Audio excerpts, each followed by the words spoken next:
This is Audible. The Hunchback of Notre-Dame by Victor Hugo. Read by Bill Homewood. Preface.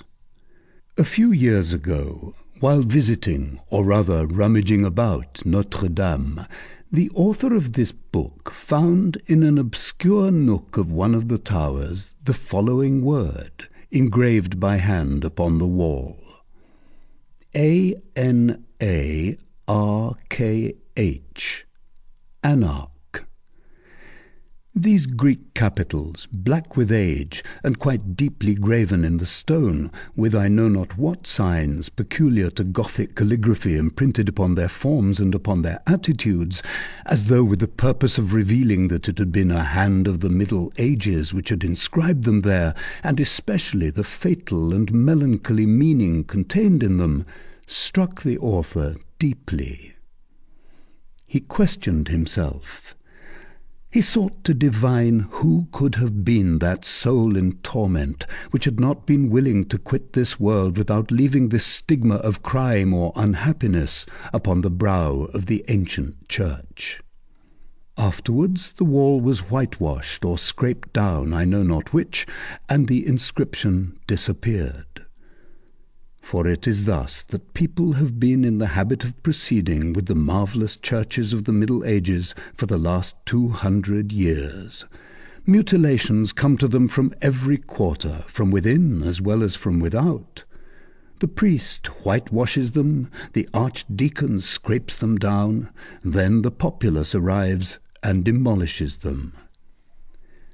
Thus, with the exception of the fragile memory which the author of this book here consecrates to it, there remains today nothing whatever of the mysterious word engraved within the gloomy tower of Notre-Dame, nothing of the destiny which it so sadly summed up. The man who wrote that word upon the wall disappeared from the midst of the generations of man many centuries ago. The word, in its turn, has been effaced from the wall of the church.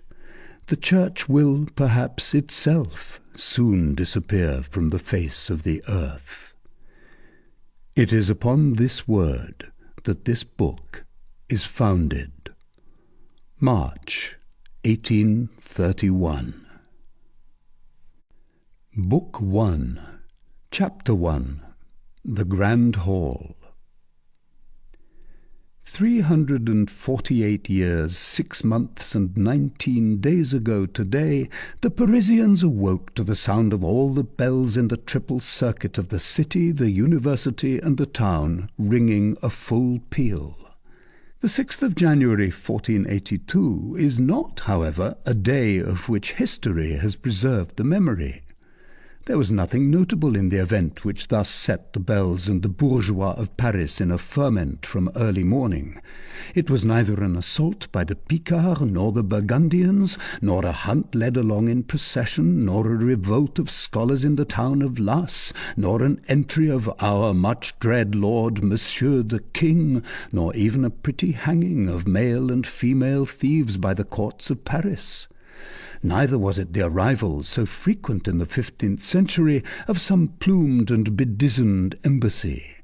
It was barely 2 days since the last cavalcade of that nature, that of the Flemish ambassadors charged with concluding the marriage between the Dauphin and Marguerite de Flandre, had made its entry into Paris, to the great annoyance of Monsieur le Cardinal de Bourbon, who, for the sake of pleasing the king, had been obliged to assume an amiable mien towards this whole rustic rabble of Flemish burgomasters, and to regale them at his Hôtel de Bourbon with a very pretty morality, allegorical satire, and farce, while a driving rain drenched the magnificent tapestries at his door. What put the whole population of Paris in commotion, as Jean de Troyes expresses it on the 6th of January, was the double solemnity, united from time immemorial, of the Epiphany and the Feast of Fools.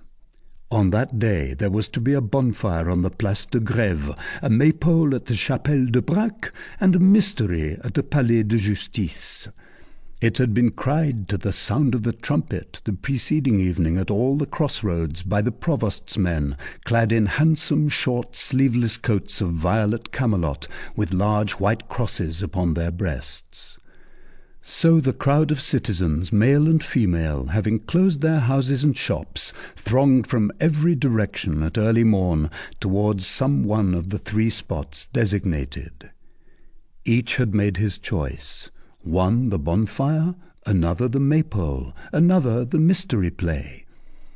It must be stated in honour of the good sense of the loungers of Paris that the greater part of this crowd directed their steps towards the bonfire, which was quite in season, or towards the mystery play, which was to be presented in the grand hall of the Palais de Justice, the courts of law, which was well roofed and walled, and that the curious left the poor, scantily flowered maypole to shiver all alone beneath the sky of January in the cemetery of the Chapelle de Braque. The populace thronged the avenues of the law courts in particular, because they knew that the Flemish ambassadors who had arrived 2 days previously intended to be present at the representation of the mystery and at the election of the Pope of the Fools, which was also to take place in the Grand Hall. It was no easy matter on that day to force one's way into that Grand Hall. Although it was then reputed to be the largest covered enclosure in the world, it is true that Sauval had not yet measured the Grand Hall of the Château de Montargis. The Palace Place, encumbered with people, offered to the curious gazers at the windows the aspect of a sea, into which 5 or 6 streets, like so many mouths of rivers, discharged every moment fresh floods of heads. The waves of this crowd, augmented incessantly, dashed against the angles of the houses, which projected here and there like so many promontories into the irregular basin of the Place. In the centre of the lofty Gothic façade of the palace, the grand staircase incessantly ascended and descended by a double current, which, after parting on the intermediate landing-place, flowed in broad waves along its lateral slopes. The grand staircase, I say, trickled incessantly into the Place like a cascade into a lake. The cries, the laughter, the trampling of those thousands of feet produced a great noise and a great clamour. From time to time this noise and clamour redoubled. The current which drove the crowd towards the grand staircase flowed backwards, became troubled, formed whirlpools. This was produced by the buffet of an archer, or the horse of one of the provost's sergeants, which kicked to restore order, an admirable tradition which the provostship has bequeathed to the constabulary to the maréchaussée, the maréchaussée to our gendarmerie of Paris.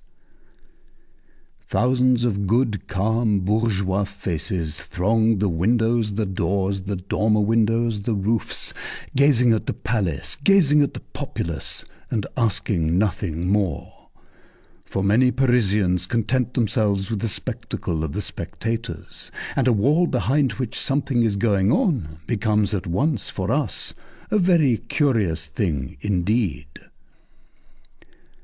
If it could be granted to us, the men of 1830, to mingle in thought with those Parisians of the 15th century, and to enter with them, jostled, elbowed, pulled about, into that immense hall of the palace which was so cramped on that 6th of January 1482, the spectacle would not be devoid of either interest or charm, and we should have about us only things that were so old that they would seem new.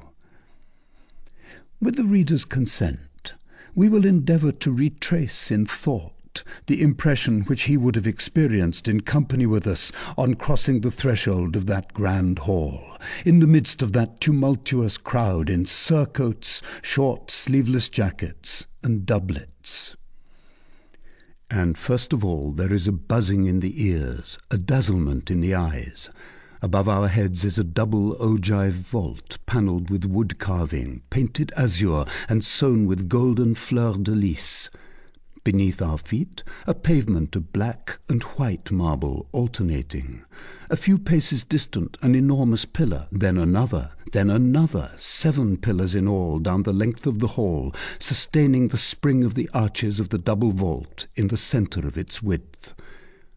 Around 4 of the pillars, stalls of merchants, all sparkling with glass and tinsel. Around the last 3, benches of oak, worn and polished by the trunk hose of the litigants and the robes of the attorneys. Around the hall, along the lofty wall, between the doors, between the windows, between the pillars, the interminable row of all the kings of France from Pharamond down. The lazy kings, with pendant arms and downcast eyes, the valiant and combative kings, with heads and arms raised boldly heavenward, then in the long pointed windows glass of 1,000 hues, at the wide entrances to the hall rich doors finely sculptured, and all, the vaults, pillars, walls, jambs, panelling, doors, statues, covered from top to bottom with a splendid blue and gold illumination, which, a trifle tarnished at the epoch when we behold it, had almost entirely disappeared beneath dust and spiders in the year of grace 1549, when Du Breul still admired it from tradition. Let the reader picture to himself now this immense oblong hall, illuminated by the pallid light of a January day, invaded by a motley and noisy throng which drifts along the walls and eddies round the 7 pillars, and he will have a confused idea of the whole effect of the picture, whose curious details we shall make an effort to indicate with more precision. It is certain that if Ravaillac had not assassinated Henri IV, there would have been no documents in the trial of Ravaillac deposited in the clerk's office of the Palais de Justice, no accomplices interested in causing the said documents to disappear, hence no incendiaries obliged for lack of better means to burn the clerk's office in order to burn the documents, and to burn the Palais de Justice in order to burn the clerk's office. Consequently, in short, no conflagration in 1618. The old Palais would be standing still with its ancient grand hall. I should be able to say to the reader, "Go and look at it," and we should thus both escape the necessity, I of making, and he of reading, a description of it, such as it is, which demonstrates a new truth, that great events have incalculable results. It is true that it may be quite possible, in the first place, that Ravaillac had no accomplices, and in the second, that if he had any, they were in no way connected with the fire of 1618. 2 other very plausible explanations exist. First, the great flaming star, a foot broad and a cubit high, which fell from heaven, as everyone knows, upon the law courts after midnight on the 7th of March. Second, Theophiles' quatrain, "Sure 'twas but a sorry game, when at Paris Dame Justice, through having eaten too much spice, set the palace all aflame." Whatever may be thought of this triple explanation, political, physical, and poetical, of the burning of the law courts in 1618, the unfortunate fact of the fire is certain. Very little today remains, thanks to this catastrophe, thanks above all to the successive restorations which have completed what it spared. Very little remains of that first dwelling of the kings of France, of that elder palace of the Louvre, already so old in the time of Philippe le Beau, that they sought there for the traces of the magnificent buildings erected by Le Roi Robert and described by Helgaldus. Nearly everything has disappeared. What has become of the chamber of the Chancellery, where Saint Louis consummated his marriage, the garden where he administered justice, clad in a coat of camelot, a surcoat of linsey-woolsey without sleeves, and a surmantle of black sandal, as he lay upon the carpet with Joinville? Where is the chamber of the Emperor Sigismund, and that of Charles IV, that of Jean Santerre? Where is the staircase from which Charles VI promulgated his edict of pardon, the slab where Marcel cut the throats of Robert de Clermont and de Maréchal de Champagne in the presence of the Dauphin, the wicket where the bulls of Pope Benedict were torn, and whence those who had brought them departed decked out in derision in copes and mitres, and making an apology through all Paris? And the grand hall, with its gilding, its azure, its statues, its pointed arches, its pillars, its immense vault, all fretted with carvings, and the gilded chamber, and the stone lion which stood at the door, with lowered head and tail between his legs, like the lions on the throne of Solomon, in the humiliated attitude which befits force in the presence of justice. And the beautiful doors, and the stained glass, and the chaste ironwork which drove Biscornette to despair, and the delicate woodwork of Annecy. What has time, what have men done with these marvels? What have they given us in return for all this Gallic history, for all this Gothic art? The heavy flattened arches of Monsieur de Brosse, that awkward architect of the Saint-Gervais portal. So much for art. And as for history, we have the gossiping reminiscences of the great pillar still ringing with the tattle of the patru. It is not much. Let us return to the veritable grand hall of the veritable old palace. The two extremities of this gigantic parallelogram were occupied, the one by the famous marble table, so long, so broad, and so thick, that, as the ancient land rolls, in a style that would have given Gargantua an appetite, say, such a slice of marble as was never beheld in the world. The other by the chapel where Louis XI had himself sculptured on his knees before the Virgin, and whither he caused to be brought, without heeding the two gaps thus made in the row of royal statues, the statues of Charlemagne and of Saint Louis, two saints whom he supposed to be great in favour in heaven, as kings of France. This chapel, quite new, having been built only 6 years, was entirely in that charming taste of delicate architecture, of marvellous sculpture, of fine and deep chasing, which marks with us the end of the Gothic era, and which is perpetuated to about the middle of the 16th century in the fairy-like fancies of the Renaissance. The little open-work rose window pierced above the portal was in particular a masterpiece of lightness and grace. One would have pronounced it a star of lace. In the middle of the hall, opposite the great door, a platform of gold brocade placed against the wall, a special entrance to which had been effected through a window in the corridor of the gold chamber, had been erected for the Flemish emissaries and the other great personages invited to the presentation of the mystery play. It was upon the marble table that the mystery was to be enacted as usual. It had been arranged for the purpose early in the morning. Its rich slabs of marble, all scratched by the heels of law clerks, supported a cage of carpenter's work of considerable height, the upper surface of which, within view of the whole hall, was to serve as the theatre, and whose interior, masked by tapestries, was to take the place of dressing-rooms for the personages of the piece. A ladder, naively placed on the outside, was to serve as means of communication between the dressing-room and the stage, and lend its rude rungs to entrances as well as to exits. There was no personage, however unexpected, no sudden change, no theatrical effect, which was not obliged to mount that ladder. Innocent and venerable infancy of art and contrivances. 4 of the bailiff of the palace's sergeants, perfunctory guardians of all the pleasures of the people, on days of festival as well as on days of execution, stood at the 4 corners of the marble table. The piece was only to begin with the 12th stroke of the great palace clock sounding midday. It was very late, no doubt, for a theatrical representation, but they had been obliged to fix the hour to suit the convenience of the ambassadors. Now this whole multitude had been waiting since morning. A goodly number of curious, good people had been shivering since daybreak before the grand staircase of the palace.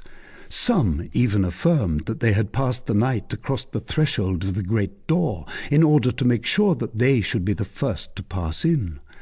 The crowd grew more dense every moment, and like water which rises above its normal level, began to mount along the walls, to swell around the pillars, to spread out on the entablatures, on the cornices, on the window-sills, on all the salient points of the architecture, on all the reliefs of the sculpture.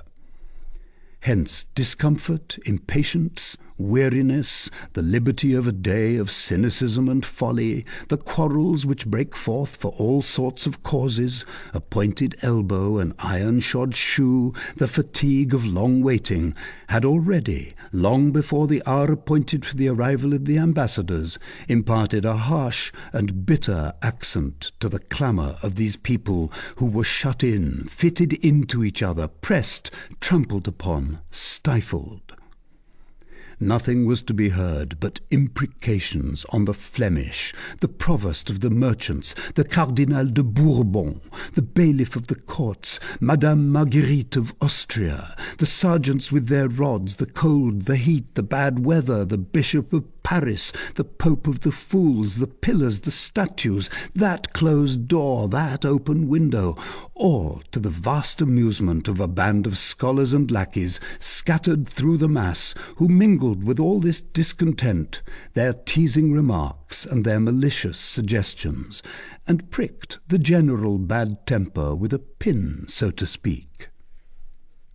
Among the rest, there was a group of those merry imps who, after smashing the glass in a window, had seated themselves hardily on the entablature, and from that point dispatched their gaze and their railleries both within and without upon the throng in the hall and the throng upon the place. It was easy to see from their parodied gestures, their ringing laughter, the bantering appeals which they exchanged with their comrades from one end of the hall to the other, that these young clerks did not share the weariness and fatigue of the rest of the spectators, and that they understood very well the art of extracting for their own private diversion from that which they had under their eyes a spectacle which made them await the other with patience. "Upon my soul, so it's you, Johannes Frollo de Molandino," cried one of them to a sort of little light-haired imp with a well-favoured and malign countenance, clinging to the acanthus leaves of a capital. "You are well named, Jean du Moulin, for your 2 arms and your 2 legs have the air of 4 wings fluttering on the breeze. How long have you been here?" "By the mercy of the devil," retorted Johannes Frollo, "these 4 hours and more, and I hope that they will be reckoned to my credit in purgatory. I heard the 8 singers of the King of Sicily intone the first verse of 7 o'clock Mass in the Sainte-Chapelle." "Fine singers," replied the other, "with voices even more pointed than their caps. Before founding a mass for Monsieur Saint-Jean, the king should have inquired whether Monsieur Saint-Jean likes Latin droned out in a Provençal accent." "He did it for the sake of employing those accursed singers of the King of Sicily," cried an old woman sharply from among the crowd beneath the window. "I just put it to you, 1,000 livres parisis for a mass, and out of the tax on sea-fish in the markets of Paris to boot." "Peace, old crone," said a tall, grave person, stopping up his nose on the side towards the fishwife. "A mass had to be founded. Would you wish the king to fall ill again?" "Bravely spoken, Sir Gilles Le Cornu, master furrier of king's robes," cried the little student clinging to the capital. A shout of laughter from all the students greeted the unlucky name of the poor furrier of the king's robes. "Le cornu! Gilles le cornu!" said some. "Cornutus et hirsutus, horned and hairy," another went on. "Hey, of course," continued the small imp on the capital. "What are they laughing at? An honourable man is Gilles le Cornu, brother of Master Jehan le Cornu, provost of the king's house, son of Master Maillet le Cornu, first porter of the Bois de Vincennes, all bourgeois of Paris, all married from father to son." The gaiety redoubled. The big furrier, without uttering a word in reply, tried to escape all the eyes riveted upon him from all sides, but he perspired and panted in vain, like a wedge entering the wood. His efforts served only to bury still more deeply in the shoulders of his neighbours his large apoplectic face, purple with spite and rage. At length one of these, as fat, short, and venerable as himself, came to his rescue. "Abomination! Scholars addressing a bourgeois in that fashion in my day would have been flogged with a faggot, which would have afterwards been used to burn them." The whole band burst into laughter. "Hola, who is scolding so? Who is that screech-owl of evil fortune?" "Hold, I know him," said one of them. "'Tis Master André Meunier." "Because he is one of the forsworn booksellers of the university," said the other. "Everything goes by fours in that shop," cried a third. "The 4 nations, the 4 faculties, the 4 feasts, the 4 procurators, the 4 electors, the 4 booksellers." "Well," began Jean Frollo once more, "we must play the devil, faire le diable à quatre with them." "Meunier, we'll burn your books." "Meunier, we'll beat your lackeys." "Meunier, we'll kiss your wife." "That fine big Mademoiselle Oudarde."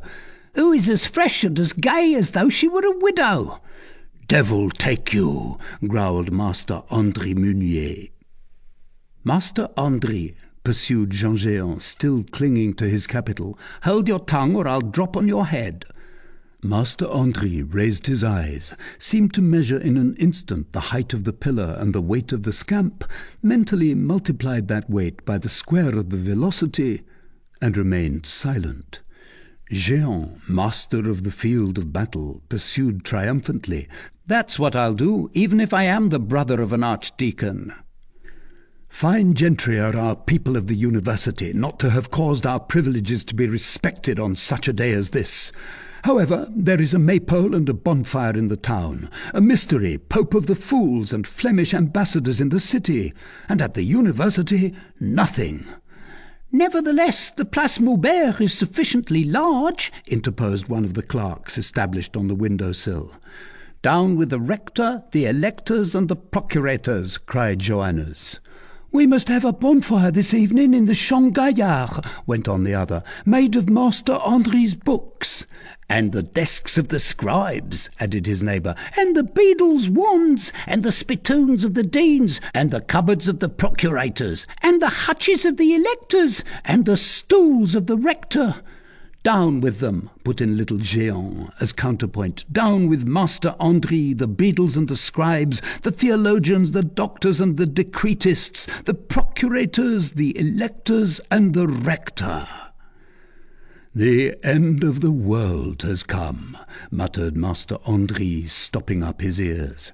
"By the way, there's the rector. See, he is passing through the place," cried one of those in the window.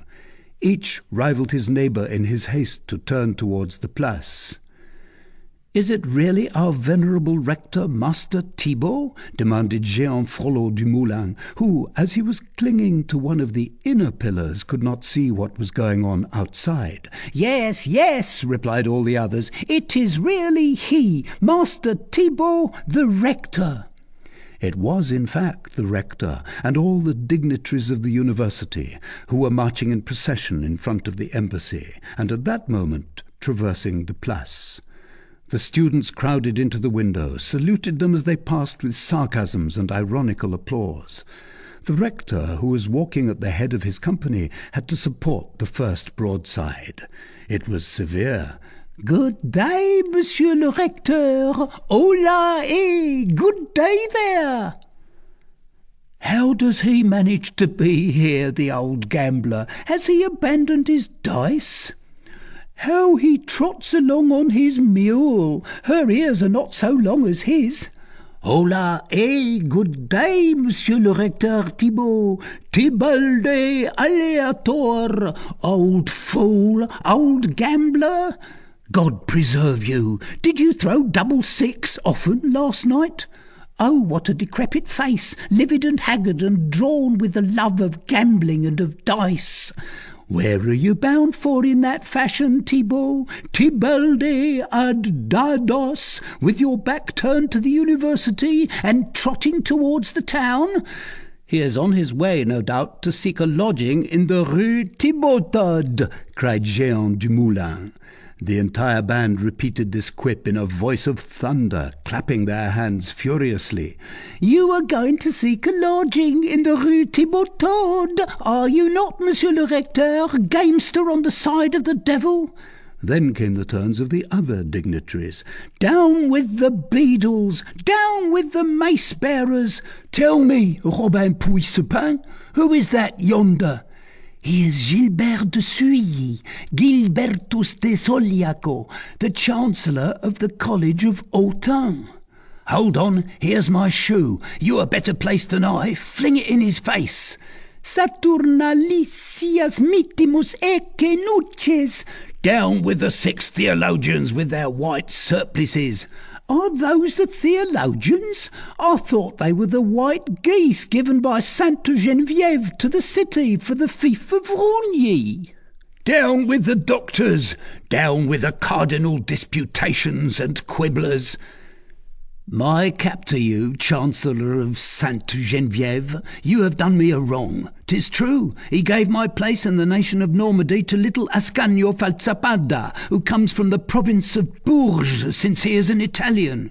"That is an injustice," said all the scholars. "Down with the Chancellor of Sainte Geneviève." "Oh, Master Joachim de Ladeur! Oh, Louis d'Ahuille! Oh, Lambert Octomont! May the devil stifle the procurator of the German nation, and the chaplains of the Sainte-Chapelle with their grey amis cum tunices grisis. Seu de pellibus grisis furatis.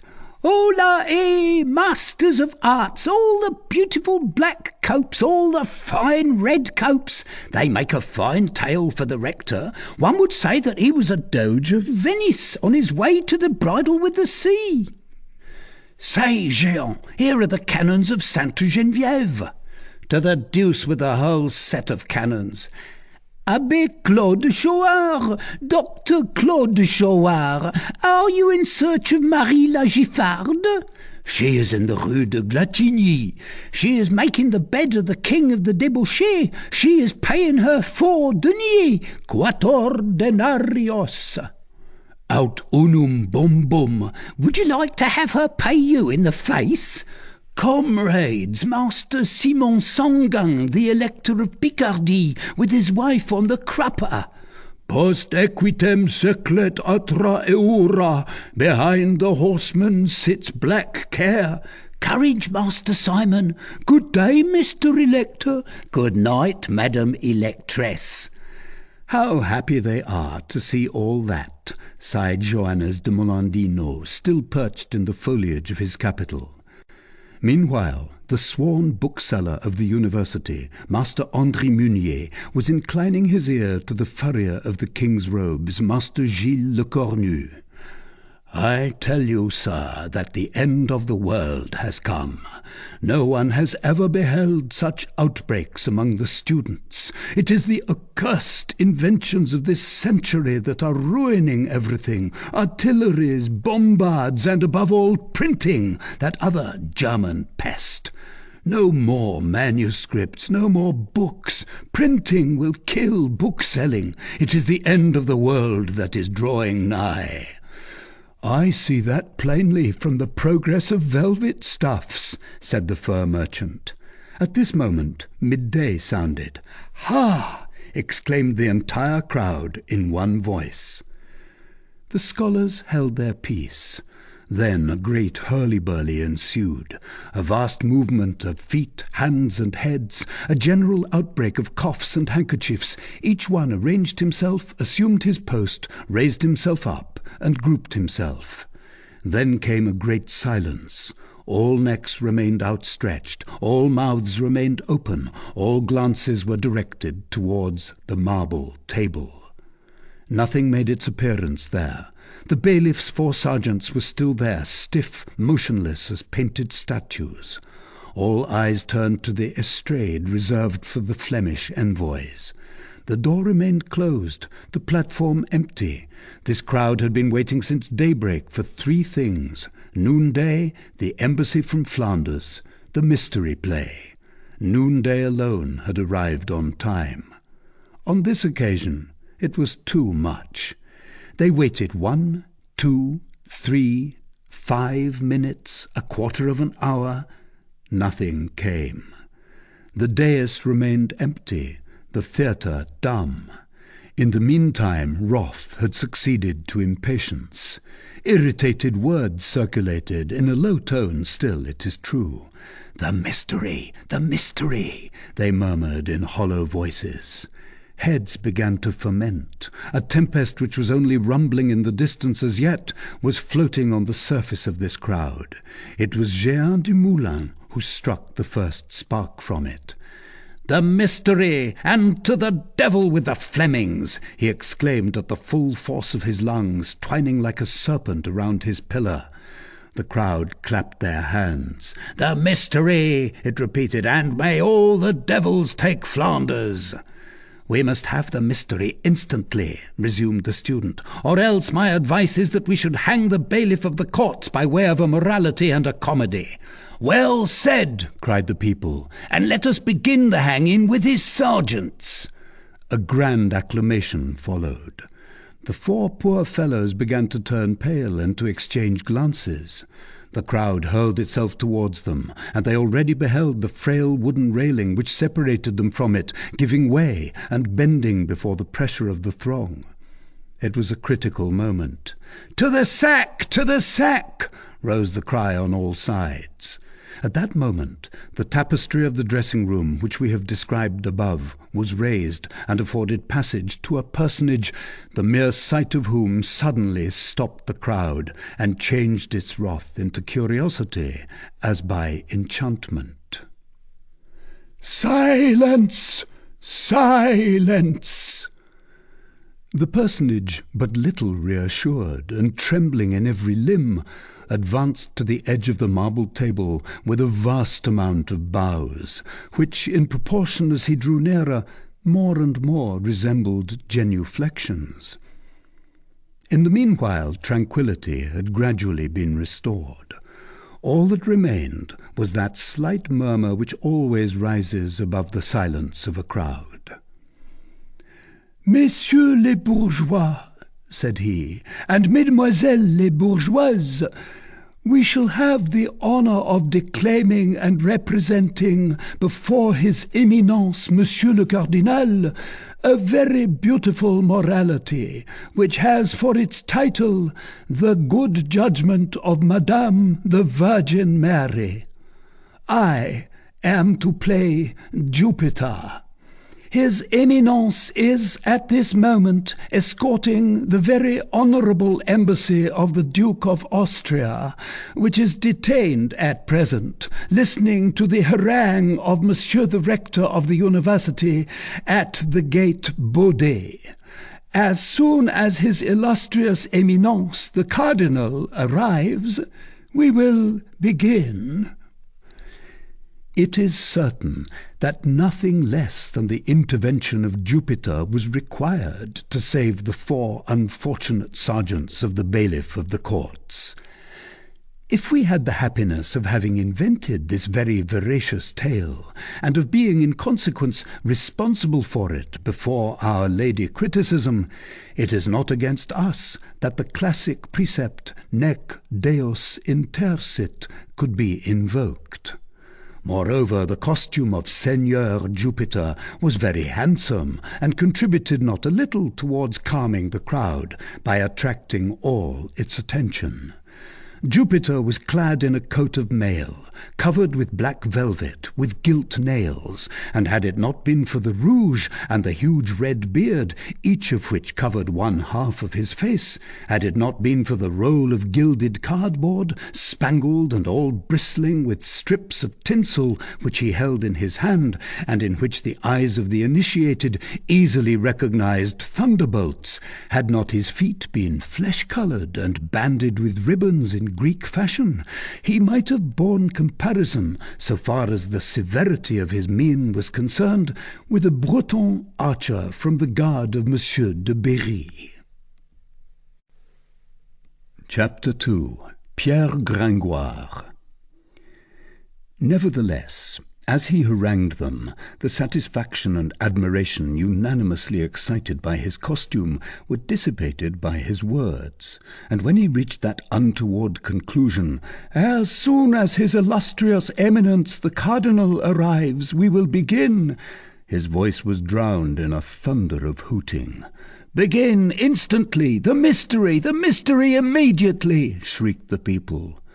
And above all the voices, that of Joannes de Molendino was audible, piercing the uproar like the fife's derisive serenade. "Commence instantly!" yelped the scholar. "Down with Jupiter and the Cardinal de Bourbon!" vociferated Robin Pousspin and the other clerks perched in the window. "The morality, this very instant!" repeated the crowd. "This very instant! The sack and the rope for the comedians and the cardinal!" Poor Jupiter, haggard, frightened, pale beneath his rouge, dropped his thunderbolt, took his cap in his hand, then he bowed and trembled and stammered, "His Eminence, the ambassadors, Madame Marguerite de Flandre."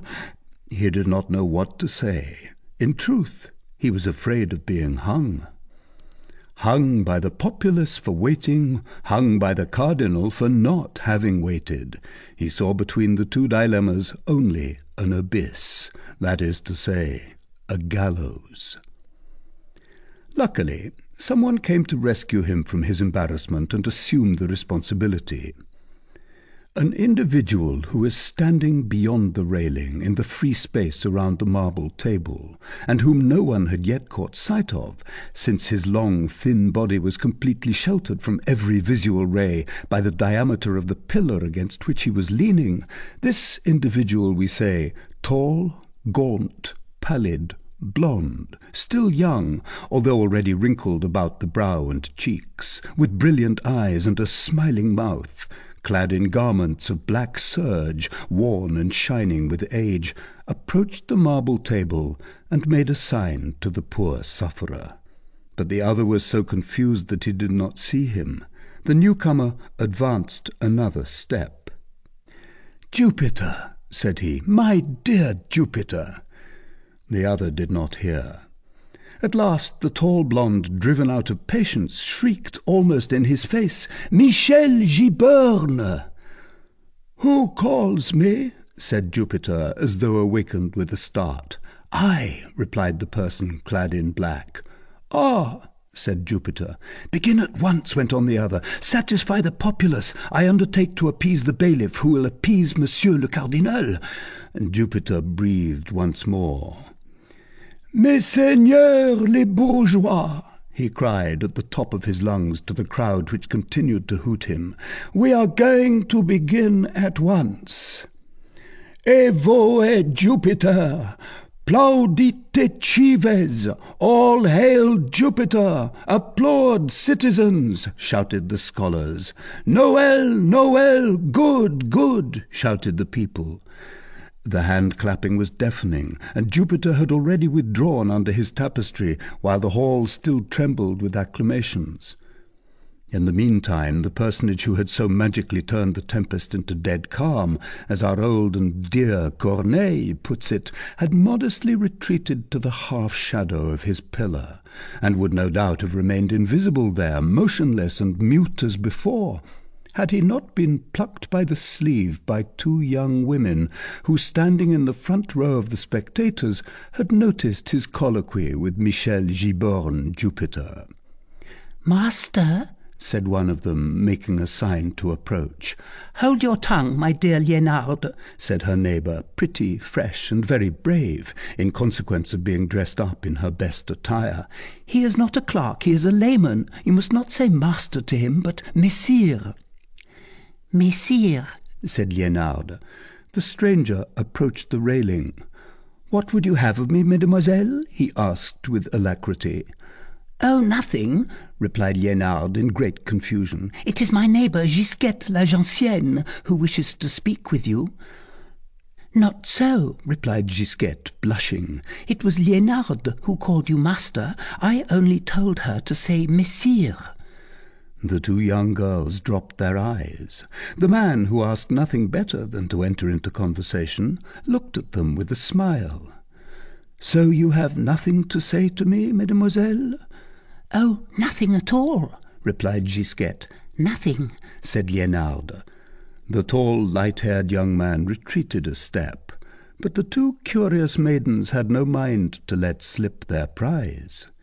"Messire," said Gisquette, with the impetuosity of an open sluice, or of a woman who has made up her mind, "do you know that soldier who is to play the part of Madame la Vierge in the mystery?" "You mean the part of Jupiter?" replied the stranger. "Hey, yes," said Liénarde. "Isn't she stupid? So you know Jupiter." "Michel Giborne," replied the unknown. "Yes, madame." "He has a fine beard," said Liénarde. "Will what they are about to say here be fine?" inquired Gisquette timidly. "Very fine, mademoiselle," replied the unknown, without the slightest hesitation. "What is it to be?" said Liénarde. "The good judgment of Madame la Vierge, a morality, if you please, mademoiselle." "Ah, that makes a difference," responded Liénarde. A brief silence ensued, broken by the stranger. "It is a perfectly new morality, and one which has never yet been played." "Then it is not the same one," said Gisquette, "that was given 2 years ago on the day of the entrance of Monsieur the Legate, and where 3 handsome maids played the parts." "Of sirens," said Liénarde. "And all naked," added the young man. Liénarde lowered her eyes modestly. Gisquette glanced at her and did the same. He continued with a smile. "It was a very pleasant thing to see. Today it is a morality made expressly for Madame la Demoiselle de Flandre." "Will they sing shepherd songs?" inquired Gisquette. "Fie," said the stranger, "in a morality? You must not confound styles. If it were a farce, well and good." "That is a pity," resumed Gisquette.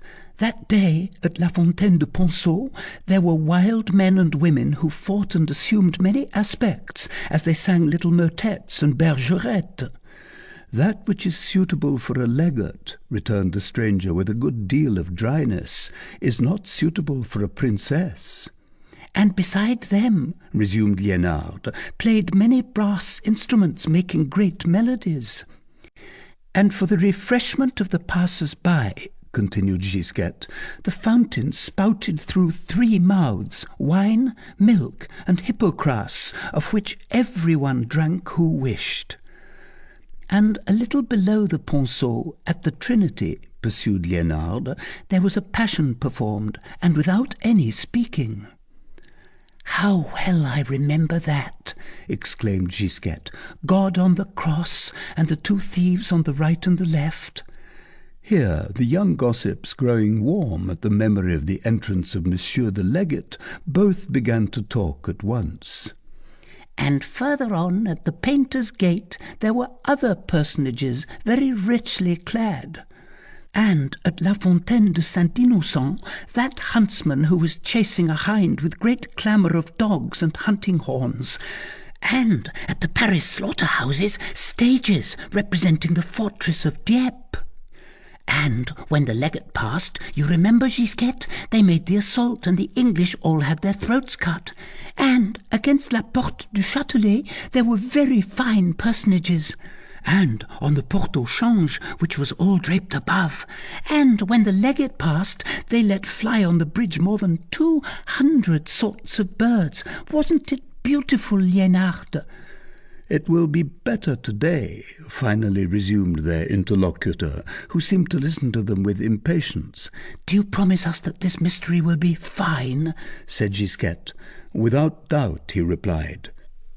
Then he added with a certain emphasis, "I am the author of it, mademoiselle." "Truly?" said the young girls, quite taken aback. "Truly," replied the poet, bridling a little. "That is to say, there are two of us, Géant Marchand, who has sawed the planks and erected the framework of the theatre and the woodwork, and I, who have made the piece. My name is Pierre Gringoire." The author of the Cid could not have said Pierre Corneille with more pride. Our readers have been able to observe that a certain amount of time must have already elapsed from the moment when Jupiter had retired beneath the tapestry to the instant when the author of the New Morality had thus abruptly revealed himself to the innocent admiration of Gisquette and Liénarde. Remarkable fact, that whole crowd, so tumultuous but a few moments before, now waited amiably on the word of the comedian, which proves the eternal truth, still experienced every day in our theatres, that the best means of making the public wait patiently is to assure them that one is about to begin instantly. However, Scholar Johannes had not fallen asleep. "Hola, eh!" he shouted suddenly in the midst of the peaceable waiting which had followed the tumult. "Jupiter, Madame la Vierge, buffoons of the devil, are you jeering at us? The peace! Commence, or we will commence again." This was all that was needed. The music of high and low instruments immediately became audible from the interior of the stage.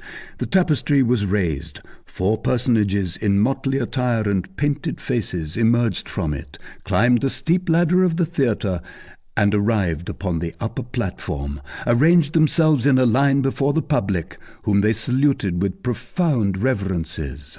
Then the symphony ceased. The mystery was about to begin. The 4 personages, after having reaped a rich reward of applause for their reverences, began in the midst of profound silence a prologue, which we gladly spare the reader. Moreover, as happens in our own day, the public was more occupied with the costumes that the actors wore than with the roles that they were enacting. And in truth they were right. All 4 were dressed in party-coloured robes of yellow and white, which were distinguished from each other only by the nature of the stuff. The first was of gold and silver brocade, the second of silk, the third of wool, the fourth of linen.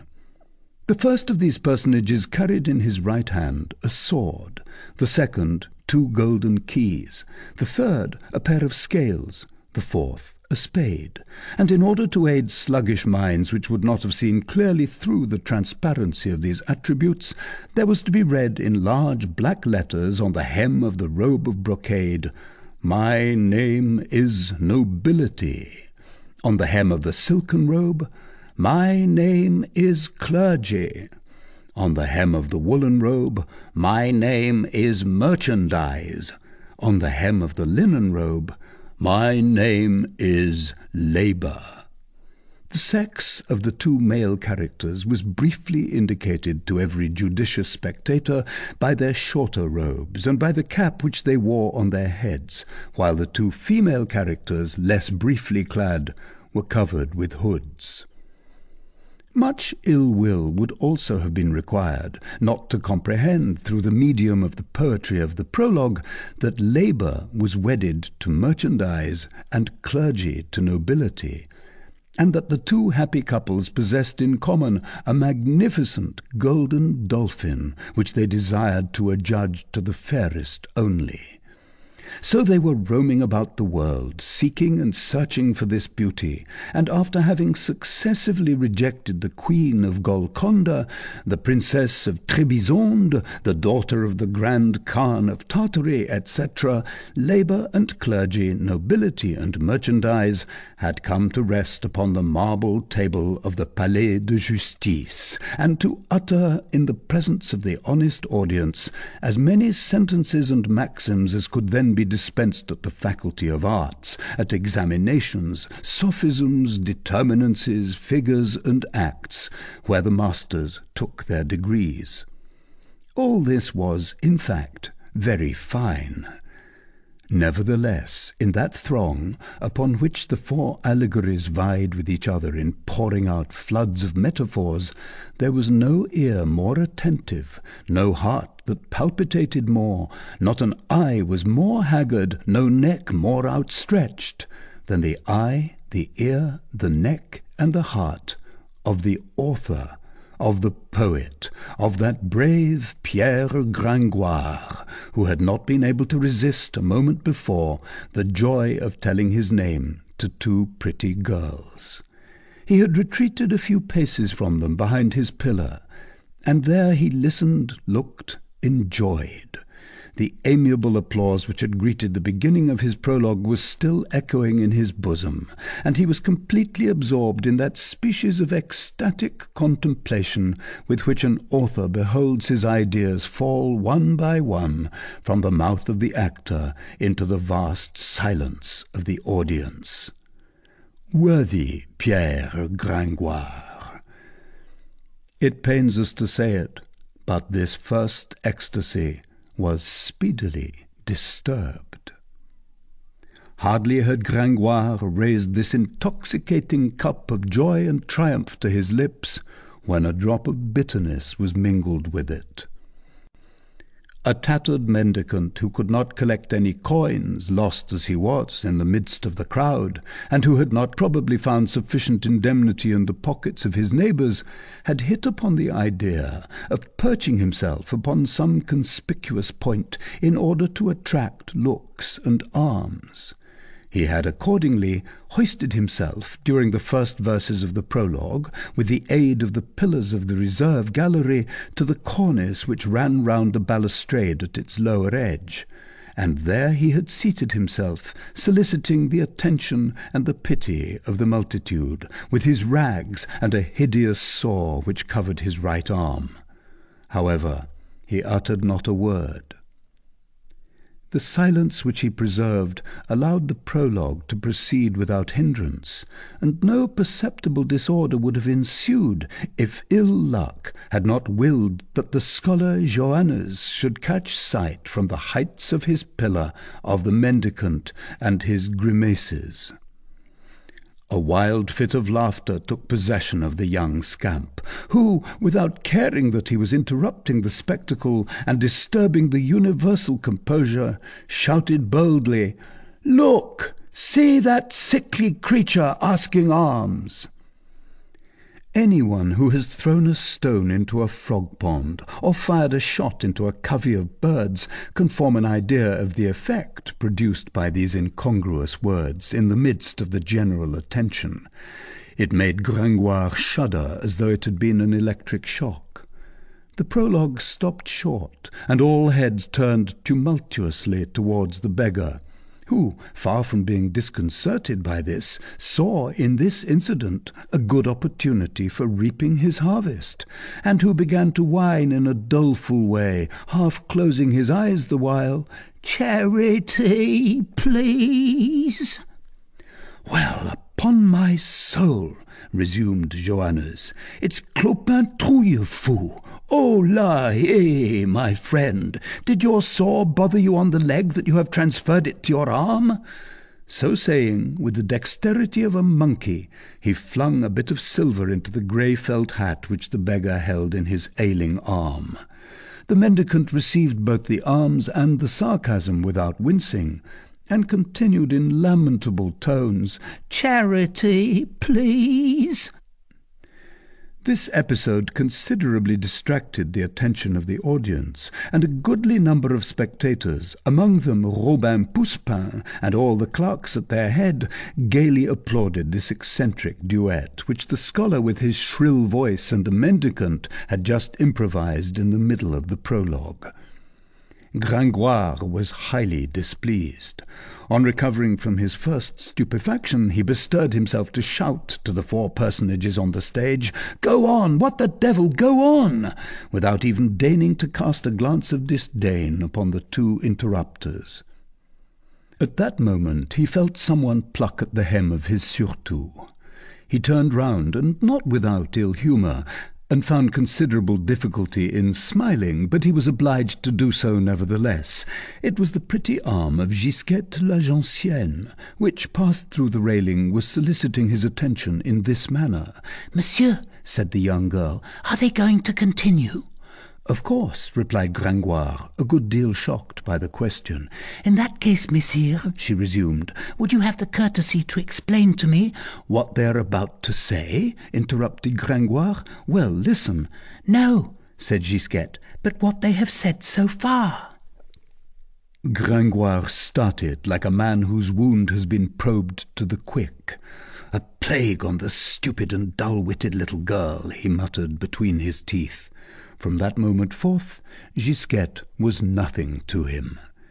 In the meantime, the actors had obeyed his injunction, and the public, seeing that they were beginning to speak again, began once more to listen, not without having lost many beauties in the sort of soldered joint which was formed between the two portions of the piece thus abruptly cut short. Gringoire commented on it bitterly to himself. Nevertheless, tranquillity was gradually restored. The scholar held his peace, the mendicant counted over some coins in his hat, and the piece resumed the upper hand. It was, in fact, a very fine work, and one which, as it seems to us, might be put to use today by the aid of a little rearrangement. The exposition, rather long and rather empty, that is to say, according to the rules, was simple, and Gringoire, in the candid sanctuary of his own conscience, admired its clearness. As the reader may surmise, the four allegorical personages were somewhat weary with having traversed the 3 sections of the world without having found suitable opportunity for getting rid of their golden dolphin. Thereupon, a eulogy of the marvellous fish, with 1,000 delicate allusions to the young betrothed of Marguerite de Flandre, then sadly cloistered in at Amboise, and without a suspicion that labour and clergy, nobility and merchandise had just made the circuit of the world in his behalf. The said Dauphin was then young, was handsome, was stout, and above all, magnificent origin of all royal virtues, he was the son of the Lion of France. I declare that this bold metaphor is admirable, and that the natural history of the theatre, on a day of allegory and royal marriage songs, is not in the least startled by a dolphin who is the son of a lion. It is precisely these rare and Pindaric mixtures which prove the poet's enthusiasm. Nevertheless, in order to play the part of critic also, the poet might have developed this beautiful idea in something less than 200 lines. It is true that the mystery was to last from noon until 4 o'clock, in accordance with the orders of Monsieur the Provost, and that it was necessary to say something. Besides, the people listened patiently. All at once, in the very middle of a quarrel between Mademoiselle Merchandise and Madame Nobility, at the moment when Monsieur Labour was giving utterance to this wonderful line, "In forest ne'er was seen a more triumphant beast," the door of the reserved gallery, which had hitherto remained so inopportunely closed, opened still more inopportunely, and the ringing voice of the usher announced abruptly, His Éminence, Monseigneur le Cardinal de Bourbon. Chapter 3. Monsieur le Cardinal. Poor Gringoire! The din of all the great double petard of the Saint-Jean, the discharge of 20 arquebuses on supports, the detonation of that famous serpentine of La Tour de Billy, which, during the siege of Paris on Sunday the 26th of September 1465, killed 7 Burgundians at one blow, the explosion of all the powder stored at the gate of the Temple, would have rent his ears less rudely at that solemn and dramatic moment than these few words which fell from the lips of the usher. His Éminence, Monseigneur le Cardinal de Bourbon. It is not that Pierre Gringoire either feared or disdained Monsieur le Cardinal. He had neither the weakness nor the audacity for that. A true eclectic, as it would be expressed nowadays, Gringoire was one of those firm and lofty, moderate and calm spirits, which always know how to bear themselves amid all circumstances, stare indi medio rerum, and who are full of reason and of liberal philosophy while setting store by cardinals.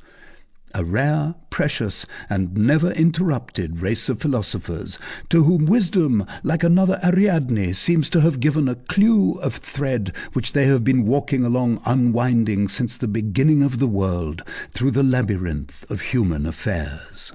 One finds them in all ages, ever the same, that is to say, always according to all times.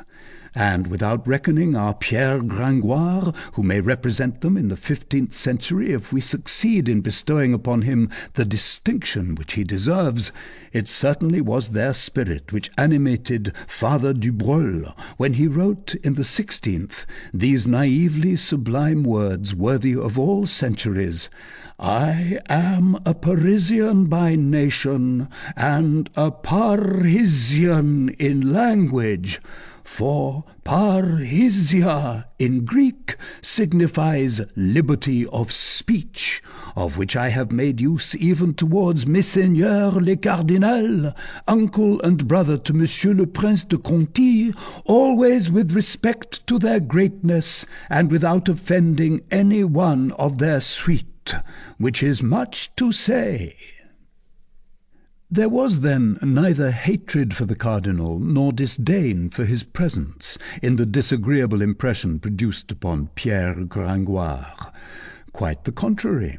Our poet had too much good sense and too threadbare a coat not to attach particular importance to having the numerous allusions in his prologue, and in particular the glorification of the Dauphin, son of the Lion of France, fall upon the most eminent ear. But it is not interest which predominates in the noble nature of poets. I suppose that the entity of the poet may be represented by the number 10. It is certain that a chemist, on analysing and pharmacopolizing it, as Rabelais says, would find it composed of 1 part interest to 9 parts of self-esteem. Now, at the moment when the door had opened to admit the cardinal, the 9 parts of self-esteem in Gringoire, swollen and expanded by the breath of popular admiration, were in a state of prodigious augmentation, beneath which disappeared as though stifled that imperceptible molecule of which we have just remarked upon in the constitution of poets. A precious ingredient, by the way, a ballast of reality and humanity without which they would not touch the earth. Gringoire enjoyed seeing, feeling, fingering, so to speak, an entire assembly of knaves, it is true, but what matters that, stupefied, petrified, and as though asphyxiated in the presence of the incommensurable tirades which welled up every instant from all parts of his bridal song. I affirm that he shared the general beatitude, and that quite the reverse of La Fontaine, who, at the presentation of his comedy of La Florentine, asked, "Who is the ill-bred lout who made that rhapsody?" Gringoire would gladly have inquired of his neighbour, "Whose masterpiece is this?" The reader can now judge of the effect produced upon him by the abrupt and unseasonable arrival of the cardinal.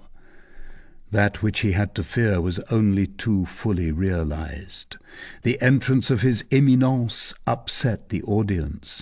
All heads turned towards the gallery. It was no longer possible to hear oneself. "The Cardinal! The Cardinal!" repeated all mouths. The unhappy prologue stopped short for the second time. The cardinal halted for a moment on the threshold of the estrade. While he was sending a rather indifferent glance around the audience, the tumult redoubled. Each person wished to get a better view of him. Each man vied with the other in thrusting his head over his neighbour's shoulder. He was, in fact, an exalted personage, the sight of whom was well worth any other comedy. Charles, Cardinal de Bourbon, Archbishop and Comte de Lyon, Primate of the Gauls, was allied both to Louis XI through his brother Pierre, Seigneur de Beaujeu, who had married the king's eldest daughter, and to Charles the Bold through his mother Agnès de Bourgogne. Now the dominating trait, the peculiar and distinctive trait of the character of the Primate of the Gauls was the spirit of the courtier and devotion to the powers that be. The reader can form an idea of the numberless embarrassments which this double relationship had caused him, and of all the temporal reefs among which his spiritual bark had been forced to tack, in order not to suffer shipwreck on either Louis or Charles, that Scylla and that Charybdis which had devoured the Duc de Nemours and the Constable de Saint-Paul. Thanks to heaven's mercy, he had made the voyage successfully, and had reached home without hindrance. But although he was in port, and precisely because he was in port, he never recalled without disquiet the varied haps of his political career, so long uneasy and laborious. Thus he was in the habit of saying that the year 1476 had been white and black for him, meaning thereby that in the course of that year he had lost his mother, the Duchesse de la Bourbonnais, and his cousin, le Duc de Bourgogne, and that one grief had consoled him for the other. Nevertheless, he was a fine man. He led a joyous cardinal's life, liked to enliven himself with the royal vintage of Chaluot, did not hate Richard la Garmoise and Thomas la Saillarde, bestowed alms on pretty girls rather than on old women, and for all these reasons was very agreeable to the populace of Paris. He never went about otherwise than surrounded by a small court of bishops and abbés of high lineage, gallant, jovial, and given to carousing on occasion. And more than once the good and devout women of Saint-Germain-d'Auxerre, when passing at night beneath the brightly illuminated windows of Bourbon, had been scandalized to hear the same voices which had intoned vespers for them during the day, carolling to the clinking of glasses the Bacchic proverb of Benedict XII, that pope who had added a third crown to the tiara, Bibamus papaliter. It was this justly acquired popularity, no doubt, which preserved him on his entrance from any bad reception at the hands of the mob, which had been so displeased but a moment before, and very little disposed to respect a cardinal on the very day when it was to elect a pope. But the Parisians cherished little rancour, and then, having forced the beginning of the play by their authority, the good bourgeois had got the upper hand of the cardinal, and this triumph was sufficient for them. Moreover, the Cardinal de Bourbon was a handsome man. He wore a fine scarlet robe which he carried off very well. That is to say, he had all the women on his side, and consequently the best half of the audience. Assuredly, it would be injustice and bad taste to hoot a cardinal for having come late to the spectacle when he is a handsome man and when he wears his scarlet robe well. He entered then, bowed to those present with the hereditary smile of the great for the people, and directed his course slowly towards his scarlet velvet arm-chair, with the air of thinking something quite different.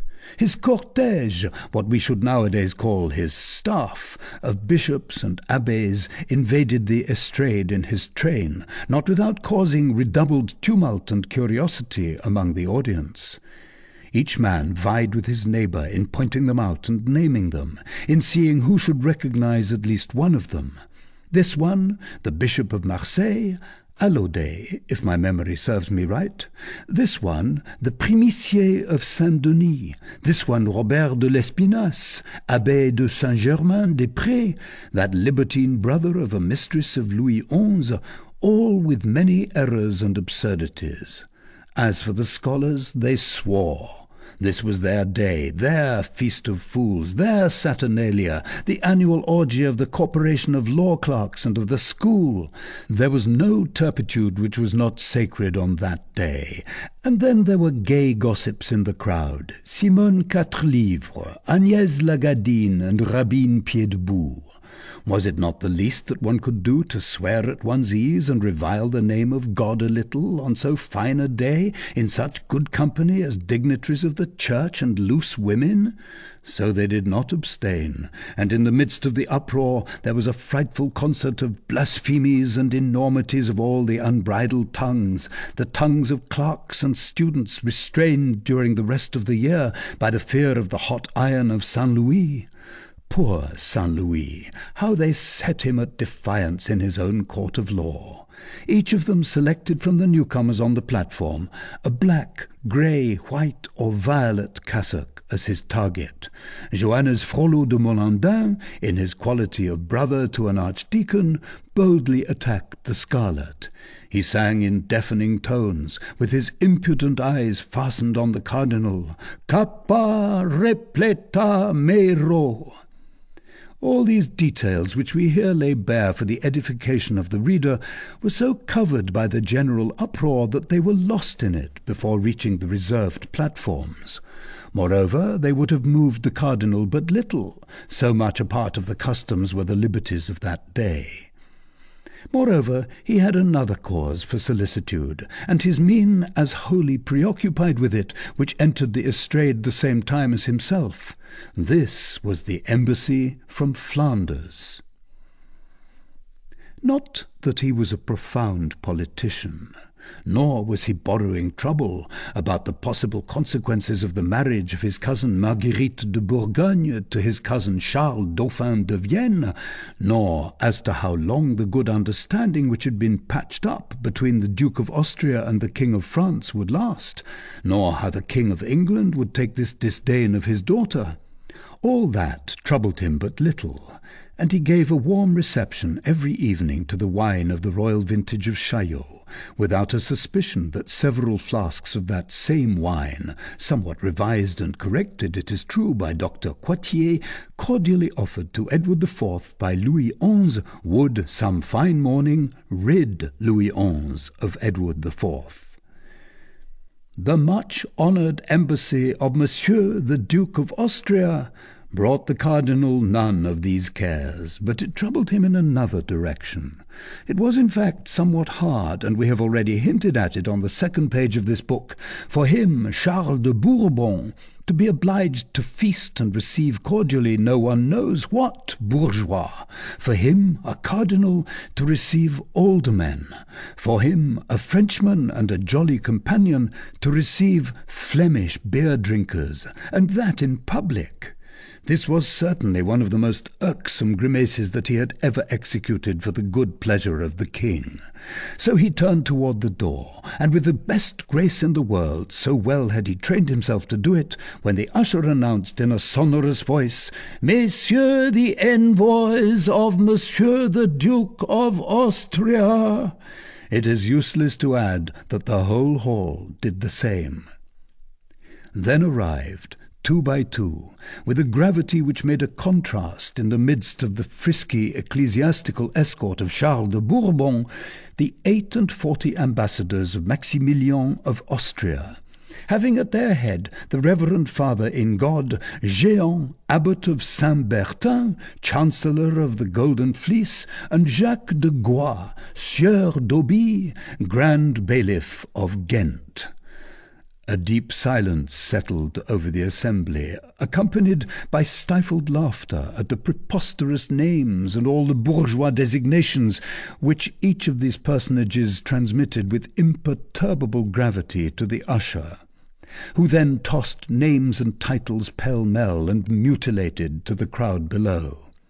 There were Master Lois Roelof, Alderman of the city of Louvain, Messire Clé d'Etuelde, Alderman of Brussels, Messire Paul de Bayuste, Sieur de Voirmizelle, President of Flanders, Master Jehan Collegentz, Burgomaster of the city of Antwerp, Master Georges de la Moire, First Alderman of the Cuillère of the city of Ghent, Master Gelthoff van der Hage, First Alderman of the Parchou of the said town, and the Sieur de Bierbeck, and Jehan Pinnock, and Jehan de Maerzel, etc., etc., etc.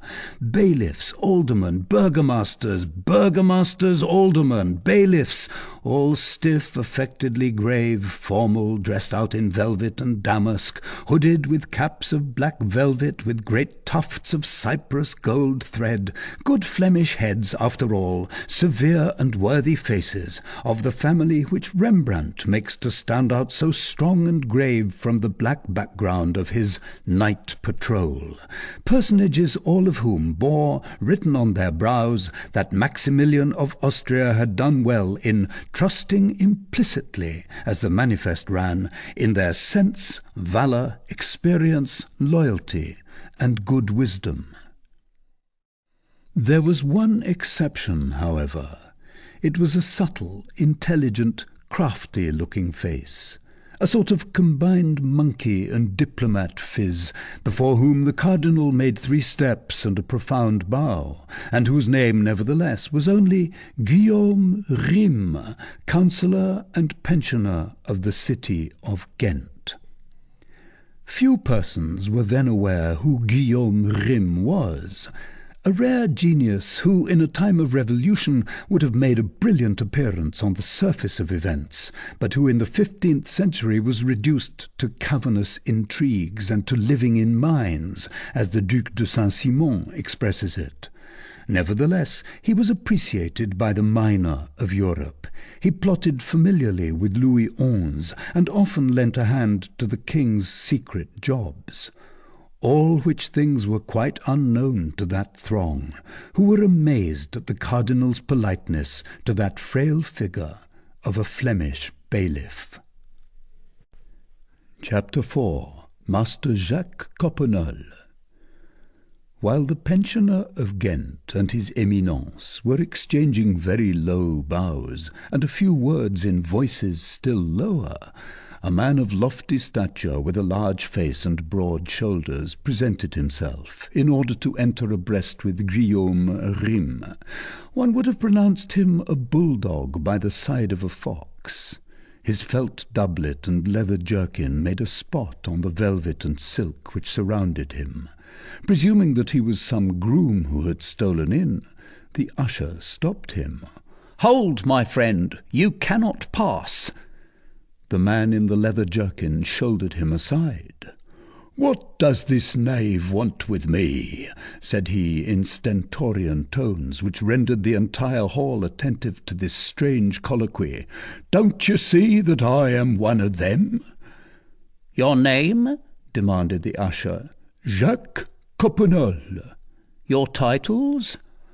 "Hosier at the sign of the 3 little chains of Ghent."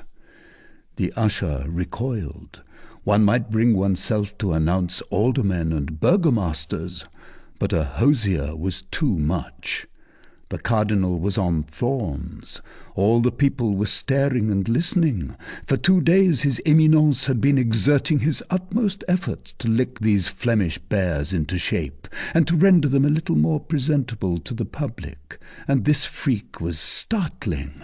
But Guillaume Rym, with his polished smile, approached the usher. "Announce Master Jacques Coppenole, clerk of the aldermen of the city of Ghent," he whispered very low. "Usher," interposed the cardinal aloud, "announce Master Jacques Coppenole, clerk of the aldermen of the illustrious city of Ghent." This was a mistake. Guillaume Rym alone might have conjured away the difficulty, but Coppenole had heard the cardinal. "No, cross of God!" he exclaimed in his voice of thunder. "Jacques Coppenole, hosier! Do you hear, usher? Nothing more, nothing less. Cross of God, hosier! That's fine enough. Monsieur the Archduke has more than once sought his gant in my hose." Laughter and applause burst forth. A jest is always understood in Paris, and consequently always applauded. Let us add that Coppenole was of the people, and that the auditors which surrounded him were also of the people. Thus the communication between him and them had been prompt, electric, and, so to speak, on a level. The haughty air of the Flemish hosier, by humiliating the courtiers, had touched in all these plebeian souls that latent sentiment of dignity still vague and indistinct in the 15th century. This hosier was an equal who had just held his own before Monsieur le Cardinal, a very sweet reflection to poor fellows habituated to respect and obedience towards the underlings of the sergeants of the bailiff of Sainte-Geneviève, the cardinal's train-bearer.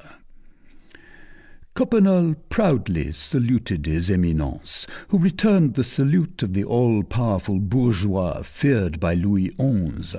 Then, while Guillaume Rym, a sage and malicious man, as Philippe de Comines puts it, watched them both with a smile of raillery and superiority, each sought his place, the cardinal quite abashed and troubled, Coppenole tranquil and haughty, and thinking no doubt that his title of hosier was as good as any other after all, and that Marie of Burgundy, mother to that Marguerite whom Coppenole was today bestowing in marriage, would have been less afraid of the cardinal than of the hosier.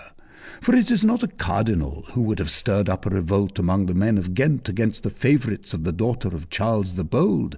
It is not a cardinal who would have fortified the populace with a word against her tears and prayers when the Maid of Flanders came to supplicate her people in their behalf, even at the very foot of the scaffold, while the hosier had only to raise his leather elbow in order to cause to fall your two heads, most illustrious Seigneur Guy d'Ambarcourt and Chancellor Guillaume Hugonnet. Nevertheless, all was over for the poor cardinal, and he was obliged to quaff to the dregs the bitter cup of being in such bad company. The reader has probably not forgotten the impudent beggar who had been clinging fast to the fringes of the cardinal's gallery ever since the beginning of the prologue. The arrival of the illustrious guests had by no means caused him to relax his hold, and while the prelates and ambassadors were packing themselves into the stalls like genuine Flemish herrings, he settled himself at his ease and boldly crossed his legs on the architrave. The insolence of this proceeding was extraordinary, yet no one noticed it at first, the attention of all being directed elsewhere. He, on his side, perceived nothing that was going on in the hall. He wagged his head with the unconcern of a Neapolitan, repeating from time to time amid the clamour, as from a mechanical habit, "Charity, please."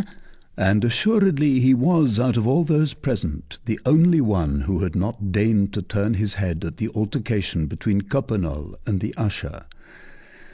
Now chance ordained that the master hosier of Ghent, with whom the people were already in lively sympathy, and upon whom all eyes were riveted, should come and seat himself in the front row of the gallery, directly above the mendicant, and people were not a little amazed to see the Flemish ambassador, on concluding his inspection of the nave thus placed beneath his eyes, bestow a friendly tap on that ragged shoulder. The beggar turned round. There was surprise, recognition, a lighting up of the two countenances, and so forth.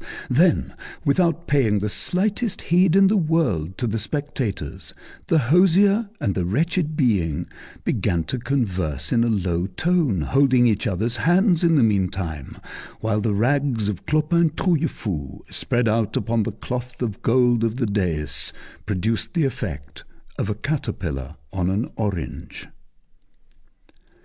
The novelty of this singular scene excited such a murmur of mirth and gaiety in the hall that the cardinal was not slow to perceive it. He half bent forward, and, as from the point where he was placed he could catch only an imperfect view of Trouillefou's ignominious doublet, he very naturally imagined that the mendicant was asking alms, and, disgusted with his audacity, he exclaimed, "Bailiff of the courts, toss me that knave into the river!" "Cross of God, Monseigneur the Cardinal," said Coppenole, without quitting Clopin's hand. "He's a friend of mine." "Good, good!" shouted the populace. From that moment, Master Coppenole enjoyed in Paris, as in Ghent, great favour with the people, for men of that sort do enjoy it, says Philippe de Comines, when they are thus disorderly. The cardinal bit his lips.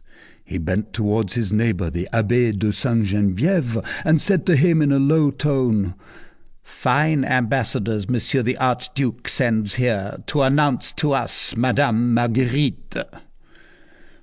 "Your Eminence," replied the Abbé, "wastes your politeness on these Flemish swine. Margaritas ante porcos. Pearls before swine." "Say rather," retorted the cardinal with a smile, "porcos ante margaritam, swine before the pearl." The whole little court in cassocks went into ecstasies over this play upon words.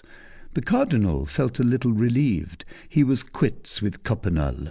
He also had had his jest applauded. Now, will those of our readers who possess the power of generalizing an image or an idea, as the expression runs in the style of today, permit us to ask them if they have formed a very clear conception of the spectacle presented at this moment, upon which we have arrested their attention by the vast parallelogram of the grand hall of the palace? In the middle of the hall, backed against the western wall, a large and magnificent gallery draped with cloth of gold, into which enter in procession through a small arched door grave personages announced successively by the shrill voice of an usher.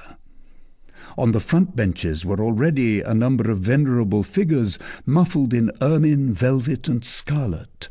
Around the dais, which remains silent and dignified, below, opposite, everywhere, a great crowd and a great murmur. Thousands of glances directed by the people on each face upon the dais, 1,000 whispers over each name. Certainly the spectacle is curious, and well deserves the attention of the spectators. But yonder, quite at the end, what is that sort of trestle work with 4 motley puppets upon it, and more below? Who is that man beside the trestle, with a black doublet and a pale face?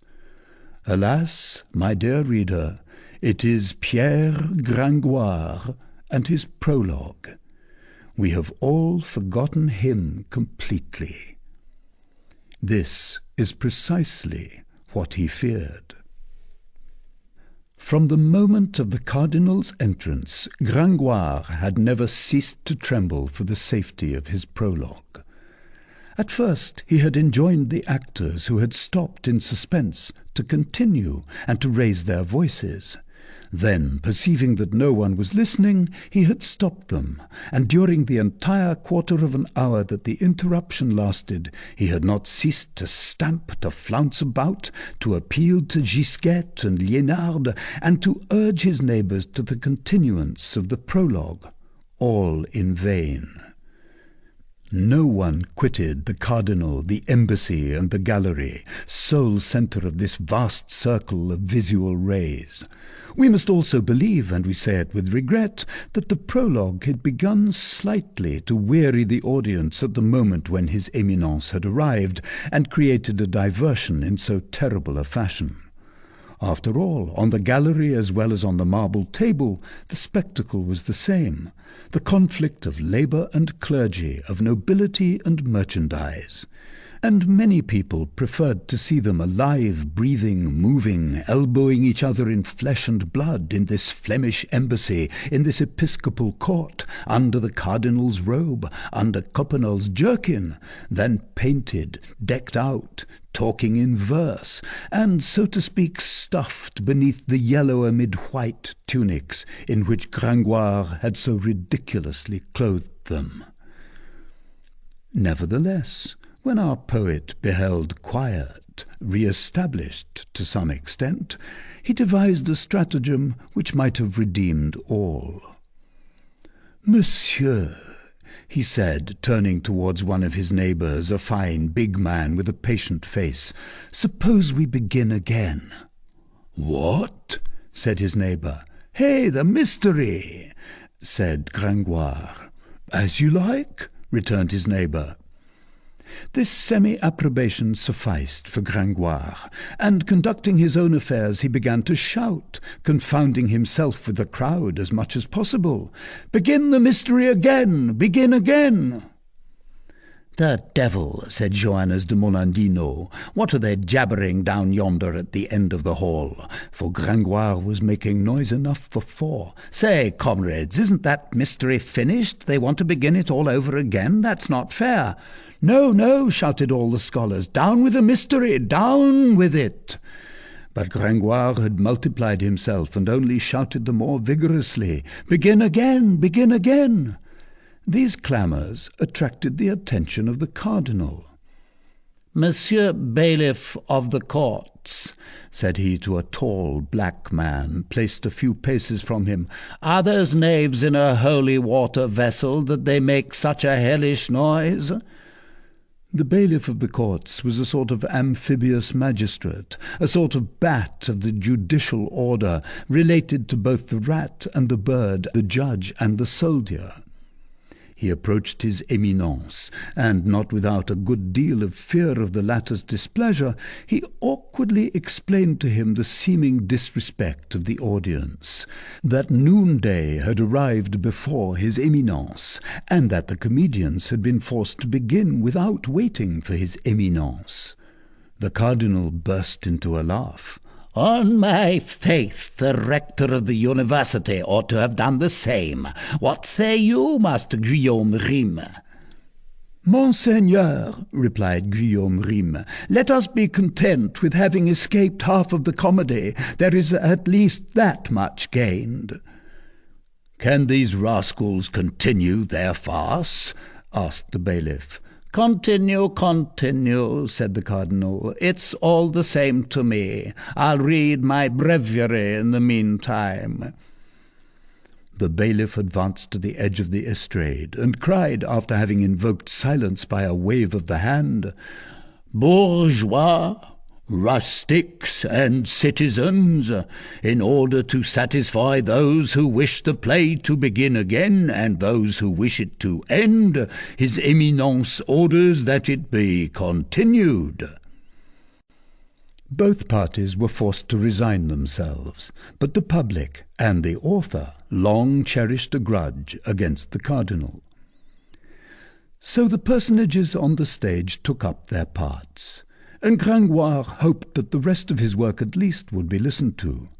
This hope was speedily dispelled like his other illusions. Silence had indeed been restored in the audience after a fashion, but Gringoire had not observed that at the moment when the cardinal gave the order to continue, the gallery was far from full, and that after the Flemish envoys there had arrived new personages forming part of the cortège, whose names and ranks, shouted out in the midst of his dialogue by the intermittent cry of the usher, produced considerable ravages in it.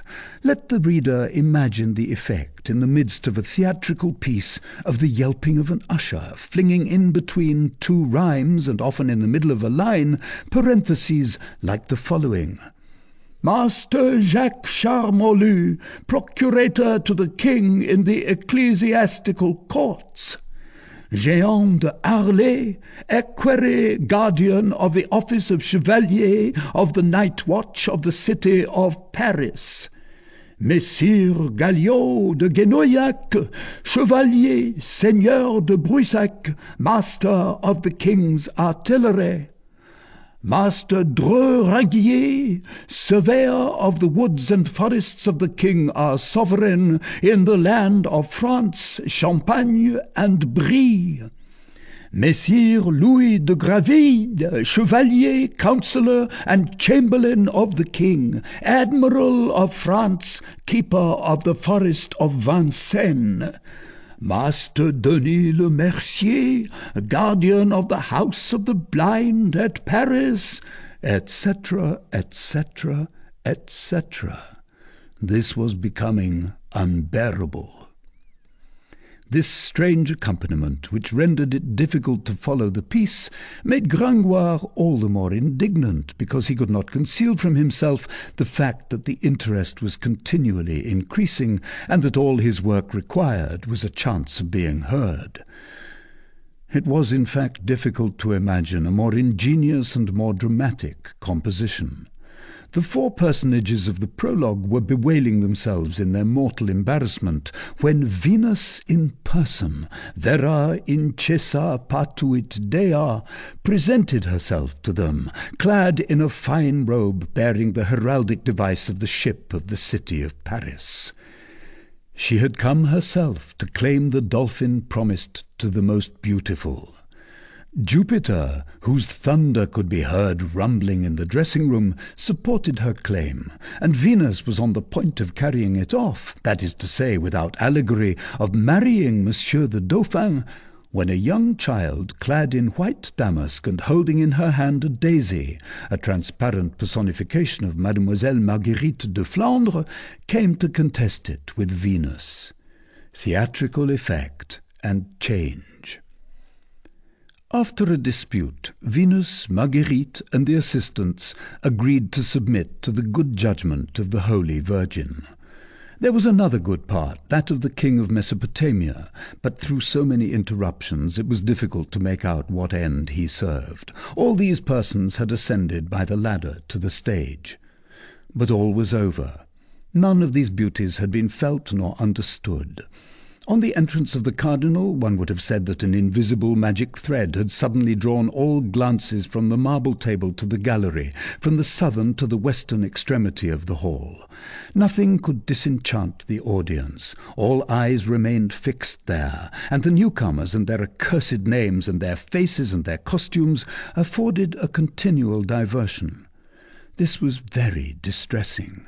With the exception of Gisquette and Liénarde, who turned round from time to time when Gringoire plucked them by the sleeve, with the exception of the big patient neighbour, no one listened, no one looked at the poor, deserted, morality-full face. Gringoire saw only profiles. With what bitterness did he behold his whole erection of glory and of poetry crumble away bit by bit! And to think that these people had been upon the point of instituting a revolt against the bailiff through impatience to hear his work. Now that they had it, they did not care for it. This same representation which had been begun amid so unanimous an acclamation, eternal flood and ebb of popular favour. To think that they had been on the point of hanging the bailiff's sergeant! What would he not have given to be still at that hour of honey? But the usher's brutal monologue came to an end. Everyone had arrived, and Gringoire breathed freely once more. The actors continued bravely, but Master Coppenole, the hosier, must needs rise of a sudden, and Gringoire was forced to listen to him deliver, amid universal attention, the following abominable harangue. Messieurs les bourgeois and squires of Paris, I don't know, cross of God, what we are doing here. I certainly do see yonder in the corner on that stage some people who appear to be fighting. I don't know whether that is what you call a mystery, but it is not amusing. They quarrel with their tongues and nothing more. I have been waiting for the first blow this quarter of an hour. Nothing comes. They are cowards who only scratch each other with insults. You ought to send for the fighters of London or Rotterdam, and I can tell you, you would have had blows of the fist that could be heard in the Place. But these men excite our pity. They ought at least to give us a Moorish dance or some other mummer. That is not what was told me. I was promised a feast of fools with the election of a pope. We have our Pope of Fools at Ghent also. We're not behindhand in that, cross of God. But this is the way we manage it. We collect a crowd like this one here, then each person in turn passes his head through a hole and makes a grimace at the rest.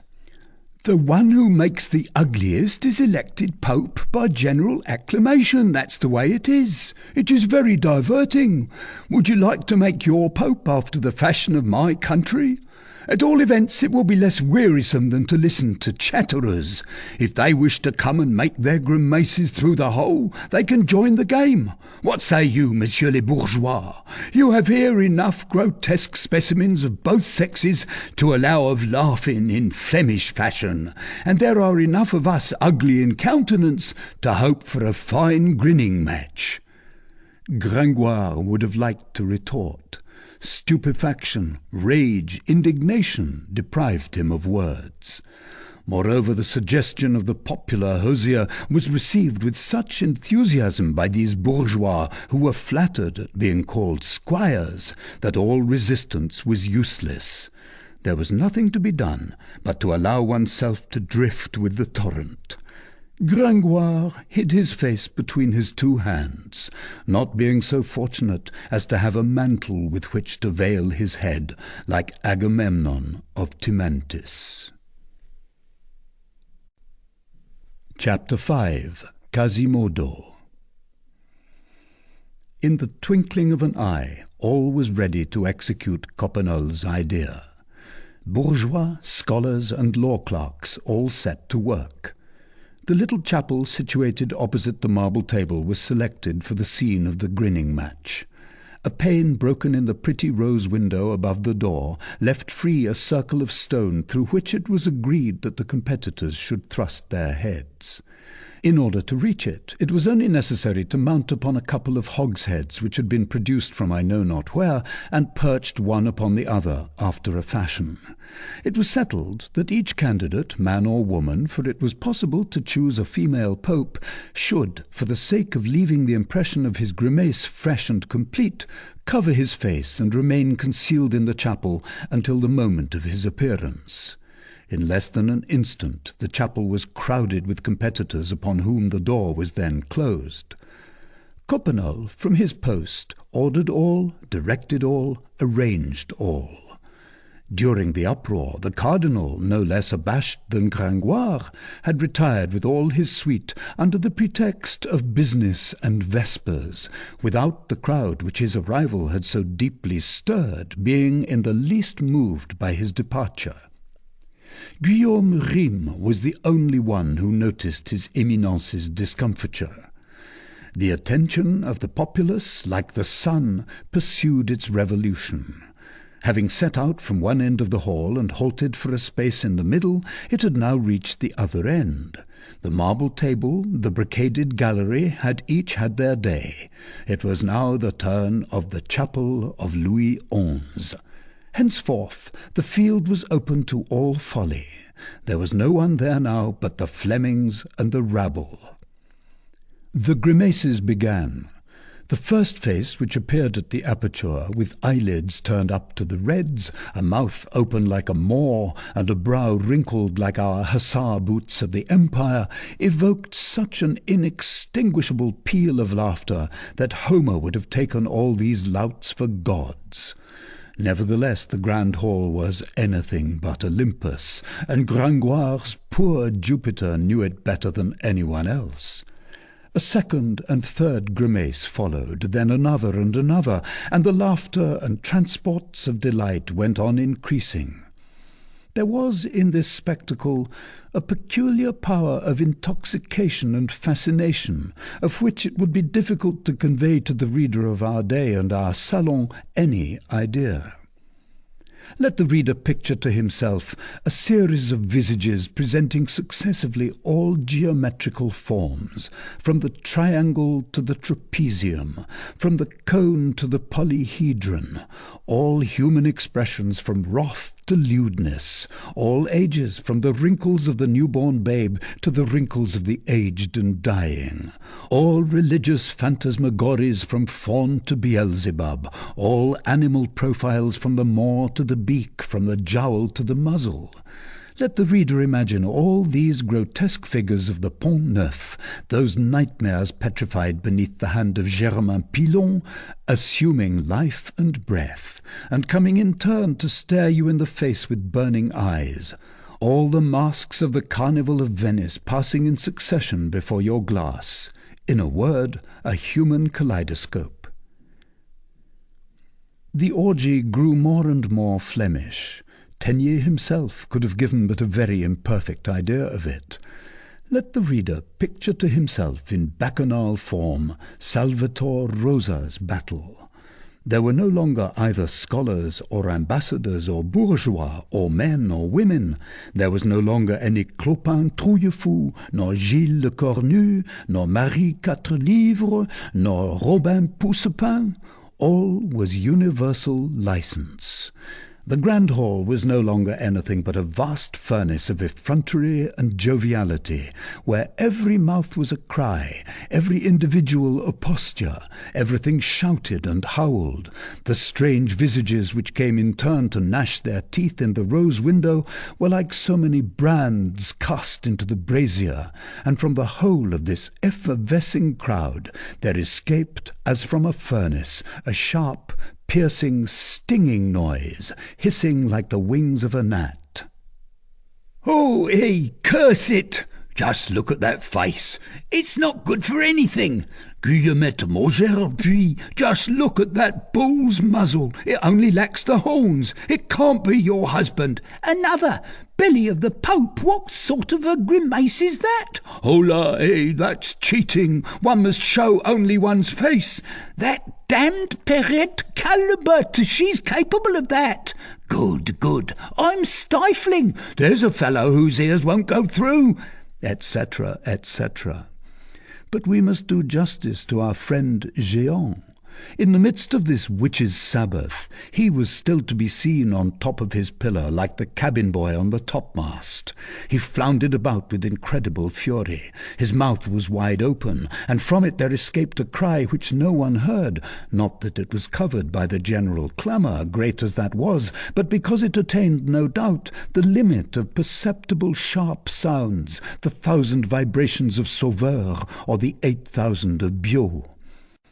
As for Gringoire, the first moment of depression having passed, he had regained his composure. He had hardened himself against adversity.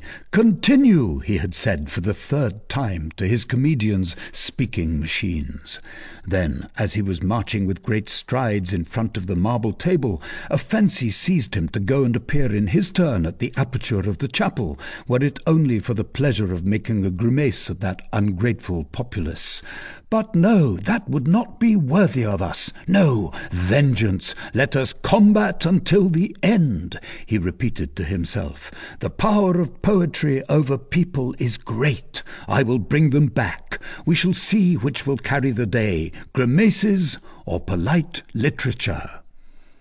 Alas, he had been left the sole spectator of his piece. It was far worse than it had been a little while before. He no longer beheld anything but backs. I am mistaken. The big, patient man, whom he had already consulted in a critical moment, had remained with his face turned towards the stage. As for Gisquette and Liénarde, they had deserted him long ago. Gringoire was touched to the heart by the fidelity of his only spectator. He approached him and addressed him, shaking his arms slightly, for the good man was leaning on the balustrade and dozing a little. "Monsieur," said Gringoire, "I thank you." "Monsieur," replied the big man with a yawn, "for what?" "I see what wearies you," resumed the poet. "'Tis all this noise which prevents your hearing comfortably. But be at ease. Your name shall descend to posterity. Your name, if you please." "Renaud Chateau, guardian of the seals of the Châtelet de Paris, at your service." "Monsieur, you are the only representative of the Muses here," said Gringoire. "You are too kind, sir," said the guardian of the seals at the Châtelet. "You are the only one," resumed Gringoire, "who has listened to the piece decorously. What do you think of it?" "He, he, he," replied the fat magistrate, half aroused. "It's tolerably jolly, that's a fact." Gringoire was forced to content himself with this eulogy, for a thunder of applause mingled with a prodigious acclamation cut their conversation short. The Pope of the Fools had been elected. "Noël! Noël! Noël!" The people shouted the ancient hurrah on all sides. That was, in fact, a marvellous grimace which was beaming at that moment through the aperture in the rose window. After all the pentagonal, hexagonal, and whimsical faces which had succeeded each other at that hole without realizing the ideal of the grotesque which their imaginations, excited by the orgy, had constructed, nothing less was needed to win their suffrages than the sublime grimace which had just dazzled the assembly. Master Coppenole himself applauded, and Clopin Trouillefou, who had been among the competitors, and God knows what intensity of ugliness his visage could attain, confessed himself conquered. We will do the same. We shall not try to give the reader an idea of that tetrahedral nose, that horseshoe mouth, that little left eye obstructed with a red, bushy, bristling eyebrow, while the right eye disappeared entirely beneath an enormous wart, of those teeth in disarray, broken here and there like the embattled parapet of a fortress, of that callous lip upon which one of these teeth encroached like the tusk of an elephant, of that forked chin, and above all, of the expression spread over the whole, of that mixture of malice, amazement, and sadness. Let the reader dream of this whole, if he can. The acclamation was unanimous. People rushed towards the chapel. They made the lucky Pope of the Fools come forth in triumph. But it was then that surprise and admiration attained their highest pitch. The grimace was his face. Or rather, his whole person was a grimace. A huge head, bristling with red hair. Between his shoulders an enormous hump, a counterpart perceptible in front, a system of thighs and legs so strangely astray that they could touch each other only at the knees, and viewed from the front resembled the crescents of two scythes joined by the handles, large feet, monstrous hands, and with all this deformity an indescribable and redoubtable air of vigour, agility, and courage. Strange exception to the eternal rule which wills that force as well as beauty shall be the result of harmony. Such was the Pope whom the fools had just chosen for themselves. One would have pronounced him a giant who had been broken and badly put together again. When this species of cyclops appeared on the threshold of the chapel, motionless, squat, and almost as broad as he was tall, squared on the base, as a great man says, with his doublet half red, half violet, sewn with silver bells, and above all in the perfection of his ugliness, the populace recognized him on the instant, and shouted with one voice, "'Tis Quasimodo the bell-ringer! 'Tis Quasimodo the Hunchback of Notre-Dame! Quasimodo the one-eyed! Quasimodo the bandy-legged! Noel! Noel!" It will be seen that the poor fellow had a choice of surnames. "Let the women with child beware!" shouted the scholars. "Or those who wish to be," resumed Joannes. The women did, in fact, hide their faces. "Oh, the horrible monkey!" said one of them. "As wicked as he is ugly," retorted another. "He's the devil," added a third. "I have the misfortune to live near Notre-Dame. I hear him prowling round the eaves by night. With the cats, he's always on our roofs. He throws spells down our chimneys. The other evening he came and made a grimace at me through my attic window. I thought that it was a man, such a fright as I had. I'm sure that he goes to the witch's Sabbath. Once he left a broom on my leads. Oh, what a displeasing hunchback's face! Oh, what an ill-favoured soul! Phew!" The men, on the contrary, were delighted and applauded. Quasimodo, the object of the tumult, still stood on the threshold of the chapel, sombre and grave, and allowed them to admire him. One scholar, Robin Poussin, I think, came and laughed in his face, and too close. Quasimodo contented himself with taking him by the girdle and hurling him 10 paces off amid the crowd, all without uttering a word. Master Coppenole, in amazement, approached him. "Cross of God, Holy Father, you possess the handsomest ugliness that I have ever beheld in my life. You would deserve to be Pope at Rome as well as at Paris." So saying, he placed his hand gaily on his shoulder. Quasimodo did not stir. Coppenole went on, "You are a rogue with whom I have a fancy for carousing, were it to cost me a new dozen of 12 livres of Tours. How does it strike you?" Quasimodo made no reply. "Cross of God," said the hosier, "are you deaf?" He was, in truth, deaf. Nevertheless, he began to grow impatient with Coppenole's behaviour, and suddenly turned towards him with so formidable a gnashing of teeth that the Flemish giant recoiled like a bulldog before a cat. Then there was created around that strange personage a circle of terror and respect, whose radius was at least 15 geometrical feet. An old woman exclaimed to Coppenole that Quasimodo was deaf. "Deaf!" said the hosier with his great Flemish laugh. "Ha, ha, ha! Cross of God! He's a perfect pope!" "Hey, I recognize him!" exclaimed Jehan, who had at last descended from his capital in order to see Quasimodo at closer quarters. "He's the bell-ringer of my brother, the archdeacon. Good day, Quasimodo." "What a devil of a man," said Robin Poussin, still all bruised with his fall. "He shows himself. He's a hunchback. He walks. He's bandy-legged. He looks at you. He's one-eyed. You speak to him. He's deaf. And what does this Polyphemus do with his tongue?" "He speaks when he chooses," said the old woman.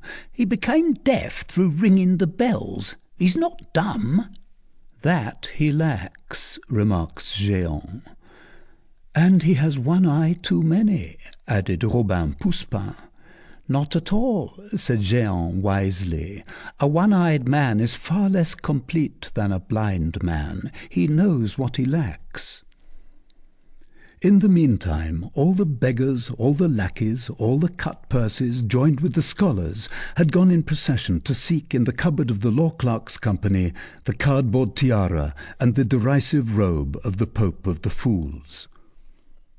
Quasimodo allowed them to array him in them without wincing, and with a sort of proud docility. Then they made him seat himself on a motley litter. 12 officers of the fraternity of fools raised him on their shoulders, and a sort of bitter and disdainful joy lighted up the morose face of the Cyclops when he beheld beneath his deformed feet all those heads of handsome, straight, well-made men. Then the ragged and howling procession set out on its march, according to custom, around the inner galleries of the courts, before making the circuit of the streets and squares. Chapter 6. Esmeralda. We are delighted to be able to inform the reader that during the whole of this scene Gringoire and his piece had stood firm. His actors, spurred on by him, had not ceased to spout his comedy, and he had not ceased to listen to it. He had made up his mind about the tumult, and was determined to proceed to the end, not giving up the hope of a return of attention on the part of the public. This gleam of hope acquired fresh life when he saw Quasimodo, Coppenole, and the deafening escort of the Pope of the procession of fools quit the hall amid great uproar. The throng rushed eagerly after them. "Good," he said to himself, "there go all the mischief-makers." Unfortunately, all the mischief-makers constituted the entire audience. In the twinkling of an eye, the grand hall was empty. To tell the truth, a few spectators still remained, some scattered, others in groups around the pillars, women, old men, or children, who had had enough of the uproar and tumult. Some scholars were still perched astride of the window-sills, engaged in gazing into the Place. "Well," thought Gringoire, "here are still as many as are required to hear the end of my mystery. They are few in number, but it is a choice audience, a lettered audience." An instant later, a symphony which had been intended to produce the greatest effect on the arrival of the Virgin was lacking. Gringoire perceived that his music had been carried off by the procession of the Pope of the Fools. "Skip it," said he stoically. He approached a group of bourgeois who seemed to him to be discussing his piece. This is the fragment of conversation which he caught. "You know, Master Chenteau, the Hôtel de Navarre, which belonged to Monsieur de Nemours?" "Yes, opposite the Chapelle de Braque." "Well, the Treasury has just let it to Guillaume Alexandre, historian, for 6 livres 8 Parisian sols a year." "How rents are going up!" "Come," said Gringoire to himself with a sigh, "the others are listening." "Comrades!" suddenly shouted one of the young scamps from the window. "La Esmeralda! La Esmeralda in the Place!" This word produced a magical effect. Everyone who was left in the hall flew to the windows, climbing the walls in order to see, and repeating, "La Esmeralda! La Esmeralda!" At the same time, a great sound of applause was heard from without. "What's the meaning of this Esmeralda?" said Gringoire, wringing his hands in despair. "Ah, good heavens, it seems to be the turn of the windows now." He returned towards the marble table, and saw that the representation had been interrupted. It was precisely at the instant when Jupiter should have appeared with his thunder, but Jupiter was standing motionless at the foot of the stage. "Michel Giborne!" cried the irritated poet. "What are you doing there? Is that your part? Come up." "Alas," said Jupiter, "a scholar has just seized the ladder." Gringoire looked. It was but too true. All communication between his plot and its solution was intercepted. "The rascal," he murmured. "And why did he take that ladder?" "In order to go and see the Esmeralda," replied Jupiter piteously. "He said, 'Come, here's a ladder that's of no use,' and he took it." This was the last blow. Gringoire received it with resignation. "May the devil fly away with you," he said to the comedian, "and if I get my pay, you shall receive yours." Then he beat a retreat with drooping head, but the last in the field, like a general who has fought well.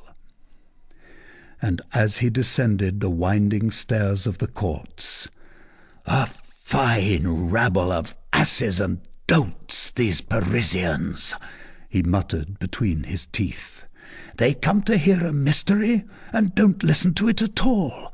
They're engrossed by everyone, by Chopin Trouillefou, by the Cardinal, by Coppenole, by Quasimodo, by the devil, but by Madame the Virgin Mary, not at all. If I had known, I'd have given you Virgin Mary, you ninnies, and I, to come to see faces and behold only backs, to be a poet, and to reap the success of an apothecary. It is true that Homerus begged through the Greek towns, and that Naso died in exile among the Muscovites, but may the devil flay me if I understand what they mean with their Esmeralda. What is that word in the first place? 'Tis Egyptian." Book 2, Chapter 1, From Charybdis to Scylla. Night comes on early in January. The streets were already dark when Gringoire issued forth from the courts. This gloom pleased him. He was in haste to reach some obscure and deserted alley, in order there to meditate at his ease, and in order that the philosopher might place the first dressing upon the wound of the poet. Philosophy, moreover, was his sole refuge, for he did not know where he was to lodge for the night. After the brilliant failure of his first theatrical venture, he dared not return to the lodging which he occupied in the Rue Grenier-sur-Lot, opposite to the Porte aux Foins, having depended upon receiving from Monsieur the Provost for his epithalamium the wherewithal to pay Master Guillaume Dulcire, farmer of the taxes on cloven-footed animals in Paris, the rent which he owed him, that is to say 12 sols Parisian. 12 times the value of all that he possessed in the world, including his trunk-hose, his shirt, and his cap. After reflecting a moment, temporarily sheltered beneath the little wicket of the prison of the treasurer of the Sainte-Chapelle, as to the shelter which he would select for the night, having all the pavements of Paris to choose from, he remembered to have noticed the week previously in the Rue de la Savaterie, at the door of a councillor of the Parliament, a stepping-stone for mounting a mule, and to have said to himself that that stone would furnish on occasion a very excellent pillow for a mendicant or a poet. He thanked Providence for having sent this happy idea to him, but as he was preparing to cross the Place in order to reach the tortuous labyrinth of the city, where meander all those old sister streets, the Rue de la Barillerie, de la Vieille Draperie, de la Savaterie, de la Juiverie, etc., still extant today with their 9-story houses, he saw the procession of the Pope of the Fools, which was also emerging from the courthouse, and rushing across the courtyard with great cries, a great flashing of torches, and the music which belonged to him, Gringoire. This sight revived the pain of his self-love. He fled. In the bitterness of his dramatic misadventure, everything which reminded him of the festival of that day irritated his wound and made it bleed. He was on the point of turning to the Pont Saint-Michel. Children were running about here and there with fire-lances and rockets. "Peste on firework candles," said Gringoire, and he fell back on the Pont au Change. To the house at the head of the bridge there had been affixed 3 small banners, representing the king, the Dauphin, and Marguerite de Flandre, and 6 little pennons on which were portrayed the Duke of Austria, the Cardinal de Bourbon, Monsieur de Beaujeu, and Madame Jeanne de France, and Monsieur the Bastard of Bourbon, and I know not whom else, all being illuminated with torches. The rabble were admiring. "Happy painter Jehan Fourbeau," said Gringoire with a deep sigh, and he turned his back upon the bannerets and pennons. A street opened before him. He thought it so dark and deserted that he hoped to there escape from all the rumours as well as from all the gleams of the festival. At the end of a few moments his foot came in contact with an obstacle. He stumbled and fell. It was the May truss which the clerks of the clerks' law court had deposited that morning at the door of a president of the Parliament in honour of the solemnity of the day. Gringoire bore this new disaster heroically. He picked himself up and reached the water's edge. After leaving behind him the civic tournelle and the criminal tower, and skirted the great walls of the King's Garden on that unpaved strand where the mud reached to his ankles, he reached the western point of the city, and considered for some time the islet of the Passeur aux Vaches, which has disappeared beneath the bronze horse of the Pont Neuf. The islet appeared to him in the shadow like a black mass beyond the narrow strip of whitish water which separated him from it. One could divine by the ray of a tiny light the sort of hut in the form of a beehive where the ferrymen of Cowes took refuge at night. "Happy ferryman," thought Gringoire, "you do not dream of glory, and you do not make marriage songs. What matters it to you if kings and duchesses of Burgundy marry? You know no other daisies than those which your April greensward gives your cows to browse upon, while I, a poet, am hooted and shiver and owe 12 sous, and the soles of my shoes are so transparent that they might serve as glasses for your lantern. Thanks, ferryman, your cabin rests my eyes and makes me forget Paris." He was roused from his almost lyric ecstasy by a big double Saint-Jean cracker which suddenly went off from the happy cabin. It was the cow ferryman who was taking his part in the rejoicings of the day and letting off fireworks. This cracker made Gringoire's skin bristle up all over. "A cursed festival!" he exclaimed. "Wilt thou pursue me everywhere? Oh, good God, even to the ferryman's!" Then he looked at the Seine at his feet, and a horrible temptation took possession of him. "Oh," said he, "I would gladly drown myself, were the water not so cold." Then a desperate resolution occurred to him. It was, since he could not escape from the Pope of the Fools, from Jehan Fourbeau's bannerets, from May trusses, from squibs and crackers, to go to the Place de Grève. "At least," he said to himself, "I shall there have a firebrand of joy wherewith to warm myself, and I can sup on some crumbs of the 3 great armorial bearings of royal sugar which have been erected on the public refreshment stall of the city." Chapter 2. The Place de Grève. There remains today but a very imperceptible vestige of the Place de Grève such as it existed then. It consists in the charming little turret which occupies the angle north of the place, and which, already enshrouded in the ignoble plaster which fills with paste the delicate lines of its sculpture, would soon have disappeared, perhaps submerged by that flood of new houses which so rapidly devours all the ancient facades of Paris. The persons who, like ourselves, never cross the Place de Grève without casting a glance of pity and sympathy on that poor turret strangled between 2 hovels of the time of Louis XV, can easily reconstruct in their minds the aggregate of edifices to which it belonged, and find again entire in it the ancient Gothic place of the 15th century. It was then, as it is today, an irregular trapezoid, bordered on one side by the quay and on the other three by a series of lofty, narrow, and gloomy houses.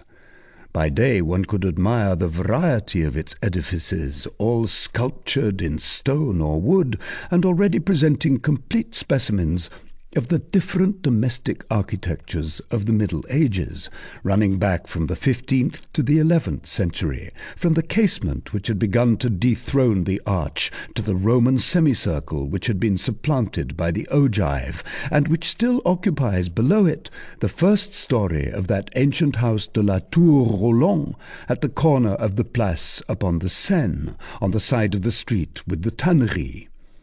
At night one could distinguish nothing of all that mass of buildings except the black indentation of the roofs, unrolling their chain of acute angles round the place.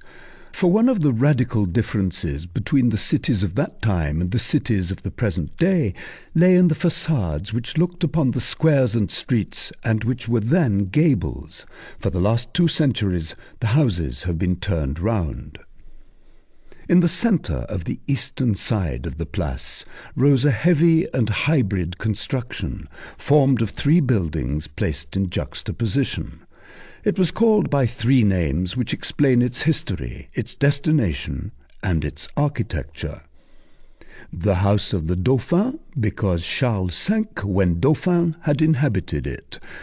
The Marchandise, because it had served as town hall. And the pillared house, Domus ad Piloria, because of a series of large pillars which sustained the 3 stories. The city found there all that is required for a city like Paris: a chapel in which to pray to God, a plaidoyer or pleading room in which to hold hearings and to repel at need the king's people, and under the roof an arsenac full of artillery. For the bourgeois of Paris were aware that it is not sufficient to pray in every conjuncture and to plead for the franchises of the city, and they always had in reserve in the garret of the town hall a few good rusty arquebuses. The grève had then that sinister aspect which it preserves today from the execrable ideas which it awakens, and from the sombre town hall of Dominique Bocador, which has replaced the pillared house.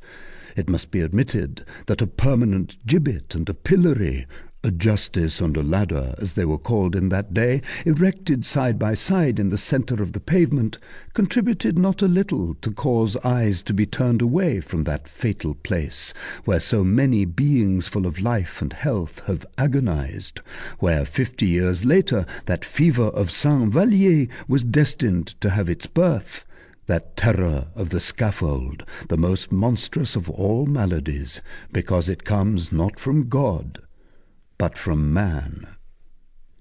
It is a consoling idea, let us remark in passing, to think that the death penalty, which 300 years ago still encumbered with its iron wheels, its stone gibbets, and all its paraphernalia of torture, permanent and riveted to the pavement, the Grève, the Halles, the Place Dauphine, the Cross du Trahoir, the Marché aux Pourceaux, that hideous Montfaucon, the Barrière des Sergents, la Place aux Chats, la Porte Saint-Denis, Champeau, la Porte Baudet, la Porte Saint-Jacques, without reckoning the innumerable ladders of the provosts, the bishop of the chapters, of the abbots, of the priors, who had the decree of life and death, without reckoning the judicial drownings in the river Seine.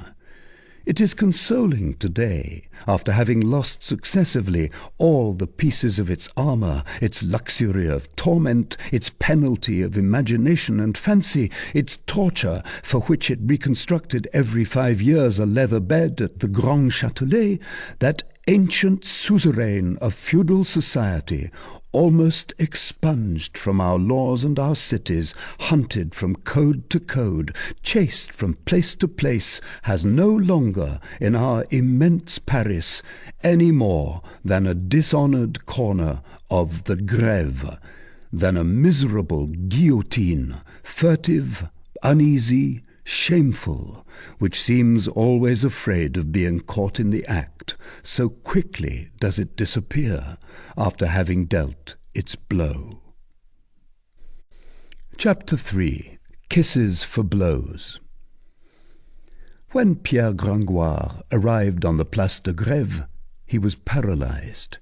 He had directed his course across the Pont aux Meuniers in order to avoid the rabble on the Pont au Change and the pennons of Géant-Fourbeau, but the wheels of all the bishop's mills had splashed him as he passed, and his doublet was drenched. It seemed to him, besides, that the failure of his piece had rendered him still more sensible to cold than usual. Hence he made haste to draw near the bonfire, which was burning magnificently in the middle of the place. But a considerable crowd formed a circle around it.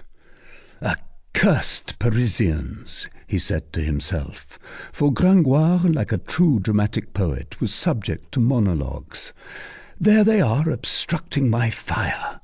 Nevertheless, I am greatly in need of a chimney-corner. My shoes drink in the water, and all those cursed mills wept upon me. That devil of a Bishop of Paris with his mills. I'd just like to know what use a bishop can make of a mill. Does he expect to become a miller instead of a bishop? If only my malediction is needed for that, I bestow it upon him, and his cathedral, and his mills. Just see if those boobies will put themselves out. Move aside! I'd like to know what they are doing there. They are warming themselves. Much pleasure may it give them. They are watching 100 faggots burn. A fine spectacle." On looking more closely, he perceived that the circle was much larger than was required simply for the purpose of getting warm at the king's fire, and that this concourse of people had not been attracted solely by the beauty of the 100 faggots which were burning. In a vast space left free between the crowd and the fire, a young girl was dancing. Whether this young girl was a human being, a fairy, or an angel, is what Gringoire, sceptical philosopher and ironical poet that he was, could not decide at the first moment, so fascinated was he by this dazzling vision. She was not tall, though she seemed so boldly did her slender form dart about. She was swarthy of complexion, but one divined that by day her skin must possess that beautiful golden tone of the Andalusians and the Roman women. Her little foot, too, was Andalusian, for it was both pinched and at ease in its graceful shoe. She danced, she turned, she whirled rapidly about on an old Persian rug spread negligently under her feet, and each time that her radiant face passed before you as she whirled, her great black eyes darted a flash of lightning at you. All around her, all glances were riveted, all mouths open, and in fact, when she danced thus to the humming of the Basque tambourine, which her two pure rounded arms raised above her head, slender, frail, and vivacious as a wasp, with her corsage of gold without a fold, her variegated gown puffing out, her bare shoulders, her delicate limbs, which her petticoat revealed at times, her black hair, her eyes of flame, she was a supernatural creature. "In truth," said Gringoire to himself, "she is a salamander, she is a nymph, she is a goddess, she is a bacchante of the Menalian Mount." At that moment one of the salamander's braids of hair became unfastened, and a piece of yellow copper which was attached to it rolled to the ground. "Eh, no," said he, "she is a gypsy." All illusions had disappeared. She began her dance once more. She took from the ground 2 swords, whose points she rested against her brow, and which she made to turn in one direction while she turned in the other. It was a purely gypsy effect. But disenchanted though Gringoire was, the whole effect of this picture was not without its charm and its magic.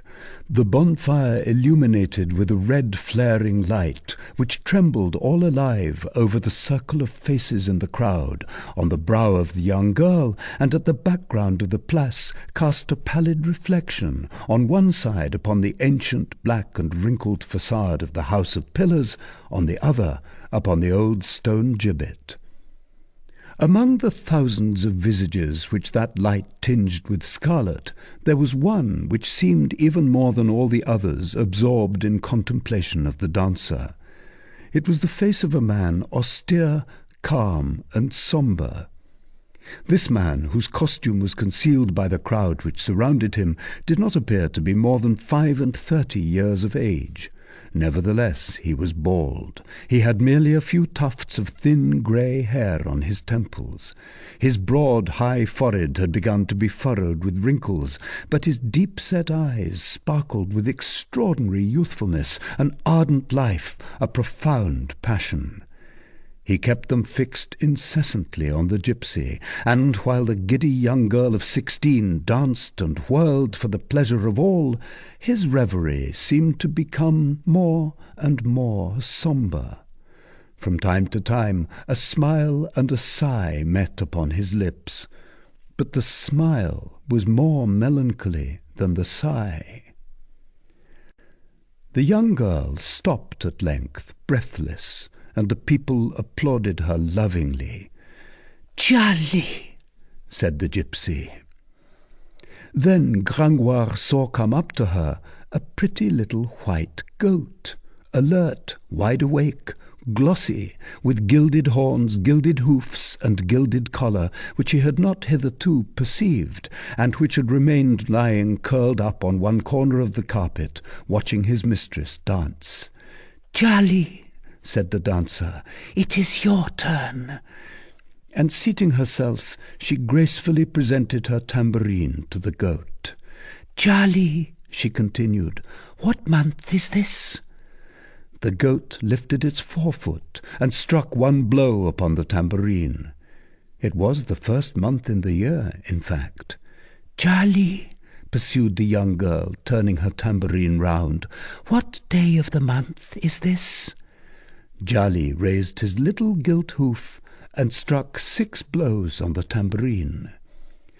"Jolly," pursued the Egyptian, with still another movement of the tambourine, "what hour of the day is it?"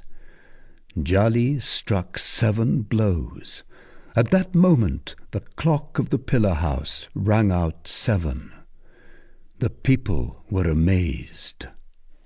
"There's sorcery at the bottom of it," said a sinister voice in the crowd. It was that of the bald man who never removed his eyes from the gypsy. She shuddered and turned round, but applause broke forth and drowned the morose exclamation. It even effaced it so completely from her mind that she continued to question her goat. "Jolly, what does Master Guichard Grand-Remy, captain of the pistolier of the town, do at the procession of Candlemas?" Jolly reared himself on his hind legs and began to bleat, marching along with so much dainty gravity that the entire circle of spectators burst into a laugh at this parody of the interested devoutness of the captain of pistolier. "Jolly," resumed the young girl, emboldened by her growing success, "how preaches Master Jacques Charmolue, procurator to the king in the ecclesiastical court?" The goat seated himself on his hind quarters and began to bleat, waving his forefeet in so strange a manner that, with the exception of the bad French and worse Latin, Jacques Charmolue was there complete, gesture, accent, and attitude. And the crowd applauded louder than ever. "Sacrilege! Profanation!" resumed the voice of the bald man. The gypsy turned round once more. "Ah," said she, "'tis that villainous man." Then, thrusting her underlip out beyond the upper, she made a little pout which appeared to be familiar to her, executed a pirouette on her heel, and set about collecting in her tambourine the gifts of the multitude. Coins, big blancs, little blancs, targe and eagle liard showered into it. All at once she passed in front of Gringoire. Gringoire put his hand so recklessly into his pocket that she halted. "The devil," said the poet, finding at the bottom of his pocket the reality, that is to say, a void. In the meantime the pretty girl stood there gazing at him with her big eyes and holding out her tambourine to him and waiting. Gringoire broke into a violent perspiration. If he had all Peru in his pocket, he would certainly have given it to the dancer. But Gringoire had not Peru, and moreover America had not yet been discovered. Happily, an unexpected incident came to his rescue. "Will you take yourself off, you Egyptian grasshopper?" cried a sharp voice which proceeded from the darkest corner of the place. The young girl turned round in a fright. It was no longer the voice of the bald man. It was the voice of a woman, bigoted and malicious. However, this cry, which alarmed the gypsy, delighted a troop of children who were prowling about there. "It is the recluse of the Tour Roland," they exclaimed with wild laughter. "It is the sacked nun who is scolding. Hasn't she supped? Let's carry her the remains of the city's refreshments." All rushed towards the pillar house. In the meanwhile, Gringoire had taken advantage of the dancer's embarrassment to disappear. The children's shouts had reminded him that he also had not supped, so he ran to the public buffet. But the little rascals had better legs than he. When he arrived, they had stripped the table. There remained not so much as a miserable camichon at 5 sous the pound. Nothing remained upon the wall but slender fleurs de lis mingled with rose bushes, painted in 1434 by Mathieu Biterne. It was a meagre supper. It is an unpleasant thing to go to bed without supper. It is a still less pleasant thing not to sup and not to know where one is to sleep. That was Gringoire's condition. No supper, no shelter. He saw himself pressed on all sides by necessity, and he found necessity very crabbed. He had long ago discovered the truth, that Jupiter created men during a fit of misanthropy, and that during a wise man's whole life his destiny holds his philosophy in a state of siege. As for himself, he had never seen the blockade so complete. He heard his stomach sounding a parley, and he considered it very much out of place that evil destiny should capture his philosophy by famine. This melancholy reverie was absorbing him more and more, when a song, quaint but full of sweetness, suddenly tore him from it. It was the young gypsy who was singing. Her voice was like her dancing, like her beauty. It was indefinable and charming.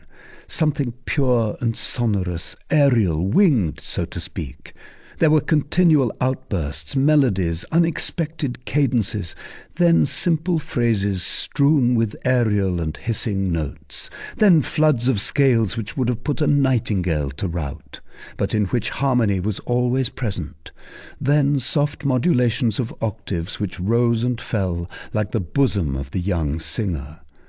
Her beautiful face followed with singular mobility all the caprices of her song, from the wildest inspiration to the chastest dignity. One would have pronounced her now a mad creature, now a queen. The words which she sang were in a tongue unknown to Gringoire, and which seemed to him to be unknown to herself, so little relation did the expression which she imparted to her song bear to the sense of the words. Thus these 4 lines in her mouth were madly gay. Un cofre de gran riqueza, jalaron dentro un pilar, dentro del nuevas banderas, con figuras de espantar. A coffer of great richness in a pillar's heart heart they found. Within it lay new banners, with figures to astound. And an instant afterwards, at the accents which she imparted to this stanza: Alla rapes de caballo, sin poderse menear, con espadas y los cuellos, ballestas de buen ecar. Gringoire felt the tears start to his eyes. Nevertheless, her song breathed joy most of all, and she seemed to sing like a bird from serenity and heedlessness. The gypsy's song had disturbed Gringoire's reverie as the swan disturbs the water. He listened in a sort of rapture and forgetfulness of everything. It was the first moment in the course of many hours when he did not feel that he suffered. The moment was brief. The same woman's voice which had interrupted the gypsy's dance interrupted her song. "Will you hold your tongue, you cricket of hell?" it cried, still from the same obscure corner of the place. The poor cricket stopped short. Gringoire covered up his ears. "Oh," he exclaimed, "a cursed saw with missing teeth which comes to break the lyre." Meanwhile the other spectators murmured like himself. "To the devil with the sacked nun," said some of them. And the old invisible killjoy might have had occasion to repent of her aggressions against the gypsy had their attention not been diverted at this moment by the procession of the Pope of the Fools, which, after having traversed many streets and squares, debouched upon the Place de Grève with all its torches and all its uproar. This procession, which our readers have seen set out from the Palais de Justice, had organized on the way, and had been recruited by all the knaves, idle thieves, and unemployed vagabonds in Paris, so that it presented a very respectable aspect when it arrived at the Grève. First came Egypt. The Duke of Egypt headed it on horseback, with his counts on foot, holding his bridle and stirrups for him.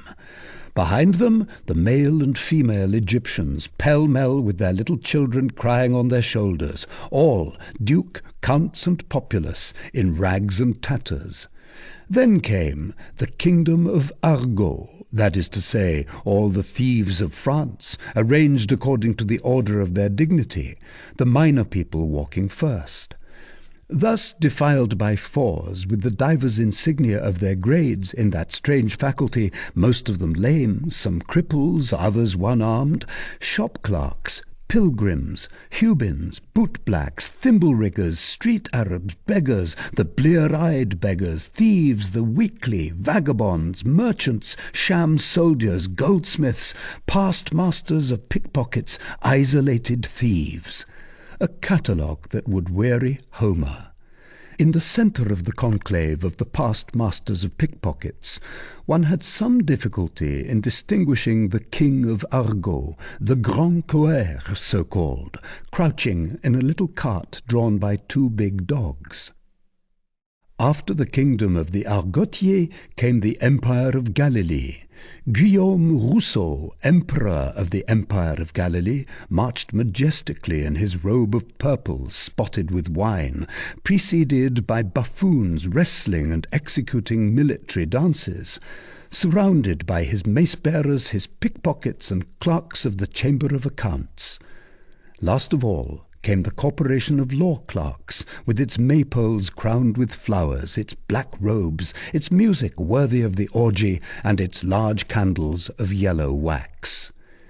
In the centre of this crowd, the grand officers of the Brotherhood of Fools bore on their shoulders a litter more loaded down with candles than the reliquary of Sainte Geneviève in time of pest. And on this litter shone resplendent with crozier, cope, and mitre, the new Pope of the Fools, the bell-ringer of Notre-Dame, Quasimodo, the Hunchback. Each section of this grotesque procession had its own music. The Egyptians made their drums and African tambourines resound. The slang men, not a very musical race, still clung to the goat's horn trumpet and the Gothic rubebi of the 12th century. The Empire of Galilee was not much more advanced. Among its music one could hardly distinguish some miserable rebec from the infancy of the art, still imprisoned in the Relami. But it was around the Pope of the Fools that all the musical riches of the epoch were displayed in a magnificent discord. It was nothing but soprano rebecs, counter-tenor rebecs, and tenor rebecs, not to mention the flutes and brass instruments. Alas, our readers will remember that this was Gringoire's orchestra. It is difficult to convey an idea of the degree of proud and blissful expansion to which the sad and hideous visage of Quasimodo had attained during the transit from the Palais de Justice to the Place de Grève. It was the first enjoyment of self-love that he had ever experienced. Down to that day he had known only humiliation, disdain for his condition, disgust for his person. Hence, deaf though he was, he enjoyed like a veritable pope the acclamations of that throng, which he hated because he felt that he was hated by it. What mattered it that his people consisted of a pack of fools, cripples, thieves, and beggars? It was still a people, and he was still its sovereign. And he accepted seriously all this ironical applause, all this derisive respect, with which the crowd mingled, it must be admitted, a good deal of very real fear. For the hunchback was robust, for the bandy-legged fellow was agile, for the deaf man was malicious, 3 qualities which temper ridicule. We are far from believing, however, that the new Pope of the Fools understood both the sentiments which he felt and the sentiments which he inspired. The spirit which was lodged in this failure of a body had necessarily something incomplete and deaf about it. Thus, what he felt at the moment was to him absolutely vague, indistinct, and confused. Only joy made itself felt, only pride dominated. Around that sombre and unhappy face there hung a radiance. It was then not without surprise and alarm that at the very moment when Quasimodo was passing the pillar-house in that semi-intoxicated state, a man was seen to dart from the crowd and to tear from his hands with a gesture of anger his crozier of gilded wood, the emblem of his mock popeship. This man, this rash individual, was the man with the bald brow, who a moment earlier, standing with the gypsies' group, had chilled the poor girl with his words of menace and of hatred. He was dressed in an ecclesiastical costume. At the moment when he stood forth from the crowd, Gringoire, who had not noticed him up to that time, recognized him. "Hold," he said, with an exclamation of astonishment. "Eh, 'tis my master in Hermes, Dom Claude Frollo, the archdeacon. What the devil does he want of that old one-eyed fellow? He'll get himself devoured." A cry of terror arose, in fact. The formidable Quasimodo had hurled himself from the litter, and the women turned aside their eyes in order not to see him tear the archdeacon asunder. He made one bound as far as the priest, looked at him, and fell upon his knees. The priest tore off his tiara, broke his crozier, and rent his tinsel cope. Quasimodo remained on his knees, with head bent and hands clasped. Then there was established between them a strange dialogue of signs and gestures, for neither of them spoke. The priest, erect on his feet, irritated, threatening, imperious. Quasimodo, prostrate, humble, suppliant. And nevertheless, it is certain that Quasimodo could have crushed the priest with his thumb. At length the archdeacon, giving Quasimodo's powerful shoulder a rough shake, made him a sign to rise and follow him. Quasimodo rose. Then the brotherhood of fools, their first stupor having passed off, wished to defend their pope so abruptly dethroned. The Egyptians, the men of slang, and all the fraternity of law clerks gathered howling round the priest. Quasimodo placed himself in front of the priest, set in play the muscles of his athletic fists, and glared upon the assailants with the snarl of an angry tiger. The priest resumed his sombre gravity, made a sign to Quasimodo, and retired in silence.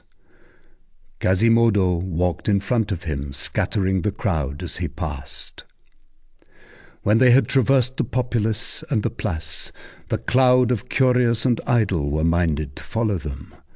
Quasimodo then constituted himself the rear-guard, and following the archdeacon, walking backwards, squat, surly, monstrous, bristling, gathering up his limbs, licking his boar's tusks, growling like a wild beast, and imparting to the crowd immense vibrations with a look or a gesture.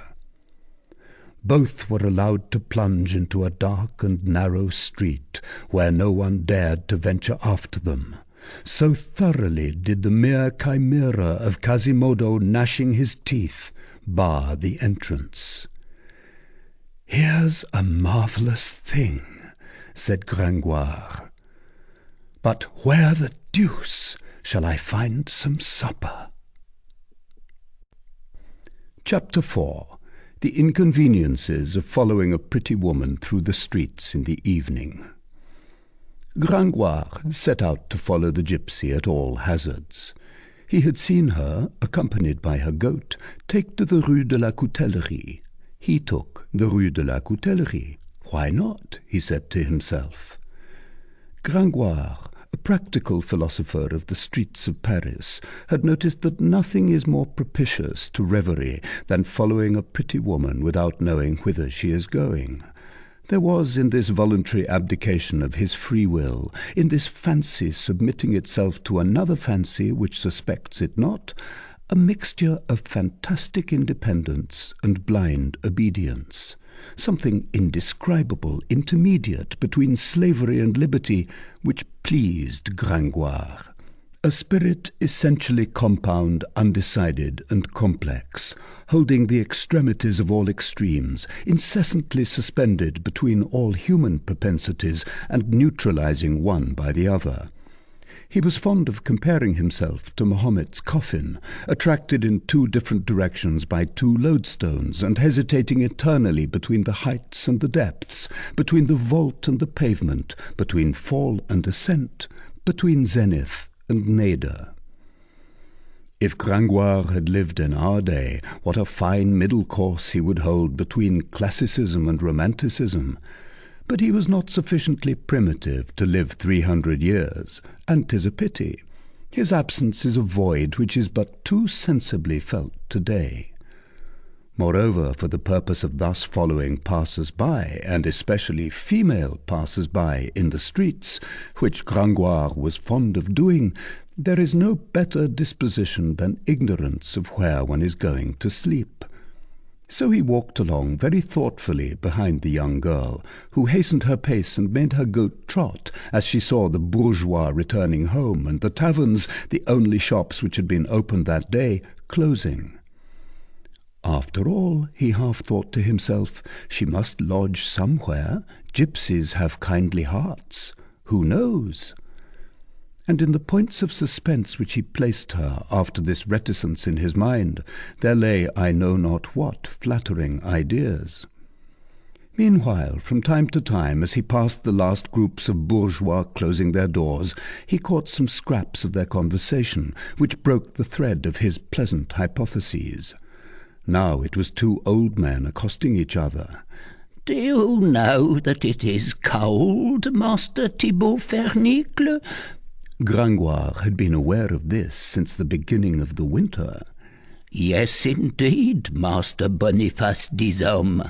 Are we going to have a winter such as we had 3 years ago in '80, when wood cost 8 sous the stare?"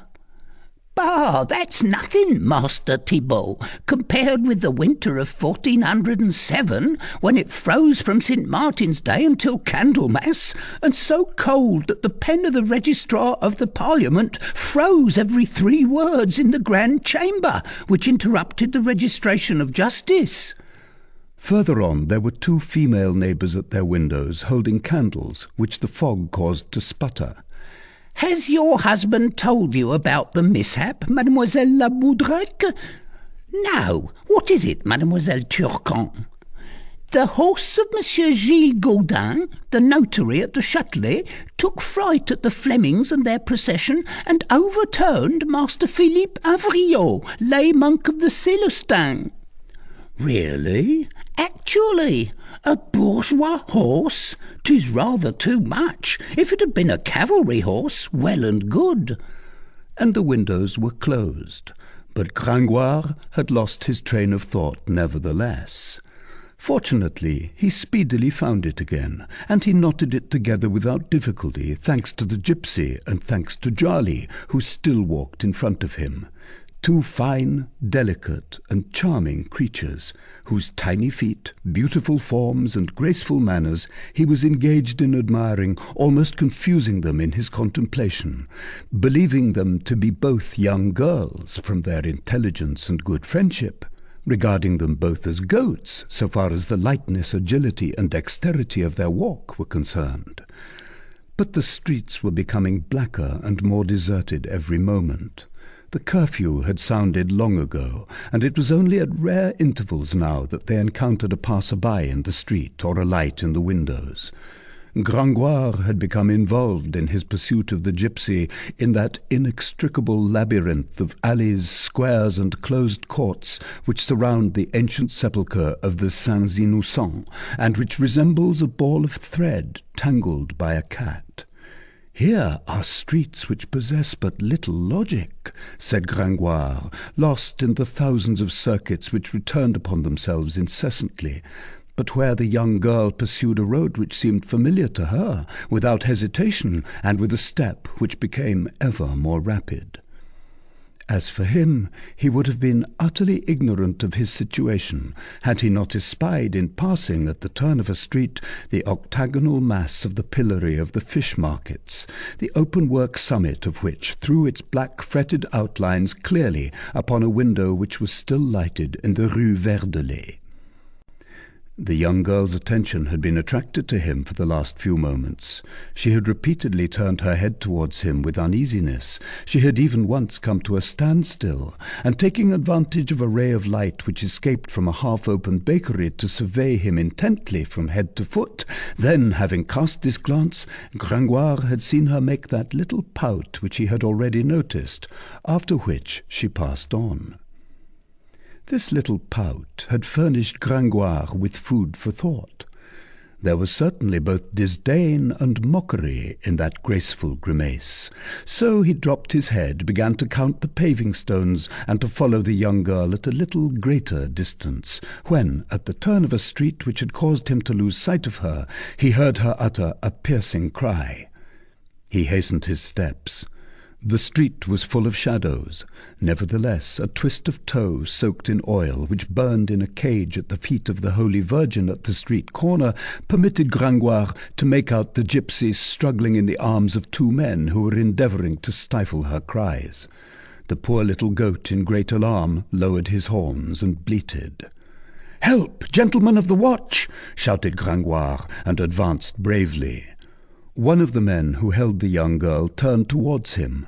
It was the formidable visage of Quasimodo.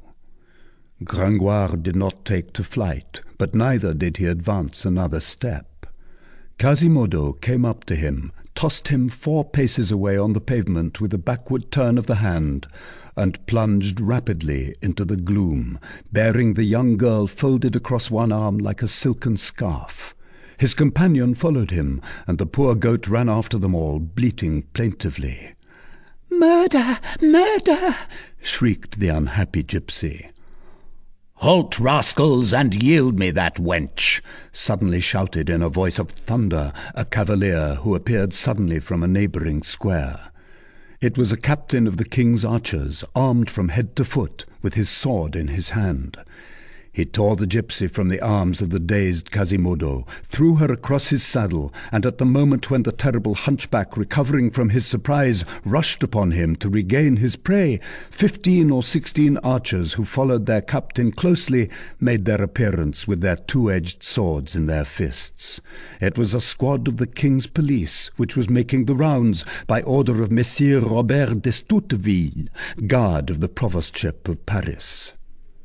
Quasimodo was surrounded, seized, garroted. He roared, he foamed at the mouth, he bit, and had it been broad daylight, there is no doubt that his face alone, rendered more hideous by wrath, would have put the entire squad to flight.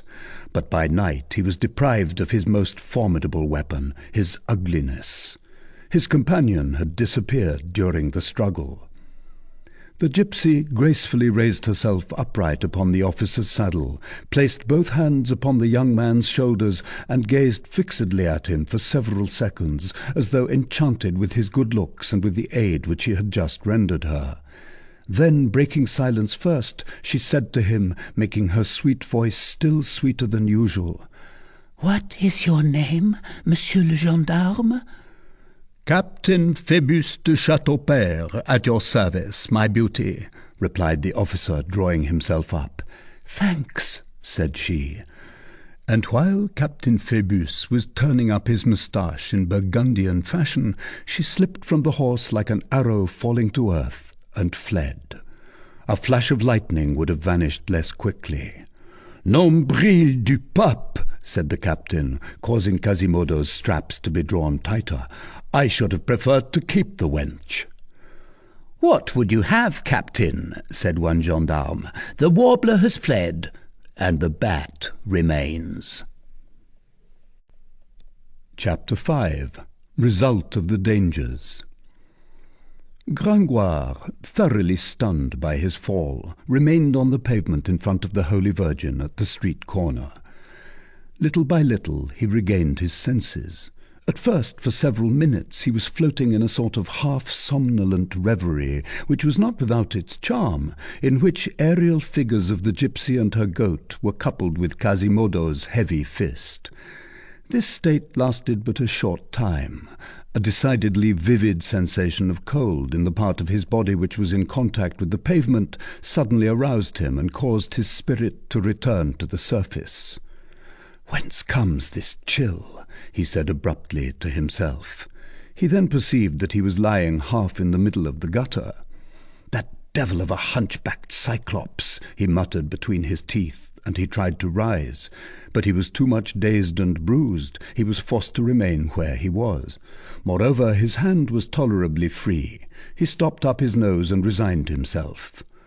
"The mud of Paris," he said to himself, for decidedly he thought that he was sure that the gutter would prove his refuge for the night, and what can one do in a refuge except dream? The mud of Paris is particularly stinking. It must contain a great deal of volatile and nitric salts.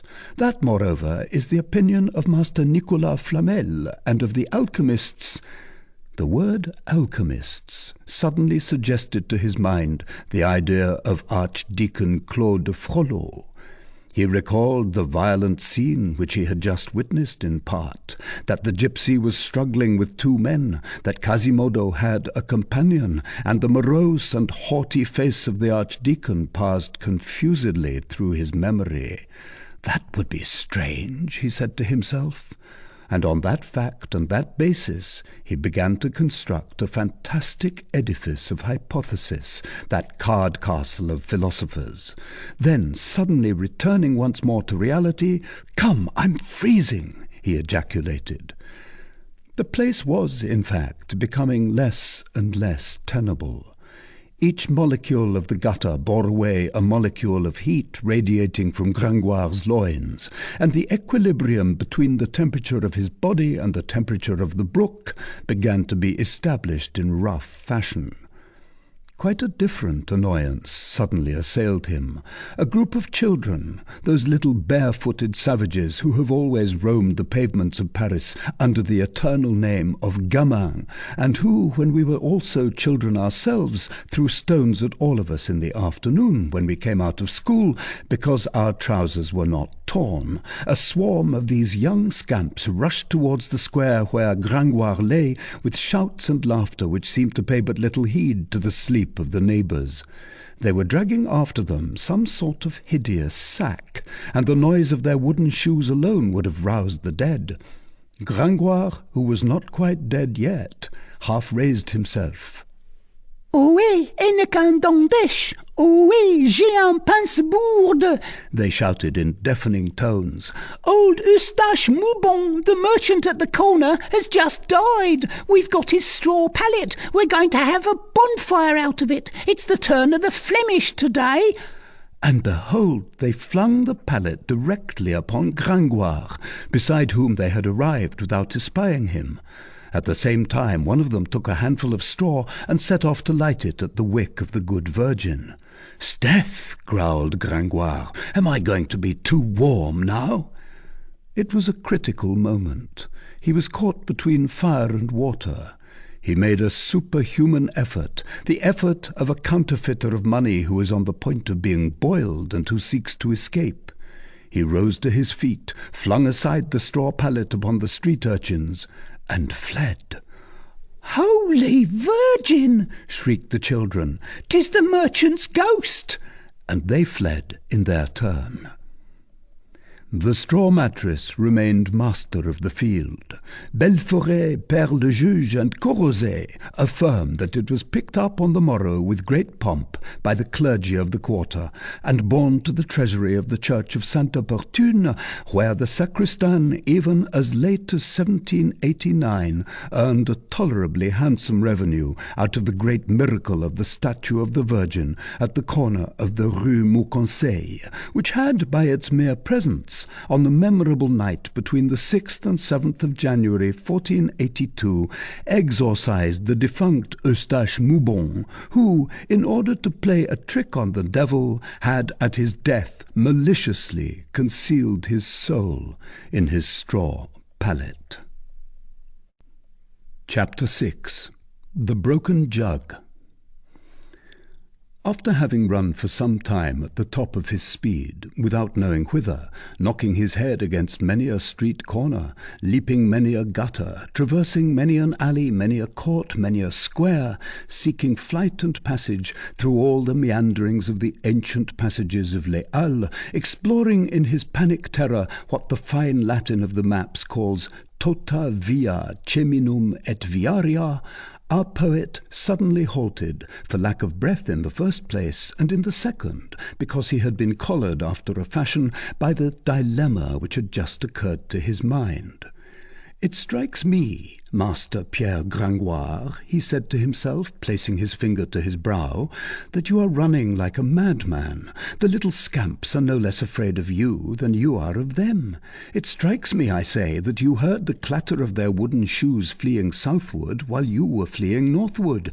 Now, one of two things. Either they have taken flight, and the pallet, which they must have forgotten in their terror, is precisely that hospitable bed in search of which you have been running ever since morning, and which Madame la Vierge miraculously sends you in order to recompense you for having made a morality in her honour, accompanied by triumphs and mummeries, or the children have not taken flight, and in that case they have put the brand to the pallet, and that is precisely the good fire which you need to cheer, dry, and warm you. In either case, good fire or good bed, that straw pallet is a gift from heaven. The Blessed Virgin Marie, who stands at the corner of the Rue Mauconseil, could only have made Eustache Moubon die for that express purpose, and it is folly on your part to flee thus zigzag like a Picard before a Frenchman, leaving behind you what you seek before you, and you are a fool."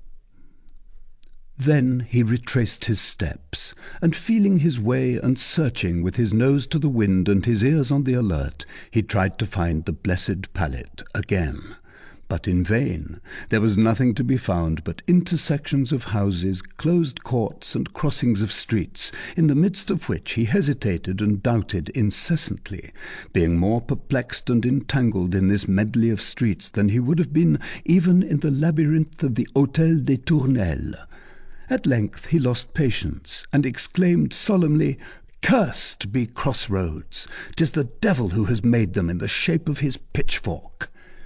This exclamation afforded him a little solace, and a sort of reddish reflection which he caught sight of at that moment at the extremity of a long and narrow lane completed the elevation of his moral tone. God be praised, said he. There it is yonder. There is my pallet burning.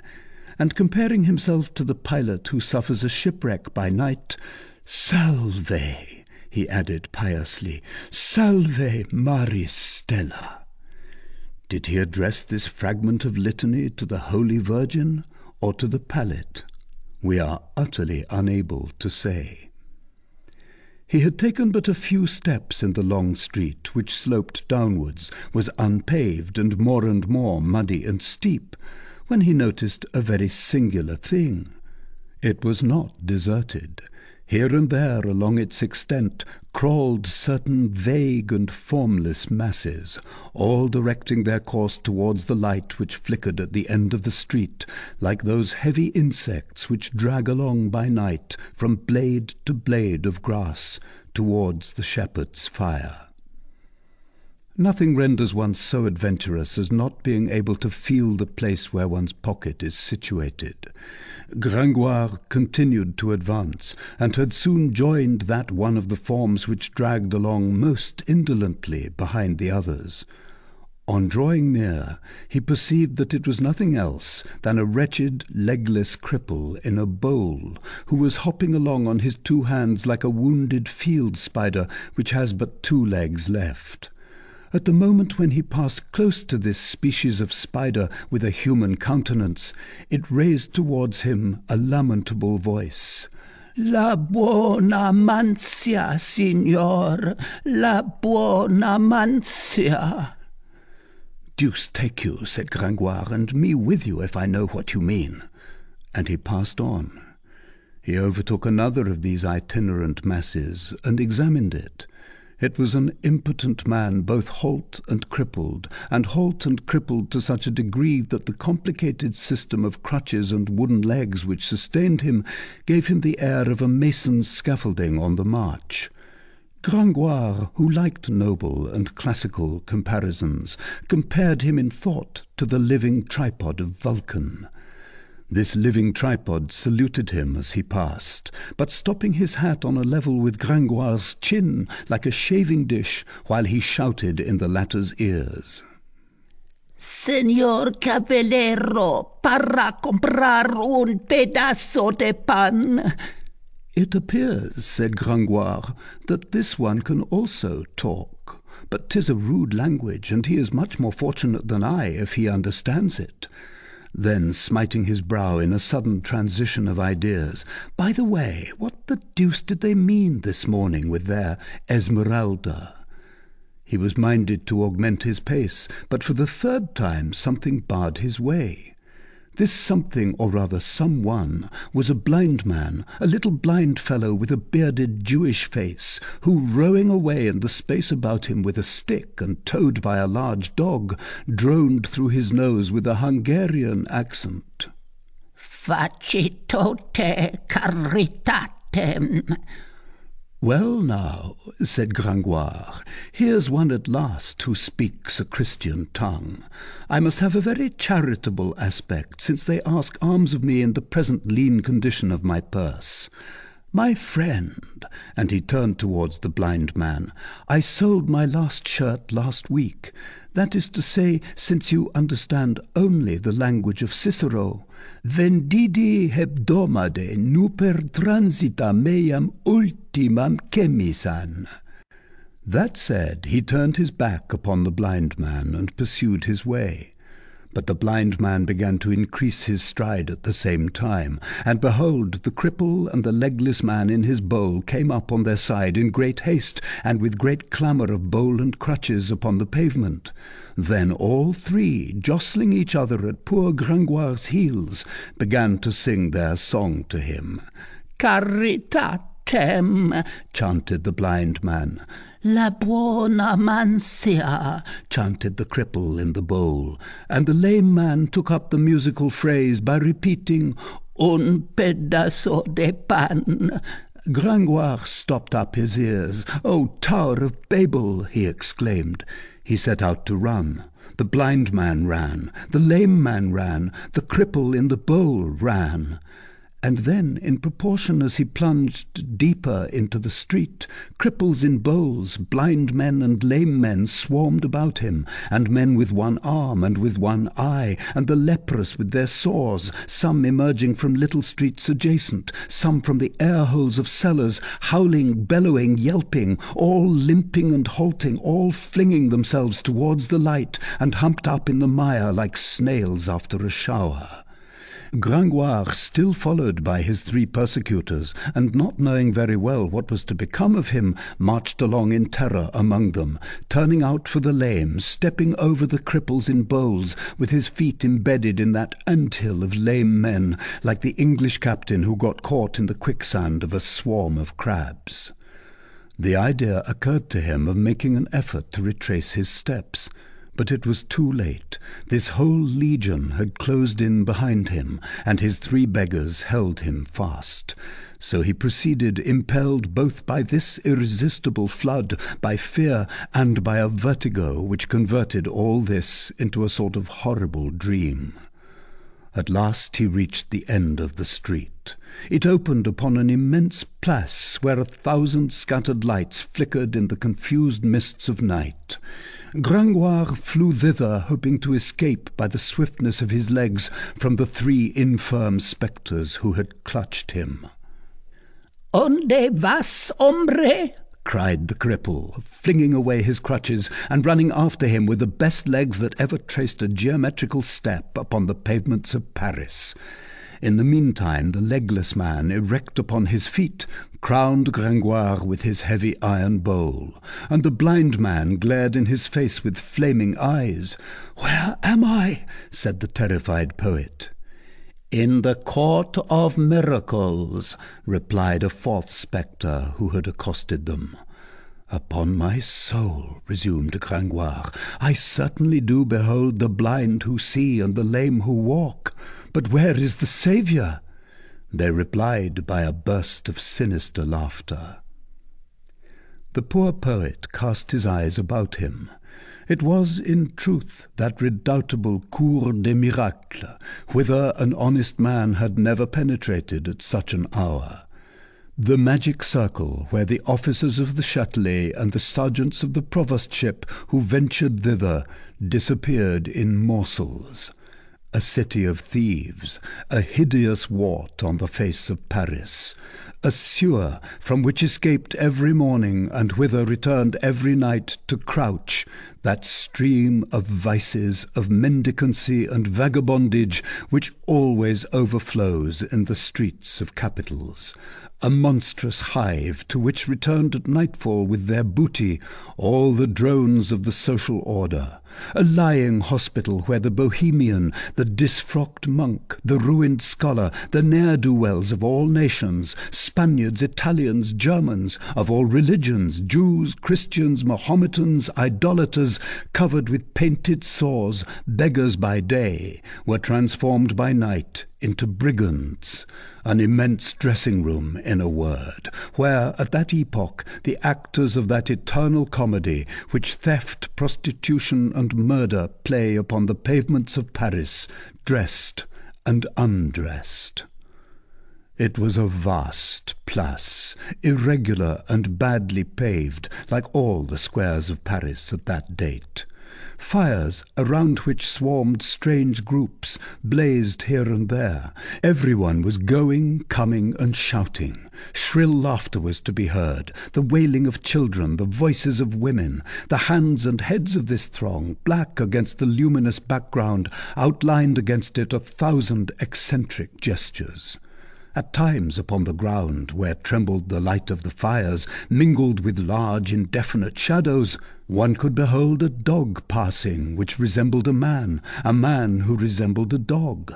The limits of races and species seemed effaced in this city, as in a pandemonium. Men, women, beasts, age, sex, health, maladies, all seemed to be in common among these people. All went together. They mingled, confounded, superposed. Each one there participated in all. The poor and flickering flames of the fire permitted Gringoire to distinguish, amid his trouble, all around the immense place, a hideous frame of ancient houses, whose worm-eaten, shriveled, stunted facades, each pierced with one or two lighted attic windows, seemed to him in the darkness like enormous heads of old women, ranged in a circle, monstrous and crabbed, winking as they looked on at the witches' Sabbath. It was like a new world, unknown, unheard of, misshapen, creeping, swarming, fantastic. Gringoire, more and more terrified, clutched by the three beggars as by three pairs of tongs, dazed by a throng of other faces which frothed and yelped around him, unhappy Gringoire endeavoured to summon his presence of mind in order to recall whether it was a Saturday. But his efforts were vain. The thread of his memory and of his thought was broken, and doubting everything, wavering between what he saw and what he felt, he put to himself this unanswerable question: if I exist, does this exist? If this exists, do I exist? At that moment a distinct cry arose in the buzzing throng which surrounded him. "Let's take him to the king! Let's take him to the king!" "Holy Virgin!" murmured Gringoire. "The king here must be a ram." "To the king! To the king!" repeated all voices. They dragged him off. Each vied with the other in laying his claws upon him. But the three beggars did not loose their hold, and tore him from the rest, howling, "He belongs to us!"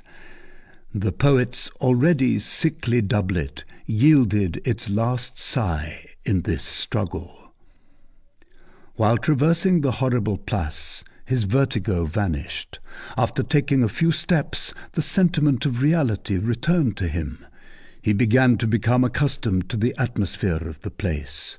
At the first moment there had arisen from his poet's head, or simply and prosaically from his empty stomach, a mist, a vapour, so to speak, which, spreading between objects and himself, permitted him to catch a glimpse of them only in the incoherent fog of nightmare, in those shadows of dreams which distort every outline, agglomerating objects into unwieldy groups, dilating things into chimeras and men into phantoms. Little by little, this hallucination was succeeded by a less bewildered and exaggerating view. Reality made its way to the light around him, struck his eyes, struck his feet, and demolished bit by bit all that frightful poetry with which he had at first believed himself to be surrounded. He was forced to perceive that he was not walking in the Styx, but in mud, that he was elbowed not by demons, but by thieves, that it was not his soul which was in question, but his life, since he lacked that precious conciliator which places itself so effectually between the bandit and the honest man, a purse. In short, on examining the orgy more closely and with more coolness, he fell from the witch's Sabbath to the dram shop. The Cour des Miracles was, in fact, merely a dram shop, but a brigand's dram shop, reddened quite as much with blood as with wine. The spectacle which presented itself to his eyes when his ragged escort finally deposited him at the end of his trip was not fitted to bear him back to poetry, even to the poetry of hell. It was more than ever the prosaic and brutal reality of the tavern. Were we not in the 15th century, we would say that Gringoire had descended from Michelangelo to Calotte. Around a great fire which burned on a large circular flagstone, the flames of which had heated red-hot the legs of a tripod, which was empty for the moment, some worm-eaten tables were placed here and there, haphazard, no lackey of a geometrical turn having deigned to adjust their parallelism or to see to it that they did not make too unusual angles. Upon these tables gleamed several dripping pots of wine and beer, and round these pots were grouped many Bacchic visages, purple with the fire and the wine. There was a man with a huge belly and a jovial face, noisily kissing a woman of the town, thick-set and brawny. There was a sort of sham soldier, a nakwa, as the slang expression runs, who was whistling as he undid the bandages from his fictitious wound, and removing the numbness from his sound and vigorous knee, which had been swathed since morning in 1,000 ligatures. On the other hand, there was a wretched fellow preparing with celandine and beef's blood his leg of God for the next day. 2 tables further on, a palmer, with his pilgrim's costume complete, was practising the lament of the Holy Queen, not forgetting the drone and the nasal drawl. Further on, a young scamp was taking a lesson in epilepsy from an old pretender who was instructing him in the art of foaming at the mouth by chewing a morsel of soap. Beside him, a man with the dropsy was getting rid of his swelling, and making 4 or 5 female thieves who were disputing at the same table over a child who had been stolen that evening hold their noses. All circumstances which 2 centuries later seemed so ridiculous to the court, as Sauval says, that they served as a pastime to the king and as an introduction to the royal ballet of night, divided into 4 parts and danced on the theatre of the Petit Bourbon. Never, adds an eyewitness of 1653, have the sudden metamorphoses of the court of miracles been more happily presented. Bonserade prepared us for it by some very gallant verses. Loud laughter everywhere, and obscene songs. Each one held his own course, carping and swearing, without listening to his neighbour. Pots clinked, and quarrels sprang up at the shock of the pots, and the broken pots made rents in the rags. A big dog, seated on his tail, gazed at the fire. Some children were mingled in this orgy. The stolen child wept and cried. Another, a big boy 4 years of age, seated with legs dangling upon a bench that was too high for him, before a table that reached to his chin, and uttering not a word. A third, gravely spreading out upon the table with his finger the melted tallow which dripped from a candle.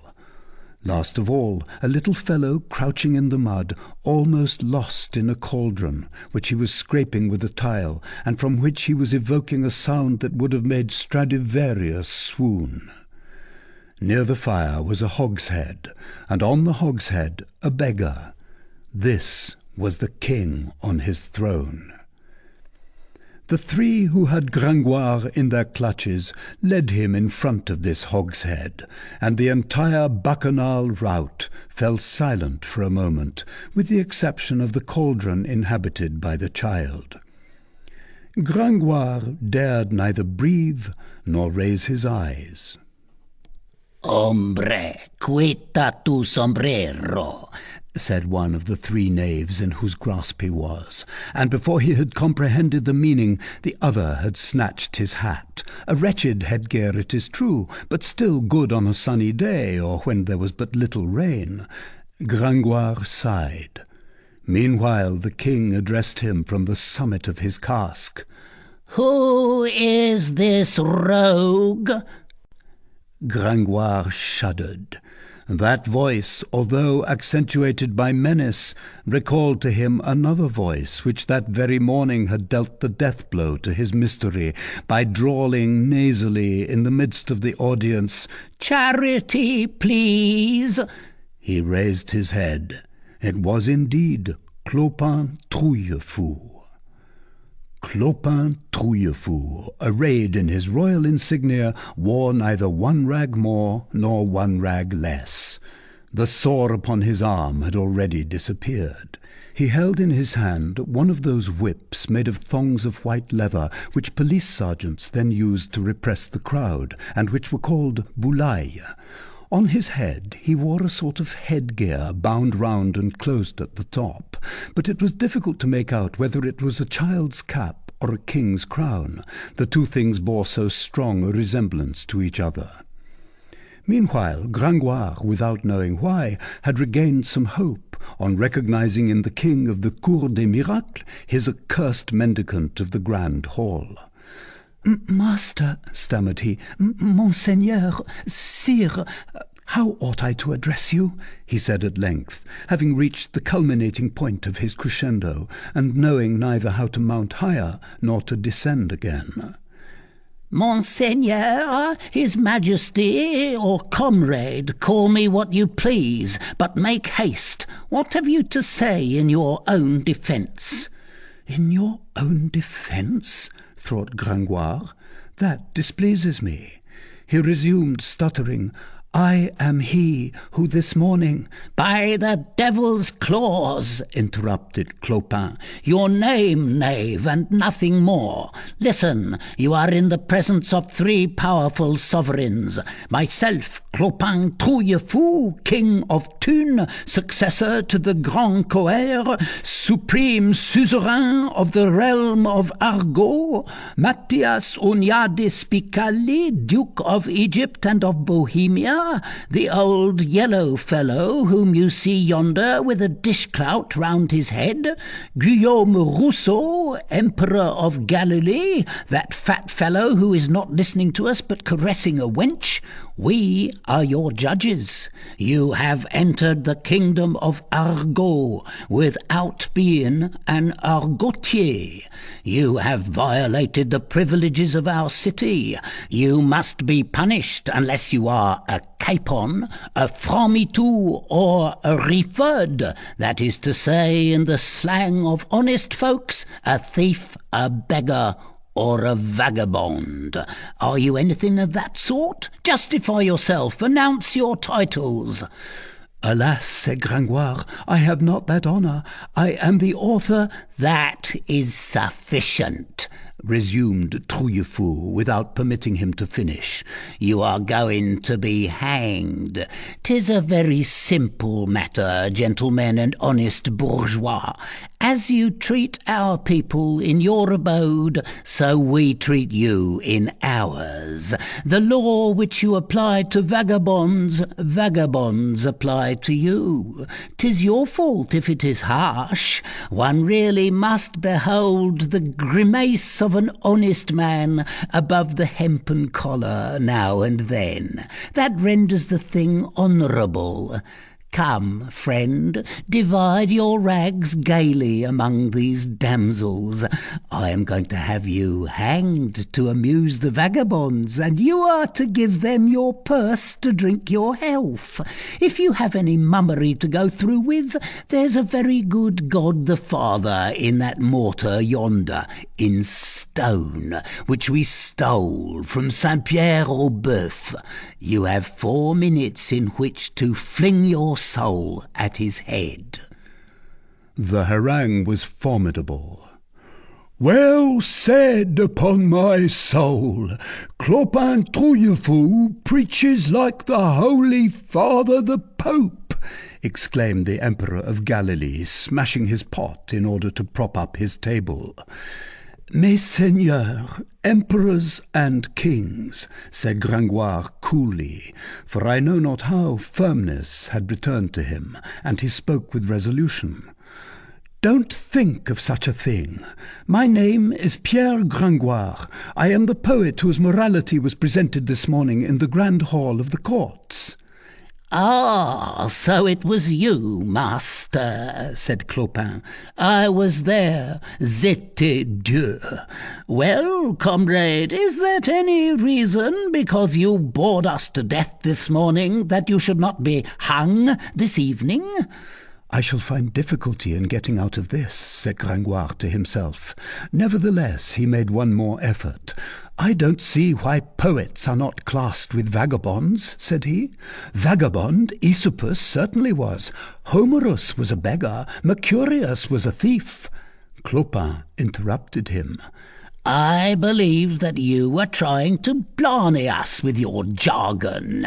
Zoons, let yourself be hung and don't kick up such a row over it."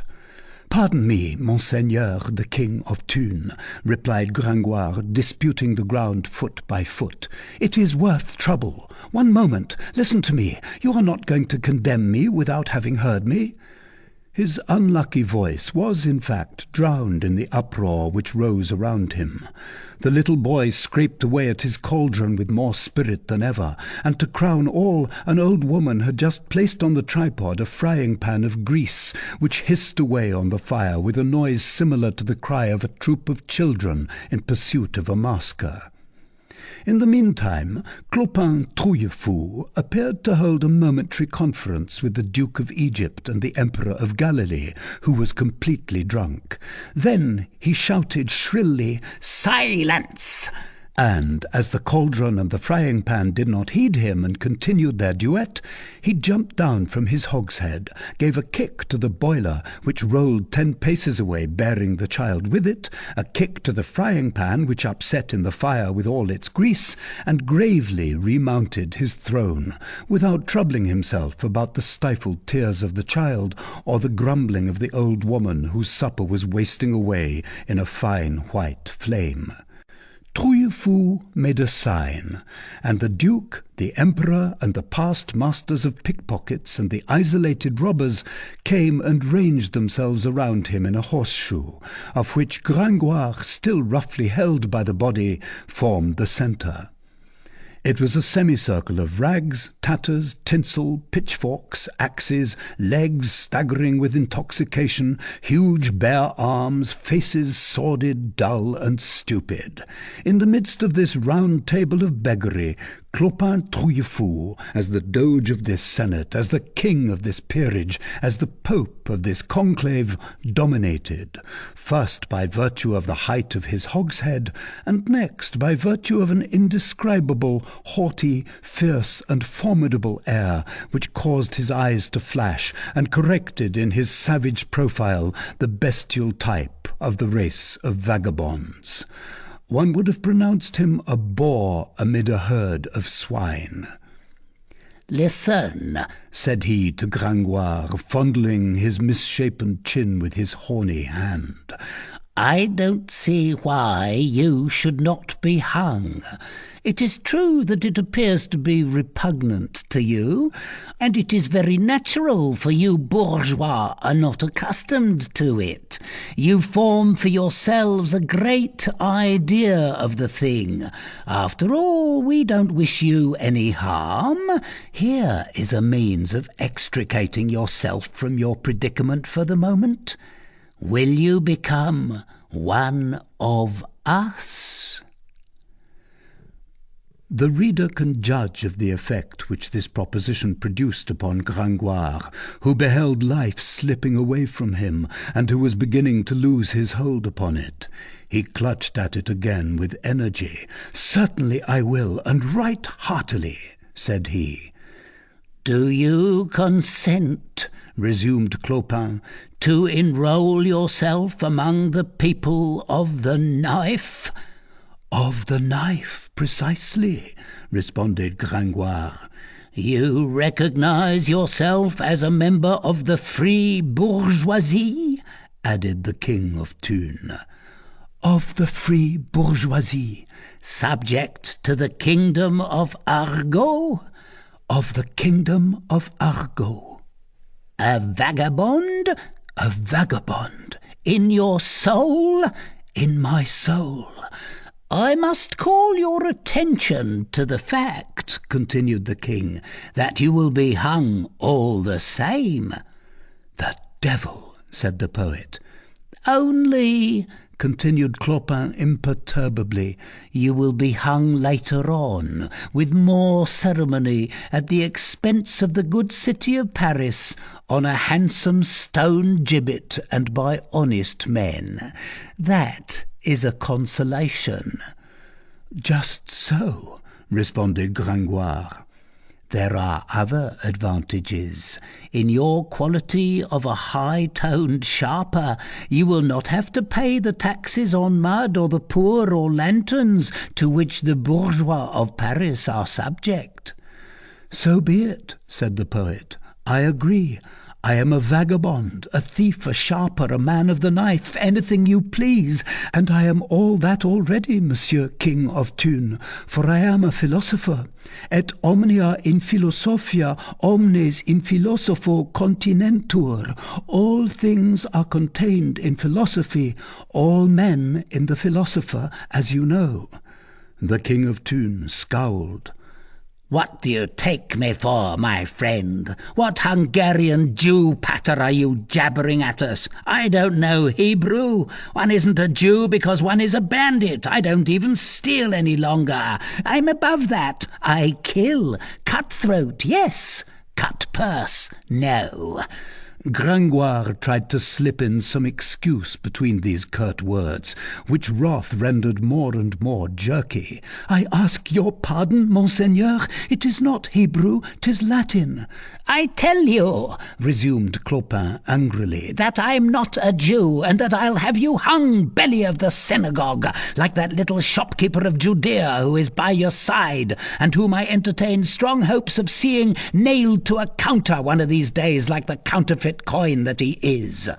So saying, he pointed his finger at the little bearded Hungarian Jew who had accosted Gringoire with his facitote caritatem, and who, understanding no other language, beheld with surprise the King of Thun's ill-humour overflow upon him. At length Monsieur Clopin calmed down. "So you will be a vagabond, you knave?" he said to our poet. "Of course," replied the poet. "Willing is not all," said the surly Clopin. "Goodwill doesn't put one onion the more into the soup, and 'tis good for nothing except to go to paradise with. Now, paradise and the thieves' band are two different things. In order to be received among the thieves, you must prove that you are good for something, and for that purpose you must search the mannequin." "I'll search anything you like," said Gringoire. Clopin made a sign. Several thieves detached themselves from the circle and returned a moment later.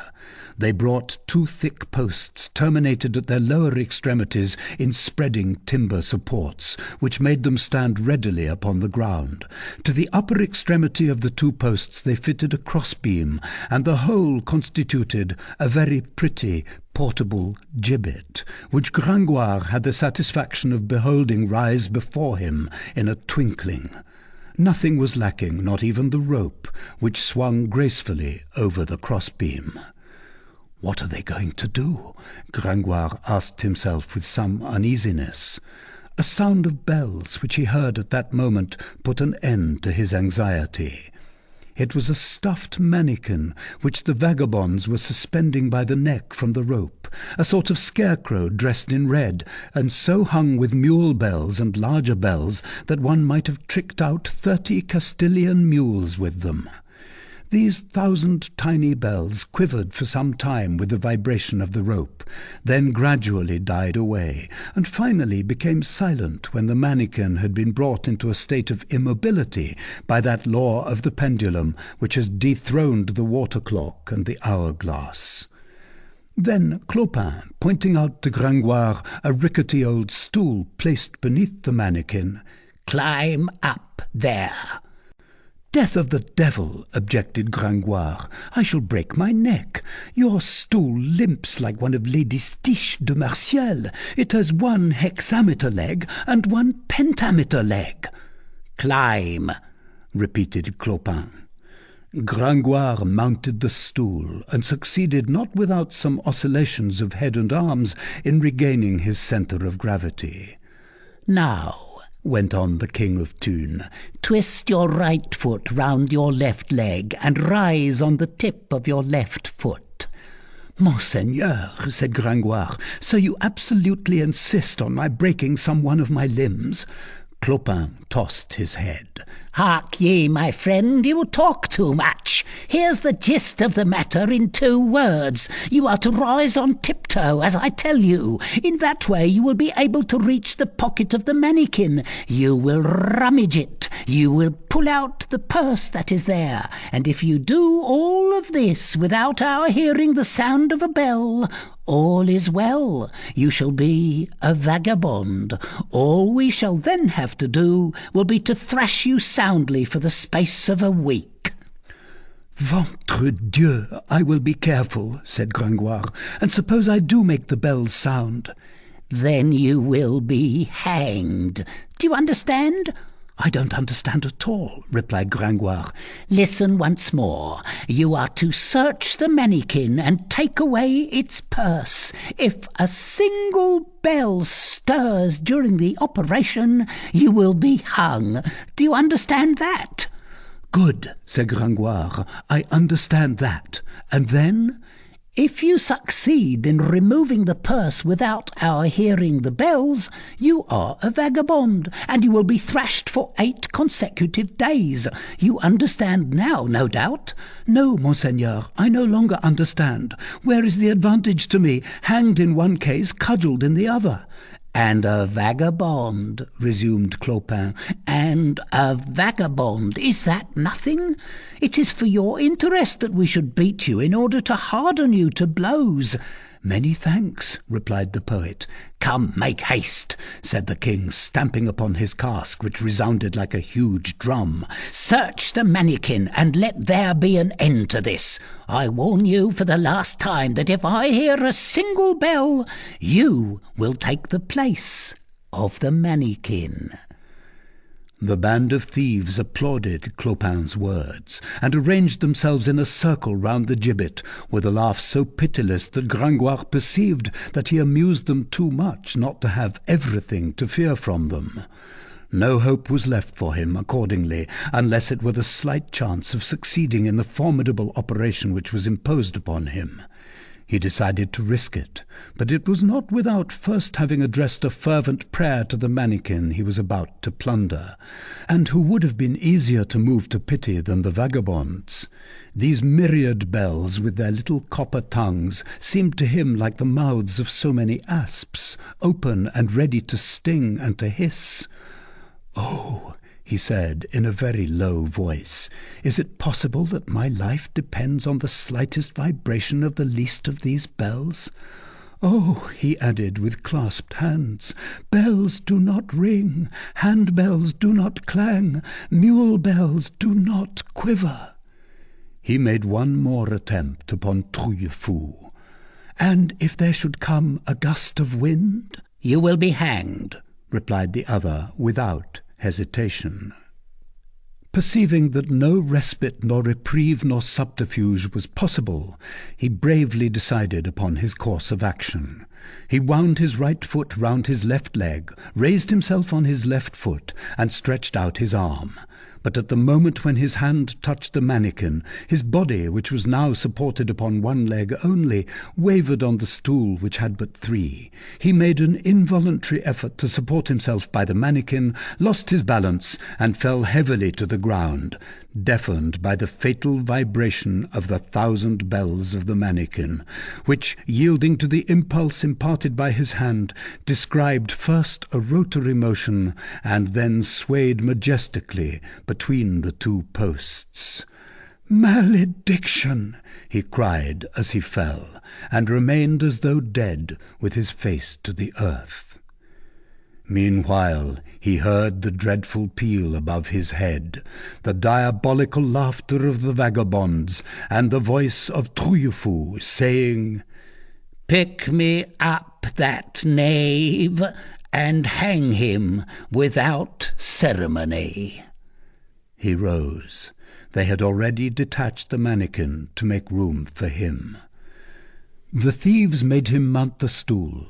Clopin came to him, passed the rope about his neck, and tapping him on the shoulder, "Adieu, my friend.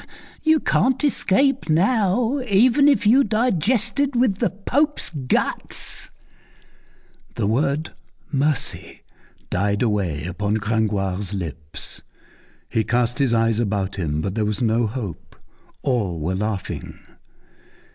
"Belle vigne de l'Étoile," said the King of Thunes to an enormous vagabond who stepped out from the ranks. Climb upon the cross-beam. Bellevigne de l'Étoile nimbly mounted the transverse beam, and in another minute Gringoire, on raising his eyes, beheld him with terror seated upon the beam above his head. Now, resumed Clopin Trouillefou, as soon as I clap my hands, you, André le Rouge, will fling the stool to the ground with a blow of your knee.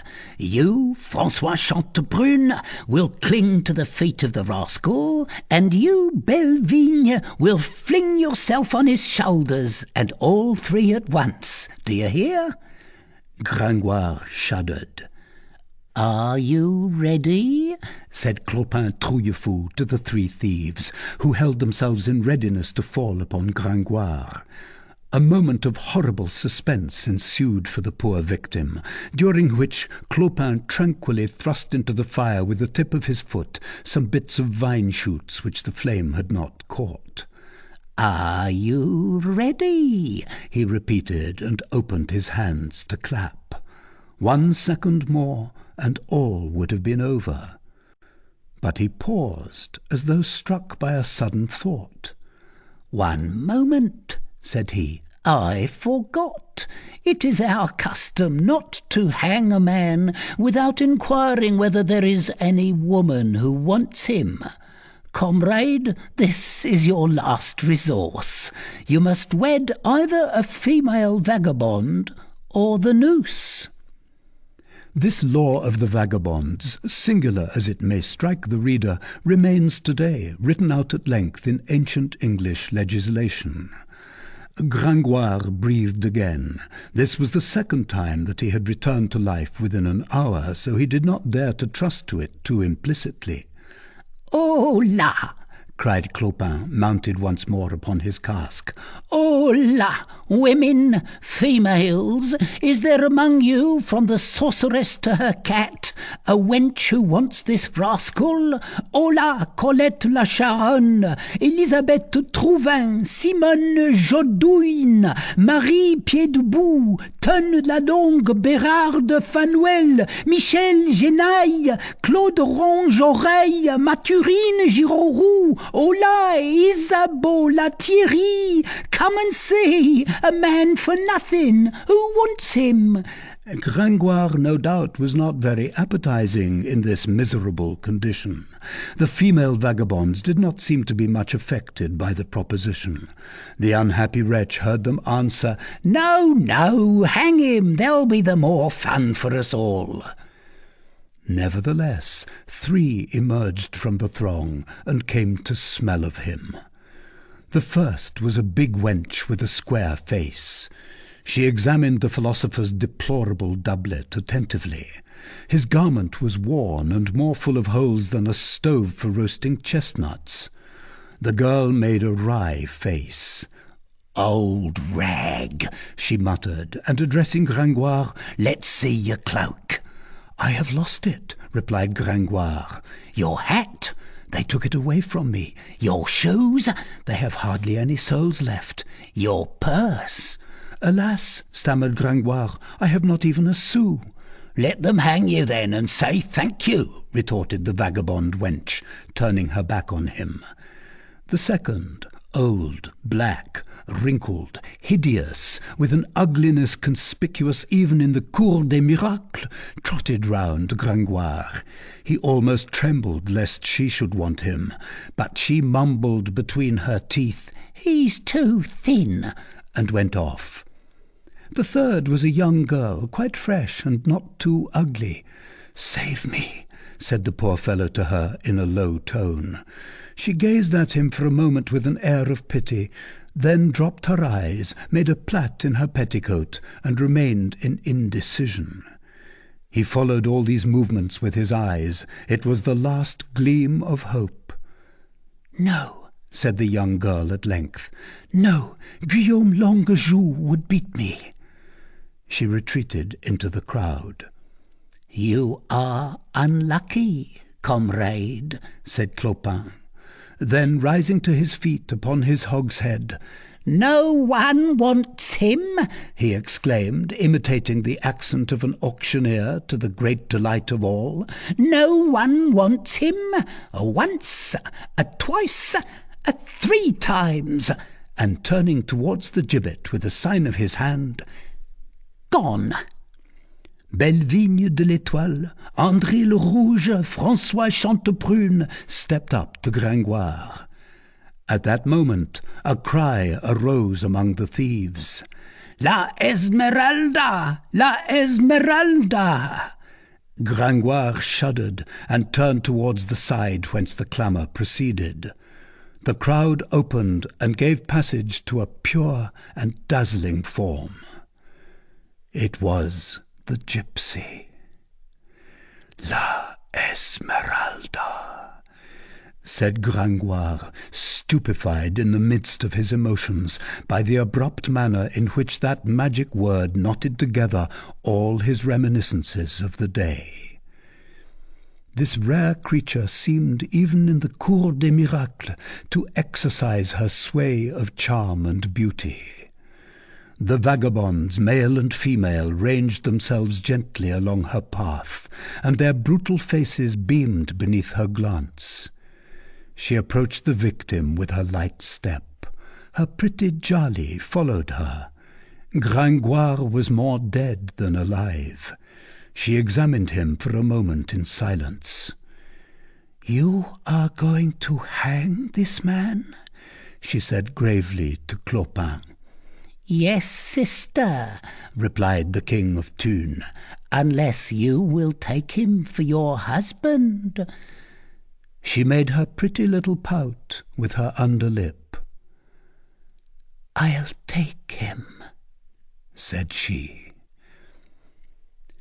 Gringoire firmly believed that he had been in a dream ever since morning, and that this was the continuation of it.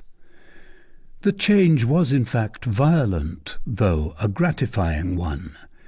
They undid the noose and made the poet step down from the stool. His emotion was so lively that he was obliged to sit down. The Duke of Egypt brought an earthenware crock without uttering a word. The gypsy offered it to Gringoire. "Fling it on the ground," said she.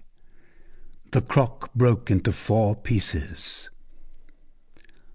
"Brother," then said the Duke of Egypt, laying his hands upon their foreheads, "she is your wife.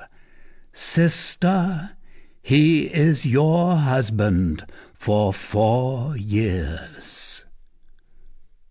Go." Chapter 7. A Bridal Night. A few moments later, our poet found himself in a tiny arched chamber, very cosy, very warm, seated at a table which appeared to ask nothing better than to make some loans from a larder hanging nearby, having a good bed in prospect, and alone with a pretty girl. The adventure smacked of enchantment. He began seriously to take himself for a personage in a fairy tale.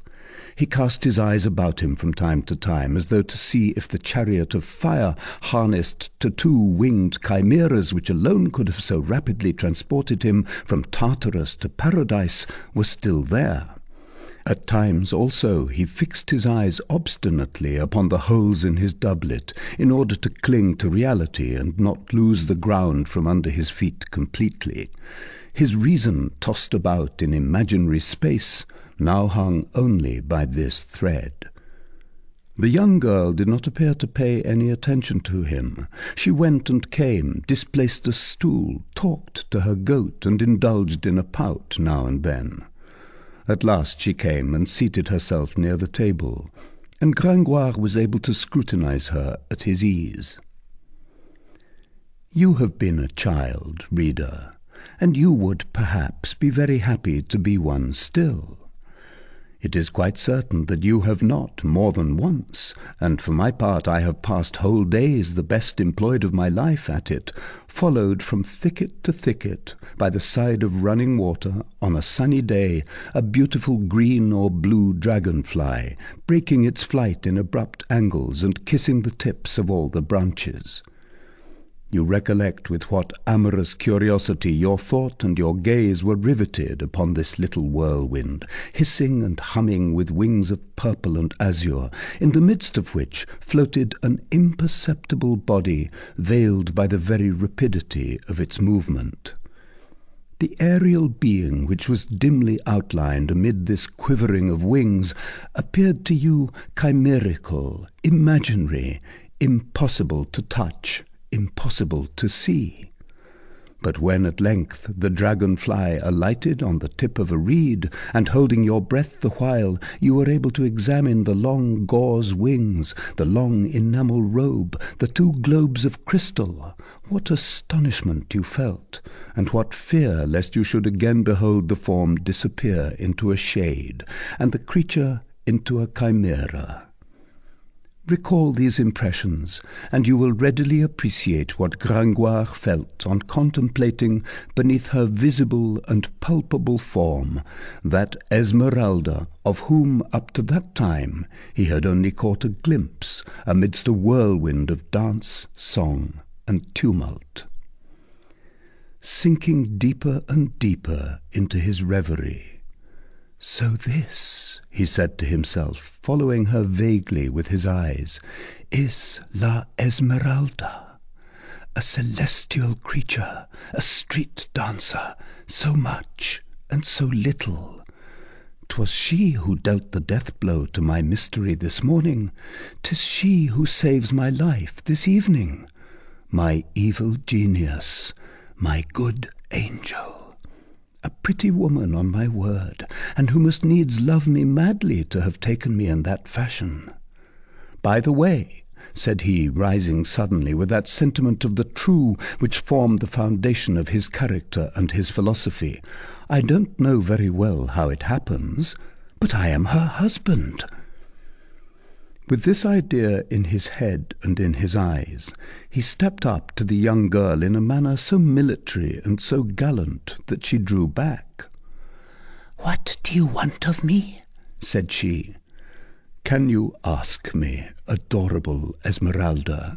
replied Gringoire, with so passionate an accent that he was himself astonished at it on hearing himself speak. The gypsy opened her great eyes. "I don't know what you mean." "What?" resumed Gringoire, growing warmer and warmer, and supposing that after all he had to deal merely with a virtue of the Cour des Miracles. "Am I not thine, sweet friend? Art thou not mine?" And quite ingenuously he clasped her waist. The gypsy's corsage slipped through his hands like the skin of an eel. She bounded from one end of the tiny room to the other, stooped down, and raised herself again with a little poniard in her hand, before Gringoire had even had time to see whence the poniard came. Proud and angry, with swelling lips and inflated nostrils, her cheeks as red as an appy apple, and her eyes darting lightnings. At the same time the white goat placed itself in front of her, and presented to Gringoire a hostile front, bristling with two pretty horns, gilded and very sharp. All this took place in the twinkling of an eye.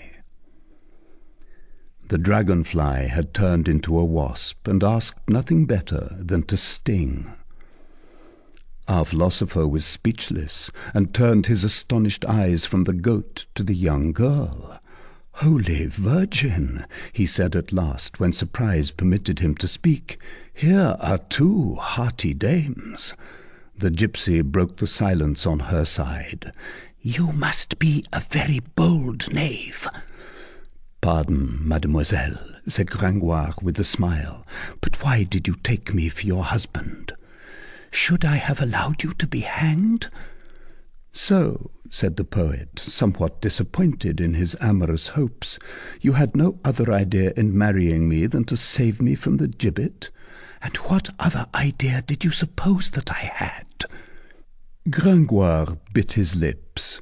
"Come," said he, "I am not yet so triumphant in Cupido as I thought. But then what was the good of breaking that poor jug?" Meanwhile, Esmeralda's dagger and the goat's horns were still upon the defensive. "Mademoiselle Esmeralda," said the poet, "let us come to terms. I am not a clerk of the court, and I shall not go to law with you for thus carrying a dagger in Paris in the teeth of the ordinances and prohibitions of Monsieur the Provost. Nevertheless, you are not ignorant of the fact that Noël l'Escrivain was condemned a week ago to pay 10 Parisian sous for having carried a cutlass. But this is no affair of mine, and I will come to the point. I swear to you, upon my share of paradise, not to approach you without your leave and permission. Do give me some supper." The truth is, Gringoire was, like Monsieur Despreaux, not very voluptuous. He did not belong to that chevalier and musketeer species who take young girls by assault. In the matter of love, as in all other affairs, he willingly assented to temporizing and adjusting terms, and a good supper and an amiable tête-à-tête appeared to him, especially when he was hungry, an excellent interlude between the prologue and the catastrophe of a love adventure. The gypsy did not reply. She made her disdainful little grimace, drew up her head like a bird, then burst out laughing, and the tiny poniard disappeared as it had come, without Gringoire being able to see where the wasp concealed its sting. A moment later there stood upon the table a loaf of rye bread, a slice of bacon, some wrinkled apples, and a jug of beer. Gringoire began to eat eagerly. One would have said, to hear the furious clashing of his iron fork and his earthenware plate, that all his love had turned to appetite. The young girl seated opposite him watched him in silence, visibly preoccupied with another thought, at which she smiled from time to time, while her soft hand caressed the intelligent head of the goat, gently pressed between her knees. A candle of yellow wax illuminated this scene of voracity and reverie. Meanwhile, the first cravings of his stomach having been stilled, Gringoire felt some false shame at perceiving that nothing remained but one apple. "You do not eat, Mademoiselle Esmeralda?" She replied by a negative sign of the head, and her pensive glance fixed itself upon the vault of the ceiling. "What the deuce is she thinking of?" thought Gringoire, staring at what she was gazing at. "'Tis impossible that it can be that stone dwarf carved in the keystone of that arch which thus absorbs her attention. What the deuce! I can bear the comparison." He raised his voice. "Mademoiselle!" She seemed not to hear him. He repeated still more loudly, "Mademoiselle Esmeralda!" Trouble wasted. The young girl's mind was elsewhere, and Gringoire's voice had not the power to recall it. Fortunately, the goat interfered. She began to pull her mistress gently by the sleeve. "What dost thou want, Jali?" said the gypsy hastily, as though suddenly awakened. "She is hungry," said Gringoire, charmed to enter into conversation. Esmeralda began to crumble some bread, which Jali ate gracefully from the hollow of her hand. Moreover, Gringoire did not give her time to resume her reverie. He hazarded a delicate question. "So you don't want me for your husband?" The young girl looked at him intently and said, "No." "For your lover?" went on Gringoire. She pouted and replied, "No." "For your friend?" pursued Gringoire. She gazed fixedly at him again, and said after a momentary reflection, "Perhaps." This perhaps, so dear to philosophers, emboldened Gringoire. "Do you know what friendship is?" he asked. "Yes," replied the gypsy, "it is to be brother and sister, two souls which touch without mingling, two fingers on one hand." "And love?" pursued Gringoire.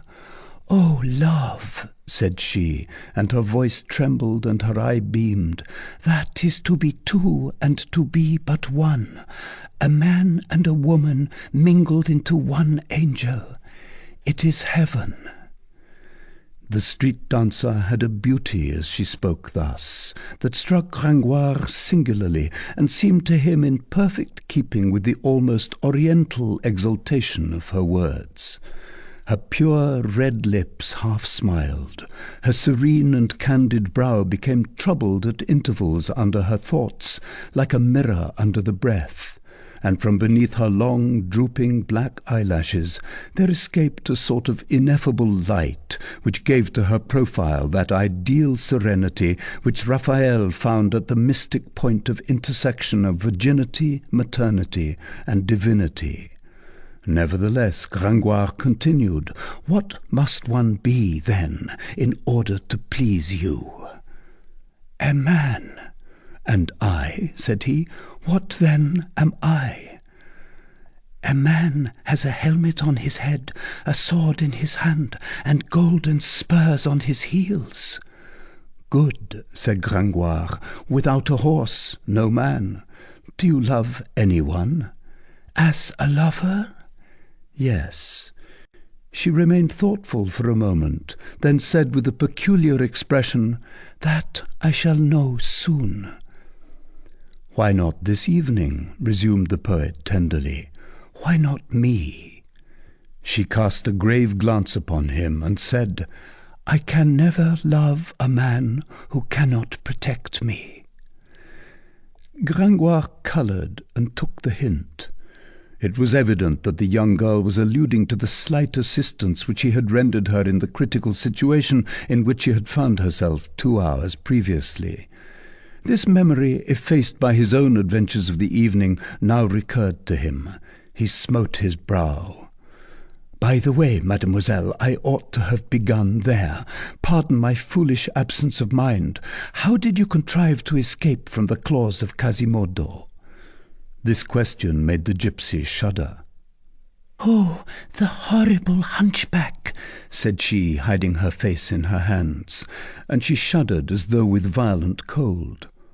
"Horrible in truth," said Gringoire, who clung to his idea. "But how did you manage to escape him?" La Esmeralda smiled, sighed, and remained silent. "Do you know why he followed you?" began Gringoire again, seeking to return to his question by a circuitous route. "I don't know," said the young girl, and she added hastily, "But you were following me also. Why were you following me?" "In good faith," responded Gringoire. "I don't know either." Silence ensued. Gringoire slashed the table with his knife. The young girl smiled and seemed to be gazing through the wall at something.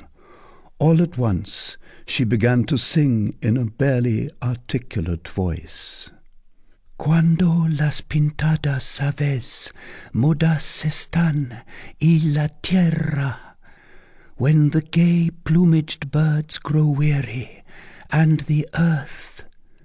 She broke off abruptly and began to caress Jali. "That's a pretty animal of yours," said Gringoire. "She is my sister," she answered. "Why are you called La Esmeralda?" asked the poet. "I do not know, but why?" She drew from her bosom a sort of little oblong bag, suspended from her neck by a string of adrezarak beads. This bag exhaled a strong odour of camphor.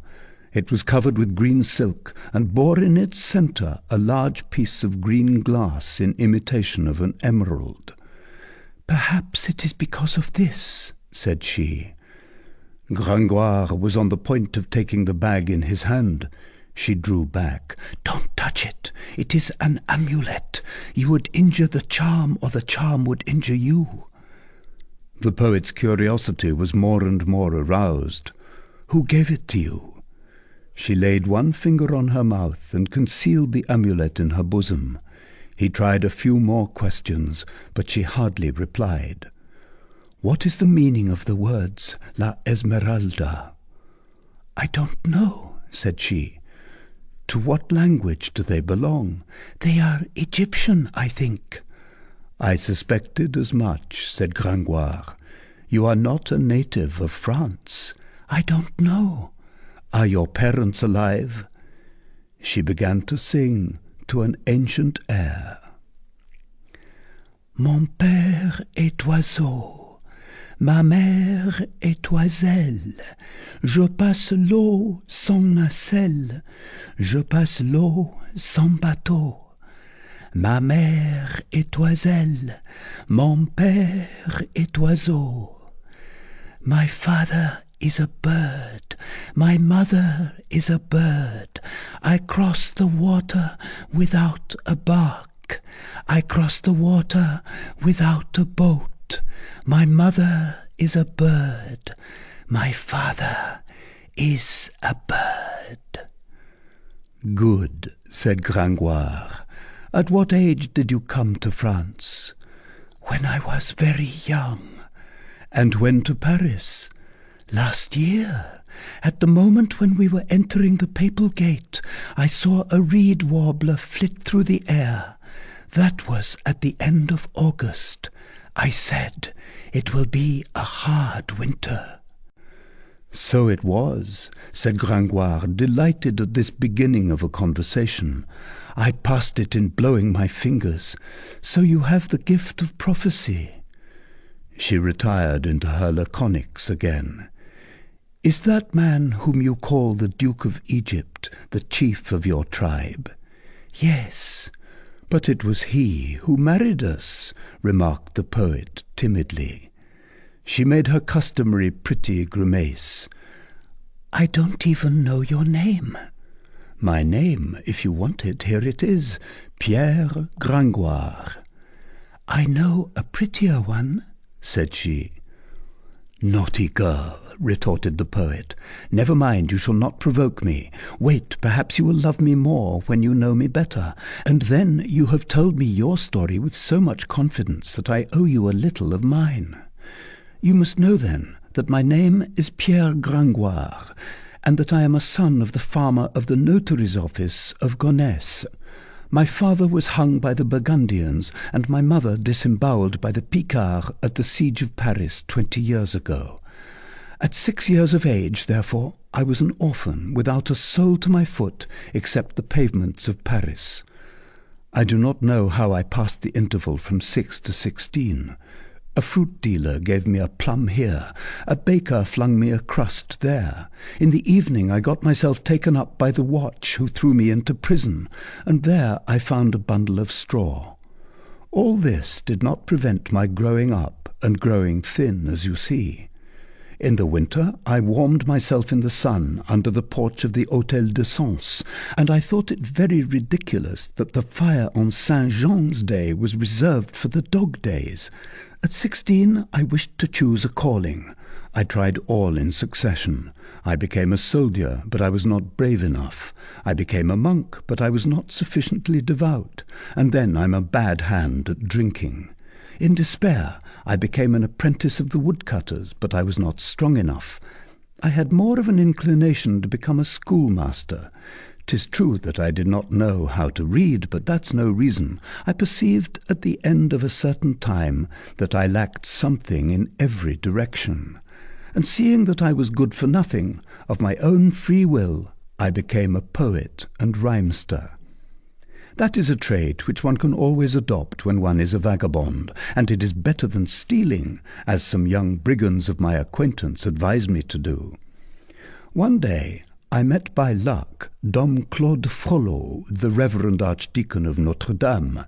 He took an interest in me, and it is to him that I today owe it that I am a veritable man of letters who knows Latin from the De Officiis of Cicero to the Mortuology of the Celestine Fathers, and a barbarian neither in scholastics, nor in politics, nor in rhythmics, that sophism of sophisms.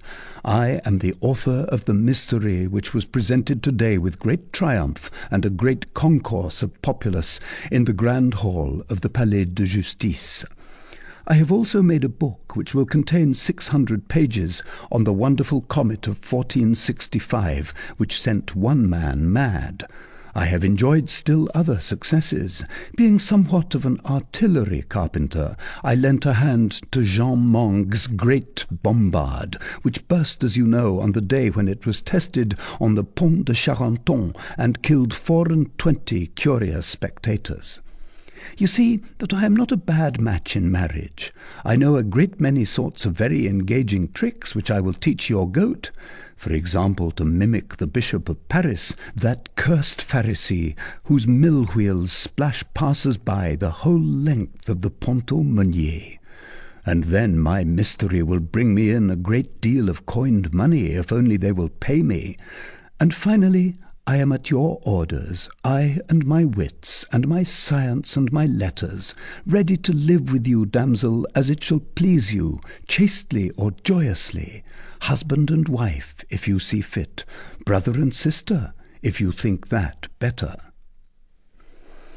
Gringoire ceased, awaiting the effect of his harangue on the young girl. Her eyes were fixed on the ground.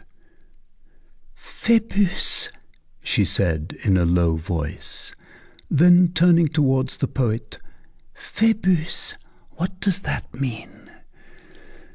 Gringoire, without exactly understanding what the connection could be between his address and this question, was not sorry to display his erudition. Assuming an air of importance, he replied, "It is a Latin word which means sun." Sun, she repeated. "It is the name of a handsome archer who was a god," added Gringoire. A god, repeated the gypsy, and there was something pensive and passionate in her tone.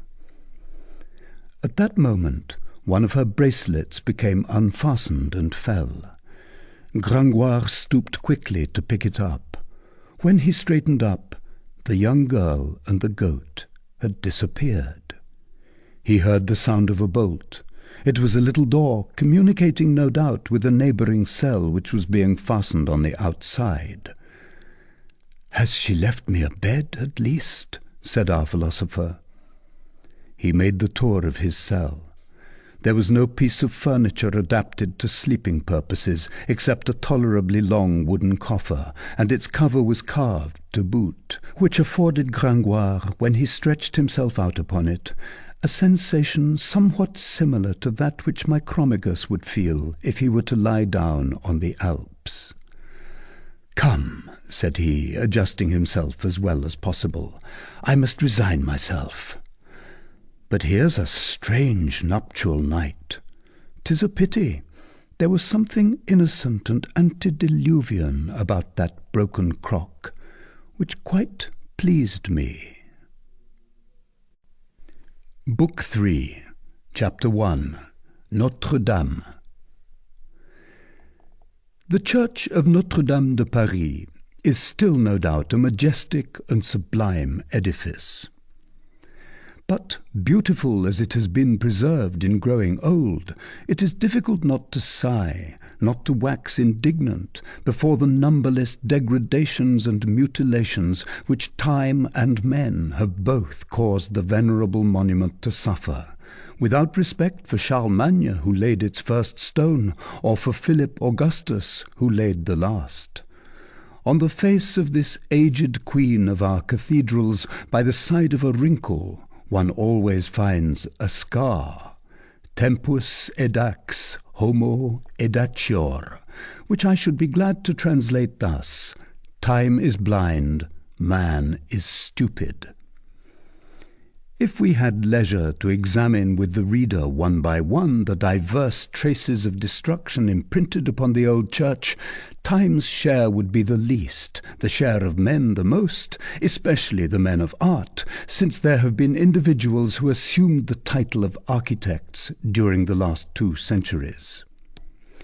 And in the first place, to cite only a few leading examples, there certainly are few finer architectural pages than this façade, where successively and at once the 3 portals hollowed out in an arch, the broidered and dentated cordon of the 28 royal niche, the immense central rose window flanked by its 2 lateral windows like a priest by his deacon and subdeacon, the frail and lofty gallery of trefoil arcades which supports a heavy platform above its fine slender columns, and lastly the 2 black and massive towers with their slate penthouses, harmonious parts of a magnificent whole, superposed in 5 gigantic stories, develop themselves before the eye in a mass and without confusion, with their innumerable details of statuary, carving, and sculpture,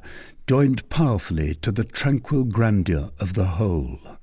A vast symphony in stone, so to speak, the colossal work of one man and one people, altogether one and complex like the Iliads and the Romanceros whose sister it is.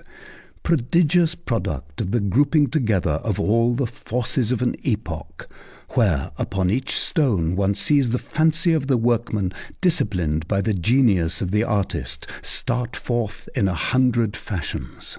A sort of human creation, in a word, powerful and fecund as the divine creation of which it seems to have stolen the double character, variety, eternity. And what we here say of the façade must be said of the entire church, and what we say of the Cathedral Church of Paris must be said of all the churches of Christendom in the Middle Ages. All things are in place in that art, self-created, logical, and well-proportioned. To measure the great toe of the foot is to measure the giant. Let us return to the façade of Notre-Dame as it still appears to us, when we go piously to admire the grave and puissant cathedral which inspires terror, so its chronicles assert, quae mole sua terrorem incutit spectantibus. 3 important things are today lacking in that façade. In the first place, the staircase of 11 steps which formerly raised it above the soil. Next, the lower series of statues which occupied the niche of the 3 portals, and lastly, the upper series of the 28 most ancient kings of France, which garnished the gallery of the first story, beginning with Childebert and ending with Philip Augustus, holding in his hand the imperial apple. Time has caused the staircase to disappear by raising the soil of the city with a slow and irresistible progress. But while thus causing the 11 steps which added to the majestic height of the edifice to be devoured one by the rising tide of the pavements of Paris, time has bestowed upon the church perhaps more than it has taken away, for it is time which has spread over the façade that sombre hue of the centuries which makes the old age of monuments the period of their beauty. But who has thrown down the 2 rows of statues? Who has left the niche empty? Who has cut in the very middle of the central portal that new and bastard arch? Who has dared to frame therein that commonplace and heavy door of carved wood à la Louis XV beside the arabesque of Biscornette, the men, the architects, the artists of our day? And if we enter the interior of the edifice, who has overthrown that colossus of Saint Christophe, proverbial for magnitude among statues, as the grand hall of the Palais de Justice was among halls, as the spire of Strasbourg among spires? And those myriads of statues which peopled all the spaces between the columns of the nave and the choir, kneeling, standing, equestrian, men, women, children, kings, bishops, gendarmes, in stone, in marble, in gold, in silver, in copper, in wax even. Who has brutally swept them away? It is not time. And who substituted for the ancient Gothic altar, splendidly encumbered with shrines and reliquaries, that heavy marble sarcophagus with angels' heads and clouds, which seems a specimen pillaged from the Val de Grâce or Les Invalides? Who stupidly sealed that heavy anachronism of stone in the Carlovingian pavement of Hercandus? Was it not Louis XIV fulfilling the request of Louis XIII? And who put the cold white panes in the place of those windows, high in colour, which caused the astonished eyes of our fathers to hesitate between the rows of the grand portal and the arches of the apse? And what would a sub-chanter of the 16th century say on beholding the beautiful yellow wash with which our archiepiscopal vandals have besmeared their cathedral? He would remember that it was the colour with which the hangman smeared accursed edifices. He would recall the Hôtel du Petit Bourbon, all smeared thus on account of the constable's treason. "Yellow, after all, of so good a quality," said Sauval, "and so well recommended, that more than a century has not yet caused it to lose its colour." He would think that the sacred place had become infamous, and would flee. And if we ascend the cathedral, without mentioning 1,000 barbarisms of every sort, what has become of that charming little bell tower which rested upon the point of intersection of the cross roofs, and which, no less frail and no less bold than its neighbour, also destroyed, the spire of the Sainte-Chapelle buried itself in the sky, farther forward than the towers, slender, pointed, sonorous, carved in open work? An architect of good taste amputated it in 1787, and considered it sufficient to mask the wound with that large leaden plaster, which resembles a pot cover. 'Tis thus that the marvellous art of the Middle Ages has been treated in nearly every country, especially in France. One can distinguish on its ruins 3 sorts of lesions, all 3 of which cut into it at different depths. First, time, which has insensibly notched its surface here and there, and gnawed it everywhere. Next, political and religious revolution, which, blind and wrathful by nature, have flung themselves tumultuously upon it, torn its rich garment of carving and sculpture, burst its rose windows, broken its necklace of arabesque and tiny figures, torn out its statues, sometimes because of their mitres, sometimes because of their crowns. Lastly, fashions, even more grotesque and foolish, which, since the anarchical and splendid deviations of the Renaissance, have followed each other in the necessary decadence of architecture. Fashions have wrought more harm than revolutions. They have cut to the quick. They have attacked the very bone and framework of art. They have cut, slashed, disorganized, killed the edifice, in form as in the symbol, in its consistency as well as in its beauty. And then they have made it over, a presumption of which neither time nor revolutions at least have been guilty. They have audaciously adjusted, in the name of good taste, upon the wounds of Gothic architecture, their miserable gewgaws of a day, their ribbons of marble, their pompons of metal, a veritable leprosy of egg-shaped ornaments, volutes, walls, draperies, garlands, fringes, stone flames, bronze clouds, pudgy cupids, chubby-cheeked cherubim, which begin to devour the face of art in the oratory of Catherine de Medicis, and cause it to expire 2 centuries later, tortured and grimacing in the boudoir of the Du Barry. Thus, to sum up the points which we have just indicated, 3 sorts of ravages today disfigure Gothic architecture: wrinkles and warts on the epidermis. This is the work of time. Deeds of violence, brutalities, contusions, fractures.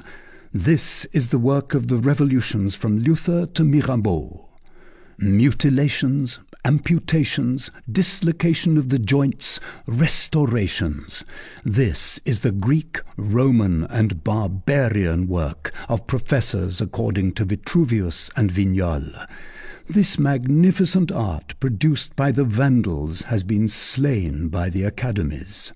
The centuries, the revolutions which at least devastate with impartiality and grandeur, have been joined by a cloud of school architects, licensed, sworn, and bound by oath, defacing with the discernment and choice of bad taste, substituting the chicorée of Louis XV for the Gothic lace, for the greater glory of the Parthenon. It is the kick of the ass at the dying lion. It is the old oak crowning itself, and which, to heap the measure full, is stung, bitten, and gnawed by caterpillars. How far it is from the epoch when Robert Senalis, in his Histoire gallicane, comparing Notre-Dame de Paris to the famous temple of Diana at Ephesus, so much lauded by the ancient pagans, which Erostatus has immortalized, found the Gallic temple more excellent in length, breadth, height, and structure. Notre-Dame is not, moreover, what can be called a complete, definite, classified monument. It is no longer a Romanesque church, nor is it a Gothic church. This edifice is not a type. Notre-Dame de Paris has not, like the Abbey of Tournus, the grave and massive frame, the large and round vault, the glacial bareness, the majestic simplicity of the edifices which have the rounded arch for their progenitor. It is not, like the Cathedral of Bourges, the magnificent, light, multiform, tufted, bristling, efflorescent product of the pointed arch. Impossible to class it in that ancient family of sombre, mysterious churches, low and crushed, as it were, by the round arch, almost Egyptian, with the exception of the ceiling, all hieroglyphics, all sacerdotal, all symbolical, more loaded in their ornaments with lozenges and zigzags than with flowers rather than with animals rather than with men. The work of the architect less than of the bishop. First transformation of art, all impressed with theocratic and military discipline, taking root in the lower empire and stopping with the time of William the Conqueror. Impossible to place our cathedral in that other family of lofty aerial churches, rich in painted windows and sculpture, pointed in form, bold in attitude, communal and bourgeois as political symbols, free, capricious, lawless as a work of art. Second transformation of architecture, no longer hieroglyphic, immovable, and sacerdotal, but artistic, progressive, and popular, which begins at the return from the Crusades and ends with Louis IX.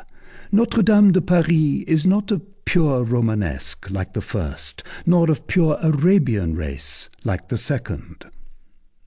It is an edifice of the transition period.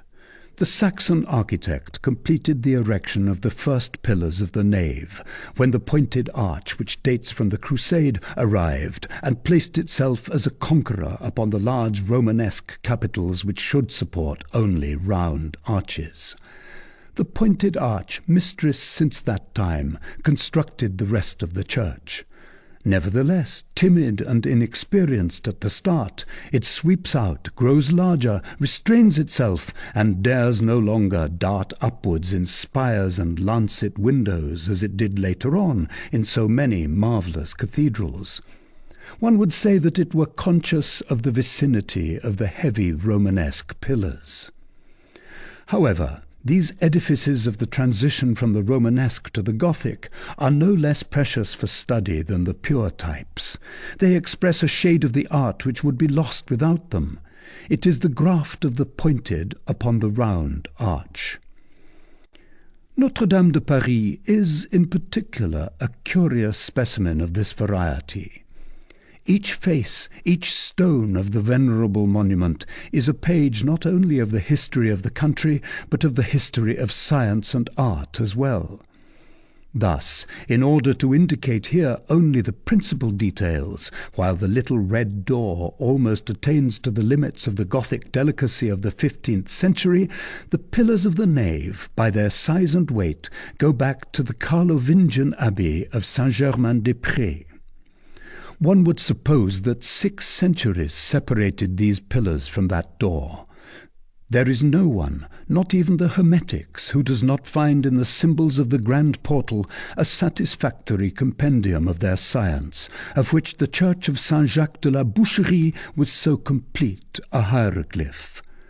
Thus the Roman abbey, the philosopher's church, the Gothic art, Saxon art, the heavy round pillar which recalls Grégoire VII, the hermetic symbolism with which Nicolas Flamel played the prelude to Luther, papal unity, schism, Saint-Germain-des-Prés, Saint-Jacques de la Boucherie, all are mingled, combined, amalgamated in Notre-Dame. This central mother church is, among the ancient churches of Paris, a sort of chimera. It has the head of one, the limbs of another, the haunches of another, something of all. We repeat it. These hybrid constructions are not the least interesting for the artist, for the antiquarian, for the historian.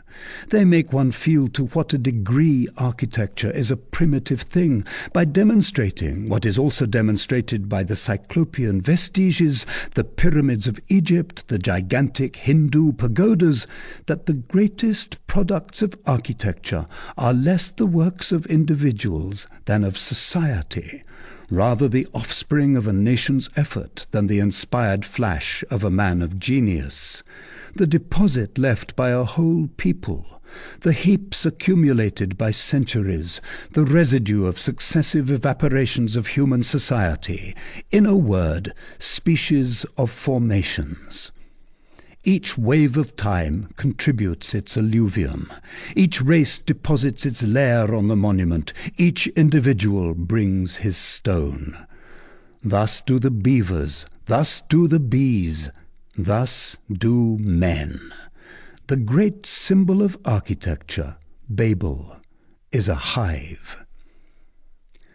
Great edifices, like great mountains, are the work of centuries. Art often undergoes a transformation while they are pending, pendent opera interrupta. They proceed quietly in accordance with the transformed art. The new art takes the monument where it finds it, incrusts itself there, assimilates it to itself, develops it according to its fancy, and finishes it, if it can. The thing is accomplished without trouble, without effort, without reaction, following a natural and tranquil law. It is a graft which shoots up, a sap which circulates, a vegetation which starts forth anew. Certainly there is matter here for many large volumes, and often the universal history of humanity and the successive engrafting of many arts at many levels upon the same monument. The man, the artist, the individual is effaced in these great masses which lack the name of their author. Human intelligence is there summed up and totalized. Time is the architect. The nation is the builder. Not to consider here anything except the Christian architecture of Europe, that younger sister of the great masonries of the Orient, it appears to the eyes as an immense formation divided into 3 well-defined zones, which are superposed the one upon the other: the Romanesque zone, the Gothic zone, the zone of the Renaissance, which we would gladly call the Greco-Roman zone. The Roman layer, which is the most ancient and deepest, is occupied by the round arch, which reappears supported by the Greek column in the modern and upper layer of the Renaissance. The pointed arch is found between the two. The edifices which belong exclusively to any one of these 3 layers are perfectly distinct, uniform, and complete. There is the Abbey of Jumièges, there is the Cathedral of Reims, there is the Sainte Croix of Orléans. But the 3 zones mingle and amalgamate along the edges like the colours in the solar spectrum. Hence, complex monuments, edifices of gradation and transition. One is Roman at the base, Gothic in the middle, Greco-Roman at the top. It is because it was 600 years in building. This variety is rare. The donjon keep of Détampes is a specimen of it, but monuments of two formations are more frequent. There is Notre-Dame de Paris, a pointed arch edifice which is embedded by its pillars in that Roman zone in which are plunged the portal of Saint-Denis and the nave of Saint-Germain-des-Prés. There is the charming half-Gothic chapter house of Bocherville, where the Roman layer extends halfway up. There is the Cathedral of Rouen, which would be entirely Gothic if it did not bathe the tip of its central spire in the zone of the Renaissance. Facies non omnibus una, no diversa tamen qualem, etc.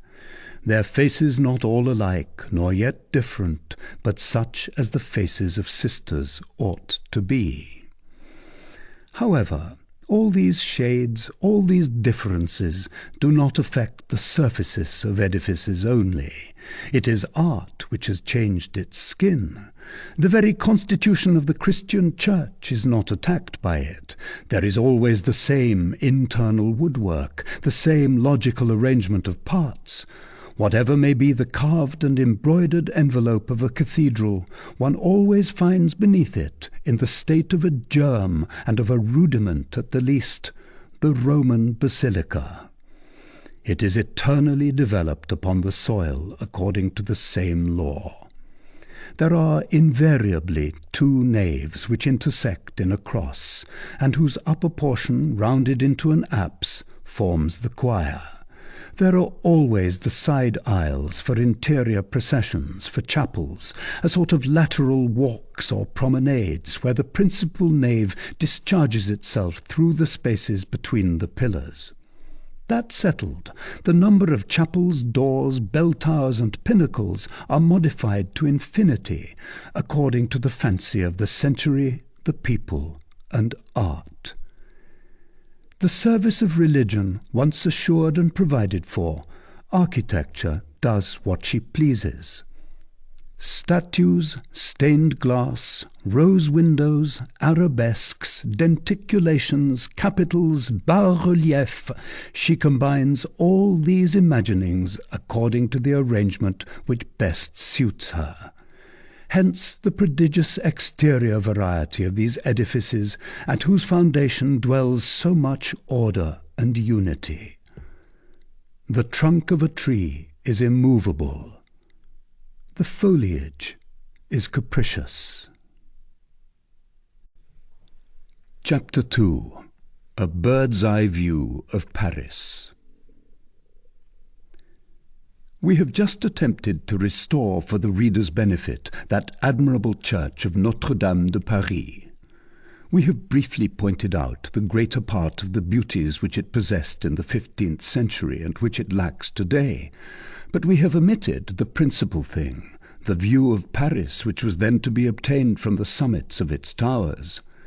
That was, in fact, when, after having long groped one's way up the dark spiral which perpendicularly pierces the thick wall of the belfries, one emerged at last abruptly upon one of the lofty platforms inundated with light and air. That was, in fact, a fine picture which spread out on all sides at once before the eye.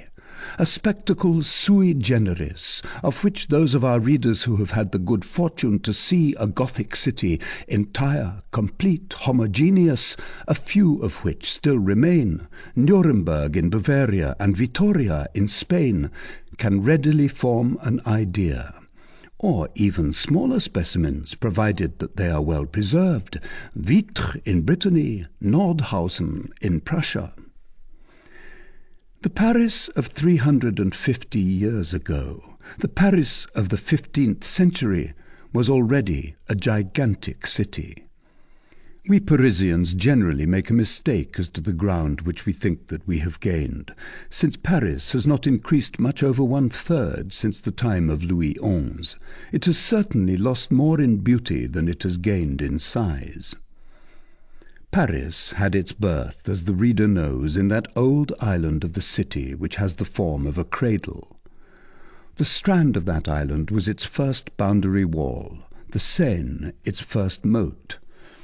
Paris remained for many centuries in its island state, with two bridges, one on the north, the other on the south, and two bridgeheads which were at the same time its gates and its fortresses, the Grand Châtelet on the right bank, the Petit Châtelet on the left. Then, from the date of the kings of the first race, Paris, being too cribbed and confined in its island and unable to return thither, crossed the water. Then, beyond the Grand, beyond the Petit Châtelet, a first circle of walls and towers began to infringe upon the country on the two sides of the Seine. Some vestige of this ancient enclosure still remained in the last century. Today only the memory of it is left, and here and there a tradition, the Baudet or Baudoyer gate, Porte Bagoda.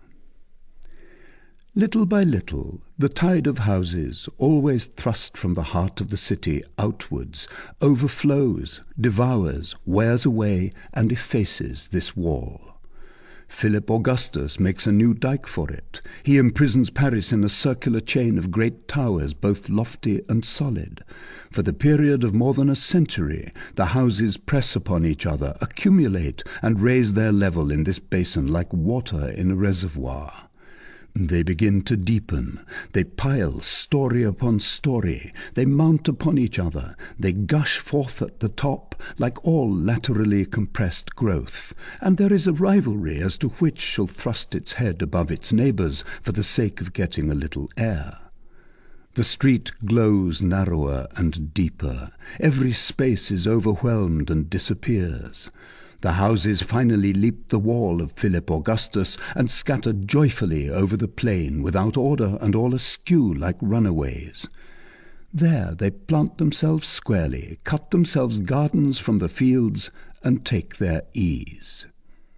Beginning with 1367, the city spreads to such an extent into the suburbs that a new wall becomes necessary, particularly on the right bank.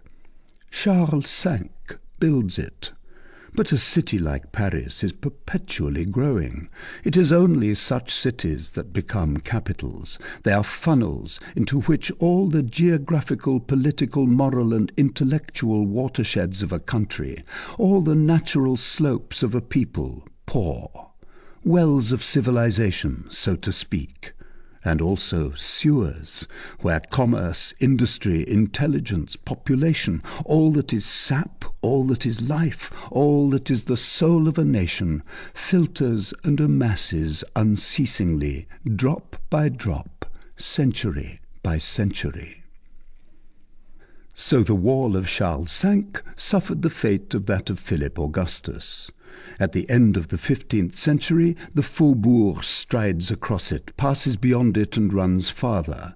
In the 16th, it seems to retreat visibly and to bury itself deeper and deeper in the old city, so thick had the new city already become outside of it.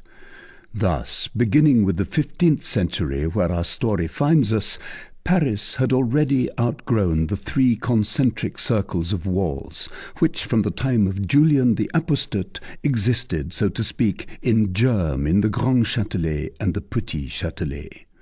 The mighty city had cracked in succession its four enclosures of walls, like a child grown too large for his garments of last year.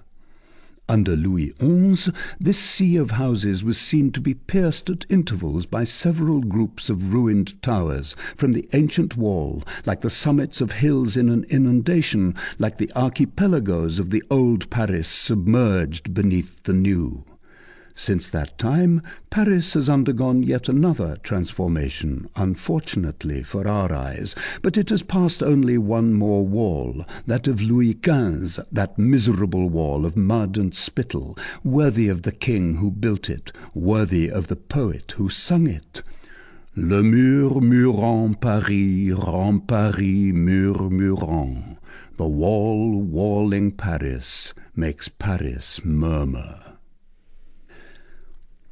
In the 15th century, Paris was still divided into three wholly distinct and separate towns, each having its own physiognomy, its own speciality, its manners, customs, privileges, and history. the city, the university, the town. The city, which occupied the island, was the most ancient, the smallest, and the mother of the other two, crowded in between them like, may we be pardoned the comparison, a little old woman between two large and handsome maidens. The university covered the left bank of the Seine, from the Tournelle to the Tour de Nesle, points which correspond in the Paris of today, the one to the wine market, the other to the mint. Its wall included a large part of that plain where Julian had built his hot baths. The hill of Sainte-Geneviève was enclosed in it. The culminating point of this sweep of walls was the Papal Gate, that is to say, near the present site of the Panthéon. The town, which was the largest of the three fragments of Paris, held the right bank. Its quay, broken or interrupted in many places, ran along the Seine from the Tour de Billy to the Tour du Bois, that is to say, from the place where the granary stands today to the present site of the Tuileries. These 4 points, where the Seine intersected the wall of the capital, the Tournelle and the Tour de Nesle on the right, the Tour de Billy and the Tour du Bois on the left, were called preeminently the 4 Towers of Paris. The town encroached still more extensively upon the fields than the university. The culminating point of the town wall, that of Charles V, was at the gates of Saint-Denis and Saint-Martin, whose situation has not been changed. As we have just said, each of these 3 great divisions of Paris was a town, but too special a town to be complete, a city which could not get along without the other 2. Hence 3 entirely distinct aspects. Churches abounded in the city, palaces in the town, and colleges in the university. Neglecting here the originalities of secondary importance in old Paris and the capricious regulations regarding the public highways, we will say from a general point of view, taking only masses and the whole group, in this chaos of communal jurisdictions, that the island belonged to the bishop, the right bank to the provost of the merchants, the left bank to the rector. Over all ruled the provost of Paris, a royal, not a municipal official. The city had Notre-Dame, the town the Louvre and the Hôtel de Ville, the university the Sorbonne. The town had the markets, les Halles, the city the hospital, the university the Pré aux Clercs. Offences committed by the scholars on the left bank were tried in the law courts on the island, and were punished on the right bank at Montfaucon, unless the rector, feeling the university to be strong and the king weak, intervened, for it was the students' privilege to be hanged on their own grounds. The greater part of these privileges, it may be noted in passing, and there were some even better than the above, had been extorted from the kings by revolts and mutinies. It is the course of things from time immemorial. The king only lets go when the people tear away. There is an old charter which puts the matter naively apropos of fidelity. Civibus fidelitas in reges. Quae tamen aliquoties seditionibus interrupta multa peperit privilegia. In the 15th century, the Seine bathed 5 islands within the walls of Paris. Louviers Island, where there were then trees, and where there is no longer anything but wood, l'Île aux Vaches, and l'Île Notre-Dame, both deserted, with the exception of one house, both fiefs of the bishop. In the 17th century a single island was formed out of these 2, which was built upon and named l'Île Saint-Louis. Lastly, the city, and at its point the little islet of the cow tender, which was afterwards engulfed beneath the platform of the Pont Neuf. The city then had 5 bridges, 3 on the right, the Pont Notre-Dame and the Pont au Change of stone, the Pont au Meunier of wood. 2 on the left, the Petit Pont of stone, the Pont Saint-Michel of wood, all loaded with houses. The university had 6 gates built by Philip Augustus. There were, beginning with La Tournelle, La Porte Saint-Victor, la porte Bordelle, la porte Papale, la porte Saint-Jacques, la porte Saint-Michel, la porte Saint-Germain. The town had 6 gates built by Charles V.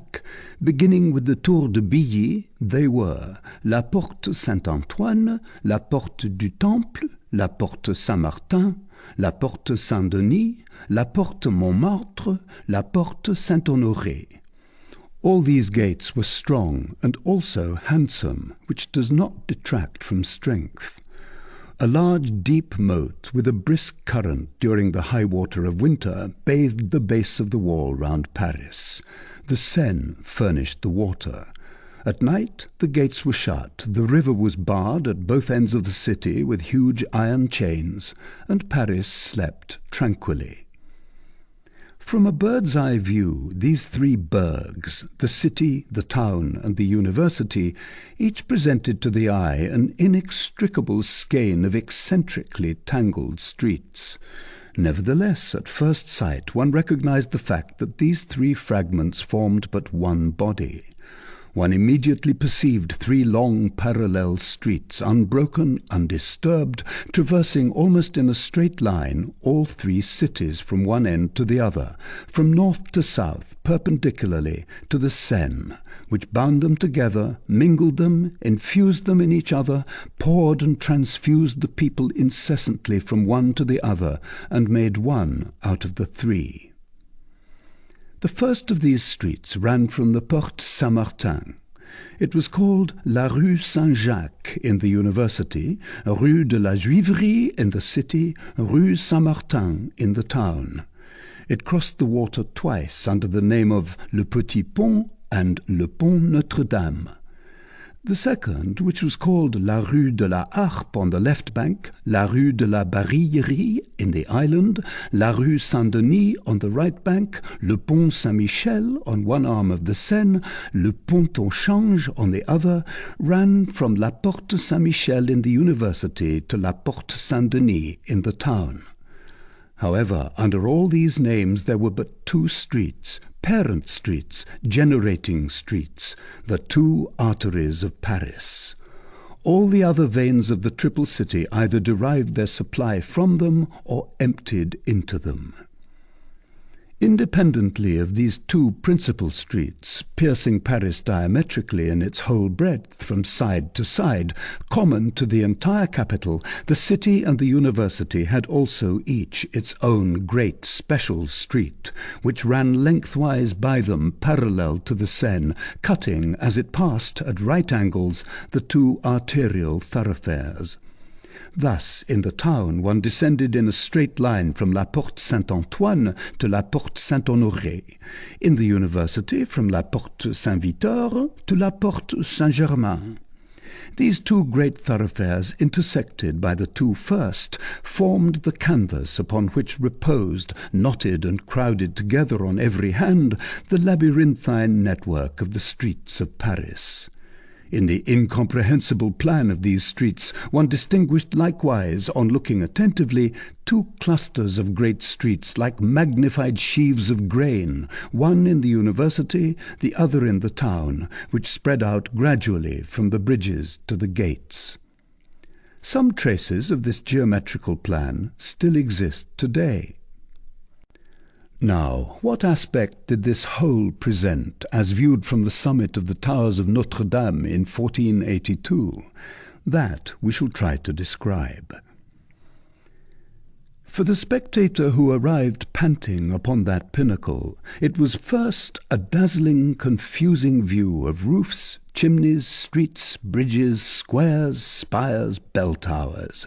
Everything struck your eye at once. The carved gable, the pointed roof, the turrets suspended at the angles of the walls, the stone pyramids of the 11th century, the slate obelisks of the 15th, the round bare tower of the donjon keep, the square and fretted tower of the church, the great and the little, the massive and the aerial. The eye was for a long time wholly lost in this labyrinth, where there was nothing which did not possess its originality, its reason, its genius, its beauty, nothing which did not proceed from art. beginning with the smallest house with its painted and carved front, with external beams, elliptical door, with projecting stories, to the Royal Louvre, which then had a colonnade of towers. But these are the principal masses which were then to be distinguished when the eye began to accustom itself to this tumult of edifices.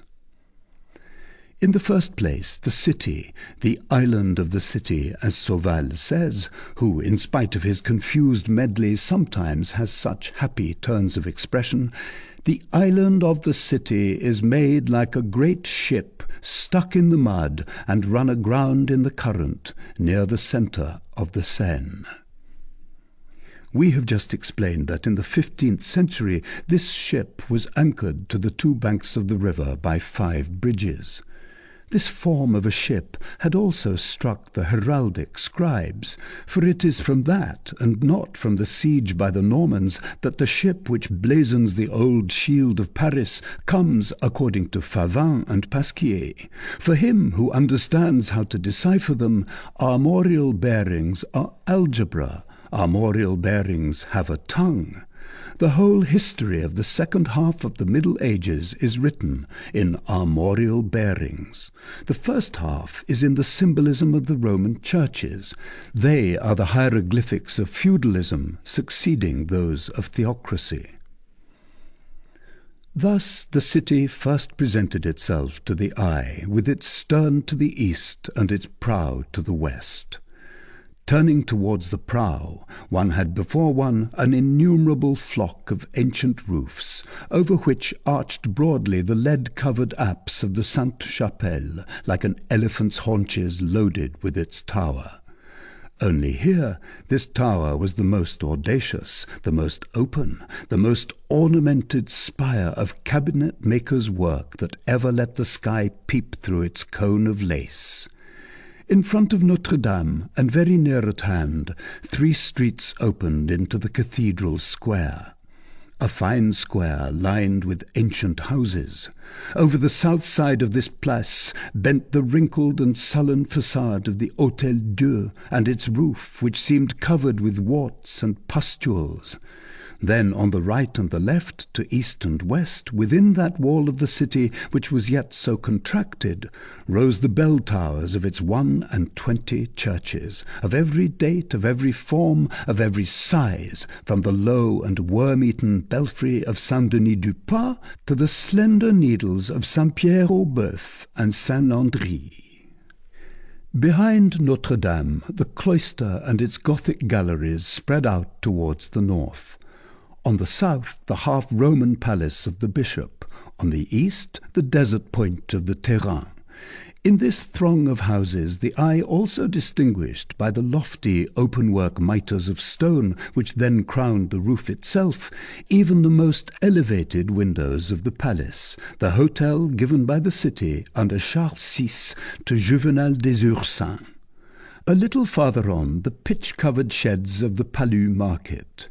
In still another quarter, the new apse of Saint-Germain-le-Vieux, lengthened in 1458 with a bit of the Rue aux Febres, and then, in places, a square crowded with people, a pillory erected at the corner of a street, a fine fragment of the pavement of Philip Augustus, a magnificent flagging grooved for the horses' feet in the middle of the road, and so badly replaced in the 16th century by the miserable cobblestones called the pavement of the League, a deserted back courtyard with one of those diaphanous staircase turrets such as were erected in the 15th century, one of which is still to be seen in La Rue des Bourdonnais.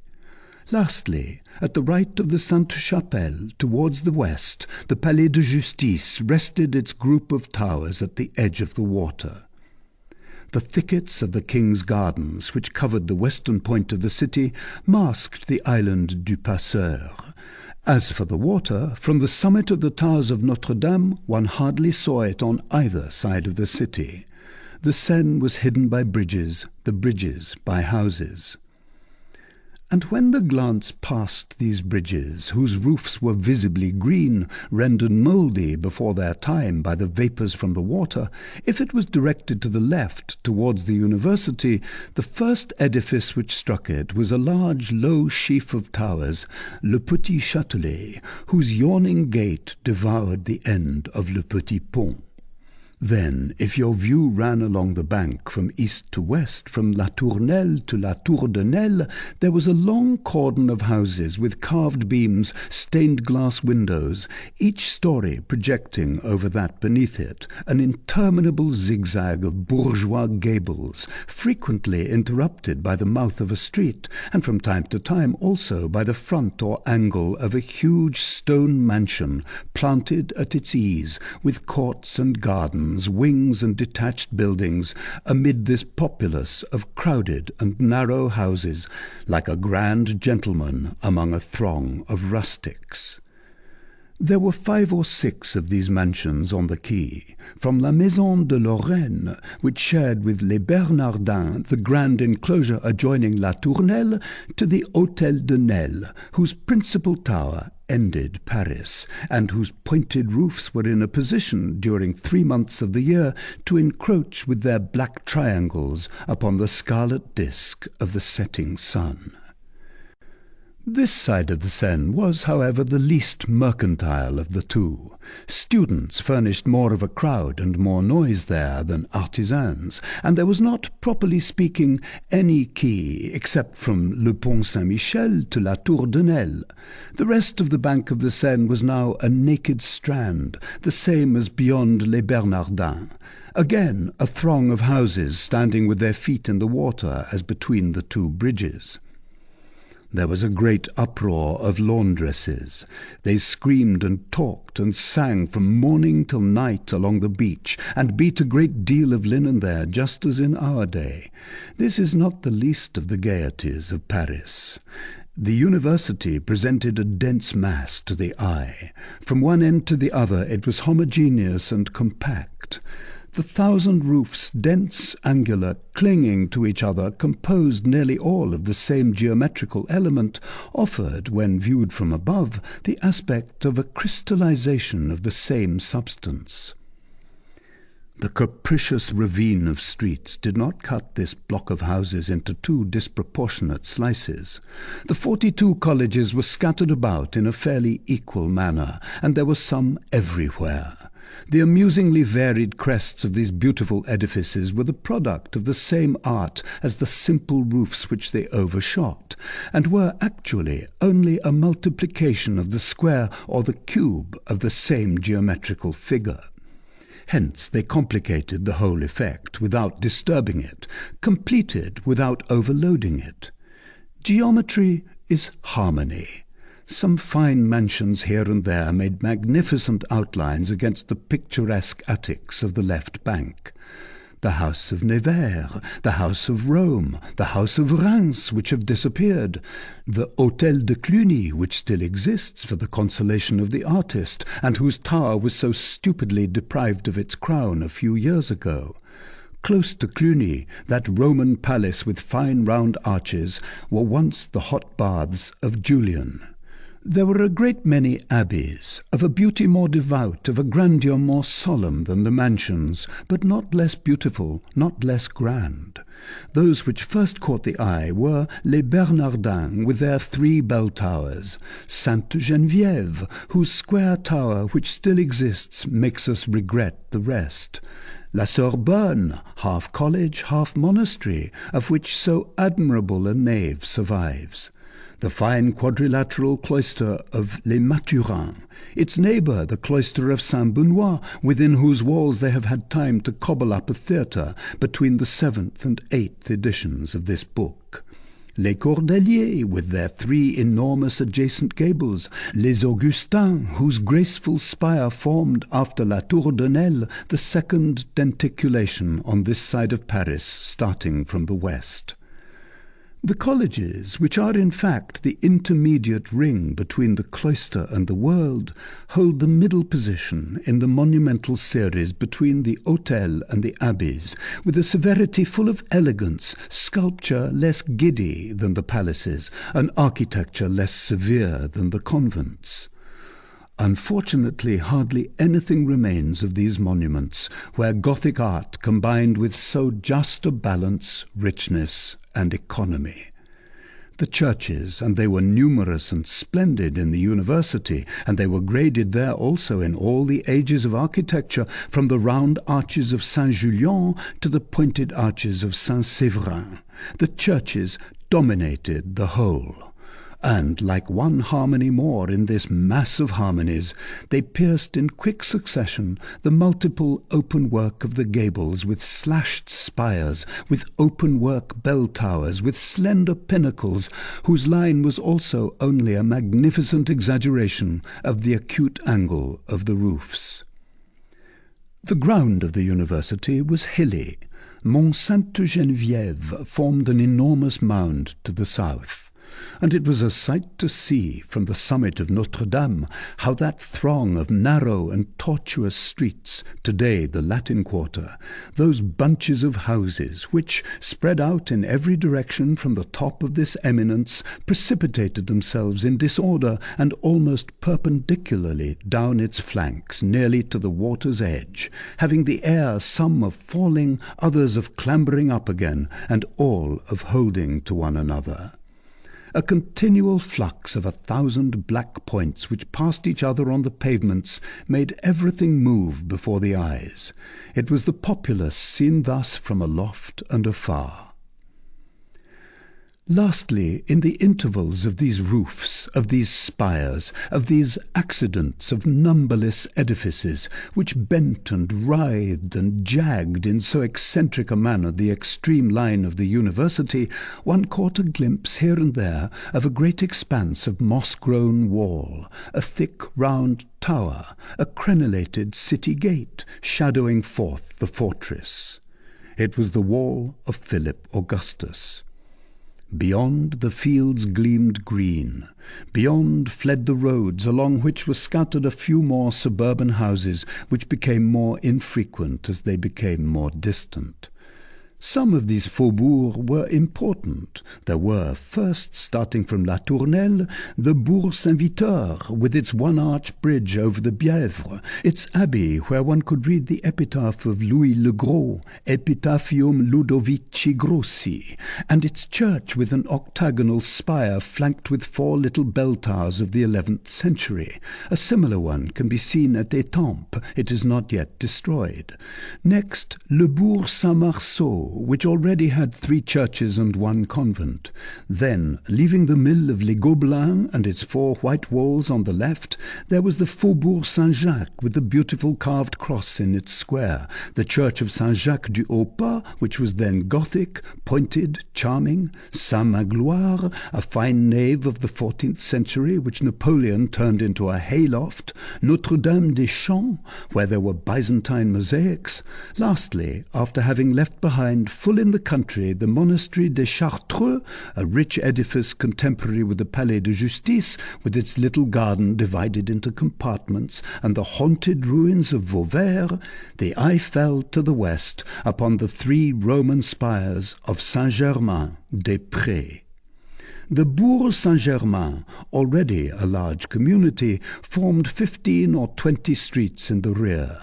The pointed bell tower of Saint-Sulpice marked one corner of the town. Close beside it one descried the quadrilateral enclosure of the Fair of Saint-Germain, where the market is situated today. Then the abbot's pillory, a pretty little round tower, well capped with a leaden cone.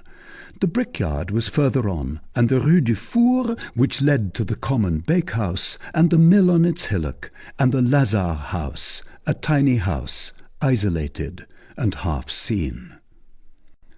But that which attracted the eye most of all, and fixed it for a long time on that point, was the abbey itself.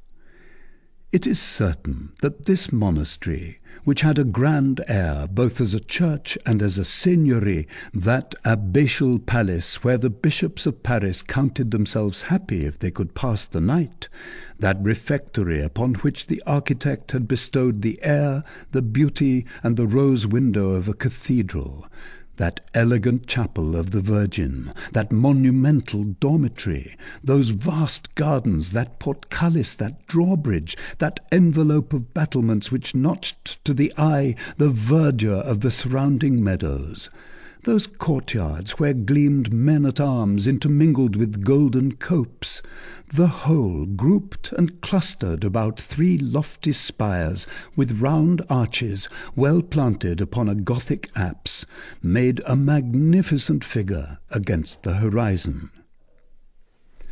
When at length, after having contemplated the university for a long time, you turned towards the right bank, towards the town, the character of the spectacle was abruptly altered.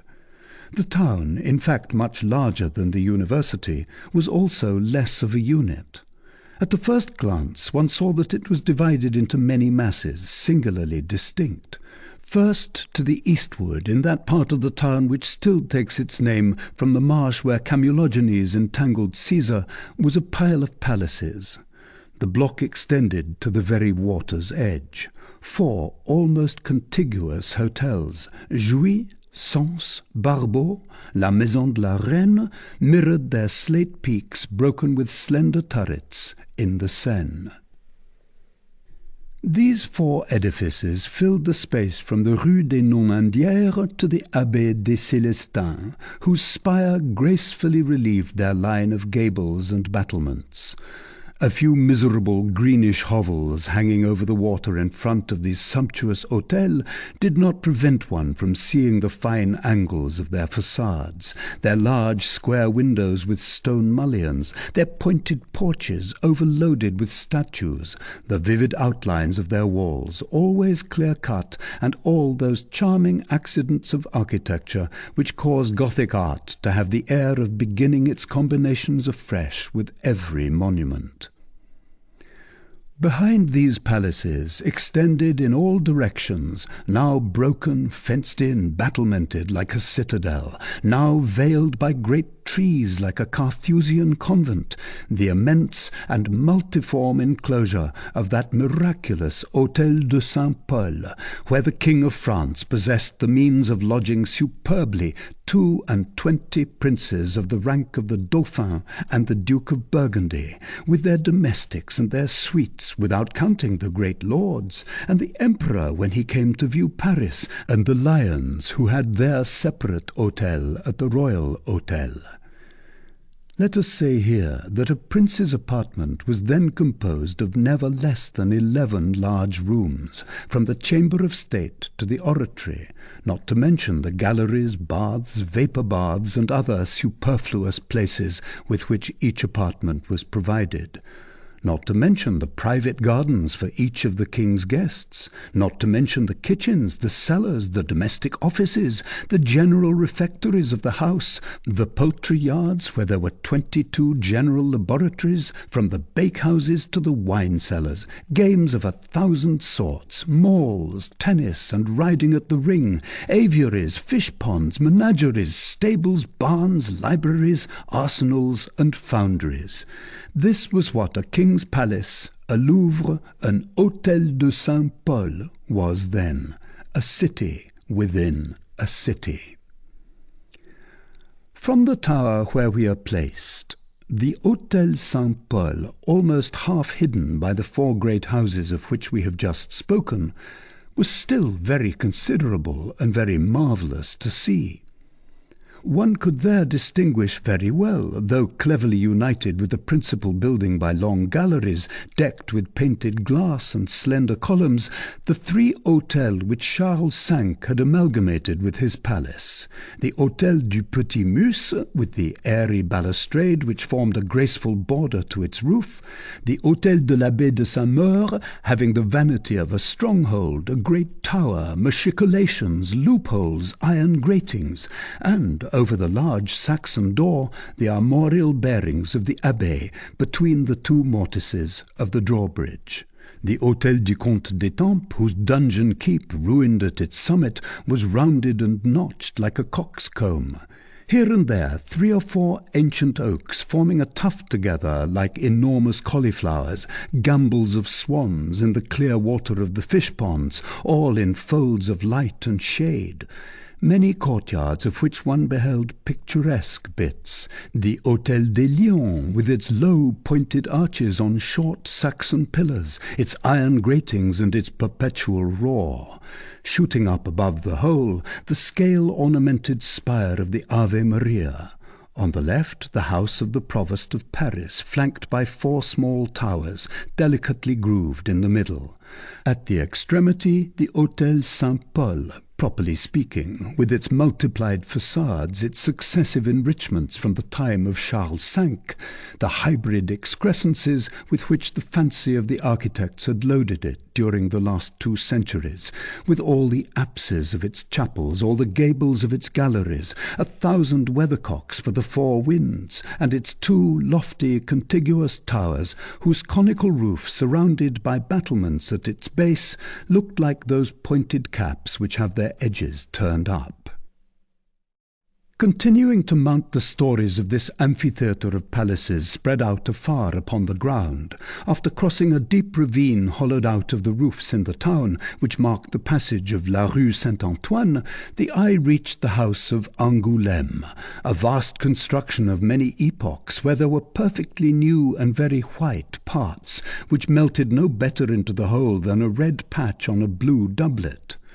Nevertheless, the remarkably pointed and lofty roof of the modern palace, bristling with carved eaves, covered with sheets of lead, where coiled 1,000 fantastic arabesques of sparkling incrustations of gilded bronze, that roof, so curiously damascened, darted upwards gracefully from the midst of the brown ruins of the ancient edifice, whose huge and ancient towers, rounded by age like casks, sinking together with old age, and rending themselves from top to bottom, resembled great bellies unbuttoned.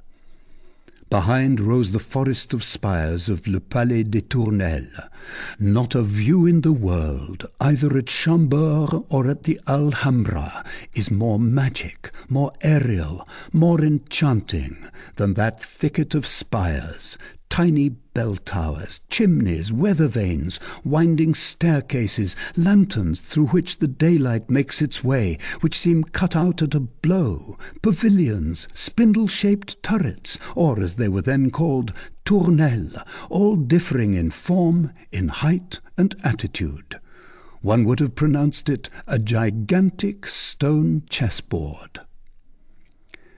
To the right of Les Tournelles, that truss of enormous towers, black as ink, running into each other, and tied as it were by a circular moat, that dungeon keep, much more pierced with loopholes than with windows, that drawbridge always raised, that portcullis always lowered, is the Bastille. Those sorts of black beaks which project from between the battlements, and which you take from a distance to be cave spouts, are cannons. Beneath them, at the foot of the formidable edifice, behold La Porte Saint-Antoine, buried between its 2 towers. Beyond Les Tournelles, as far as the wall of Charles V, spread out with rich compartments of verdure and of flowers, a velvet carpet of cultivated land and royal parks, in the midst of which one recognized by its labyrinth of trees and alleys the famous Daedalus garden which Louis XI had given to Poitiers. The doctor's observatory rose above the labyrinth like a great isolated column with a tiny house for a capital. Terrible astrologies took place in that laboratory. There today is La Place Royale. As we have just said, the quarter of the palace of which we have just endeavoured to give the reader some idea by indicating only the chief points, filled the angle which the wall of Charles V made with the Seine on the east. The centre of the town was occupied by a pile of houses for the populace. It was there, in fact, that the 3 bridges disgorged upon the right bank, and bridges lead to the building of houses rather than palaces. That congregation of bourgeois habitations, pressed together like the cells in a hive, had a beauty of its own. It is with the roofs of a capital as with the waves of the sea. They are grand. First the streets, crossed and entangled, forming 100 amusing figures in the block. Around the marketplace it was like a star with 1,000 rays. Les rues Saint-Denis and Saint-Martin, with their innumerable ramifications, rose one after the other, like trees intertwining their branches. And then the tortuous lines, les rues de la Plâtrerie, de la Verrerie, de la Tiseranderie, etc., meandered over all. There were also fine edifices which pierced the petrified undulations of that sea of gables. At the head of the Pont aux Changeurs, behind which one beheld the Seine foaming beneath the wheels of the Pont aux Meuniers, there was Le Châtelet, no longer a Roman tower as under Julian the Apostate, but a feudal tower of the 13th century, and of a stone so hard that the pickaxe could not break away so much as the thickness of the fist in a space of 3 hours. There was the rich square bell tower of Saint-Jacques de la Boucherie, with its angles all frothing with carvings, already admirable, though it was not finished in the 15th century. It lacked in particular the 4 monsters, which, still perched today on the corners of its roof, have the air of so many sphinxes who are propounding to new Paris the riddle of the ancient Paris. Roll, the sculptor, only placed them in position in 1526 and received 20 francs for his pains. There was La Maison aux Piliers, the pillar house, opening upon that Place de Grève of which we have given the reader some idea. There was Saint-Gervais, which a front in good taste has since spoiled, Saint-Méry, whose ancient pointed arches were still almost round arches, Saint-Jean, whose magnificent spire was proverbial. There were 20 other monuments which did not disdain to bury their wonders in that chaos of black, deep, narrow streets. Add the crosses of carved stone, more lavishly scattered through the squares than even the gibbets, the cemetery of the innocents, le cimetière des innocents, whose architectural wall could be seen in the distance above the roofs, the pillory of the markets, whose top was visible between 2 chimneys of la rue de la Cossonnerie, the ladder of the Croix du Trahoir, in its square always black with people, the circular buildings of the Wheat Mart, the fragments of Philip Augustus's ancient wall, which could be made out here and there, drowned among the houses, its towers gnawed by ivy, its gates in ruins, with crumbling and deformed stretches of wall, the quay with its 1,000 shops and its bloody knackers' yards, the Seine encumbered with boats from the Porte aux Foins to Port-l'Évêque, and you will have a confused picture of what the central trapezium of the town was like in 1482.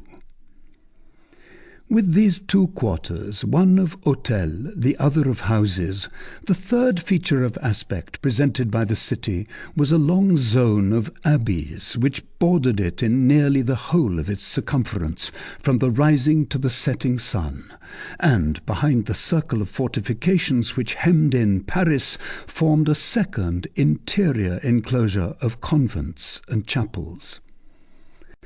Thus, immediately adjoining the Parc des Tournelles, between la rue Saint-Antoine and la vieille rue du Temple, there stood Sainte Catherine, with its immense cultivated lands, which were terminated only by the wall of Paris. Between the old and the new rue du Temple, there was Le Temple, a sinister group of towers, lofty, erect, and isolated, in the middle of a vast battlemented enclosure. Between la rue Neuve du Temple and la rue Saint-Martin, there was the Abbey de Saint-Martin, in the midst of its gardens a superb fortified church, whose girdle of towers, whose diadem of bell towers, yielded in force and splendour only to Saint-Germain-des-Prés. Between La Rue Saint-Martin and La Rue Saint-Denis spread the enclosure of La Trinité. Lastly, between La Rue Saint-Denis and La Rue Montorgueil stood Les Filles Dieu. On one side, the rotting roofs and unpaved enclosure of La Cour des Miracles could be descried. It was the sole profane ring which was linked to that devout chain of convents.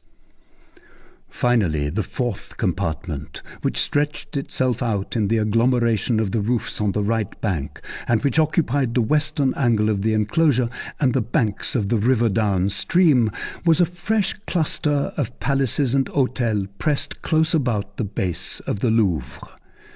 The old Louvre of Philip Augustus, that immense edifice whose great tower rallied about it 23 chief towers, not to reckon the lesser towers, seemed from a distance to be enshrined in the Gothic roofs of the Hôtel d'Alençon and Le Petit Bourbon.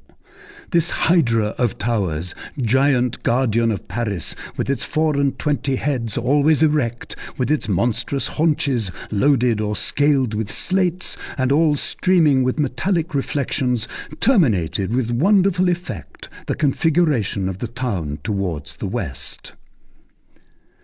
Thus an immense block, which the Romans called Iusula, or island of bourgeois houses, flanked on the right and the left by 2 blocks of palaces, crowned the one by the Louvre, the other by Les Tournelles, bordered on the north by a long girdle of abbeys and cultivated enclosures, all amalgamated and melted together in one view. Upon these thousands of edifices, whose tiled and slated roofs outlined upon each other so many fantastic chains, the bell towers, tattooed, fluted, and ornamented with twisted bands of the 44 churches on the right bank. Myriads of cross-streets, for boundary on one side, an enclosure of lofty walls with square towers. That of the university had round towers. On the other, La Seine, cut by bridges and bearing on its bosom a multitude of boats. Behold the town of Paris in the 15th century. Beyond the walls, several suburban villages pressed close about the gates, but less numerous and more scattered than those of the university. Behind the Bastille there were 20 hovels clustered round the curious sculptures of the Croix Faubin and the flying buttresses of the Abbé de Saint-Antoine-des-Champs. Then Popincourt, lost amid wheatfields. Then La Courtille, a merry village of wine-shops. The Hameau de Saint-Laurent, with its church whose bell tower from afar seemed to add itself to the pointed towers of La Porte Saint-Martin. The Faubourg Saint-Denis, with the vast enclosure of Saint-Ladré. Beyond the Montmartre gate, La Grange Batelière, encircled with white walls. Behind it, with its chalky slopes, Montmartre, which had then almost as many churches as windmills, and which has kept only the windmills, for society no longer demands anything but bread for the body. Lastly, beyond the Louvre, the Faubourg Saint-Honoré, already considerable at that time, could be seen stretching away into the fields, and Petit Bretagne gleaming green, and a Marché aux Pourceaux spreading abroad, in whose centre swelled the horrible apparatus used for boiling counterfeiters. Between La Courtille and Saint-Laurent, your eye had already noticed, on the summit of an eminence crouching amid desert plains, a sort of edifice which resembled from a distance a ruined colonnade mounted upon a basement with its foundation laid bare. This was neither a Parthenon nor a temple of the Olympian Jupiter. It was Montfaucon. Now, if the enumeration of so many edifices, summary as we have endeavoured to make it, has not shattered in the reader's mind the general image of old Paris as we have constructed it, we will recapitulate it in a few words. In the centre, the island of the city, resembling as to form an enormous tortoise, and throwing out its bridges with tiles for scales, like legs from beneath its grey shell of roofs. On the left, the monolithic trapezium, firm, dense, bristling, of the university. On the right, the vast semicircle of the town, much more intermixed with gardens and monuments. The three blocks, city, university, and town, marbled with innumerable streets. Across all, la Seine, foster mother Seine, as says Père Dubreuil, blocked with islands, bridges, and boats. All about an immense plain patched with 1,000 sorts of cultivated plots, sown with fine villages.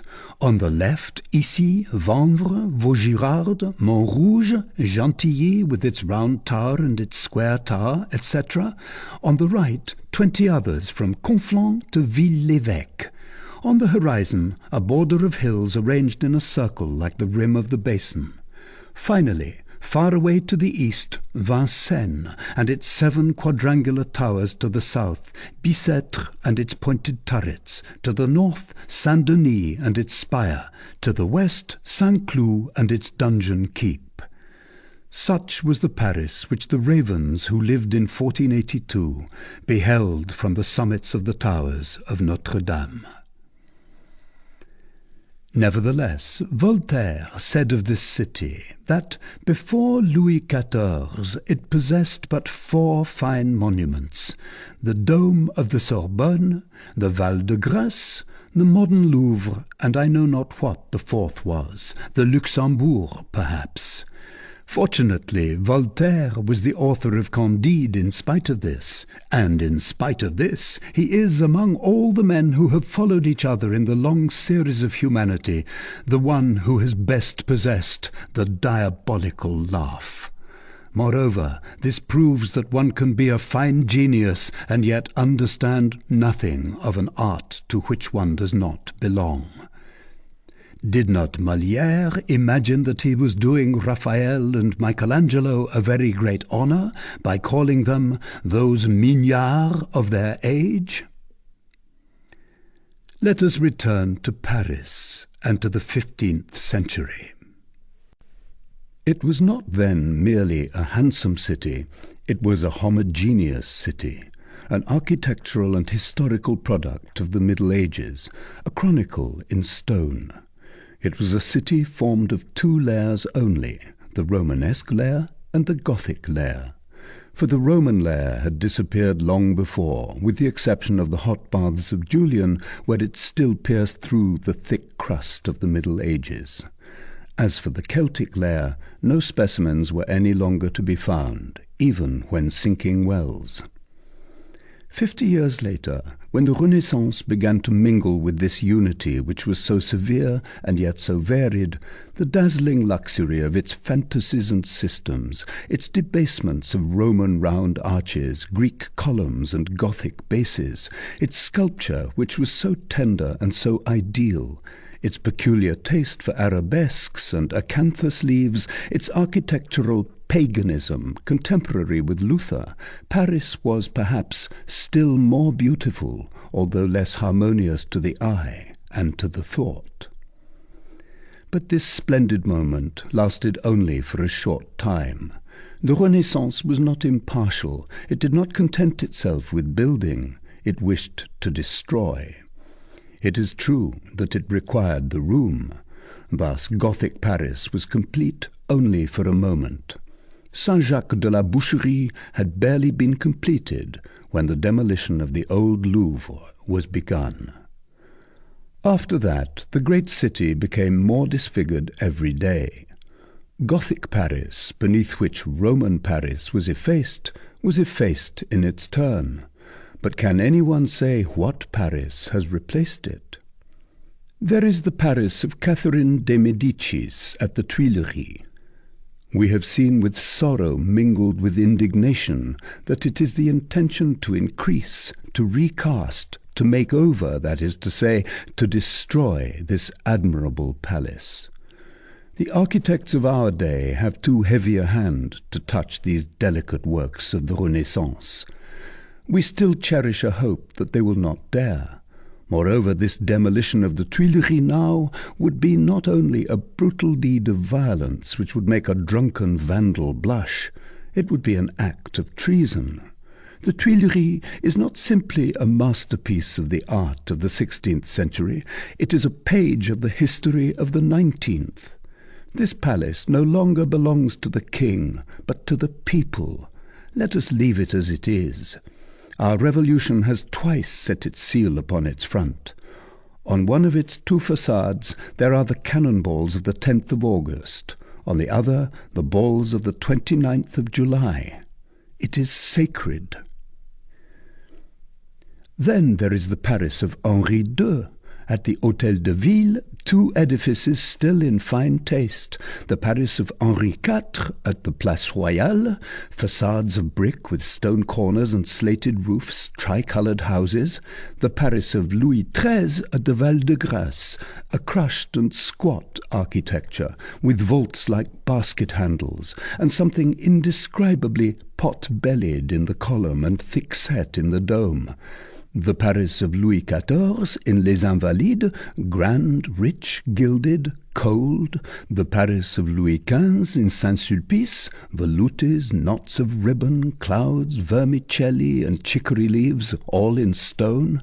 The Paris of Louis XVI in the Panthéon, St. Peter of Rome badly copied. The edifice is awkwardly heaped together, which has not amended its lines.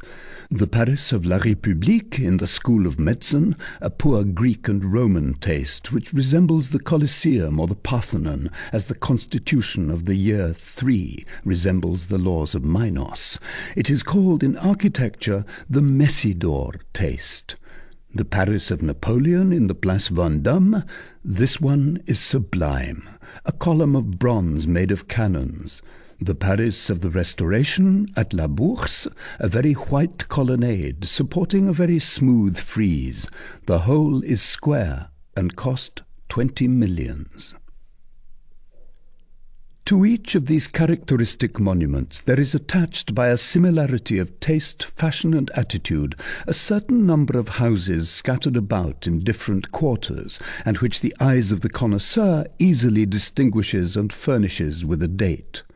When one knows how to look, one finds the spirit of a century and the physiognomy of a king, even in the knocker on a door.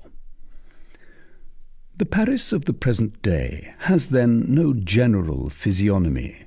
It is a collection of specimens of many centuries, and the finest have disappeared.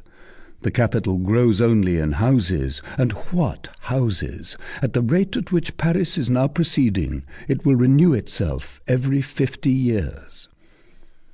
Thus the historical significance of its architecture is being effaced every day. Monuments are becoming rarer and rarer, and one seems to see them gradually engulfed by the flood of houses. Our fathers had a Paris of stone. Our sons will have one of plaster. So far as the modern monuments of New Paris are concerned, we would gladly be excused from mentioning them. It is not that we do not admire them as they deserve. La Sainte Geneviève of Monsieur Soufflot is certainly the finest Savoy cake that has ever been made in stone. The Palace of la Légion d'Honneur is also a very distinguished bit of pastry.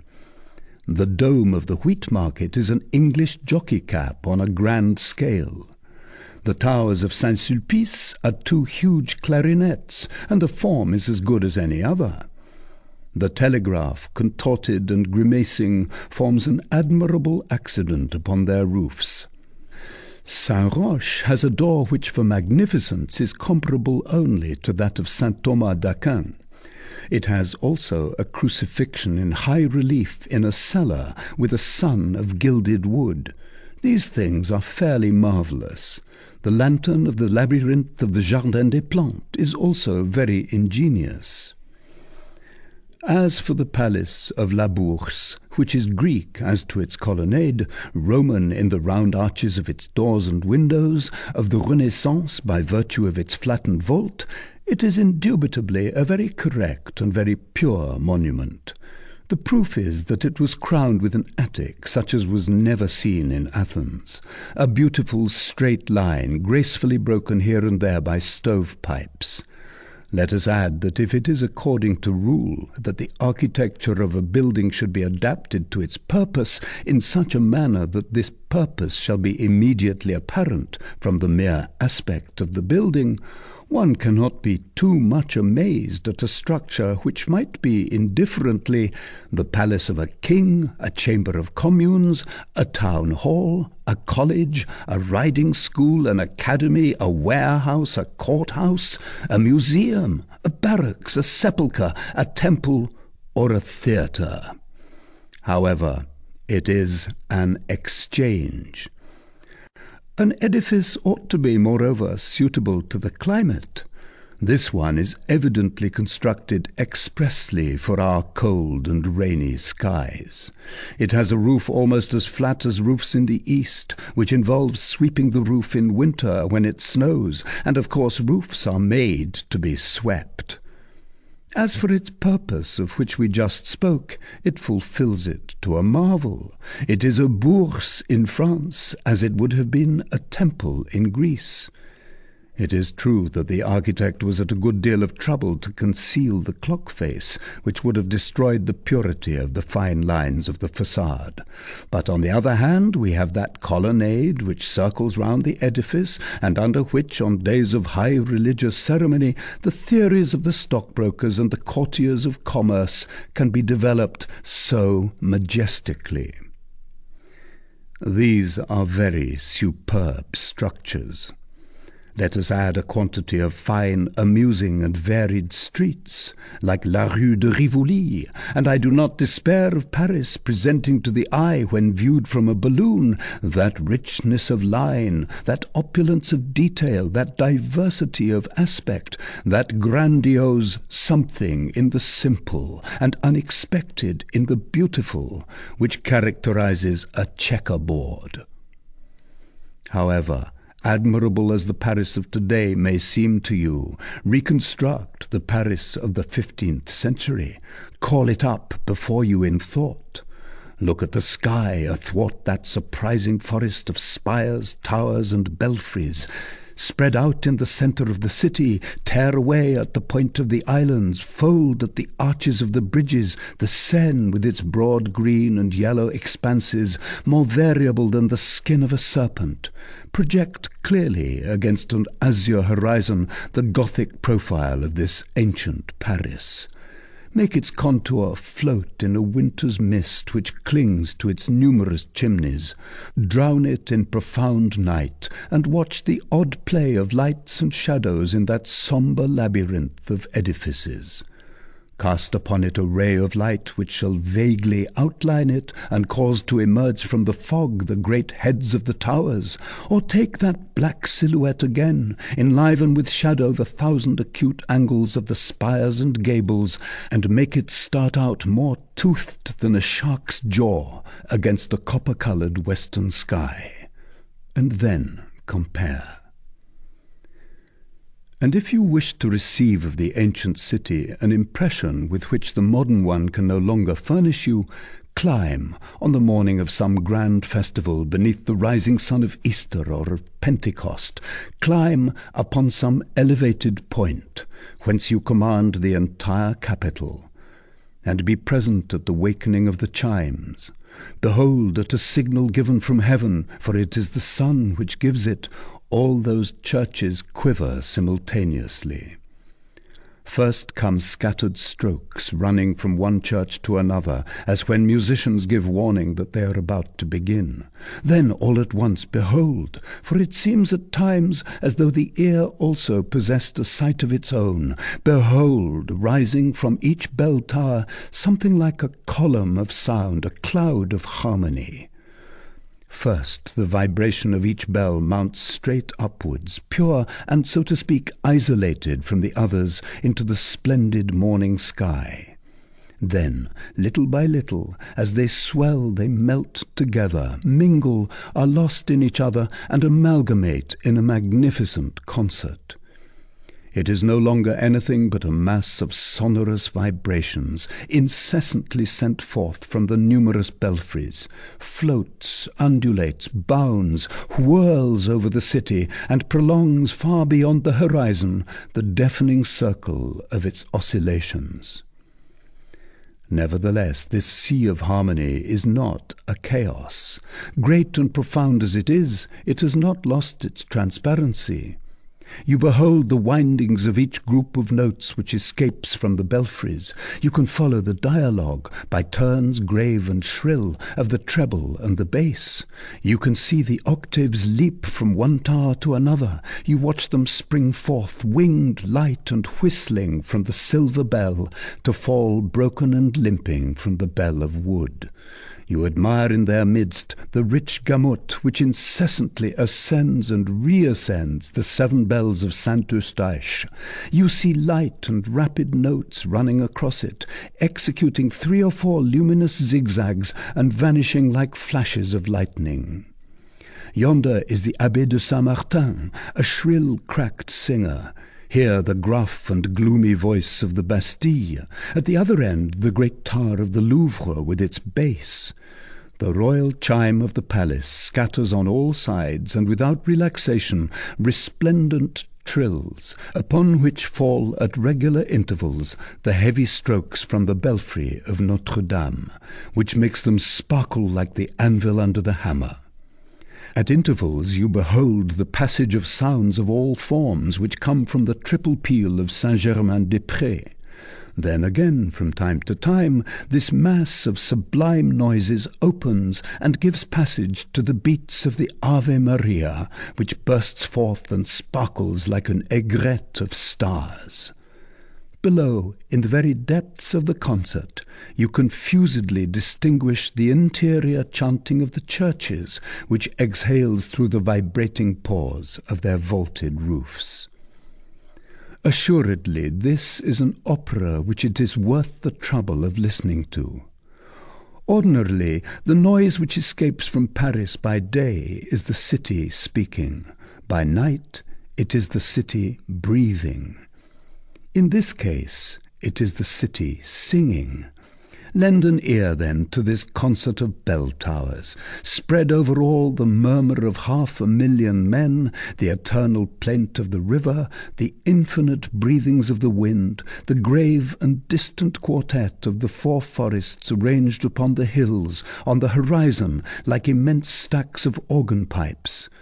Extinguish, as in a half-shade, all that is too hoarse and too shrill about the central chime, and say whether you know anything in the world more rich and joyful, more golden, more dazzling, than this tumult of bells and chimes, than this furnace of music, than these 10,000 brazen voices chanting simultaneously in the flutes of stone 300 feet high, than this city which is no longer anything but an orchestra, than this symphony which produces the noise of a tempest. Book 4, Chapter 1, Good Souls. 16 years previous to the epoch when this story takes place, one fine morning on Quasimodo Sunday, a living creature had been deposited after Mass in the church of Notre-Dame on the wooden bed securely fixed in the vestibule on the left, opposite that great image of Saint Christophe, which the figure of Messire Antoine des Essarts, Chevalier, carved in stone, had been gazing at on his knees since 1413, when they took it into their heads to overthrow the saint and the faithful follower. Upon this bed of wood it was customary to expose foundlings for public charity. Whoever cared to take them did so. In front of the wooden bed was a copper basin for alms. The sort of living being which lay upon that plank on the morning of Quasimodo in the year of the Lord 1467 appeared to excite to a high degree the curiosity of the numerous group which had congregated about the wooden bed. The group was formed for the most part of the fair sex. Hardly anyone was there except old women. In the first row, and among those who were most bent over the bed, 4 were noticeable, who, from their grey cagoule, a sort of cassock, were recognizable as attached to some devout sisterhood. I do not see why history has not transmitted to posterity the names of these 4 discreet and venerable damsels. They were Agnès la Herme, Jeanne de la Tarme, Henriette la Gaultière, and Gauchère la Violette, all 4 widows, all 4 dames of La Chapelle-Étienne-Audry, who had quitted their house with the permission of their mistress, and in conformity with the statutes of Pierre d'Ailly, in order to come and hear the sermon. However, if these good Audriettes were for the moment complying with the statutes of Pierre d'Ailly, they certainly violated with joy those of Michel de Brache and the Cardinal of Pisa, which so inhumanly enjoined silence upon them. "What is this, sister?" said Agnès de Gauchère, gazing at the little creature exposed, which was screaming and writhing on the wooden bed, terrified by so many glances. "What is to become of us," said Jeanne, "if that is the way children are made now?" "I am not learned in the matter of children," resumed Agnès, "but it must be a sin to look at this one." "'Tis not a child, Agnès." "'Tis an abortion of a monkey," remarked Gauchère. "'Tis a miracle," interposed Henriette la Gaultière. "Then," remarked Agnès, "it is the 3rd since the Sunday of the Létard, for in less than a week we had the miracle of the mocker of pilgrims divinely punished by Notre-Dame d'Aubervilliers, and that was the 2nd miracle within a month. This pretended foundling is a real monster of abomination," resumed Jeanne. "He yells loud enough to deafen a chanter," continued Gauchère. "Hold your tongue, you little howler." "To think that Monsieur de Reims sent this enormity to Monsieur de Paris," added la Gaultière, clasping her hands. "I imagine," said Agnès la Herme, "that it is a beast, an animal, the fruit of a Jew and a sow, something not Christian, in short, which ought to be thrown into the fire or into the water." "I really hope," resumed la Gaultière, "that nobody will apply for it." "Ah, good heavens!" exclaimed Agnès. "Those poor nurses yonder in the foundling asylum, which forms the lower end of the lane as you go to the river, just beside Monseigneur the Bishop. What if this little monster were to be carried to them to suckle? I'd rather give suck to a vampire." "How innocent that poor La Herme is," resumed Jeanne. "Don't you see, sister, that this little monster is at least 4 years old, and that he would have less appetite for your breast than for a turnspit?" The little monster, we should find it difficult ourselves to describe him otherwise, was in fact not a newborn child. It was a very angular and very lively little mass, imprisoned in its linen sack, stamped with the cipher of Messire Guillaume Chartier, then Bishop of Paris, with a head projecting. That head was deformed enough. One beheld only a forest of red hair, one eye, a mouth, and teeth. The eye wept, the mouth cried, and the teeth seemed to ask only to be allowed to bite. The holes struggled in the sack, to the great consternation of the crowd, which increased and was renewed incessantly around it. Dame Aloise de Gondelaurier, a rich and noble woman, who held by the hand a pretty girl about 5 or 6 years of age, and dragged a long veil about, suspended to the golden horn of her headdress, halted as she passed the wooden bed, and gazed for a moment at the wretched creature, while her charming little daughter, Fleur de Lys de Gondelaurier, spelled out with her tiny, pretty finger the permanent inscription attached to the wooden bed: "Foundlings."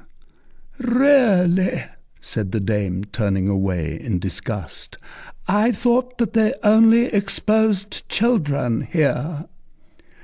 She turned her back, throwing into the basin a silver florin, which rang among the liards, and made the poor goodwives of the Chapelle d'Étienne Audry open their eyes. A moment later, the grave and learned Robert Mistricole, the king's protonotary, passed, with an enormous missal under one arm, and his wife on the other, Damoiselle Guillemette la mairesse, having thus by his side his two regulators, spiritual and temporal. "Foundling," he said, after examining the object, "found apparently on the banks of the river Phlegethon." "One can only see one eye," observed Damoiselle Guillemette. "There is a wart on the other." "It's not a wart," returned Master Robert Mistricole. "It is an egg which contains another demon exactly similar, who bears another little egg which contains another devil, and so on." "How do you know that?" asked Guillemette la mairesse. "I know it pertinently," replied the protonotary. Monsieur le protonotare, asked Gaucher, what do you prognosticate of this pretended foundling? "The greatest misfortunes," replied Mistricole. "Ah, good heavens," said an old woman among the spectators, "and that besides our having had a considerable pestilence last year, and that they say that the English are going to disembark in a company at Harfleur." "Perhaps that will prevent the Queen from coming to Paris in the month of September," interposed another. "Trade is so bad already." "My opinion is," exclaimed Jeanne de la Tarme, "that it would be better for the louts of Paris if this little magician were put to bed on a faggot than on a plank." "A fine flaming faggot," added the old woman. "It would be more prudent," said Mistricole. For several minutes a young priest had been listening to the reasoning of the Haudriette and the sentences of the notary. He had a severe face with a large brow, a profound glance. He thrust the crowd silently aside, scrutinized the little magician, and stretched out his hand upon him. It was high time, for all the devotees were already licking their chops over the fine, flaming faggot. "I adopt this child," said the priest. He took it in his cassock and carried it off. The spectators followed him with frightened glances. A moment later he had disappeared through the red door, which then led from the church to the cloister. When the first surprise was over, Jeanne de la Tarme bent down to the ear of La Gaultière. "I told you so, sister. That young clerk, Monsieur Claude de Frollo, is a sorcerer." Chapter 2. Claude Frollo. In fact, Claude Frollo was no common person. He belonged to one of those middle-class families which were called indifferently, in the impertinent language of the last century, the high bourgeoise, or the petty nobility. This family had inherited from the brothers Paclet the fief of Tirchappe, which was dependent upon the Bishop of Paris, and whose 21 houses had been in the 13th century the object of so many suits before the official. As possessor of this fief, Claude de Frollo was one of the 27 seigneurs keeping claim to a manor in fee in Paris and its suburbs.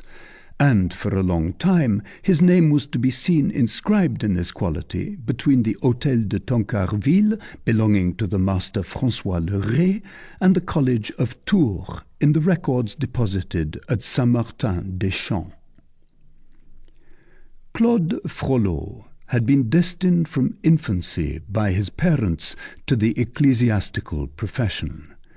He had been taught to read in Latin. He had been trained to keep his eyes on the ground and to speak low. While still a child, his father had cloistered him in the College of Torchy in the university. There it was that he had grown up on the Missal and the Lexicon. Moreover, he was a sad, grave, serious child, who studied ardently and learned quickly. He never uttered a loud cry in recreation hour, mixed but little in the bacchanals of the Rue du Fouard, and did not know what it was to dare à la pace et capillos lagnare, and had cut no figure in that revolt of 1463, which the annalists register gravely under the title of the Sixth Trouble of the University. He seldom rallied the poor students of Montaigu on the Capet, from which they derived their name, or the bursars of the College of Dormant on their shaved tonsure and their surtout party-coloured of bluish-green, blue, and violet cloth, azurini coloris et bruni, as says the charter of Le Cardinal des Quatre Couronnes. On the other hand, he was assiduous at the great and the small schools of the Rue Saint-Jean-de-Beauvais. The first pupil whom the Abbé de Saint-Pierre de Val, at the moment of beginning his reading on canon law, always perceived, glued to a pillar of the school Saint-Vendre-Gésil opposite his rostrum, was Claude Frollo, armed with his horn ink bottle, biting his pen, scribbling on his threadbare knee, and in winter blowing on his fingers. The first auditor whom Messire Mildillier, doctor in decretals, saw arrive every Monday morning, all breathless, at the opening of the gates of the school of the Chef Saint-Denis, was Claude Frollo. Thus, at 16 years of age, the young clerk might have held his own in mystical theology against a father of the Church, in canonical theology against a father of the councils, in scholastic theology against a doctor of Sorbonne. Theology conquered, he had plunged into decretals. From the master of sentences he had passed to the capitularies of Charlemagne, and he had devoured in succession, in his appetite for science, decretals upon decretals, those of Theodore, Bishop of Hispalos, those of Bouchard, Bishop of Worms, those of Yves, Bishop of Chartres, next the decretal of Gratien, which succeeded the capitularies of Charlemagne, then the collection of Grégoire IX, then the epistle of Super Specula of Honorius III. He rendered clear and familiar to himself that vast and tumultuous period of civil law and canon law in conflict and at strife with each other in the chaos of the Middle Ages, a period which Bishop Theodore opens in 618 and which Pope Grégoire closes in 1227. Decretals digested, he flung himself upon medicine on the liberal arts. He studied the science of herbs, the science of unguents. He became an expert in fevers and in contusions, in sprains and abscesses. Jacques d'Espard would have received him as a physician, Richard Hélin as a surgeon. He also passed through all the degrees of licentiate, master and doctor of arts. He studied the languages, Latin, Greek, Hebrew, a triple sanctuary then very little frequented. His was a veritable fever for acquiring and hoarding in the matter of science. At the age of 18 he had made his way through the 4 faculties. It seemed to the young man that life had but one sole object, learning. It was towards this epoch that the excessive heat of the summer of 1466 caused that grand outburst of the plague which carried off more than 40,000 souls in the Vicomté of Paris, and among others, as Jean de Troyes states, Master Arnoul, astrologer to the king, who was a very fine man, both wise and pleasant. The rumour spread in the university that the Rue Tirechappe was especially devastated by the malady. It was there that Claude's parents resided in the midst of their fief. The young scholar rushed in great alarm to the paternal mansion. When he entered it, he found that both father and mother had died on the preceding day. A very young brother of his, who was in swaddling clothes, was still alive and crying abandoned in his cradle. This was all that remained to Claude of his family. The young man took the child under his arm and went off in a pensive mood. Up to that moment he had lived only in science. He now began to live in life. This catastrophe was a crisis in Claude's existence. Orphaned, the eldest, head of the family at the age of 19, he felt himself rudely recalled from the reveries of school to the realities of this world. Then, moved with pity, he was seized with passion and devotion towards that child, his brother. A sweet and strange thing was a human affection to him who had hitherto loved his books alone. This affection developed to a singular point. In a soul so new it was like a first love, separated since infancy from his parents, whom he had hardly known, cloistered and immured, as it were, in his books, eager above all things to study and to learn, exclusively attentive up to that time to his intelligence which broadened in science, to his imagination which expanded in letters, the poor scholar had not yet had time to feel the place of his heart. This young brother without mother or father, this little child which had fallen abruptly from heaven into his arms, made a new man of him. He perceived that there was something else in the world besides the speculations of the Sorbonne and the verses of Homer, that man needed affections, that life without tenderness and without love was only a set of dry, shrieking and rending wheels. Only he imagined, for he was at the age when illusions are as yet replaced only by illusions, that the affections of blood and family were the sole ones necessary, and that a little brother to love sufficed to fill an entire existence. He threw himself, therefore, into the love for his little Géant, with the passion of a character already profound, ardent, concentrated. That poor, frail creature, pretty, fair-haired, rosy and curly, that orphan with another orphan for his only support, touched him to the bottom of his heart, and, grave thinker as he was, he set to meditating upon Géant with an infinite compassion. He kept watch and ward over him as over something very fragile and very worthy of care. He was more than a brother to the child. He became a mother to him. Little Géant had lost his mother whilst he was still at the breast. Claude gave him to a nurse. Besides the fief of Tirechappe, he had inherited from his father the fief of Moulins, which was a dependency of the square tower of Gentilly. It was a mill on a hill near the chateau of Winchestre, Bicêtre. There was a miller's wife there who was nursing a fine child. It was not far from the university, and Claude carried the little Géant to her in his own arms. From that time forth, feeling that he had a burden to bear, he took life very seriously.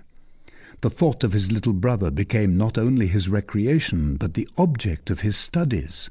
He resolved to consecrate himself entirely to a future for which he was responsible in the sight of God, and never to have any other wife, any other child, than the happiness and fortune of his brother. Therefore, he attached himself more closely than ever to the clerical profession. His merits, his learning, his quality of immediate vassal of the Bishop of Paris, threw the doors of the church wide open to him. At the age of 20, by special dispensation of the Holy See, He was a priest, and served as the youngest of the chaplains of Notre-Dame, the altar which is called, because of the late Mass which is said there, altare pigrorum. There, plunged more deeply than ever in his dear books, which he quitted only to run for an hour to the fief of Moulins, this mixture of learning and austerity, so rare at his age, had promptly acquired for him the respect and admiration of the monastery. From the cloister, his reputation as a learned man had passed to the people, among whom it had changed a little, a frequent occurrence at that time, into reputation as a sorcerer. It was at the moment when he was returning on Quasimodo day from saying his Mass at the altar of the Lazy, which was by the side of the door leading to the nave on the right, near the image of the Virgin, that his attention had been attracted by the group of old women chattering around the bed for foundlings. Then it was that he approached the unhappy little creature which was so hated and so menaced.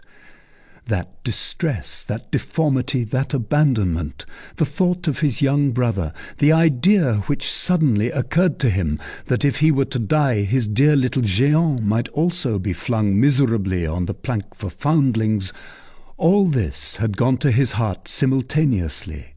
A great pity had moved in him, and he had carried off the child. When he removed the child from the sack, he found it greatly deformed in very sooth. The poor little wretch had a wart on his left eye, his head placed directly on his shoulders, his spinal column was crooked, his breastbone prominent, and his legs bowed. But he appeared to be lively, and although it was impossible to say in what language he lisped, his cry indicated considerable force and health. Claude's compassion increased at the sight of this ugliness, and he made a vow in his heart to rear the child for the love of his brother, in order that, whatever might be the future faults of the little Géant, he should have beside him that charity done for his sake. It was a sort of investment of good works which he was effecting in the name of his young brother.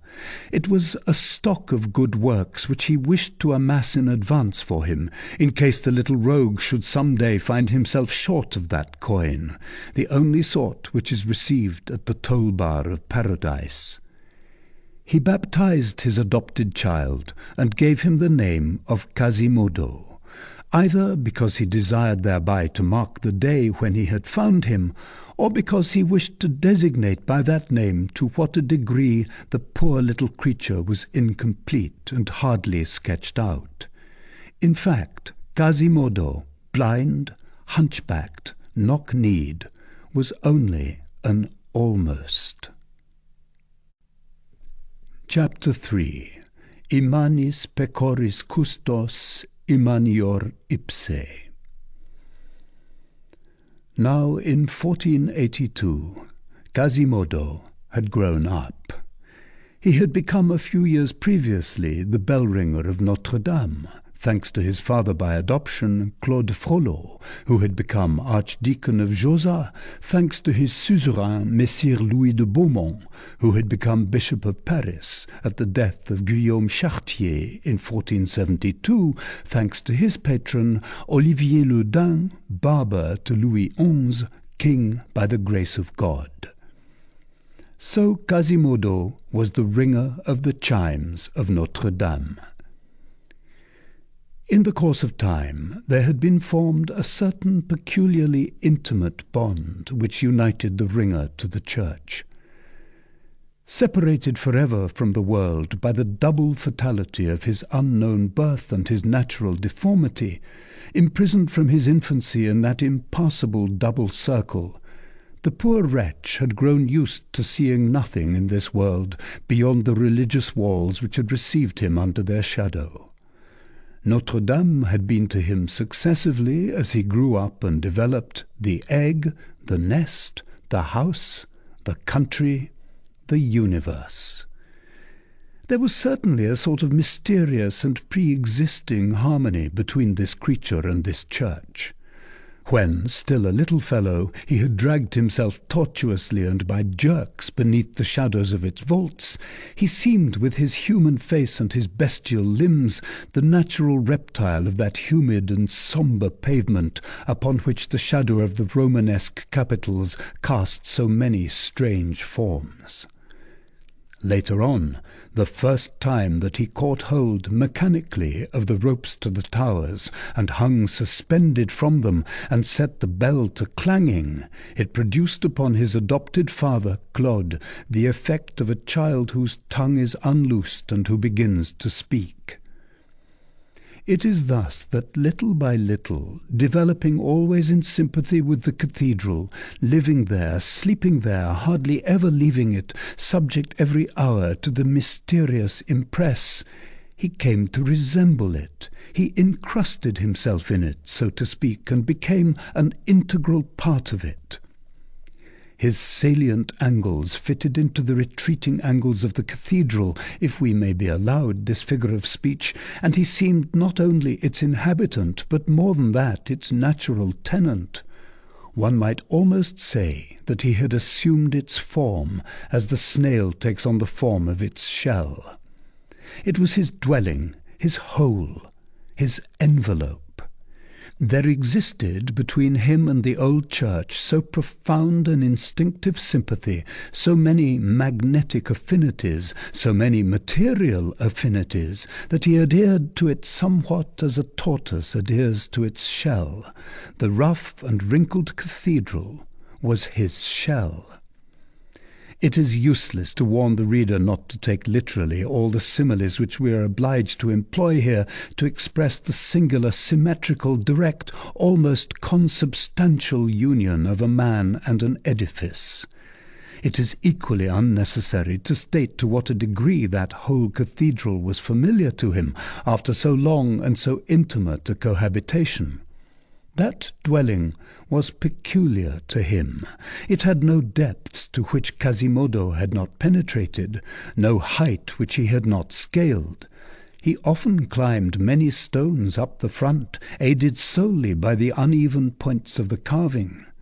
The towers, on whose exterior surface he was frequently seen clambering like a lizard gliding along a perpendicular wall, those two gigantic twins, so lofty, so menacing, so formidable, possessed for him neither vertigo nor terror, nor shocks of amazement. To see them so gentle under his hand, so easy to scale, one would have said that he had tamed them. By dint of leaping, climbing, gambolling, amid the abysses of the gigantic cathedral, he had become, in some sort, a monkey and a goat, like the Calabrian child who swims before he walks, and plays with the sea while still a babe. Moreover, it was not his body alone which seemed fashioned after the cathedral, but his mind also. In what condition was that mind? What bent had it contracted? What form had it assumed beneath that knotted envelope in that savage life? This it would be hard to determine. Quasimodo had been born one-eyed, hunchbacked, lame. It was with great difficulty and by dint of great patience that Claude de Frollo had succeeded in teaching him to talk. But a fatality was attached to the poor foundling. Bell-ringer of Notre-Dame at the age of 14, a new infirmity had come to complete his misfortunes. The bells had broken the drums of his ears. He had become deaf. The only gate which nature had left wide open for him had been abruptly closed, and forever. In closing, it had cut off the only ray of joy and of light which still made its way into the soul of Quasimodo. His soul fell into profound night. The wretched being's misery became as incurable and as complete as his deformity. Let us add that his deafness rendered him to some extent dumb, for in order not to make others laugh, the very moment that he found himself to be deaf, he resolved upon a silence which he only broke when he was alone. He voluntarily tied that tongue which Claude Frollo had taken so much pains to unloose. Hence it came about that when necessity constrained him to speak, his tongue was torpid, awkward, and like a door whose hinges have grown rusty. If now we were to try to penetrate to the soul of Quasimodo through that thick, hard rind, if we could sound the depths of that badly constructed organism, if it were granted to us to look with a torch behind those non-transparent organs, to explore the shadowy interior of that opaque creature, to elucidate his obscure corners, his absurd no-thoroughfares, and suddenly to cast a vivid light upon the soul enchained at the extremity of that cave, we should, no doubt, find the unhappy Psyche in some poor, cramped and rickety attitude, like those prisoners beneath the leads of Venice, who grew old bent double in a stone box, which was both too low and too short for them. It is certain that the mind becomes atrophied in a defective body. Quasimodo was barely conscious of a soul cast in his own image, moving blindly within him. The impressions of objects underwent a considerable refraction before reaching his mind.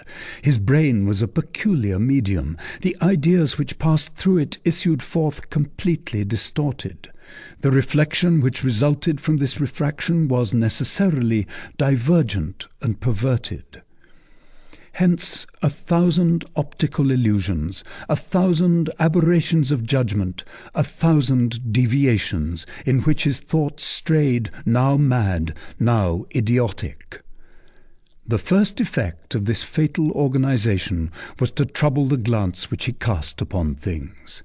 He received hardly any immediate perception of them.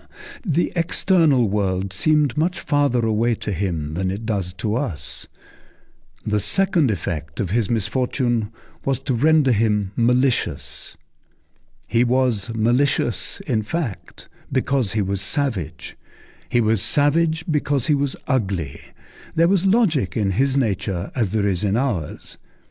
His strength, so extraordinarily developed, was a cause of still greater malevolence. Malus puer robustus, says Hobbes.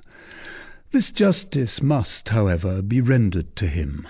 Malevolence was not, perhaps, innate in him. From his very first steps among men, he had felt himself, later on he had seen himself, spewed out, blasted, rejected. Human words were for him always a raillery or a malediction. As he grew up, he had found nothing but hatred around him. He had caught the general malevolence. He had picked up the weapon with which he had been wounded. After all, he turned his face towards men only with reluctance. His cathedral was sufficient for him. It was peopled with marble figures, kings, saints, bishops, who at least did not burst out laughing in his face, and who gazed upon him only with tranquillity and kindliness. The other statues, those of the monsters and demons, cherished no hatred for him, Quasimodo. He resembled them too much for that. They seemed rather to be scoffing at other men. The saints were his friends and blessed him. The monsters were his friends and guarded him. So he held long communion with them. He sometimes passed whole hours crouching before one of these statues in solitary conversation with it. If anyone came, he fled like a lover surprised in his serenade. And the cathedral was not only society for him, but the universe and all nature beside. He dreamed of no other hedgerows than the painted windows, always in flower, no other shade than that of the foliage of stone which spread out loaded with birds in the tufts of the Saxon capitals, of no other mountains than the colossal towers of the church, of no other ocean than Paris roaring at their bases. What he loved above all else in the maternal edifice, that which aroused his soul and made it open its poor wings which it kept so miserably folded in its cavern, that which sometimes rendered him even happy, was the bells. He loved them, fondled them, talked to them, understood them. From the chime in the spire over the intersection of the aisles and nave to the great bell of the front, he cherished a tenderness for them all. The central spire and the two towers were to him as three great cages whose birds, reared by himself, sang for him alone. Yet it was these very bells which had made him deaf. But mothers often love best that child which has caused them the most suffering. It is true that their voice was the only one which he could still hear. On this score, the big bell was his beloved. It was she whom he preferred out of all that family of noisy girls which bustled above him on festival days. This bell was named Marie. She was alone in the southern tower with her sister Jacqueline, a bell of lesser size, shut up in a smaller cage beside hers. This Jacqueline was so called from the name of the wife of Jean Montagu, who had given it to the church, which had not prevented his going and figuring without his head at Montfaucon. In the second tower there were 6 other bells, and finally 6 smaller ones inhabited the belfry over the crossing, with the wooden bell, which rang only between after dinner on Good Friday and the morning of the day before Easter. So Quasimodo had 15 bells in his seraglio, but Big Marie was his favourite. No idea can be formed of his delight on days when the grand peal was sounded. At the moment when the archdeacon dismissed him and said, "Go," he mounted the spiral staircase of the clock tower faster than anyone else could have descended it. He entered perfectly breathless into the aerial chamber of the great bell. He gazed at her a moment devoutly and lovingly. Then he gently addressed her and patted her with his hand like a good horse which is about to set out on a long journey. He pitied her for the trouble that she was about to suffer. After these first caresses, he shouted to his assistants, placed in the lower story of the tower, to begin. They grasped the ropes. The wheel creaked. The enormous capsule of metal started slowly into motion. Quasimodo followed it with his glance and trembled. The first shock of the clapper and the brazen wall made the framework upon which it was mounted quiver. Quasimodo vibrated with the bell. "Wah!" he cried with a senseless burst of laughter. However, the movement of the base was accelerated, and in proportion as it described a wider angle, Quasimodo's eye opened also more and more widely, phosphoric and flaming. At length the grand peal began. The whole tower trembled. Woodwork, leads, cut stones, all groaned at once, from the piles of the foundation to the trefoils of its summit. Then Quasimodo boiled and frothed. He went and came. He trembled from head to foot with the tower. The bell, furious, running riot, presented to the 2 walls of the tower alternately its brazen throat, whence escaped that tempestuous breath which is audible leagues away. Quasimodo stationed himself in front of this open throat. He crouched and rose with the oscillations of the bell, breathed in this overwhelming breath, gazed by turns at the deep place which swarmed with people 200 feet below him, and at that enormous brazen tongue which came, second after second, to howl in his ear. It was the only speech which he understood, the only sound which broke for him the universal silence. He swelled out in it as a bird does in the sun. All of a sudden the frenzy of the bell seized upon him. His look became extraordinary. He lay in wait for the great bell as it passed, as a spider lies in wait for a fly, and flung himself abruptly upon it with might and main. Then, suspended above the abyss, borne to and fro by the formidable swinging of the bell, he seized the brazen monster by the ear-laps, pressed it between both knees, spurred it on with his heels, and redoubled the fury of the peal with the whole shock and weight of his body. Meanwhile the tower trembled. He shrieked barked and gnashed his teeth, his red hair rose erect, his breast heaving like a bellows, his eye flashed flames, the monstrous bell neighed panting beneath him, and then it was no longer the great bell of Notre-Dame nor Quasimodo, it was a dream, a whirlwind, a tempest, dizziness mounted astride of noise, a spirit clinging to a flying crupper, a strange centaur, half man, half bell, a sort of horrible Astolphus, borne away upon a prodigious hippogriff of living bronze. The presence of this extraordinary being caused, as it were, a breath of life to circulate throughout the entire cathedral. It seemed as though there escaped from him, at least according to the growing superstitions of the crowd, a mysterious emanation which animated all the stones of Notre-Dame and made the deep bowels of the ancient church to palpitate. It sufficed for people to know that he was there, to make them believe that they beheld the 1,000 statues of the galleries and the fronts in motion. And the cathedral did indeed seem a docile and obedient creature beneath his hand. It waited on his will to raise its great voice. It was possessed and filled with Quasimodo as with a familiar spirit. One would have said that he made the immense edifice breathe. He was everywhere about it.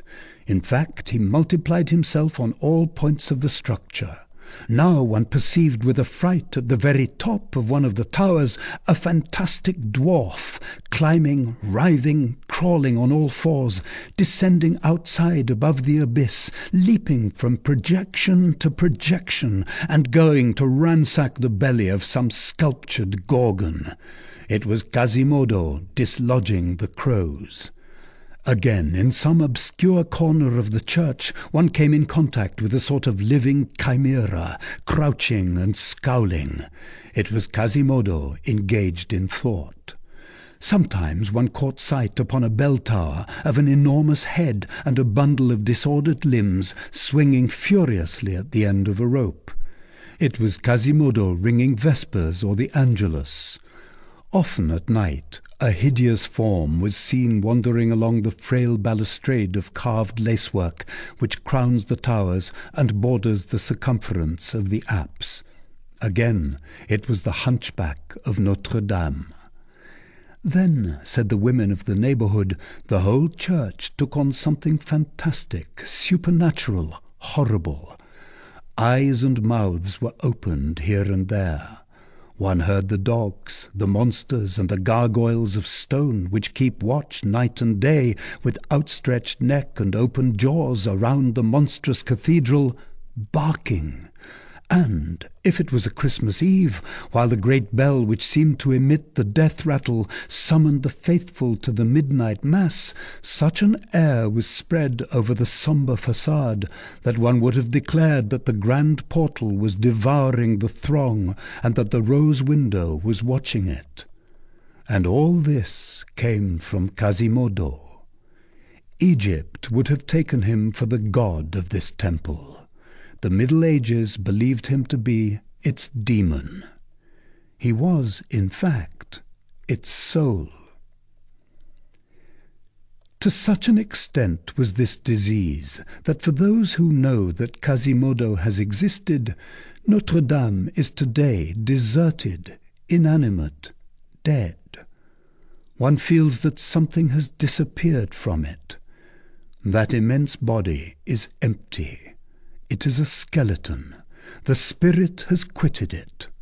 One sees its place, and that is all. It is like a skull which still has holes for the eyes, but no longer sight. Chapter 4. The Dog and His Master. Nevertheless, there was one human creature whom Quasimodo accepted from his malice and from his hatred for others, and whom he loved even more perhaps than his cathedral. This was Claude Frollo. The matter was simple. Claude Frollo had taken him in, had adopted him, had nourished him, had reared him. When a little lad, it was between Claude Frollo's legs that he was accustomed to seek refuge when the dogs and the children barked after him. Claude Frollo had taught him to talk, to read, to write. Claude Frollo had finally made him the bell ringer. Now to give the big bell in marriage to Quasimodo was to give Juliet to Romeo. Hence Quasimodo's gratitude was profound, passionate, boundless, and although the visage of his adopted father was often clouded or severe, although his speech was habitually curt, harsh, imperious, that gratitude never wavered for a single moment. The archdeacon had in Quasimodo the most submissive slave, the most docile lackey, the most vigilant of dogs. When the poor bell-ringer became deaf, there had been established between him and Claude Frollo a language of signs, mysterious and understood by themselves alone. In this manner, the archdeacon was the sole human being with whom Quasimodo had preserved communication. He was in sympathy with but two things in this world, Notre-Dame and Claude Frollo. There is nothing which can be compared with the empire of the archdeacon over the bell-ringer, or with the attachment of the bell-ringer for the archdeacon. A sign from Claude, and the idea of giving him pleasure would have sufficed to make Quasimodo hurl himself headlong from the summit of Notre-Dame. It was a remarkable thing, all that physical strength which had reached in Quasimodo such an extraordinary development, and which was placed by him blindly at the disposition of another. There was in it, no doubt, filial devotion, domestic attachment. There was also the fascination of one spirit by another spirit. It was a poor, awkward and clumsy organization, which stood with lowered head and supplicating eyes before a lofty and profound, a powerful and superior intellect.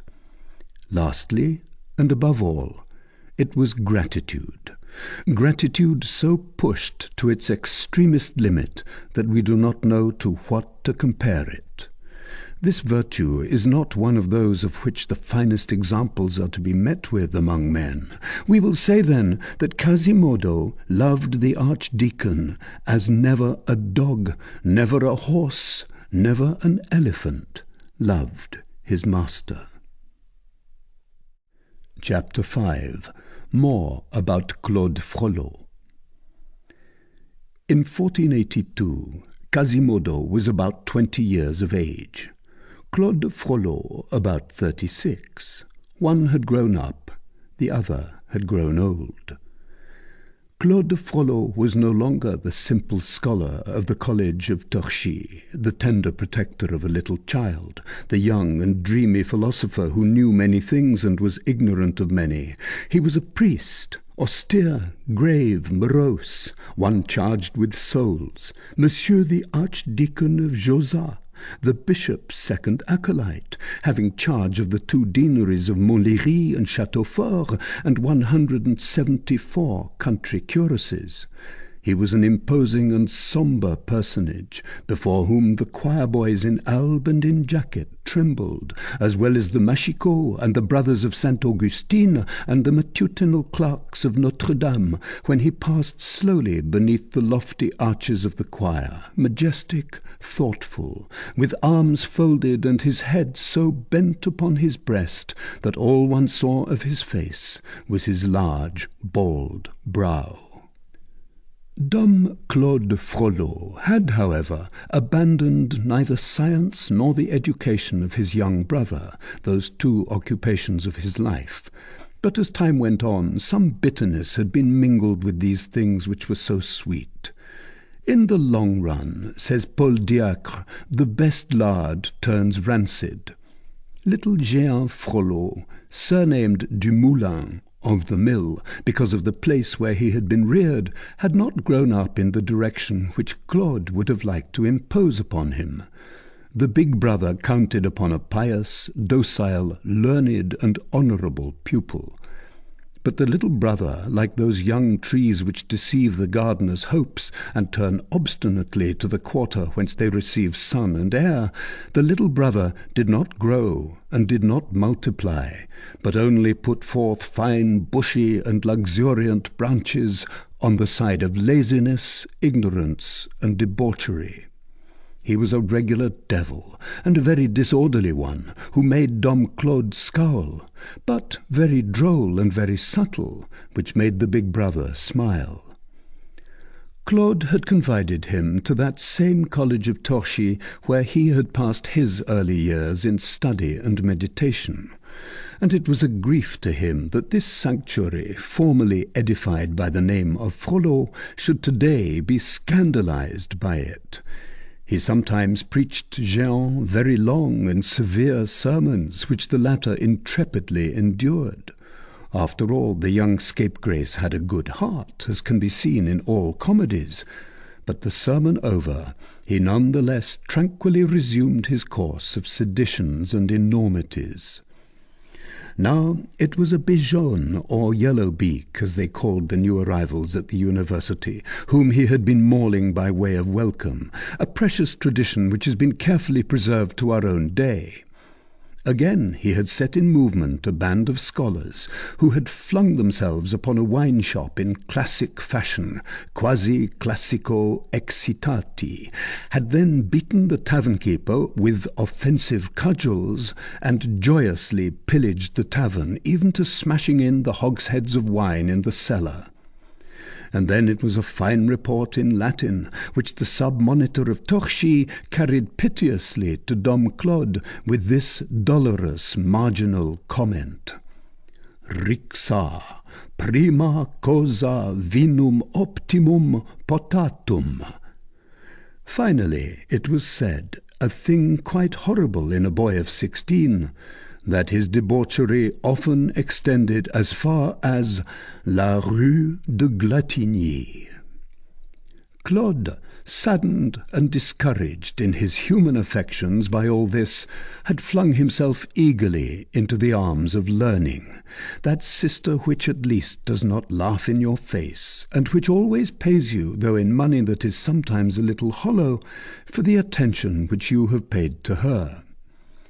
Hence he became more and more learned, and at the same time, as a natural consequence, more and more rigid as a priest, more and more sad as a man. There are for each of us several parallelisms between our intelligence, our habits, and our character, which develop without a break, and break only in the great disturbances of life. As Claude de Frollo had passed through nearly the entire circle of human learning, positive, exterior, and permissible, since his youth, he was obliged, unless he came to a halt, ubi defuit orbis, to proceed further and seek other aliments for the insatiable activity of his intelligence. The antique symbol of the serpent biting its tail is, above all, applicable to science. It would appear that Claude Frollo had experienced this. Many grave persons affirm that, after having exhausted the face of human learning, he had dared to penetrate into the nefas. He had, they said, tasted in succession all the apples of the tree of knowledge, and, whether from hunger or disgust, had ended by tasting the forbidden fruit. He had taken his place by turns, as the reader has seen, in the conferences of the theologians in Sorbonne, in the assemblies of the doctors of art, after the manner of Saint-Hilaire, in the disputes of the Decretalists, after the manner of Saint-Martin, in the congregations of physicians at the holy water font of Notre-Dame, ad cupam nostroe dominoe. All the dishes permitted and approved which those four great kitchens called the four faculties could elaborate and serve to the understanding, he had devoured, and had been satiated with them before his hunger was appeased.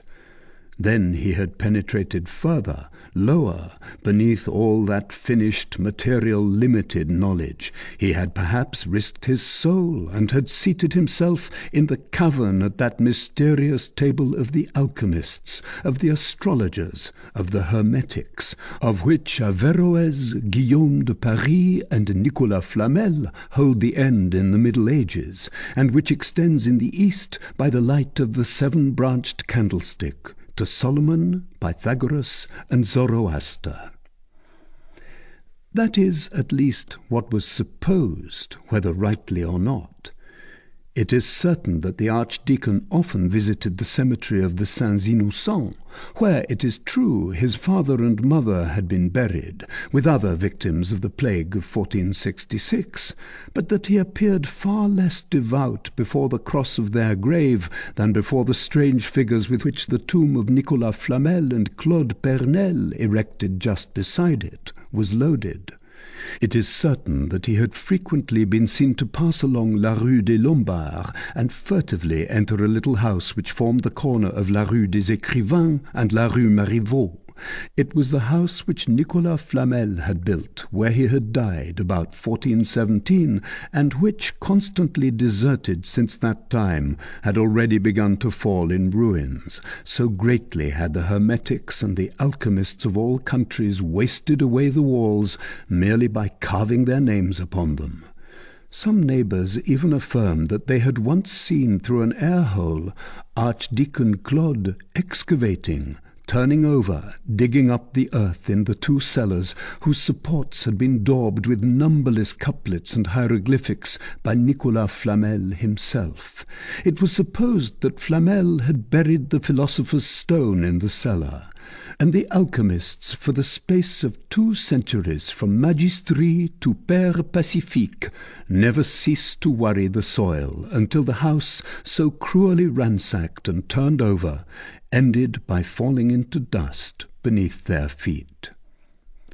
Again, it is certain that the archdeacon had been seized with a singular passion for the symbolical door of Notre-Dame, that page of a conjuring book written in stone by Bishop Guillaume de Paris, who has no doubt been damned for having affixed so infernal a frontispiece to the sacred poem chanted by the rest of the edifice. Archdeacon Claude had the credit also of having fathomed the mystery of the Colossus of Saint Christophe, and of that lofty, enigmatical statue which then stood at the entrance of the vestibule, and which the people in derision called Monsieur le Gris. But what everyone might have noticed was the interminable hours which he often employed, seated upon the parapet of the area in front of the church, in contemplating the sculptures of the front, examining now the foolish virgins with their lamps reversed, now the wise virgins with their lamps upright, again calculating the angle of vision of that raven which belongs to the left front, and which is looking at a mysterious point inside the church, where is concealed the philosopher's stone, if it be not in the cellar of Nicolas Flamel. It was, let us remark in passing, a singular fate for the church of Notre-Dame at that epoch to be so beloved in 2 different degrees and with so much devotion by 2 beings so dissimilar as Claude and Quasimodo. Beloved by one, a sort of instinctive and savage half-man, for its beauty, for its stature, for the harmonies which emanated from its magnificent ensemble.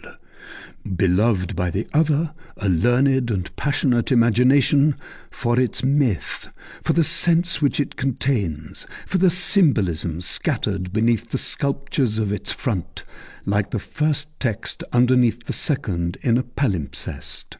In a word, for the enigma which it is eternally propounding to the understanding. Furthermore, it is certain that the archdeacon had established himself in that one of the 2 towers which looks upon the Grève, just beside the frame for the bells, a very secret little cell into which no one, not even the bishop, entered without his leave, it was said. This tiny cell had formerly been made almost at the summit of the tower, among the ravens' nests, by Bishop Hugo de Besançon, who had wrought sorcery there in his day. What that cell contained, no one knew, but from the strand of the Terrain at night there was often seen to appear, disappear, and reappear at brief and regular intervals, at a little dormer window opening upon the back of the tower, a certain red, intermittent, singular light, which seemed to follow the panting breaths of a bellows, and to proceed from a flame rather than from a light. In the darkness, at that height, it produced a singular effect, and the good wives said, "There's the archdeacon blowing. Hell is sparkling up yonder." There were no great proofs of sorcery in that, after all, but there was still enough smoke to warrant a surmise of fire, and the archdeacon bore a tolerably formidable reputation.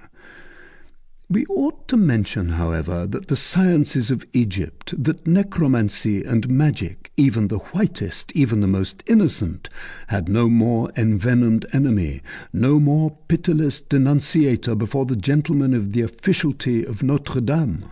Whether this was sincere horror, or the game played by the thief who shouts, "Stop thief!"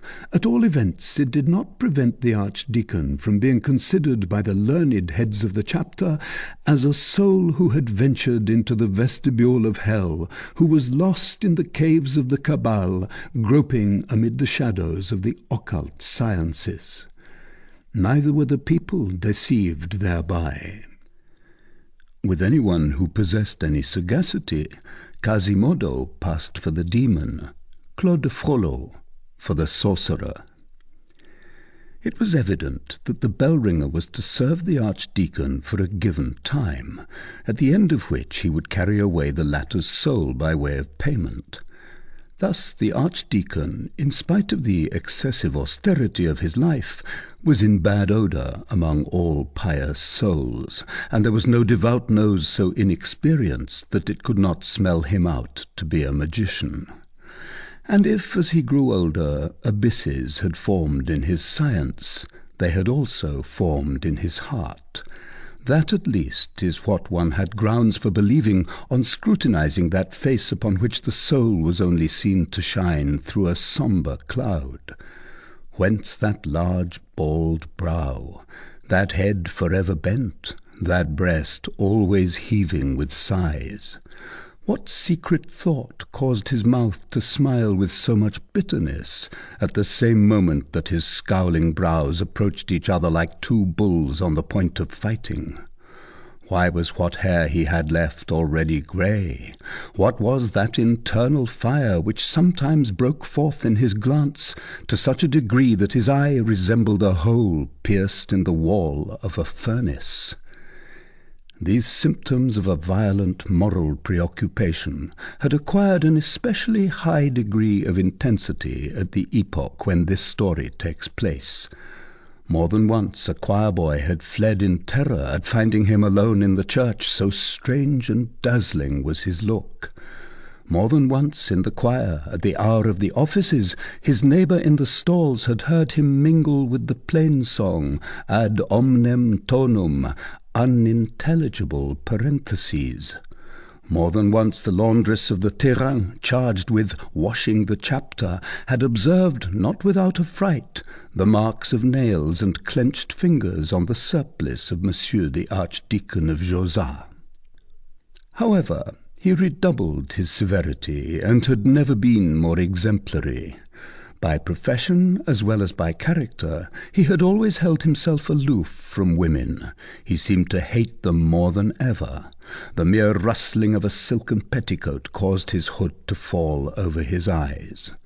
Upon this score he was so jealous of austerity and reserve that when la Dame de Beaujeu, the king's daughter, came to visit the cloister of Notre-Dame in the month of December 1481, he gravely opposed her entrance, reminding the bishop of the statute of the Black Book, dating from the vigil of Saint Barthélemy, 1334, which interdicts access to the cloister to any woman whatever, old or young, mistress or maid. Upon which the bishop had been constrained to recite to him the ordinance of Legate Odo, which accepts certain great dames, aliquoe magnates mulieres, quae sine scandalo vitari non possunt. And again the archdeacon had protested, objecting that the ordinance of the legate, which dated back to 1207, was anterior by 127 years to the Black Book, and consequently was abrogated in fact by it, and he had refused to appear before the princess. It was also noticed that his horror for Bohemian women and gypsies had seemed to redouble for some time past. He had petitioned the bishop for an edict which expressly forbade the Bohemian women to come and dance and beat their tambourines on the Place du Parvis, and for about the same length of time he had been ransacking the mouldy placards of the officialty in order to collect the cases of sorcerers and witches condemned to fire or the rope for complicity in crimes with rams, sows, or goats. Chapter 6. Unpopularity. The archdeacon and the bell-ringer, as we have already said, were but little loved by the populace great and small in the vicinity of the cathedral. When Claude and Quasimodo went out together, which frequently happened, and when they were seen traversing in company the valet behind the master, the cold, narrow, and gloomy streets of the block of Notre-Dame, more than one evil word, more than one ironical quaver, more than one insulting jest greeted them on their way, unless Claude Frollo, which was rarely the case, walked with head upright and raised, showing his severe and almost august brow to the dumbfounded jeerers. Both were, in their quarter, like the poets of whom Regnier speaks. All sorts of persons run after poets, as warblers fly shrieking after owls. Sometimes a mischievous child risked his skin and bones for the ineffable pleasure of driving a pin into Quasimodo's hump. Again, a young girl, more bold and saucy than was fitting, brushed the priest's black robe, singing in his face the sardonic ditty, "Niche, niche, the devil is caught." Sometimes a group of squalid old crones, squatting in a file under the shadow of the steps to a porch, scolded noisily as the archdeacon and the bell-ringer passed, and tossed them this encouraging welcome with a curse. There's a fellow whose soul is made like the other one's body." Or a band of schoolboys and street urchins playing hopscotch rose in a body and saluted him classically with some cry in Latin, "Eia, eia, Claudius cum Claudo." But the insult generally passed unnoticed both by the priest and the bell-ringer. Quasimodo was too deaf to hear all these gracious things, and Claude was too dreamy. Book 5, Chapter 1. Abbas Beati Martini. Dom Claude's fame had spread far and wide. It procured for him, at about the epoch when he refused to see Madame de Beaujeu, a visit which he long remembered. It was in the evening. He had just retired after the office to his canon's cell in the cloister of Notre-Dame. This cell, with the exception possibly of some glass phials relegated to a corner and filled with a decidedly equivocal powder, which strongly resembled the alchemist's powder of projection, presented nothing strange or mysterious. There were indeed here and there some inscriptions on the walls, but they were pure sentences of learning and piety extracted from good authors. The archdeacon had just seated himself by the light of a 3-jetted copper lamp before a vast coffer crammed with manuscripts. He had rested his elbow upon the open volume of Honorius Dautin, De Predestinatione e Libero Arbitrio, and he was turning over in deep meditation the leaves of a printed folio which he had just brought, the sole product of the press which his cell contained. In the midst of his reverie, there came a knock at his door. "Who's there?" cried the learned man, in the gracious tone of a famished dog disturbed over his bone. A voice without replied, "Your friend, Jacques Coictier." He went to open the door. It was, in fact, the king's physician, a person about 50 years of age, whose harsh physiognomy was modified only by a crafty eye. Another man accompanied him. Both wore long slate-coloured robes furred with minever, girded and closed with caps of the same stuff and hue. Their hands were concealed by their sleeves, their feet by their robes, their eyes by their caps. "God help me, messieurs," said the archdeacon, showing them in. "I was not expecting distinguished visitors at such an hour." And while speaking in this courteous fashion, he cast an uneasy and scrutinizing glance from the physician to his companion. "'Tis never too late to come and pay a visit to so considerable a learned man as Dom Claude Frollo de Tirechappe," replied Dr. Coictier, whose Franche-Comté accent made all his phrases drag along with the majesty of a train robe. There then ensued between the physician and the archdeacon one of those congratulatory prologues which, in accordance with custom at that epoch, preceded all conversations between learned men, and which did not prevent them from detesting each other in the most cordial manner in the world. However, it is the same nowadays. Every wise man's mouth complimenting another wise man is a vast of honeyed gall. Claude Frollo's felicitations to Jacques Coictier bore reference principally to the temporal advantages which the worthy physician had found means to extract in the course of his much-envied career from each malady of the king, an operation of alchemy much better and more certain than the pursuit of the philosopher's stone. "In truth, Monsieur le Docteur Coictier, I felt great joy on learning of the bishopric given your nephew, my reverend Seigneur Pierre Verse. Is he not Bishop of Amiens?"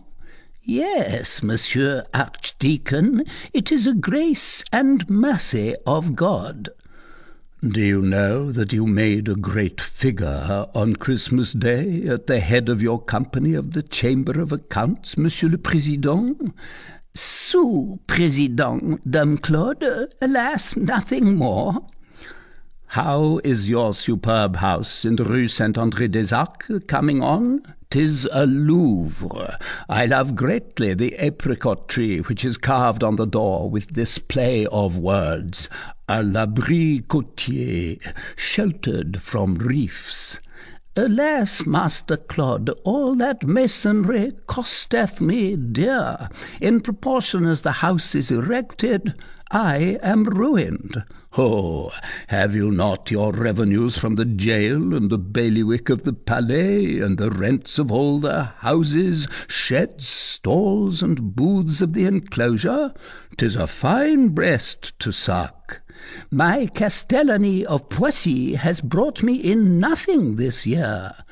"But your tolls of Triel, of Saint James, of Saint-Germain-en-Laye are always good."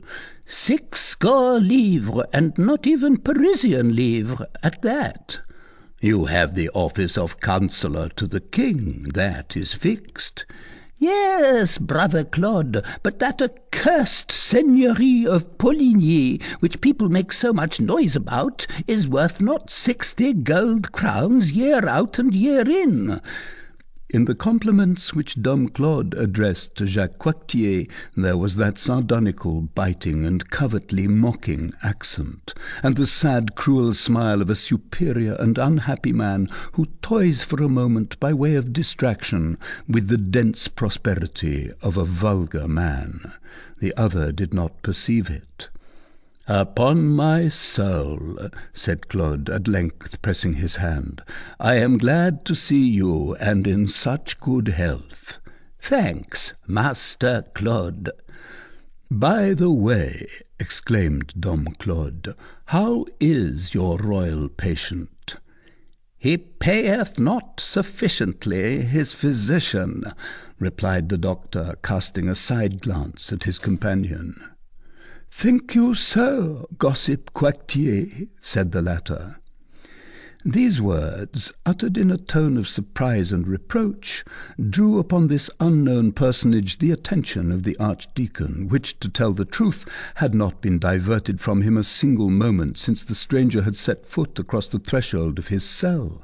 It had even required all the 1,000 reasons which he had for handling tenderly Dr. Jacques Coictier, the all-powerful physician of King Louis XI, to induce him to receive the latter thus accompanied.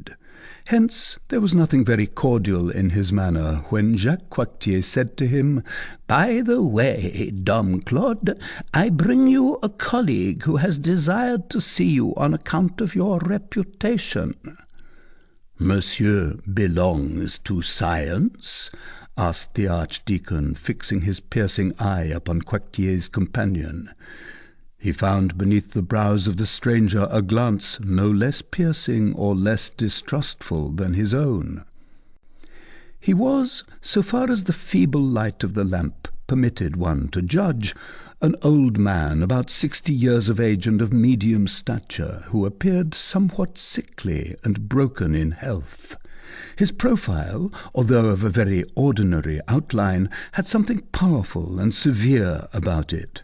His eyes sparkled beneath a very deep superciliary arch like a light in the depths of a cave, and beneath his cap, which was well drawn down and fell upon his nose, one recognized the broad expanse of a brow of genius. He took it upon himself to reply to the archdeacon's question.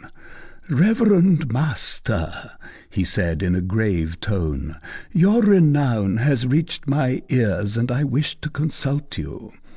I am but a poor provincial gentleman who removeth his shoes before entering the dwellings of the learned. You must know my name. I am called Gossip Tourangeau." "Strange name for a gentleman," said the archdeacon to himself. Nevertheless, he had a feeling that he was in the presence of a strong and earnest character. The instinct of his own lofty intellect made him recognize an intellect no less lofty under Gossip Tourangeau's furred cap, and as he gazed at the solemn face, the ironical smile which Jacques Coictier's presence called forth on his gloomy face gradually disappeared as twilight fades on the horizon of night. Stern and silent, he had resumed his seat in his great arm-chair, his elbow rested as usual on the table, and his brow on his hand. After a few moments of reflection, he motioned his visitors to be seated, and turning to Gossip Tourangeau, he said, "You come to consult me, master, and upon what science?" "Your reverence," replied Tourangeau, "I am ill, very ill. You are said to be great Aesculapius, and I am come to ask your advice in medicine." "Medicine," said the archdeacon, tossing his head. He seemed to meditate for a moment, and then resumed, "Gossip Tourangeau, since that is your name, turn your head. You will find my reply already written on the wall." Gossip Tourangeau obeyed, and read this inscription engraved above his head: "Medicine is the daughter of dreams.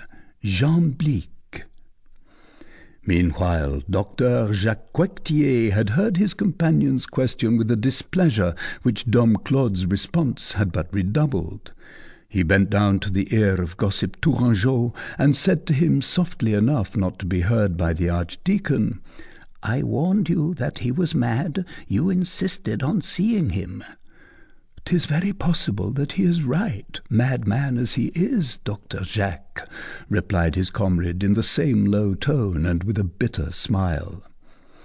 "As you please," replied Coictier dryly. Then, addressing the archdeacon, "You are clever at your trade, Dom Claude, and you are no more at a loss over Hippocrates than a monkey is over a nut. Medicine, a dream. I suspect that the pharmacopolists and the master physicians would insist upon stoning you if they were here. So you deny the influence of philters upon the blood and unguents on the skin? You deny that eternal pharmacy of flowers and metals which is called the world, made expressly for that eternal invalid called man?" "I deny," said Dom Claude coldly, "neither pharmacy nor the invalid. I reject the physician."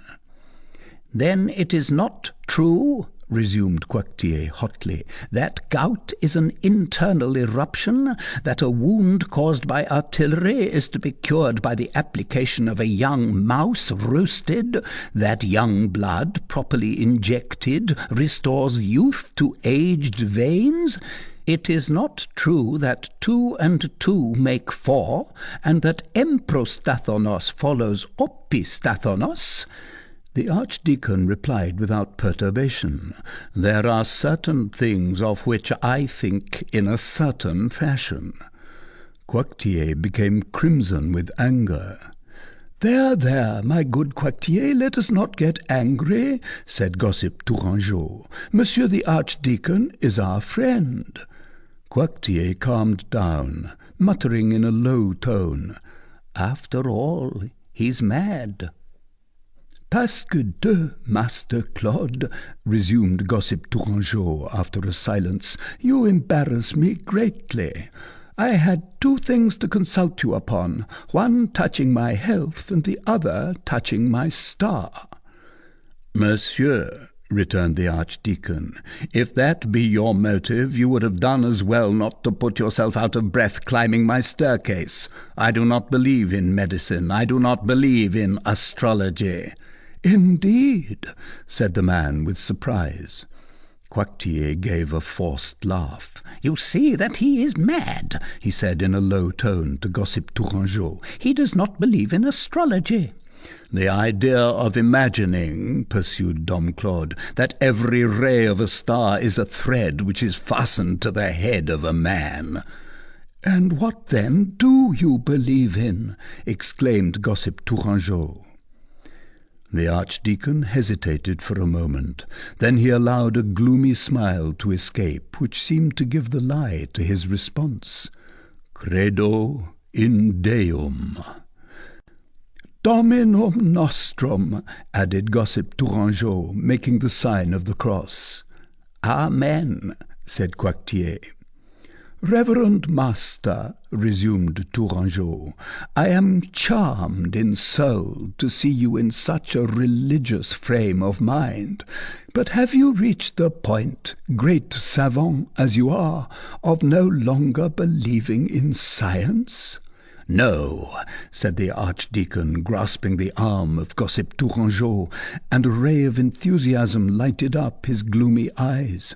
"No, I do not reject science. I have not crawled so long, flat on my belly, with my nails in the earth, through the innumerable ramifications of its caverns, without perceiving far in front of me, at the end of the obscure gallery, a light, a flame, a something, the reflection, no doubt, of the dazzling central laboratory, where the patient and the wise have found out God." "And in short," interrupted Tourangeau, "what do you hold to be true and certain?" "Alchemy." Coictier exclaimed, "Pardieu, Dom Claude, alchemy has its use, no doubt, but why blaspheme medicine and astrology?" Naught is your science of man, naught is your science of the stars, said the archdeacon commandingly. That's driving Epidaurus and Chaldea very fast, replied the physician with a grin. Listen, Messire Jacques, this is said in good faith. I am not the king's physician, and his majesty has not given me the garden of Daedalus in which to observe the constellations. Don't get angry, but listen to me. What truth have you deduced, I will not say from medicine, which is too foolish a thing, but from astrology? Cite to me the virtues of the vertical boustrophedon, the treasures of the number Ziraph, and those of the number Zephirod. Will you deny, said Coictier, the sympathetic force of the collarbone and the cabalistics which are derived from it? An error, Messire Jacques. None of your formulas end in reality. Alchemy, on the other hand, has its discoveries. Will you contest results like this? Ice confined beneath the earth for 1,000 years is transformed into rock crystals. Lead is the ancestor of all metals, for gold is not a metal, gold is light.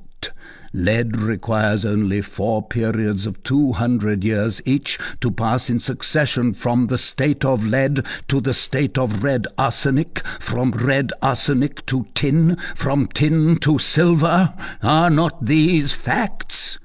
But to believe in the collarbone, in the full line, and in the stars, is as ridiculous as to believe with the inhabitants of Grand Cathay that the golden oriole turns into a mole, and that grains of wheat turn into fish of the carp species.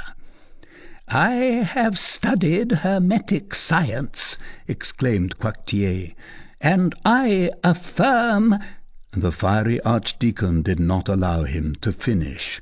And I have studied medicine, astrology, and hermetics.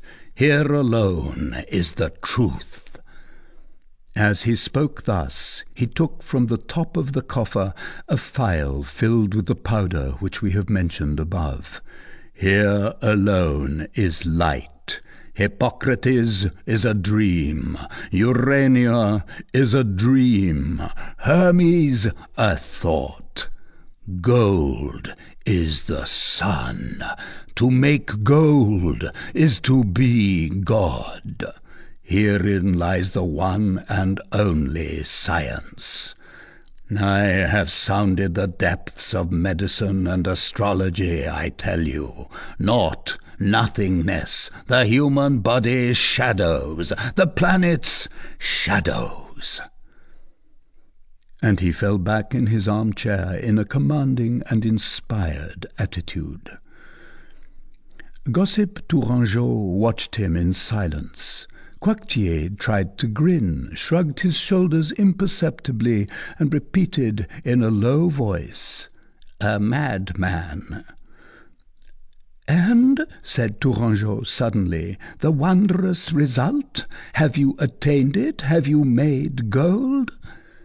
"If I had made it," replied the archdeacon, articulating his words slowly, like a man who is reflecting, "the King of France would be named Claude and not Louis." The stranger frowned. "What am I saying?" resumed Dom Claude with a smile of disdain. "What would the throne of France be to me when I could rebuild the empire of the Orient?" "Very good," said the stranger. "Oh, the poor fool," murmured Coictier. The archdeacon went on, appearing to reply now only to his thoughts. "But no, I am still crawling. I am scratching my face and knees against the pebbles of the subterranean pathway. I catch a glimpse, I do not contemplate, I do not read, I spell out." "And when you know how to read," demanded the stranger, "will you make gold?" "Who doubts it?" said the archdeacon. In that case, Our Lady knows that I am greatly in need of money, and I should much desire to read in your books. Tell me, Reverend Master, is your science inimical or displeasing to Our Lady?" "Whose archdeacon I am?" Dom Claude contented himself with replying with tranquil hauteur. "That is true, my master. Well, will it please you to initiate me? Let me spell with you." Claude assumed the majestic and pontifical attitude of a Samuel. "Old man, it requires longer years than remain to you to undertake this voyage across mysterious things. Your head is very grey. One comes forth from the cavern only with white hair, but only those with dark hair enter it. Science alone knows well how to hollow, wither, and dry up human faces. She needs not to have old age bring her faces already furrowed. Nevertheless, if the desire possesses you of putting yourself under discipline at your age, and of deciphering the formidable alphabet of the sages, come to me. 'Tis well, I will make the effort. I will not tell you, poor old man, to go and visit the sepulchral chambers of the pyramids of which ancient Herodotus speaks, nor the brick tower of Babylon, nor the immense white marble sanctuary of the Indian temple of Eklinga. I, no more than yourself, have seen the Chaldean masonry works constructed according to the sacred form of the Sikra, nor the temple of Solomon, which is destroyed, nor the stone doors of the sepulchre of the kings of Israel, which are broken. We will content ourselves with the fragments of the book of Hermes which we have here. I will explain to you the statue of Saint Christophe, the symbol of the sower, and that of the two angels which are on the front of the Sainte Chapelle, and one of which holds in his hands a vase, the other a cloud.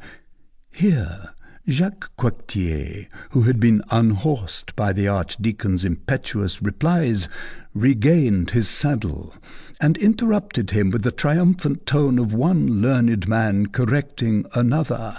"Eras, amice Claudi, the symbol is not the number. You take Orpheus for Hermes."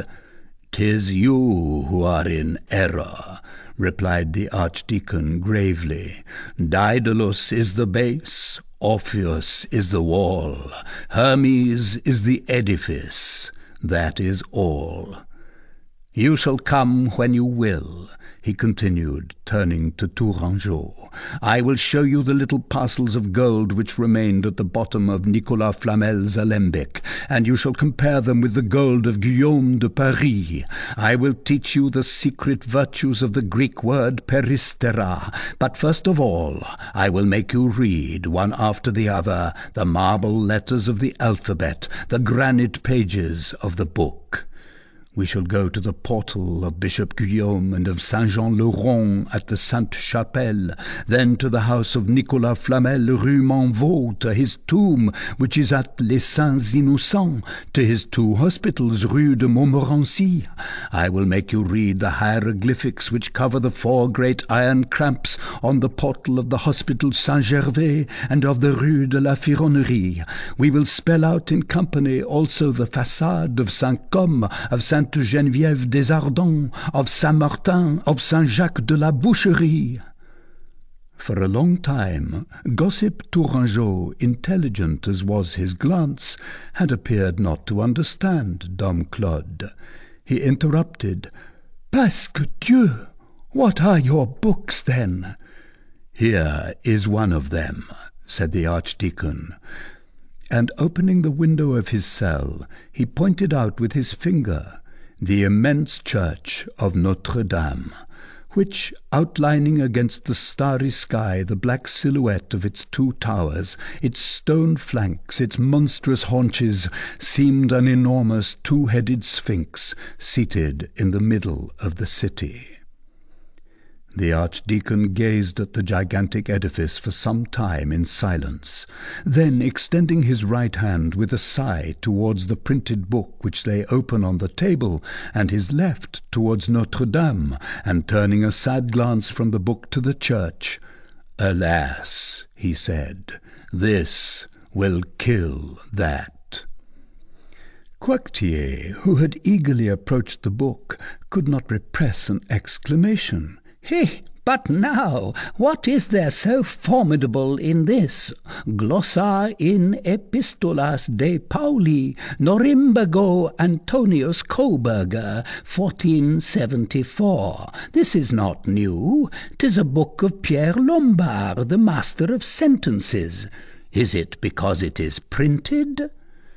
"You have said it," replied Claude, who seemed absorbed in a profound meditation, and stood resting, his forefinger bent backward on the folio which had come from the famous press of Nuremberg. Then he added these mysterious words, "Alas, alas, small things come at the end of great things. A tooth triumphs over a mass. The Nile rat kills the crocodile. The swordfish kills the whale. The book will kill the edifice." The curfew of the cloister sounded at the moment when Master Jacques was repeating to his companion in low tones his eternal refrain, "He is mad," to which his companion this time replied, "I believe that he is." It was the hour when no stranger could remain in the cloister. The two visitors withdrew. "Master," said Gossip Tourangeau as he took leave of the archdeacon, "I love wise men and great minds, and I hold you in singular esteem. Come tomorrow to the Palais des Tournelles, and inquire for the Abbé de Saint-Martin of Tours." The archdeacon returned to his chamber, dumbfounded, comprehending at last who Gossip Tourangeau was, and recalling that passage of the Register of Saint-Martin of Tours, "Abbas beati Martini, scilicet rex Franciae, est canonicus de consuetudine, et habet parvam proebendam, quam habet sanctus Venantius, et debet sedere in sede Thesaurarii." It is asserted that after that epoch the archdeacon had frequent conferences with Louis XI when His Majesty came to Paris, and that Dom Claude's influence quite overshadowed that of Olivier le Dain and Jacques Coictier, who, as was his habit, rudely took the king to task on that account. Chapter 2. This will kill that. Our lady readers will pardon us if we pause for a moment to seek what could have been the thought concealed beneath those enigmatic words of the archdeacon, "This will kill that. The book will kill the edifice." To our mind, this thought had two faces. In the first place, it was a priestly thought. It was the affright of the priest in the presence of a new agent, the printing press. It was the terror and dazzled amazement of the men of the sanctuary in the presence of the luminous press of Gutenberg. It was the pulpit and the manuscript taking the alarm at the printed word, something similar to the stupor of a sparrow which should behold the angel legion unfold his 6,000,000 wings. It was the cry of the prophet, who already hears emancipated humanity roaring and swarming, who beholds in the future intelligence sapping faith, opinion dethroning belief, the world shaking off Rome. It was the prognostication of the philosopher who sees human thought volatilized by the press, evaporating from the theocratic recipient. It was the terror of the soldier who examines the brazen battering ram and says, "The tower will crumble." It signified that one power was about to succeed another power.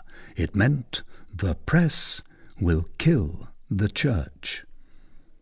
But underlying this thought, the first and most simple one, no doubt, there was, in our opinion, another, newer one, a corollary of the first, less easy to perceive and more easy to contest, a view as philosophical and belonging no longer to the priest alone, but to the savant and the artist.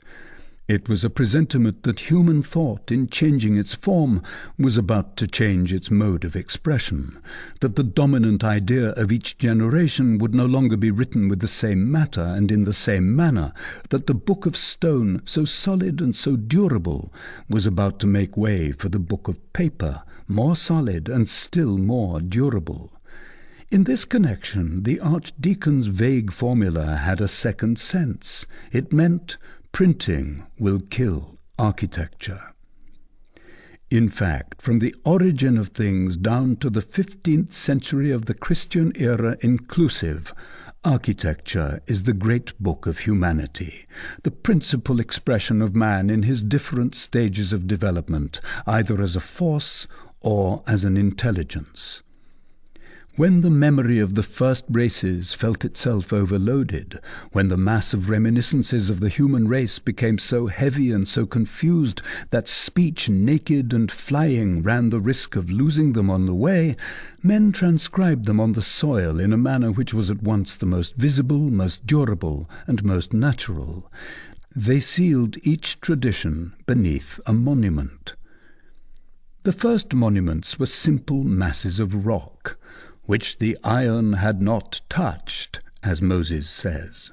Architecture began like all writing. It was first an alphabet. Men planted a stone upright. It was a letter, and each letter was a hieroglyph, and upon each hieroglyph rested a group of ideas, like the capital on the column. This is what the earliest races did everywhere at the same moment on the surface of the entire world. We find the standing stones of the Celts in Asian Siberia, in the pampas of America. Later on, they made words. They placed stone upon stone. They coupled those syllables of granite and attempted some combinations. The Celtic dolmen and cromlech, the Etruscan tumulus, the Hebrew galgal are words. Some, especially the tumulus, are proper names. Sometimes even, when men had a great deal of stone and a vast plain, they wrote a phrase. The immense pile of Karnak is a complete sentence. At last they made books.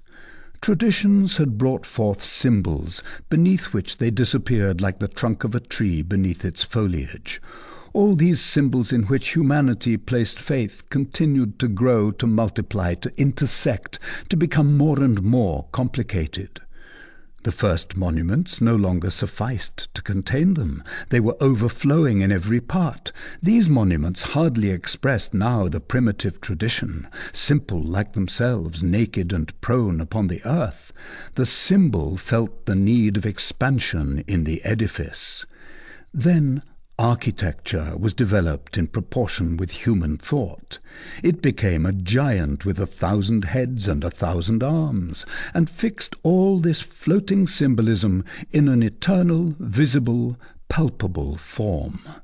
While Daedalus, who is force, measured, while Orpheus, who is intelligence, sang, the pillar, which is a letter, the arcade, which is a syllable, the pyramid, which is a word, all set in movement at once by a law of geometry and by a law of poetry, grouped themselves, combined, amalgamated, descended, ascended, placed themselves side by side on the soil, ranged themselves in stories in the sky, until they had written, under the dictation of the general idea of an epoch, those marvellous books which were also marvellous edifices. The pagoda of Eklinga, the Ramseon of Egypt, the Temple of Solomon.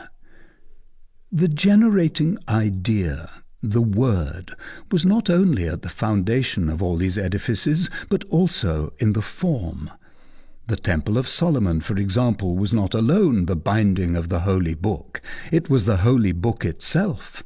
On each one of its concentric walls, the priests could read the Word translated and manifested to the eye, and thus they followed its transformations from sanctuary to sanctuary until they seized it in its last tabernacle under its most concrete form, which still belonged to architecture, the arch.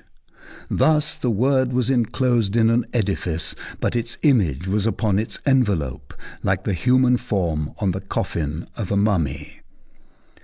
And not only the form of edifices, but the site selected for them, revealed the thought which they represented, according as the symbol to be expressed was graceful or grave.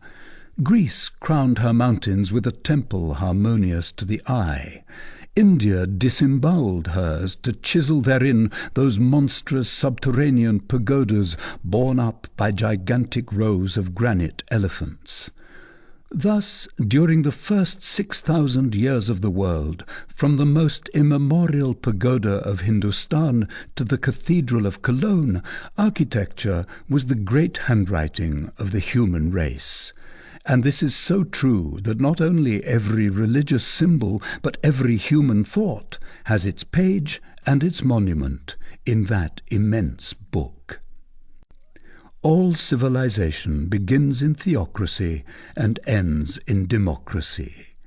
This law of liberty following unity is written in architecture.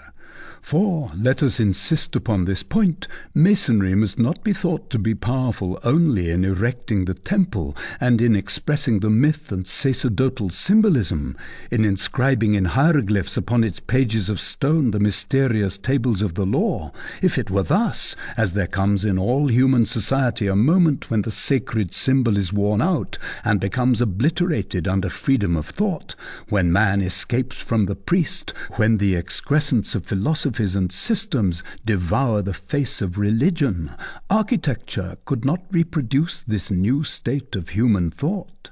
Its leaves, so crowded on the face, would be empty on the back. Its work would be mutilated. Its book would be incomplete. But no. Let us take as an example the Middle Ages, where we see more clearly because it is nearer to us.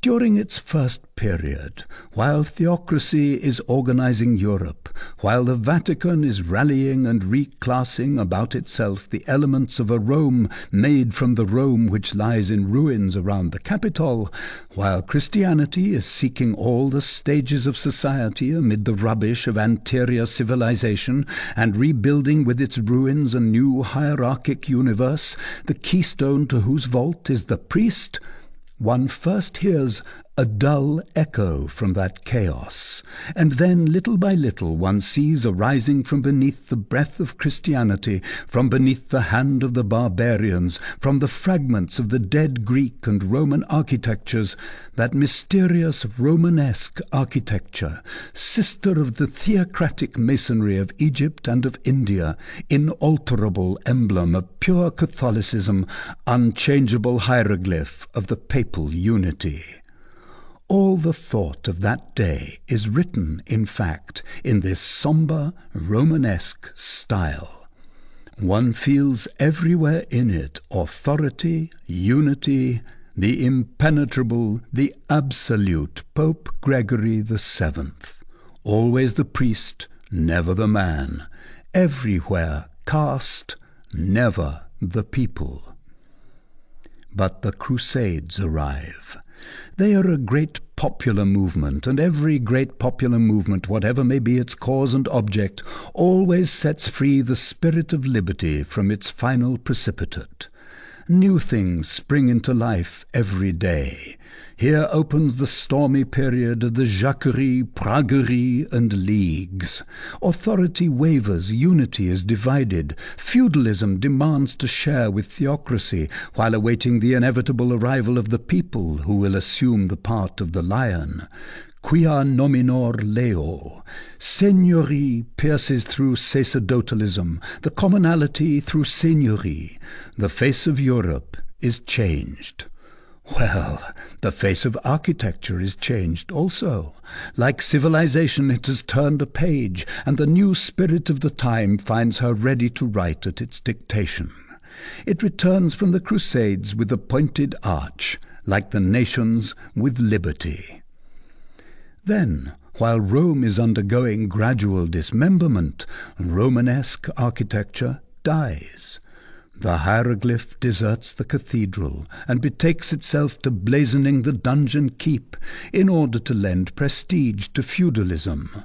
The cathedral itself, that edifice formerly so dogmatic, invaded henceforth by the bourgeoisie, by the community, by liberty, escapes the priest and falls into the power of the artist. The artist builds it after his own fashion. Farewell to mystery, myth, law, fancy and caprice, welcome. Provided the priest has his basilica and his altar, he has nothing to say. The four walls belong to the artist. The architectural book belongs no longer to the priest, to religion, to Rome. It is the property of poetry, of imagination, of the people. Hence the rapid and innumerable transformations of that architecture which owns but 3 centuries, so striking after the stagnant immobility of the Romanesque architecture which owns 6 or 7. Nevertheless, art marches on with giant strides. Popular genius amid originality accomplished the task which the bishops formerly fulfilled. Each race writes its line upon the book as it passes. It erases the ancient Romanesque hieroglyphs on the frontispieces of cathedrals, and at the most one only sees dogma cropping out here and there beneath the new symbol which it has deposited. The popular drapery hardly permits the religious skeleton to be suspected. One cannot even form an idea of the liberties which the architects then take even toward the church. There are capitals knitted of nuns and monks, shamelessly coupled, as on the hall of chimney-pieces in the Palais de Justice in Paris. There is Noah's adventure carved to the last detail, as under the great portal of Bourges. There is a bacchanalian monk with ass's ears and glass in hand, laughing in the face of a whole community, as on the lavatory of the Abbé de Bocherville. There exists at that epoch, for thought written in stone, a privilege exactly comparable to our present liberty of the press. It is the liberty of architecture. This liberty goes very far. Sometimes a portal, a facade, an entire church presents a symbolical sense absolutely foreign to worship or even hostile to the church. In the 13th century, Guillaume de Paris and Nicolas Flamel in the 15th wrote such seditious pages. Saint-Jacques de la Boucherie was a whole church of the opposition. Thought was then free only in this manner. Hence it never wrote itself out completely except on the books called edifices. Thought, under the form of edifice, could have beheld itself burned in the public square by the hands of the executioner in its manuscript form, if it had been sufficiently imprudent to risk itself thus. Thought as the door of a church would have been a spectator of the punishment of thought as a book. Having thus only this resource, Masonry, in order to make its way to the light, flung itself upon it from all quarters. Hence the immense quantity of cathedrals which have covered Europe, a number so prodigious that one can hardly believe it even after having verified it. All the material forces, all the intellectual forces of society converged towards the same point: architecture. In this manner, under the pretext of building churches to God, art was developed in its magnificent proportions. Then whoever was born a poet became an architect. Genius scattered in the masses, repressed in every quarter under feudalism as under a testudo of brazen bucklers, finding no issue except in the direction of architecture, gushed forth through that art, and its Iliads assumed the form of cathedrals. All other arts obeyed and placed themselves under the discipline of architecture. They were the workmen of the great work, the architect, the poet, the master, summed up in his person the sculpture which carved his facades, painting which illuminated his windows, music which set his bells to pealing and breathed into his organs. There was nothing down to poor poetry, properly speaking, that which persisted in vegetating in manuscripts, which was not forced in order to make something of itself, to come and frame itself in the edifice in the shape of a hymn or of prose. The same part, after all, which the tragedies of Aeschylus had played in the sacerdotal festivals of Greece, Genesis in the Temple of Solomon. Thus, down to the time of Gutenberg, architecture is the principal writing, the universal writing. In that granite book, begun by the Orient, continued by Greek and Roman antiquity, the Middle Ages wrote the last page.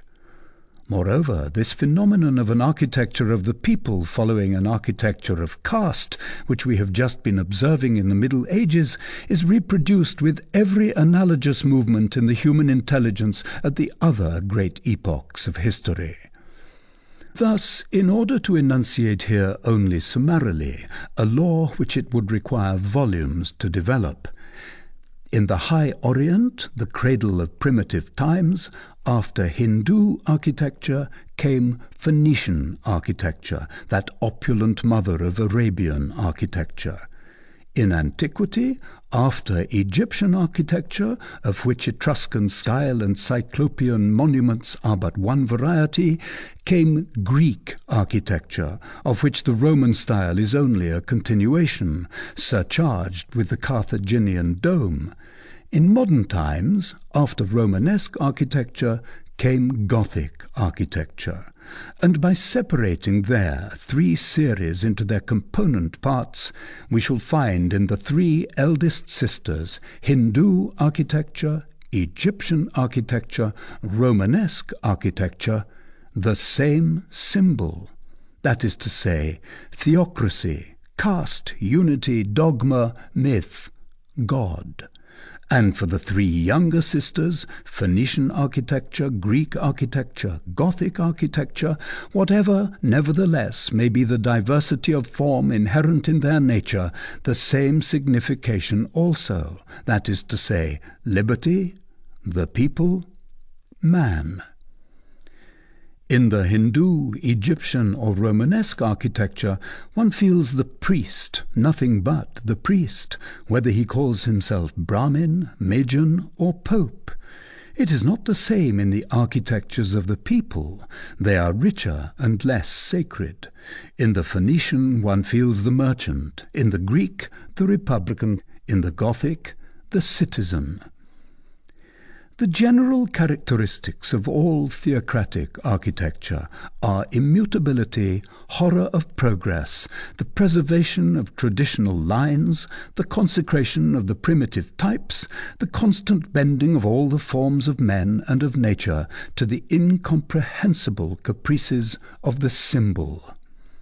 These are dark books, which the initiated alone understand how to decipher. Moreover, every form, every deformity even, has there a sense which renders it inviolable. Do not ask of Hindu, Egyptian, Romanesque masonry to reform their design or to improve their statuary. Every attempt at perfecting is an impiety to them. In these architectures it seems as though the rigidity of the dogma had spread over the stone like a sort of second petrifaction. The general characteristics of popular masonry, on the contrary, are progress, originality, opulence, perpetual movement. They are already sufficiently detached from religion to think of their beauty, to take care of it, to correct without relaxation their parure of statues or arabesque. They are of the age. They have something human, which they mingle incessantly with the divine symbol under which they still produce. Hence, edifices comprehensible to every soul, to every intelligence, to every imagination, symbolical still, but as easy to understand as nature. Between theocratic architecture and this, there is the difference that lies between a sacred language and a vulgar language, between hieroglyphics and art, between Solomon and Phidias. If the reader will sum up what we have hitherto briefly, very briefly, indicated, neglecting 1,000 proofs and also 1,000 objections of detail, he will be led to this, that architecture was, down to the 15th century, the chief register of humanity. That in that interval not a thought which is in any degree complicated made its appearance in the world, which has not been worked into an edifice, that every popular idea and every religious law has had its monumental records, that the human race has, in short, had no important thought which it has not written in stone. And why? Because every thought, either philosophical or religious, is interested in perpetuating itself. Because the idea which has moved one generation wishes to move others also, and leave a trace.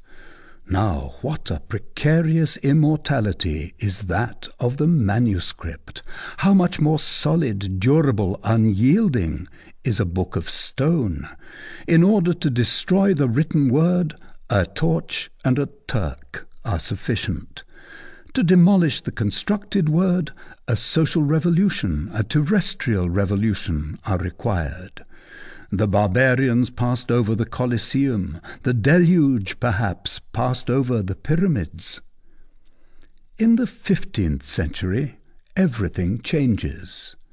Human thought discovers a mode of perpetuating itself, not only more durable and more resisting than architecture, but still more simple and easy. Architecture is dethroned. Gutenberg's letters of lead are about to supersede Orpheus's letters of stone. The book is about to kill the edifice. The invention of printing is the greatest event in history. It is the mother of revolution. It is the mode of expression of humanity which is totally renewed. It is human thought stripping off one form and donning another. It is the complete and definitive change of skin of that symbolical serpent which, since the days of Adam, has represented intelligence. In its printed form, though it is more imperishable than ever, it is volatile, irresistible, indestructible. It is mingled with the air. In the days of architecture, it made a mountain of itself and took powerful possession of a century and a place. Now it converts itself into a flock of birds, scatters itself to the four winds, and occupies all points of air and space at once. We repeat, who does not perceive that in this form it is far more indelible? It was solid, it has become alive. It passes from duration in time to immortality. One can demolish a mass. How can one extirpate ubiquity? If a flood comes, the mountains will have long disappeared beneath the waves, while the birds will still be flying about. And if a single ark floats on the surface of the cataclysm, they will alight upon it, will float with it, will be present with it at the ebbing of the waters. And the new world which emerges from this chaos will behold on its awakening the thought of the world which has been submerged, soaring above it, winged and living. And when one observes that this mode of expression is not only the most conservative, but also the most simple, the most convenient, the most practicable for all, When one reflects that it does not drag after it bulky baggage, and does not set in motion a heavy apparatus, when one compares thought forced in order to transform itself into an edifice to put in motion 4 or 5 other arts and tons of gold, a whole mountain of stones, a whole forest of timber-work, a whole nation of workmen, when one compares it to the thought which becomes a book, and for which a little paper, a little ink, and a pen suffice, how can one be surprised that human intelligence should have quitted architecture for printing, cut the primitive bed of a river abruptly with a canal hollowed out below its level, and the river will desert its bed? Behold how, beginning with the discovery of printing, architecture withers away little by little, becomes lifeless and bare. How one feels the water sinking, the sap departing, the thought of the times and of the people withdrawing from it. The chill is almost imperceptible in the 15th century. The press is as yet too weak, and at the most draws from powerful architecture a superabundance of life. But practically beginning with the 16th century, the malady of architecture is visible. It is no longer the expression of society. It becomes classic art in a miserable manner. From being Gallic, European, indigenous, it becomes Greek and Roman. From being true and modern, it becomes pseudo-classic. It is this decadence which is called the Renaissance, a magnificent decadence, however, for the ancient Gothic genius, that sun which sets behind the gigantic press of Mayence, still penetrates for a while longer with its rays that whole hybrid pile of Latin arcades and Corinthian columns. It is that setting sun which we mistake for the dawn.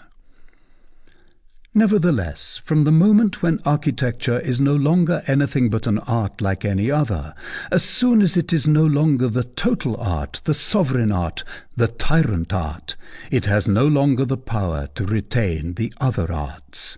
So they emancipate themselves, break the yoke of the architect, and take themselves off, each one in its own direction. Each one of them gains by this divorce. Isolation aggrandizes everything. Sculpture becomes statuary, the image trade becomes painting, the canon becomes music. One would pronounce it an empire dismembered at the death of its Alexander, and whose provinces become kingdoms. Hence Raphael, Michelangelo, Jean Goujon, Palestrina, those splendours of the dazzling 16th century. Thought emancipates itself in all directions at the same time as the arts. The arch-heretics of the Middle Ages had already made large incisions into Catholicism. The 16th century breaks religious unity. Before the invention of printing, reform would have been merely a schism. Printing converted it into a revolution. Take away the press, heresy is enervated. Whether it be providence or fate, Gutenberg is the precursor of Luther. Nevertheless, when the sun of the Middle Ages is completely set, when the Gothic genius is forever extinct upon the horizon, architecture grows dim, loses its colour, becomes more and more effaced. The printed book, the gnawing worm of the edifice, sucks and devours it. It becomes bare, denuded of its foliage, and grows visibly emaciated. It is petty, it is poor, it is nothing. It no longer expresses anything, not even the memory of the art of another time. Reduced to itself, abandoned by the other arts because human thought is abandoning it, it summons bunglers in place of artists. Glass replaces the painted windows. The stone-cutter succeeds the sculptor. Farewell all sap, all originality, all life, all intelligence. It drags along, a lamentable workshop mendicant from copy to copy. Michelangelo, who no doubt felt even in the 16th century that it was dying, had a last idea, an idea of despair. That titan of art piled the Pantheon on the Parthenon and made St. Peter's at Rome. A great work which deserved to remain unique, the last originality of architecture, the signature of a giant artist at the bottom of the colossal register of stone which was closed forever. With Michelangelo dead, what does this miserable architecture which survived itself in the state of a spectre do? It takes St. Peter in Rome, copies it, and parodies it. It is a mania. It is a pity. Each century has its St. Peter's of Rome. In the 17th century, the Val de Grâce. In the 18th, Sainte Geneviève. Each country has its St. Peter's of Rome. London has one. Petersburg has another. Paris has 2 or 3. The insignificant testament, the last dotage of a decrepit grand art, falling back into infancy before it dies. If, in place of the characteristic monuments which we have just described, we examine the general aspect of art from the 16th to the 18th century, we notice the same phenomena of decay and phthisis. Beginning with François II, the architectural form of the edifice effaces itself more and more, and allows the geometrical form, like the bony structure of an emaciated invalid, to become prominent. The fine lines of art give way to the cold and inexorable lines of geometry. An edifice is no longer an edifice, it is a polyhedron. Meanwhile, architecture is tormented in her struggles to conceal this nudity. Look at the Greek pediment inscribed upon the Roman pediment, and vice versa. It is still the Pantheon on the Parthenon. St. Peter's of Rome. Here are the brick houses of Henri IV with their stone corners, the Place Royale, the Place Dauphine. Here are the churches of Louis XIII, heavy, squat, thick-set, crowded together, loaded with a dome like a hump. Here is the Mazarin architecture, the wretched Italian pasticcio of the 4 nations.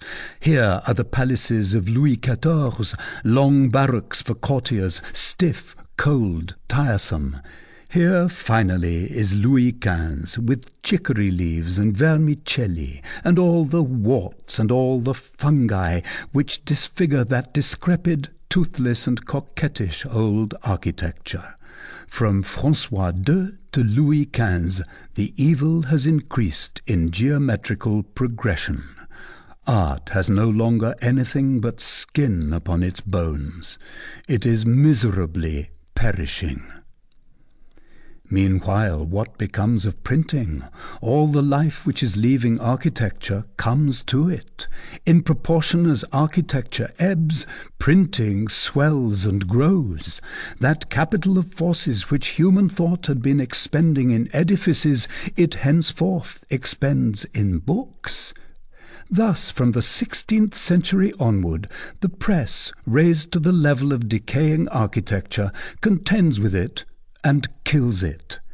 In the 17th century it is already sufficiently the sovereign, sufficiently triumphant, sufficiently established in its victory to give to the world the feast of a great literary century.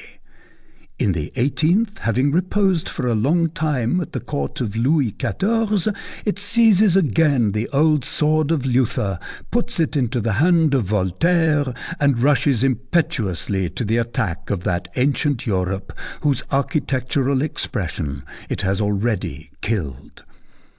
At the moment when the 18th century comes to an end, it has destroyed everything. In the 19th, it begins to reconstruct. Now we ask, which of the 3 arts has really represented human thought for the last 3 centuries? Which translates it? Which expresses not only its literary and scholastic vagaries, but its vast, profound, universal movement? Which constantly superposes itself without a break, without a gap, upon the human race? Which walks a monster with 1,000 legs, architecture or printing? It is printing. Let the reader make no mistake. Architecture is dead, irretrievably slain by the printed book, slain because it endures for a shorter time, slain because it costs more. Every cathedral represents millions. Let the reader now imagine what an investment of funds it would require to rewrite the architectural book, to cause thousands of edifices to swarm once more upon the soil, to return to those epochs when the throng of monuments was such, according to the statement of an eyewitness, that one would have said that the world, in shaking itself, had cast off its old garments in order to cover itself with a white vesture of churches.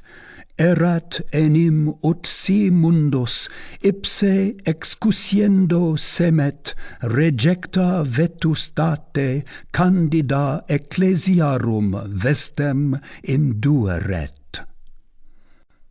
A book is so soon made, costs so little, and can go so far. How can it surprise us that all human thought flows in this channel? This does not mean that architecture will not still have a fine monument, an isolated masterpiece here and there. We may still have from time to time, under the reign of printing, a column made, I suppose, by a whole army from melted cannon, as we had under the reign of architecture, Iliads and Romanceros, Mahabharata and Nibelung Lieds, made by a whole people with rhapsodies piled up and melted together. The great accident of an architect of genius may happen in the 20th century, like that of Dante in the 13th. But architecture will no longer be the social art, the collective art, the dominating art. The grand poem, the grand edifice, the grand work of humanity will no longer be built. It will be printed.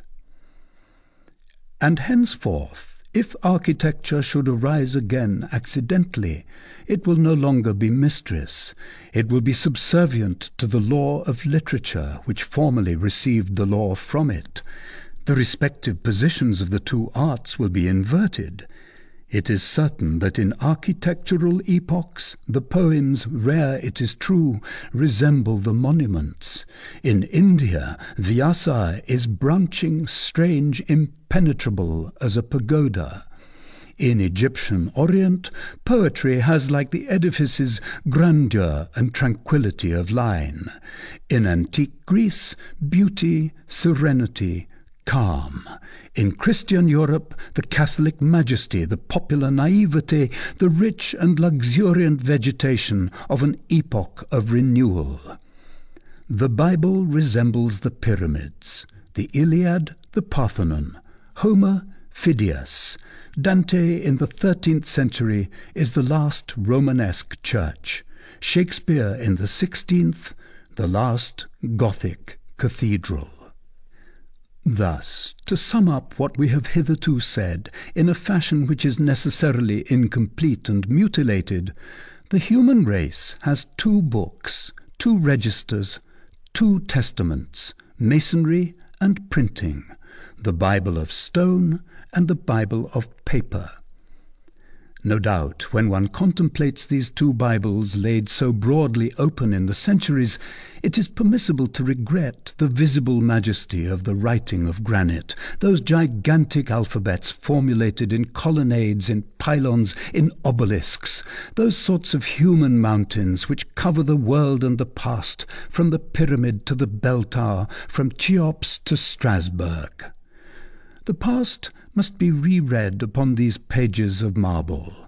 This book, written by architecture, must be admired and perused incessantly. But the grandeur of the edifice which printing erects in its turn must not be denied. That edifice is colossal. Some compiler of statistics has calculated that if all the volumes which have issued from the press since Gutenberg's day were to be piled one upon another, they would fill the space between the earth and the moon. But it is not that sort of grandeur of which we wished to speak. Nevertheless, when one tries to collect in one's mind a comprehensive image of the total products of printing down to our own days, does not that total appear to us like an immense construction resting upon the entire world, at which humanity toils without relaxation, and whose monstrous crest is lost in the profound mists of the future? It is the ant-hill of intelligence. It is the hive whither come all imaginations, those golden bees with their honey. The edifice has 1,000 stories. Here and there one beholds on its staircases the gloomy caverns of science which pierce its interior. Everywhere upon its surface, art causes its arabesques, rosettes, and laces to thrive luxuriantly before the eyes. There, every individual work, however capricious and isolated it may seem, has its place and its projection. Harmony results from the whole. From the Cathedral of Shakespeare to the Mosque of Byron, 1,000 tiny bell towers are piled pell-mell above this metropolis of universal thought. At its base are written some ancient titles of humanity which architecture had not registered. To the left of the entrance has been fixed the ancient bas-relief in white marble of Homer. To the right, the polyglot Bible rears its 7 heads. The Hydra of the Romancero and some other hybrid forms, the Vedas and the Nibelungen, bristle further on. Nevertheless, the prodigious edifice still remains incomplete. The press, that giant machine which incessantly pumps all the intellectual sap of society, belches forth without pause fresh materials for its work. The whole human race is on the scaffoldings. Each mind is a mason. The humblest fills his hole or places his stone. Rétif de la Bretonne brings his hod of plaster. Every day a new course rises, independently of the original and individual contribution of each writer. There are collective contingents. The 18th century gives the encyclopedia. The Revolution gives Le Moniteur. Assuredly, it is a construction which increases and piles up in endless spirals. There also are confusion of tongues, incessant activity, indefatigable labour, eager competition of all humanity, refuge promised to intelligence, a new flood against an overflow of barbarians. It is the second Tower of Babel of the human race. Book 6, Chapter 1. An impartial glance at the ancient magistracy. A very happy personage in the year of grace 1482 was the noble gentleman Robert d'Estouteville, Chevalier, Sieur de Benne, Baron d'Ivry and Saint-André-en-la-Marche, counsellor and chamberlain to the king and guard of the provostship of Paris.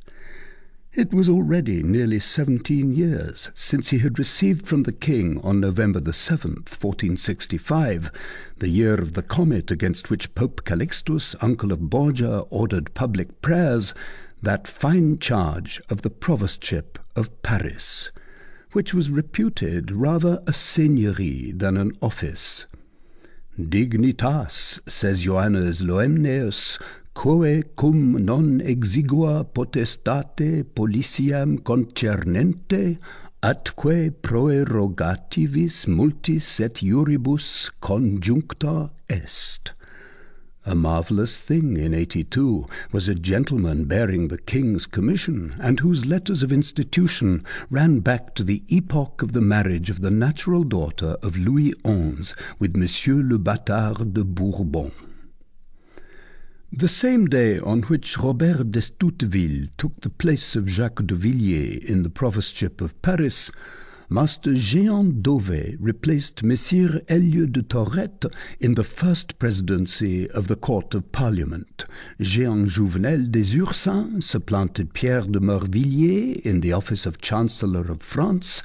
Regnault des Dormans ousted Pierre Puy from the charge of Master of Requests in Ordinary of the King's household. Now, upon how many heads had the presidency, the chancellorship, the mastership passed since Robert d'Estouteville had held the provostship of Paris? It had been granted to him for safe-keeping, as the letters patent said, and certainly he kept it well. He had clung to it, he had incorporated himself with it, he had so identified himself with it that he had escaped that fury for change which possessed Louis XI, a tormenting and industrious king, whose policy it was to maintain the elasticity of his power by frequent appointments and revocations. More than this, the brave chevalier had obtained the reversion of the office for his son, and for 2 years already the name of the nobleman Jacques d'Estouteville, equerry, had figured beside his at the head of the register of the salary list of the provostship of Paris. A rare and notable favour indeed. It is true that Robert d'Estouteville was a good soldier, that he had loyally raised his pennon against the League of Public Good, and that he had presented to the Queen a very marvellous stag in confectionery on the day of her entrance to Paris. Moreover, he possessed the good friendship of Messire Tristan l'Hermite, provost of the marshals of the King's household. Hence a very sweet and pleasant existence was that of Messire Robert. In the first place, very good wages, to which were attached, and from which hung like extra bunches of grapes on his vine, the revenues of the civil and criminal registries of the provostship, plus the civil and criminal revenues of the tribunals of En Bas du Châtelet, without reckoning some little toll from the bridges of Mantes and of Corbeil, and the profits on the craft of chagrin-makers of Paris, on the corders of firewood and the measurers of salt. Add to this the pleasure of displaying himself in rides about the city, and of making his fine military costume, which you may still admire sculptured on his tomb in the Abbey of Valmont in Normandy, and his morion all embossed at Montlhéry, stand out a contrast against the party-coloured red and tawny robes of the aldermen and police. And then was it nothing to wield absolute supremacy over the sergeants of the police, the porter, and the watch of the Châtelet, the 2 auditors of the Châtelet, auditores castelletti, the 16 commissioners of the 16 quarters, the jailer of the Châtelet, the 4 enfeoffed sergeants, the 120 mounted sergeants with maces, the chevalier of the watch with his watch, his sub-watch, his counter-watch, and his rear-watch. Was it nothing to exercise high and low justice, the right to interrogate, to hang and to draw, without reckoning petty jurisdiction in the first resort, in prima instantia, as the charters say, on that Vicomté de Paris, so nobly appanaged with 7 noble bailiwicks? Can anything sweeter be imagined than rendering judgments and decisions as Messire Robert d'Estouteville daily did in the Grand Châtelet under the large and flattened arches of Philip Augustus? And going, as he was wont to do every evening, to that charming house situated in La Rue Galilée, in the enclosure of the royal palace, which he held in right of his wife, Madame Ambroise de l'Eure, to repose after the fatigue of having sent some poor wretch to pass the night in that little cell de la Rue de l'Escorcherie, which the provosts and aldermen of Paris used to make their prison, the same being 11 feet long, 7 feet and 4 inches wide, and 11 feet high. And not only had Messire Robert d'Estouteville his special court as Provost and Vicomte de Paris, but in addition he had a share, both for eye and tooth, in the grand court of the king. There was no head in the least elevated which had not passed through his hands before it came to the headsman. It was he who went to seek Monsieur de Nemours at the Bastille Saint-Antoine in order to conduct him to Les Halles, and to conduct to the Grève Monsieur de Saint-Paul, who clamoured and resisted, to the great joy of the provost, who did not love Monsieur the Constable. Here, assuredly, is more than sufficient to render a life happy and illustrious, and to deserve some day a notable page in that interesting history of the provosts of Paris, where one learns that Oudard de Villeneuve had a house in the Rue des Boucheries, that Guillaume de Hangest purchased the Great and the Little Savoy, that Guillaume Thibault gave the nuns of Sainte-Geneviève his houses in the Rue Clopin, that Hugues Aubriot lived in the Hôtel du Peur Épique, and other domestic facts. Nevertheless, with so many reasons for taking life patiently and joyously, Messire Robert d'Estouteville woke up on the morning of the 7th of January 1482 in a very surly and peevish mood. Whence came this ill temper? He could not have told himself.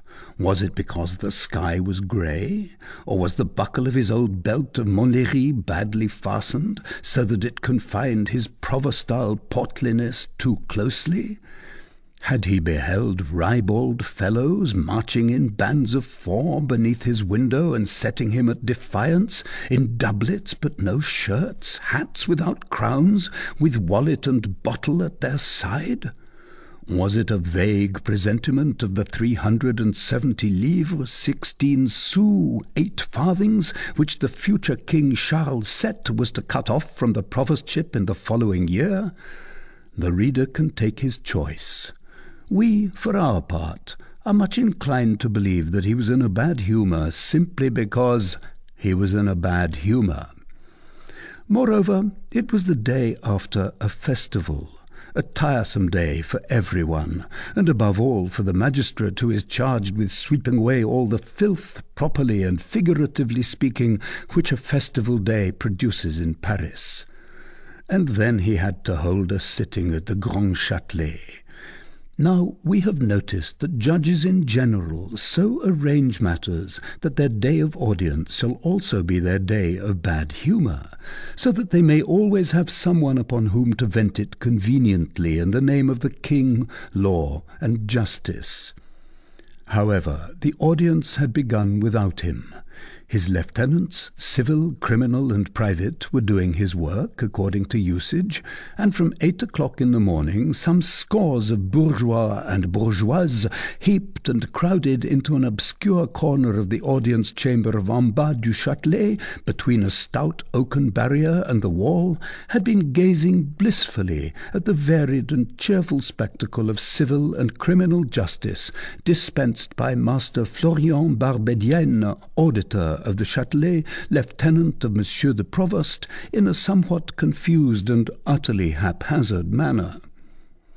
The hall was small, low, vaulted. A table studded with fleur-de-lis stood at one end, with a large armchair of carved oak which belonged to the provost and was empty, and a stool on the left for the auditor, Master Florian. Below sat the clerk of the court, scribbling. Opposite was the populace, and in front of the door and in front of the table were many sergeants of the provostship in sleeveless jackets of violet camlet with white crosses. 2 sergeants of the parloir aux bourgeois, clothed in their jackets of Toussaint, half red, half blue, were posted as sentinels before a low closed door which was visible at the extremity of the hall behind the table. A single pointed window, narrowly encased in the thick wall, illuminated with a pale ray of January sun 2 grotesque figures, the capricious demon of stone carved as a tailpiece in the keystone of the vaulted ceiling, and the judge seated at the end of the hall on the fleur-de-lis. Imagine, in fact, at the provost's table, leaning upon his elbows between two bundles of documents of cases, with his foot on the train of his robe of plain brown cloth, his face buried in his hood of white lambskin, of which his brows seemed to be of a piece, red, crabbed, winking, bearing majestically the load of fat on his cheeks, which met under his chin, Master Florian Barbedienne, auditor of the Châtelet. Now the auditor was deaf, a slight defect in an auditor. Master Florian delivered judgment nonetheless, without appeal and very suitably. It is certainly quite sufficient for a judge to have the air of listening, and the venerable auditor fulfilled this condition, the sole one in justice, all the better because his attention could not be distracted by any noise. Moreover, he had in the audience a pitiless censor of his deeds and gestures in the person of our friend Jean Frollo du Moulin, that little student of yesterday, that stroller whom one was sure of encountering all over Paris, anywhere except before the rostrums of the professors. "Stay," he said in a low tone to his companion Robin Poussepin, who was grinning at his side while he was making his comments on the scenes which were being unfolded before his eyes. "Yonder is Jeanneton du Buisson, the beautiful daughter of the lazy dog at the Marché Neuf. Upon my soul, he is condemning her, the old rascal. He has no more eyes than ears. 15 sous 4 farthings Parisian for having worn 2 rosaries? 'Tis somewhat dear. Lex duri carminis. Who's that? Robin Chef de Ville, hauberk-maker, for having been passed and received master of the said trade. That's his entrance money. 2 gentlemen among these knaves, Aigle de Soin, Hutin de Mailly, 2 equerries, Corpus Christi! They have been playing at dice. When shall I see our rector here? 100 livres Parisian, fine to the king. That Barbedienne strikes like a deaf man. As he is, I'll be my brother the archdeacon if that keeps me from gaming. Gaming by day, gaming by night, living at play, dying at play, and gaming away my soul after my shirt. Holy Virgin, what damsels! One after the other, my lambs, Ambroise le Cuillère, Isabeau la Pénette, Bérard de Gironin.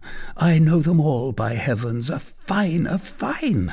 That's what will teach you to wear gilded girdles. 10 sous parisis, you coquette. Oh, the old snout of a judge, deaf and imbecile. Oh, Florian the dolt. Oh, Barbedienne the blockhead. There he is at the table. He's eating the plaintiff. He's eating the suits. He eats, he chews, he crams, he fills himself. Fines, lost goods, taxes, expenses, loyal charges, salaries, damages and interests, Gehenna, prison and jail, and fetters with expenses, a Christmas spice cake and marchpanes of Saint Jean to him. Look at him, the pig. Come, good, another amorous woman, Thibault la Thibaude, neither more nor less. For having come from the Rue Glatigny? What fellow is this? Geoffroy Mabonne, gendarme bearing the crossbow. He has cursed the name of the father. A fine for la Thibaude, a fine for Geoffroy, a fine for them both. The deaf old fool, he must have mixed up the 2 cases. 10 to 1 that he makes the wench pay for the oath and the gendarme for the amour. Attention, Robin Poussepin, what are they going to bring in? Here are many sergeants, by Jupiter. All the bloodhounds of the pack are there. It must be the great beast of the hunt, a wild boar. And 'tis one, Robin, 'tis one, and a fine one too. Hercle, 'tis our prince of yesterday, our pope of the fools, our bell-ringer, our one-eyed man, our hunchback, our grimace. 'Tis Quasimodo. It was he indeed. It was Quasimodo, bound, encircled, roped, pinioned, and under good guard. The squad of policemen who surrounded him was assisted by the Chevalier of the Watch in person, wearing the arms of France embroidered on his breast and the arms of the city on his back. There was nothing, however, about Quasimodo except his deformity which could justify the display of halberds and arquebuses. He was gloomy, silent, and tranquil. Only now and then did his single eye cast a sly and wrathful glance upon the bonds with which he was loaded. He cast the same glance about him, but it was so dull and sleepy that the women only pointed him out to each other in derision. Meanwhile, Master Florian, the auditor, turned over attentively the document in the complaint entered against Quasimodo, which the clerk handed him, and having thus glanced at it, appeared to reflect for a moment. Thanks to this precaution, which he always was careful to take at the moment when on the point of beginning an examination, he knew beforehand the names, titles, and misdeeds of the accused, made cut and dried responses to questions foreseen, and succeeded in extricating himself from all the windings of the interrogation without allowing his deafness to be too apparent. The written charges were to him what the dog is to the blind man. If his deafness did happen to betray him here and there by some incoherent apostrophe or some unintelligible question, it passed for profundity with some and for imbecility with others. In neither case did the honour of the magistracy sustain any injury, for it is far better that a judge should be reputed imbecile or profound than deaf. Hence he took great care to conceal his deafness from the eyes of all, and he generally succeeded so well that he had reached the point of deluding himself, which is, by the way, easier than is supposed. All hunchbacks walk with their heads held high, all stutterers harangue, all deaf people speak low. As for him, he believed at the most that his ear was a little refractory. It was the sole concession which he made on this point to public opinion, in his moments of frankness and examination of his conscience. Having then thoroughly ruminated Quasimodo's affair, he threw back his head and half closed his eyes for the sake of more majesty and impartiality, so that at that moment he was both deaf and blind, a double condition without which no judge is perfect. It was in this magisterial attitude that he began the examination. "Your name?" Now this was a case which had not been provided for by law, where a deaf man should be obliged to question a deaf man. Quasimodo, whom nothing warned that a question had been addressed to him, continued to stare intently at the judge and made no reply. The judge, being deaf, and being in no way warned of the deafness of the accused, thought that the latter had answered as all accused do in general, and therefore he pursued with his mechanical and stupid self-possession. "Very well. And your age?" Again Quasimodo made no reply to this question.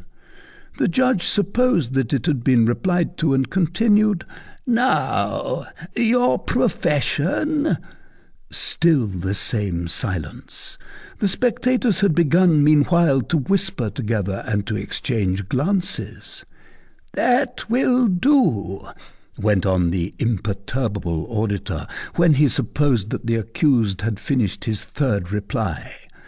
"You are accused before us, primo, of nocturnal disturbance, secundo, of a dishonourable act of violence upon the person of a foolish woman, in proe judicium meretricis, tertio, of rebellion and disloyalty towards the archers of the police of our lord the king. Explain yourself upon all these points. Clerk, have you written down what the prisoner has said thus far?" At this unlucky question, a burst of laughter rose from the clerk's table, caught by the audience, so violent, so wild, so contagious, so universal, that the two deaf men were forced to perceive it. Quasimodo turned round, shrugging his hump with disdain, while Master Florian, equally astonished, and supposing that the laughter of the spectators had been provoked by some irreverent reply from the accused, rendered visible to him by that shrug of the shoulders, apostrophized him indignantly. "You have uttered a reply, knave, which deserves the halter. Do you know to whom you are speaking?" This sally was not fitted to arrest the explosion of general merriment. It struck all as so whimsical and so ridiculous that the wild laughter even attacked the sergeants of the parloir aux bourgeois, a sort of pikemen whose stupidity was part of their uniform. Quasimodo alone preserved his seriousness, for the good reason that he understood nothing of what was going on around him. The judge, more and more irritated, thought it his duty to continue in the same tone, hoping thereby to strike the accused with a terror which should react upon the audience and bring it back to respect. "So this is as much as to say, perverse and thieving knave that you are, that you permit yourself to be lacking in respect towards the auditor of the Châtelet, to the magistrate committed to the popular police of Paris, charged with searching out crimes, delinquencies, and evil conduct, with controlling all trades and interdicting monopoly, with maintaining the pavements, with debarring the hucksters of chickens, poultry, and waterfowl, of superintending the measuring of faggots and other sorts of wood, of purging the city of mud and the air of contagious maladies, in a word, with attending continually to public affairs without wages or hope of salary. Do you know that I am called Florian Barbedienne, actual lieutenant to Monsieur the Provost, and moreover Commissioner, Inquisitor, Controller, and Examiner, with equal power in Provostship, Bailiwick, Preservation, and Inferior Court of Judicature?" There is no reason why a deaf man talking to a deaf man should stop. God knows where and when Master Florian would have landed, when thus launched at full speed in lofty eloquence, if the low door at the extreme end of the room had not suddenly opened and given entrance to the provost in person. At his entrance, Master Florian did not stop short, but making a half-turn on his heels and aiming at the provost the harangue with which he had been withering Quasimodo a moment before, "Monseigneur," said he, "I demand such penalty as you shall deem fitting against the prisoner here present for grave and aggravated offence against the court." And he seated himself, utterly breathless, wiping away the great drops of sweat which fell from his brow and drenched like tears the parchment spread out before him. Messire Robert d'Estouteville frowned, and made a gesture so imperious and significant to Quasimodo that the deaf man in some measure understood it. The provost addressed him with severity. "What have you done that you have been brought hither, knave?" The poor fellow, supposing that the provost was asking his name, broke the silence which he habitually preserved, and replied in a harsh and guttural voice, "Quasimodo." The reply matched the question so little that the wild laugh began to circulate once more, and Messire Robert exclaimed, red with wrath, "Are you mocking me also, you errant knave?"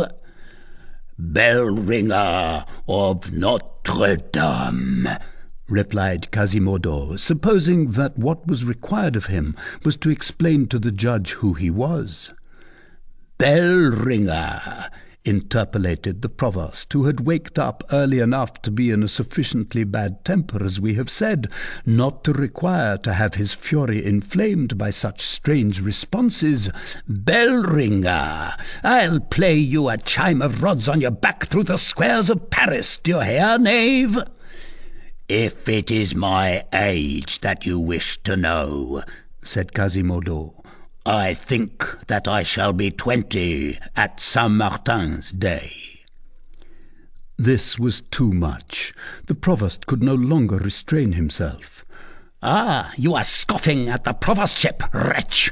Messieurs the sergeants of the mace, you will take this knave to the pillory of the Grève. You will flog him and turn him for an hour. He shall pay me for it, tête Dieu. And I order that the present judgment shall be cried with the assistance of 4 sworn trumpeters in the 7 castellanies of the Vicomté de Paris." The clerk set to work incontinently to draw up the account of the sentence. "Ventre Dieu, 'tis well adjudged," cried the little scholar Jehan Frollo du Moulin from his corner. The provost turned and fixed his flashing eyes once more on Quasimodo. "I believe the knave said ventre Dieu. Clerk, add 12 deniers Parisiens for the oath, and let the vestry of Saint Eustache have the half of it. I have a particular devotion for Saint Eustache." In a few minutes the sentence was drawn up. Its tenor was simple and brief. The customs of the provostship and the vicomté had not yet been worked over by Monsieur le Président Thibault Baillet and by Roger Barne, the King's advocate. They had not been obstructed at that time by the lofty hedge of quibbles and procedures which the 2 jurisconsults planted there at the beginning of the 16th century. All was clear, expeditious, explicit. One went straight to the point then, and at the end of every path there was immediately visible, without thickets and without turnings, the wheel, the gibbet, or the pillory. One at least knew whither one was going. The clerk presented the sentence to the provost, who affixed his seal to it and departed to pursue his round of the audience hall in a frame of mind which seemed destined to fill all the jails of Paris that day. Jehan Frollo and Robin Poussepain laughed in their sleeves. Quasimodo gazed on the whole with an indifferent and astonished air. However, at the moment when Master Florian Barbedienne was reading the sentence in his turn before signing it, the clerk felt himself moved with pity for the poor wretch of a prisoner, and, in the hope of obtaining some mitigation of the penalty, he approached as near the auditor's ear as possible, and said, pointing to Quasimodo, "That man is deaf." He hoped that this community of infirmity would awaken Master Florian's interest in behalf of the condemned man. But in the first place we have already observed that Master Florian did not care to have his deafness noticed. In the next place he was so hard of hearing that he did not catch a single word of what the clerk said to him.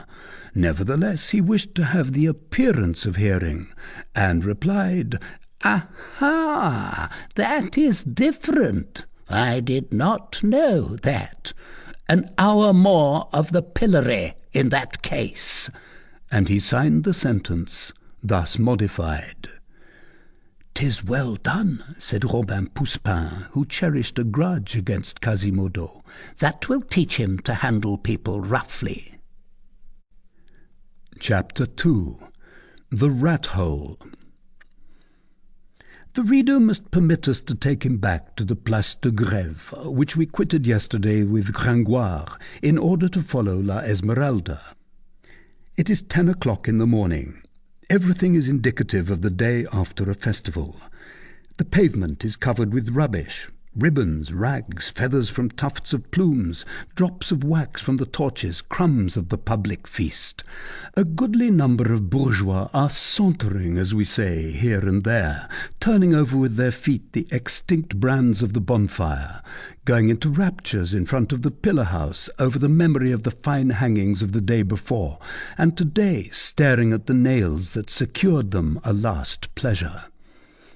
The vendors of cider and beer are rolling their barrels among the groups.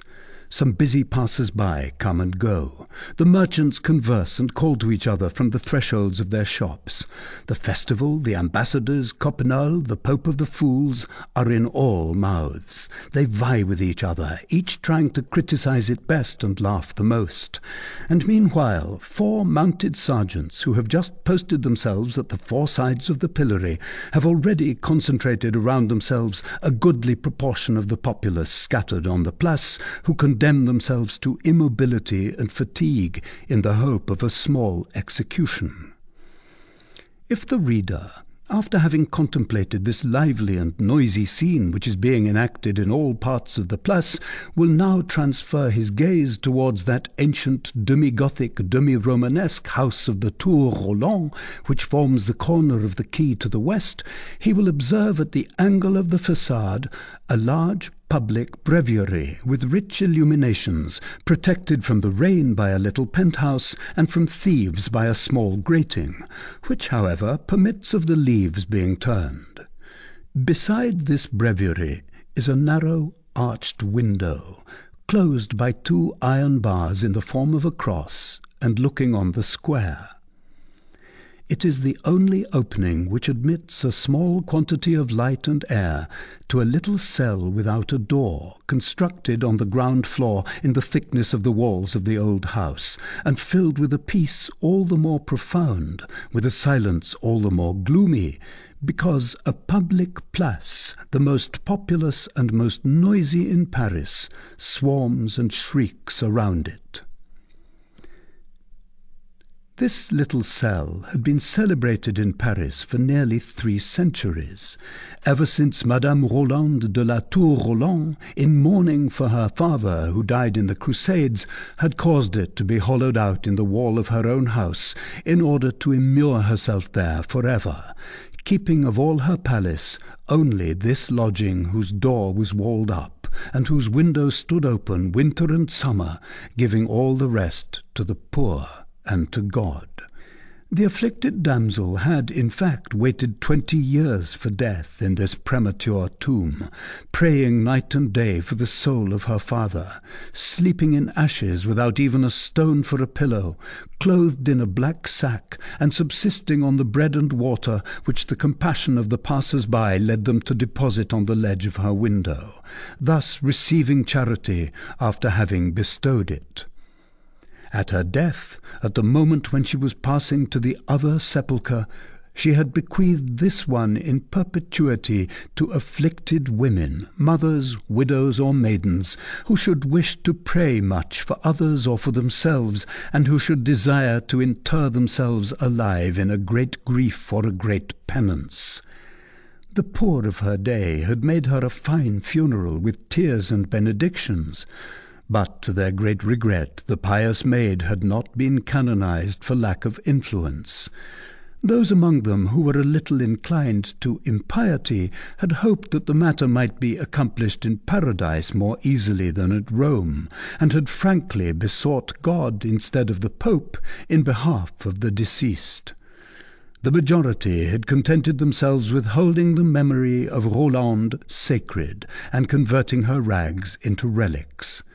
The city, on its side, had founded in honour of the Damoiselle a public breviary, which had been fastened near the window of the cell, in order that passers-by might halt there from time to time, were it only to pray, that prayer might remind them of alms, and that the poor recluses, heiresses of Madame Roland's vault, might not die outright of hunger and forgetfulness. Moreover, this sort of tomb was not so very rare a thing in the cities of the Middle Ages. One often encountered in the most frequented street, in the most crowded and noisy market, in the very middle, under the feet of the horses, under the wheels of the carts, as it were, a cellar, a well, a tiny walled and grated cabin, at the bottom of which a human being prayed night and day, voluntarily devoted to some eternal lamentation, to some great expiation. and all the reflections which that strange spectacle would awaken in us today. That horrible cell, a sort of intermediary link between a house and the tomb, the cemetery and the city, that living being cut off from the human community, and thenceforth reckoned among the dead, that lamp consuming its last drop of oil in the darkness, that remnant of life flickering in the grave, that breath, that voice, that eternal prayer in a box of stone, that face forever turned towards the other world, that eye already illuminated with another sun, that ear pressed to the walls of a tomb, that soul a prisoner in that body a prisoner in that dungeon cell, and beneath that double envelope of flesh and granite, the murmur of that soul in pain. Nothing of all this was perceived by the crowd. The piety of that age, not very subtle nor much given to reasoning, did not see so many facets in an act of religion. It took the thing in the block, honoured, venerated, hallowed the sacrifice at need, but did not analyse the sufferings, and felt but moderate pity for them. It brought some pittance to the miserable penitent from time to time, looked through the hole to see whether he was still living, forgot his name, hardly knew how many years ago he had begun to die, and to the stranger who questioned them about the living skeleton who was perishing in that cellar, the neighbours replied simply, "It is the recluse." Everything was then viewed without metaphysics, without exaggeration, without magnifying glass, with the naked eye. The microscope had not yet been invented, either for things of matter or for things of the mind. Moreover, although people were but little surprised by it, the examples of this sort of cloistration in the hearts of cities were in truth frequent, as we have just said. There were in Paris a considerable number of these cells for praying to God and doing penance. They were nearly all occupied. It is true that the clergy did not like to have them empty, since that implied lukewarmness in believers, and that lepers were put into them when there were no penitents on hand. Besides the cell on the Grève, there was one at Montfaucon, one at the Charnier des Innocents, another I hardly know where, at the Clichon house, I think. Others still at many spots where traces of them are found in traditions, in default of memorials. The university had also its own.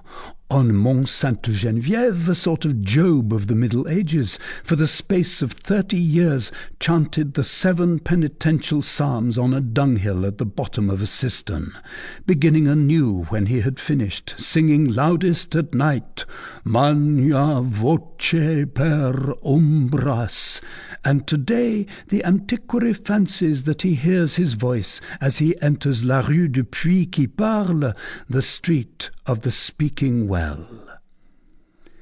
To confine ourselves to the cell in the Tour Roland, we must say that it had never lacked recluses.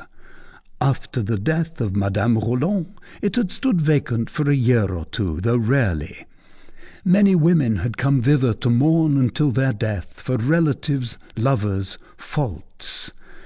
Parisian malice, which thrusts its finger into everything, even into things which concern it the least, affirmed that it had beheld but few widows there. In accordance with the fashion of the epoch, a Latin inscription on the wall indicated to the learned passer-by the pious purpose of this cell. The custom was retained until the middle of the 16th century of explaining an edifice by a brief device inscribed above the door. Thus one still reads in France, above the wicket of the prison in the seigneurial mansion of Tourville, Sileto et spera. In Ireland, beneath the armorial bearings which surmount the grand door to Fortescue Castle, Forte scutum salus ducum. In England, over the principal entrance to the hospitable mansion of the Earl's Cowper, Tuum est. At that time, every edifice was a thought. As there were no door to the walled cell of the Tour Roland, these 2 words had been carved in large Roman capitals over the window: Tu ora. And this caused the people, whose good sense does not perceive so much refinement in things, and likes to translate Ludovico Magno by Porte Saint-Denis, to give this dark, gloomy, damp cavity the name of the rat-hole, an explanation less sublime perhaps than the other, but on the other hand more picturesque. Chapter 3. History of a Leavened Cake of Maize. At the epoch of this history, the cell in the Tour Roland was occupied. If the reader desires to know by whom, he has only to lend an ear to the conversation of 3 worthy gossips, who, at the moment when we have directed his attention to the rat-hole, were directing their steps towards the same spot, coming up along the water's edge from the Châtelet towards the Grève. 2 of these women were dressed like good bourgeoises of Paris. Their fine white ruffs, their petticoats of linsey-woolsey striped red and blue, their white knitted stockings with clocks embroidered in colours well drawn upon their legs, the square-toed shoes of tawny leather with black soles, and above all their headgear, that sort of tinsel horn loaded down with ribbons and laces which the women of Champagne still wear, in company with the grenadiers of the Imperial Guard of Russia, announced that they belonged to that class of wives which holds the middle ground between what the lackeys call a woman and what they term a lady. They wore neither rings nor gold crosses, and it was easy to see that, in their ease, this did not proceed from poverty, but simply from fear of being fined. Their companion was attired in very much the same manner, but there was that indescribable something about her dress and bearing which suggested the wife of a provincial notary. One could see, by the way in which her girdle rose above her hips, that she had not been long in Paris. Add to this a plaited tucker, knots of ribbon on her shoes, and that the stripes of her petticoat ran horizontally instead of vertically, and 1,000 other enormities which shocked good taste. The 2 first walked with that step peculiar to Parisian ladies showing Paris to women from the country. The provincial held by the hand a big boy, who held in his a large flat cake.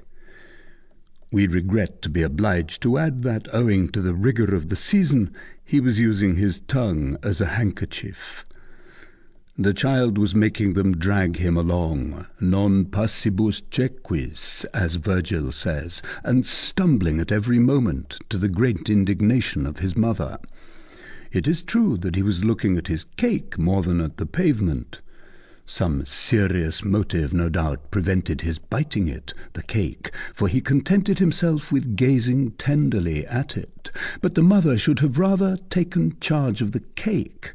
It was cruel to make a Tantalus of the chubby-cheeked boy. Meanwhile, the 3 demoiselles, for the name of dame was then reserved for noble women, were all talking at once. "Let us make haste, Demoiselle Maillette," said the youngest of the 3, who was also the largest, to the provincial. "I greatly fear that we shall arrive too late. They told us at the Châtelet that they were going to take him directly to the pillory."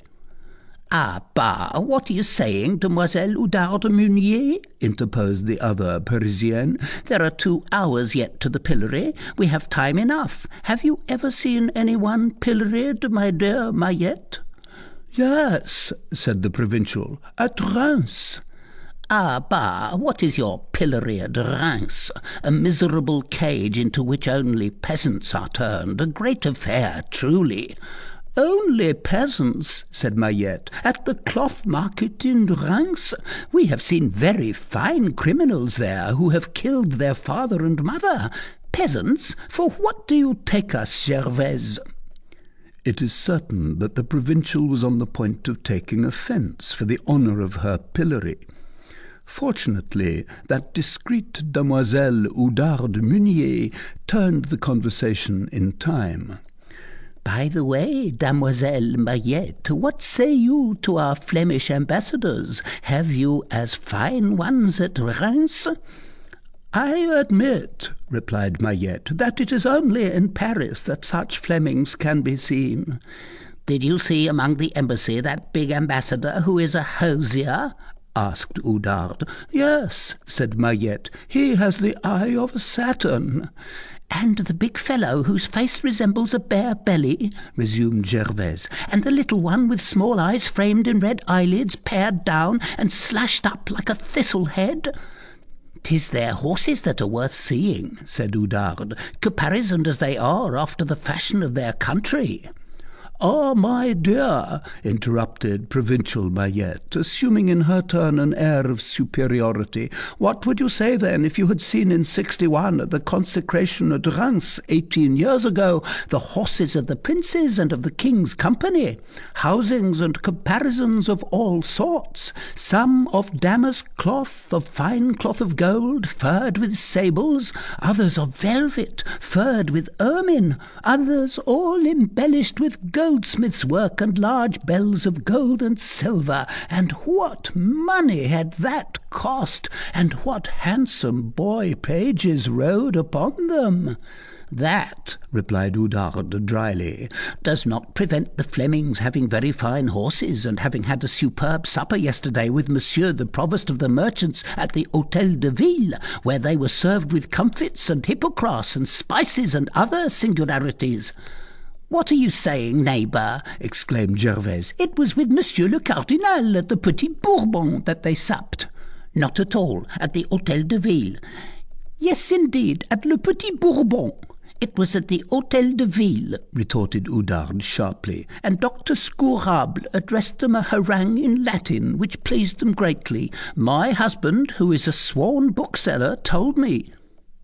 It was at Le Petit Bourbon, replied Gervaise with no less spirit, and this is what Monsieur le Cardinal's procurator presented to them: 12 double quarts of hippocras, white, claret, and red, 24 boxes of double Lyon marchpane, gilded, as many torches worth 2 livres apiece, and 6 demi-queues of Beaune wine, white and claret, the best that could be found.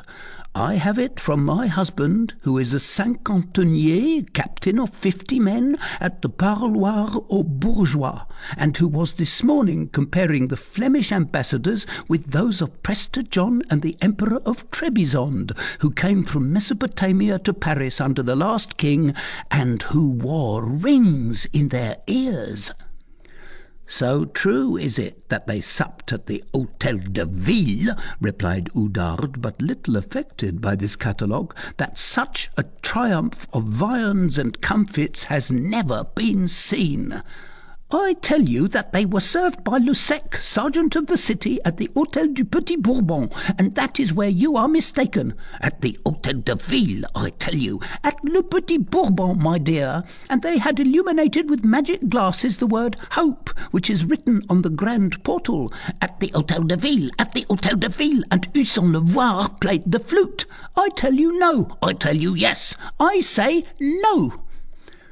Plump and worthy Oudarde was preparing to retort, and the quarrel might perhaps have proceeded to a pulling of caps, had not Mayette suddenly exclaimed, "Look at those people assembled yonder at the end of the bridge. There is something in their midst that they are looking at." In sooth, said Gervaise, I hear the sounds of a tambourine. I believe 'tis the little Esmeralda who plays her mummeries with her goat. Hey, be quick, Mayette, redouble your pace and drag along your boy. You are come hither to visit the curiosities of Paris. You saw the Flemings yesterday. You must see the gypsy today. The gypsy, said Mayette, suddenly retracing her steps and clasping her son's arm forcibly. God preserve me from it! She would steal my child from me. Come, Eustache! And she set out on a run along the quay towards La Grève until she had left the bridge far behind her. In the meanwhile, the child whom she was dragging after her fell upon his knees. She halted, breathless. Oudarde and Gervaise rejoined her.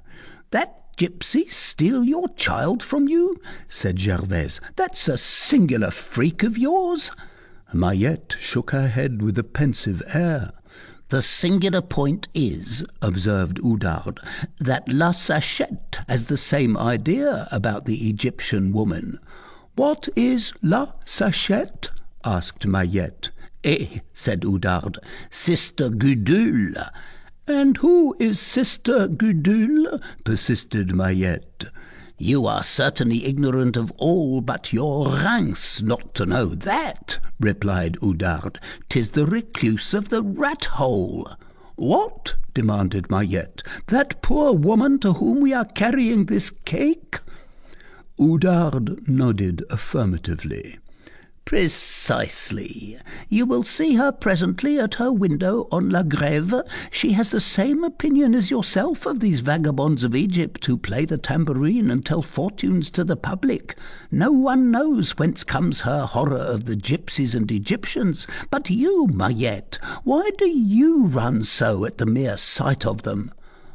"Oh," said Mahiette, seizing her child's round head in both hands, "I don't want that to happen to me which happened to Paquette la Chantefleurie." "Oh, you must tell us that story, my good Mahiette," said Gervaise, taking her arm. "Gladly," replied Mahiette, "but you must be ignorant of all but your Paris not to know that. I will tell you then, but 'tis not necessary for us to halt that I may tell you the tale, that Paquette la Chantefleurie was a pretty maid of 18 when I was one myself, that is to say 18 years ago, and 'tis her own fault if she is not today, like me, a good plump fresh mother of 36 with a husband and a son. However, after the age of 14, it was too late. Well, she was the daughter of Guy Berton, minstrel of the barges at Reims, the same who had played before King Charles VII at his coronation, when he descended our river Velle from Sillery to Muison, when Madame the Maid of Orléans was also in the boat. The old father died when Paquette was still a mere child. She had then no one but her mother, the sister of Monsieur Pradon, master brazier and coppersmith in Paris, Rue Farme Garlin, who died last year. You see, she was of good family. The mother was a good, simple woman, unfortunately, and she taught Paquette nothing but a bit of embroidery and toy-making, which did not prevent the little one from growing very large and remaining very poor. They both dwelt at Reims, on the river-front, Rue de Folpeine. Mark this, for I believe it was this which brought misfortune to Paquette. In 61, the year of the coronation of our King Louis XI, whom God preserve, Paquette was so gay and so pretty that she was called everywhere by no other name than La Chantefleurie, blossoming song. Poor girl, she had handsome teeth. She was fond of laughing and displaying them. Now, a maid who loves to laugh is on the road to weeping. Handsome teeth ruin handsome eyes. So she was La Chantefleurie. She and her mother earned a precarious living. They had been very destitute since the death of the minstrel. Their embroidery did not bring them in more than 6 farthings a week, which does not amount to quite 2 eagle liards. Where were the days when Father Guy Berton had earned 12 sous Parisiens in a single coronation with a song? One winter, it was in that same year of 61, when the 2 women had neither faggots nor firewood, it was very cold, which gave La Chantefleurie such a fine colour that the men called her Paquette, and many called her Paquerette, and she was ruined. Eustache, just let me see you bite that cake if you dare. We immediately perceived that she was ruined one Sunday when she came to church with a gold cross about her neck. At 14 years of age. Do you see? First it was the young Vicomte de Cormontreuil, who has his bell tower 3 leagues distant from Reims. Then Messire Henri de Triancourt, equerry to the king. Then, less than that, Chiard de Beaulion, sergeant-at-arms. Then, still descending, Guéry Aubergeon, carver to the king.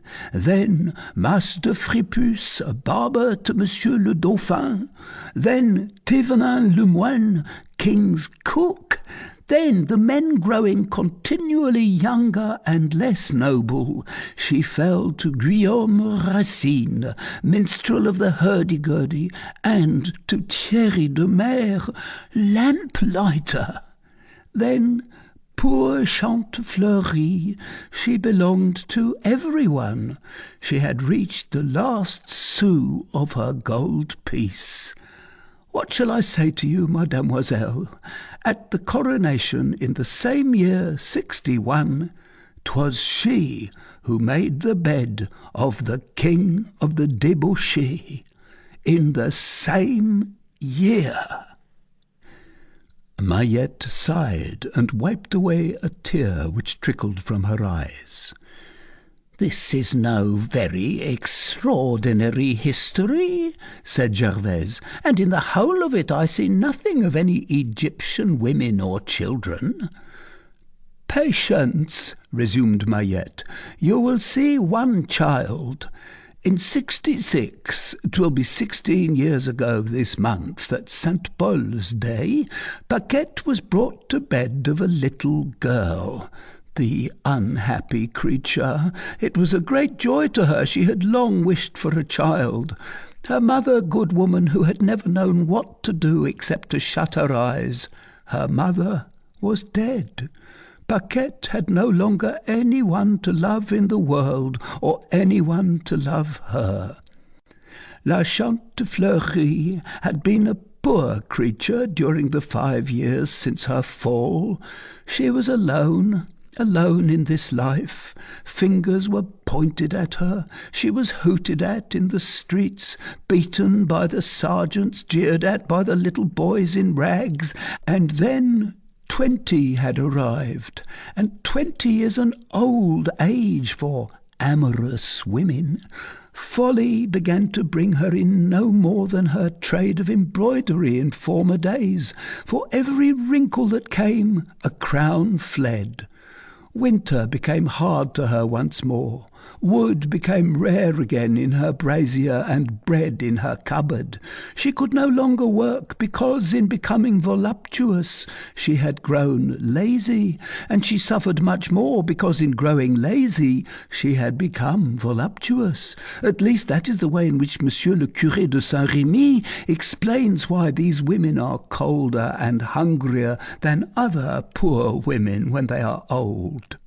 "Yes, yes," remarked Gervaise, "but the gypsies."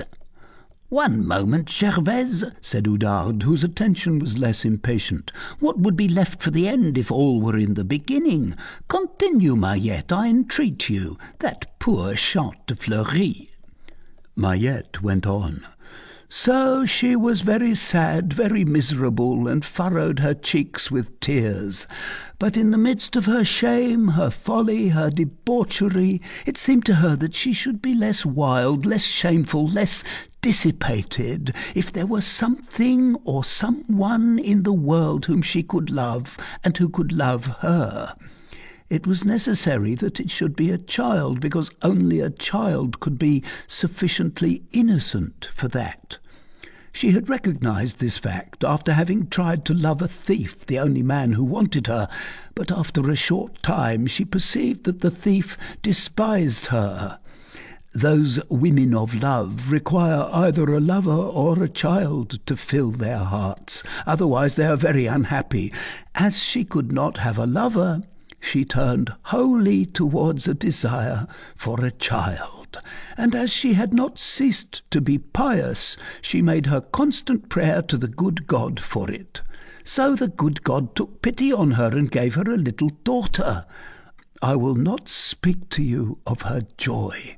It was a fury of tears and caresses and kisses. She nursed the child herself, made swaddling bands for it out of her coverlet, the only one which she had on her bed, and no longer felt either cold or hunger. She became beautiful once more in consequence of it. An old maid makes a young mother. Gallantry claimed her once more. Men came to see La Chantefleurie. She found customers again for her merchandise, and out of all these horrors she made baby clothes, caps and bibs, bodices with shoulder straps of lace and tiny bonnets of satin, without even thinking of buying herself another coverlet. "Master Eustache, I have already told you not to eat that cake." It is certain that little Agnès, that was the child's name, a baptismal name, for it was a long time since La Chantefleurie had had any surname, it is certain that that little one was more swathed in ribbons and embroideries than a dauphiness of Dauphiny. Among other things, she had a pair of little shoes, the like of which King Louis XI certainly never had. Her mother had stitched and embroidered them herself. She had lavished on them all the delicacies of her art of embroideress, and all the embellishments of a robe for the good Virgin. They certainly were the two prettiest little pink shoes that could be seen. They were no longer than my thumb, and one had to see the child's little feet come out of them in order to believe that they had been able to get into them. 'Tis true that those little feet were so small, so pretty, so rosy, rosier than the satin of the shoes. When you have children, Oudarde, you will find that there is nothing prettier than those little hands and feet." "I ask no better," said Oudarde with a sigh, "but I am waiting until it shall suit the good pleasure of Monsieur André Meunier." However, to resume, Paquette's child had more that was pretty about it besides its feet. I saw her when she was only 4 months old. She was a love. She had eyes larger than her mouth, and the most charming black hair, which already curled. She would have been a magnificent brunette at the age of 16. Her mother became more crazy over her every day. She kissed her, caressed her, tickled her, washed her, decked her out, devoured her.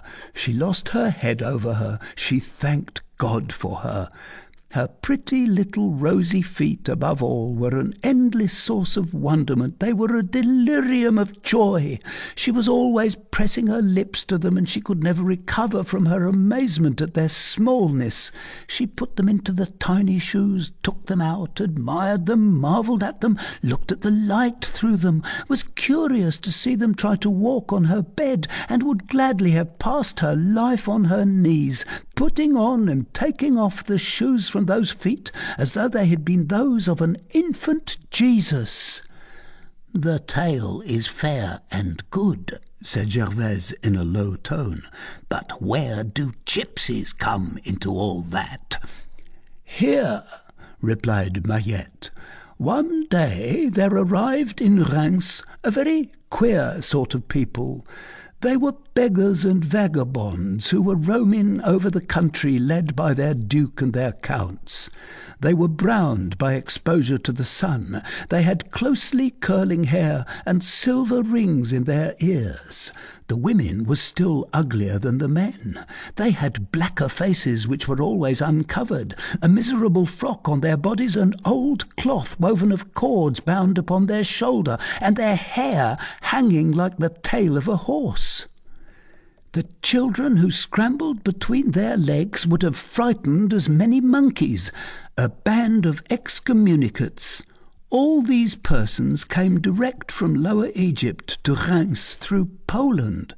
The Pope had confessed them, it was said, and had prescribed to them as penance to roam through the world for 7 years without sleeping in a bed, and so they were called penancers and smelt horribly. It appears that they had formerly been Saracens, which was why they believed in Jupiter, and claimed 10 livres de tournée from all archbishops, bishops, and mitred abbots with croziers. A bull from the Pope empowered them to do that. They came to Reims to tell fortunes in the name of the King of Algiers and the Emperor of Germany. You can readily imagine that no more was needed to cause the entrance to the town to be forbidden them. Then the whole band camped with good grace outside the gate of Braine, on that hill where stands a mill beside the cavities of the ancient chalk pits, and everybody in Reims vied with his neighbour in going to see them. They looked at your hand and told you marvellous prophecies. They were equal to predicting to Judas that he would become Pope. Nevertheless, ugly rumours were in circulation in regard to them, about children stolen, purses cut, and human flesh devoured. The wise people said to the foolish, "Don't go there," and then went themselves on the sly. It was an infatuation. The fact is that they said things fit to astonish a cardinal. Mothers triumphed greatly over their little ones after the Egyptians had read in their hands all sorts of marvels written in pagan and in Turkish. One had an emperor, another a pope, another a captain. Poor Chantefleurie was seized with curiosity. She wished to know about herself and whether her pretty little Agnès would not become some day Empress of Armenia or something else. So she carried her to the Egyptians, and the Egyptian women fell to admiring the child, and to caressing it, and to kissing it with their black mouths, and to marvelling over its little band. Alas, to the great joy of the mother, they were especially enthusiastic over her pretty feet and shoes. The child was not yet a year old. She already lisped a little, laughed at her mother like a little mad thing, was plump and quite round, and possessed 1,000 charming little gestures of the angels of paradise. She was very much frightened by the Egyptians and wept, but her mother kissed her more warmly and went away enchanted with the good fortune which the soothsayers had foretold for her Agnès. She was to be a beauty, virtuous, a queen. So she returned to her attic in the Rue Folle-Peine, very proud of bearing with her a queen.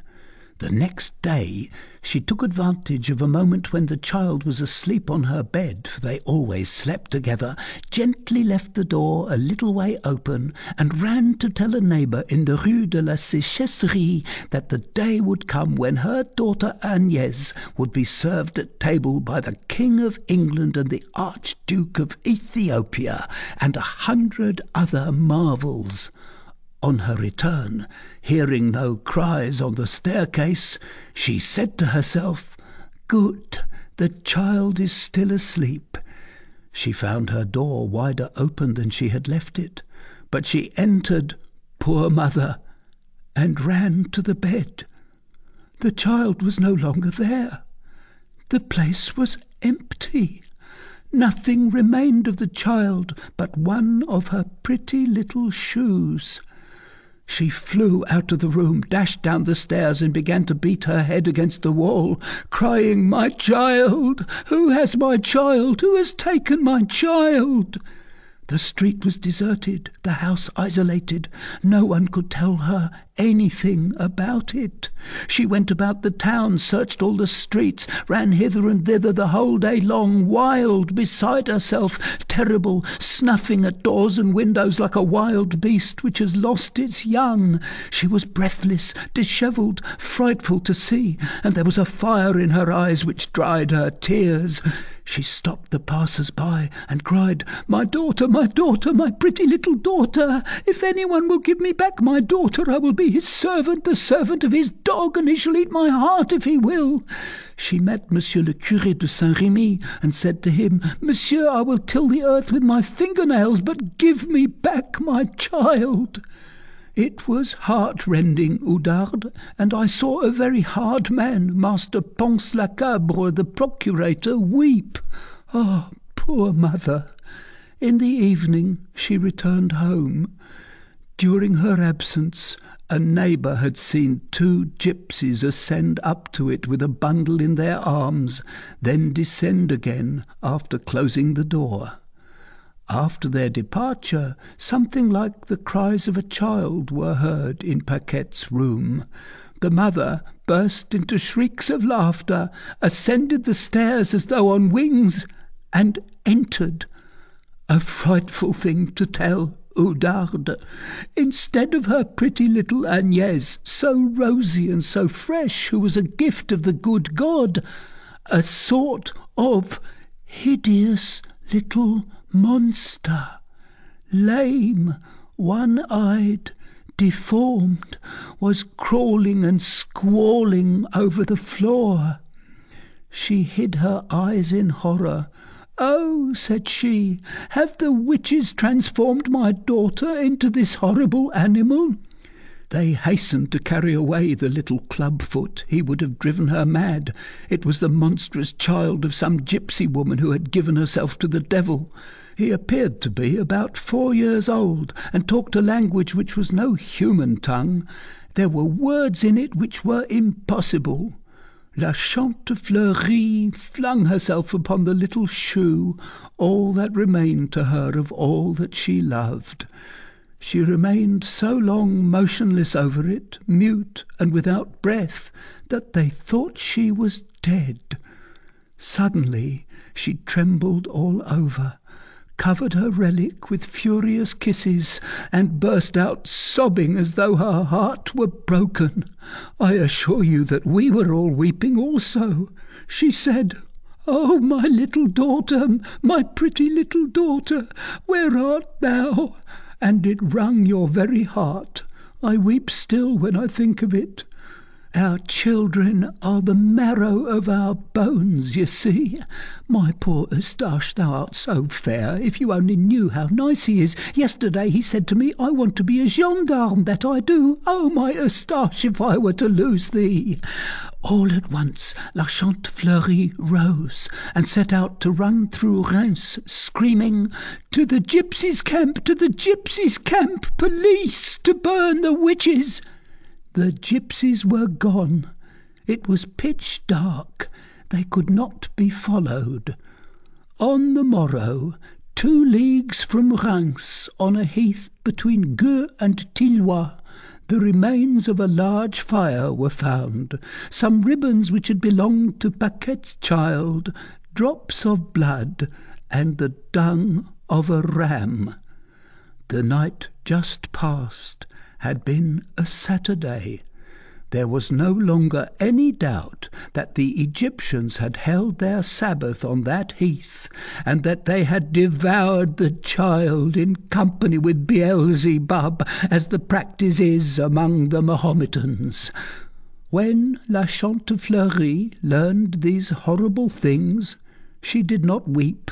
She moved her lips as though to speak, but could not. On the morrow, her hair was grey. On the 2nd day, she had disappeared.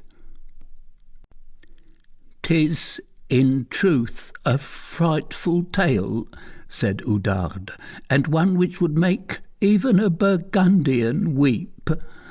"I am no longer surprised," added Gervaise, "that fear of the gypsies should spur you on so sharply." "And you did all the better," resumed Oudarde, "to flee with your Eustache just now, since these also are gypsies from Poland." "No," said Gervaise, "'tis said that they come from Spain and Catalonia." "Catalonia?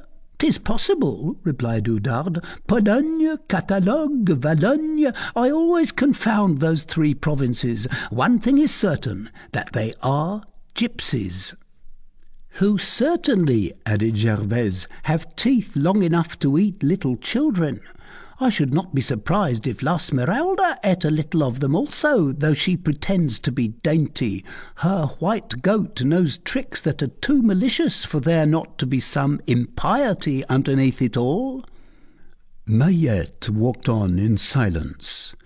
She was absorbed in that reverie which is in some sort the continuation of a mournful tale, and which ends only after having communicated the emotion from vibration to vibration, even to the very last fibres of the heart.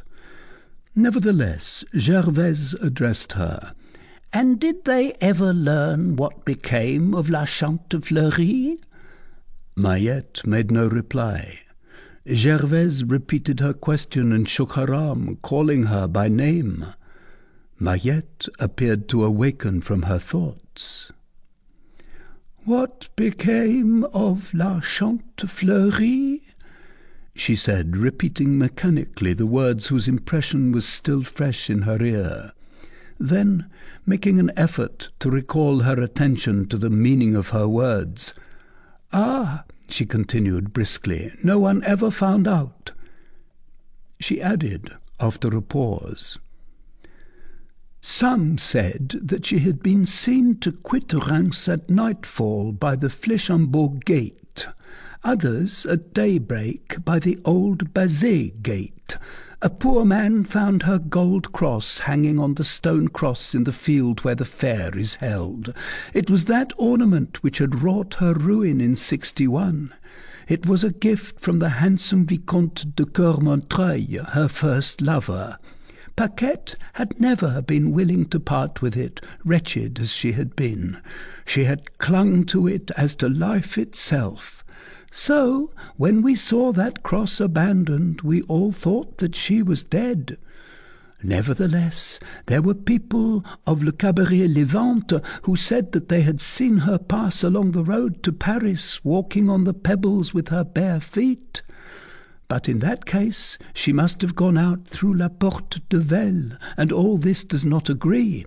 Or, to speak more truly, I believe that she actually did depart by La Porte de Vesle, but departed from this world." "I do not understand you," said Gervaise. "La Vesle," replied Mayette with a melancholy smile, "is the river." "Poor Chantefleurie," said Oudarde with a shiver. "Drowned." "Drowned," resumed Mayette. "Who could have told good Father Guy Bertin, when he passed under the bridge of Tangueux with the current, singing in his barge, that one day his dear little Paquette would also pass beneath that bridge, but without song or boat?" "And the little shoe?" asked Gervaise. "Disappeared with the mother," replied Mayette. "Poor little shoe," said Oudarde.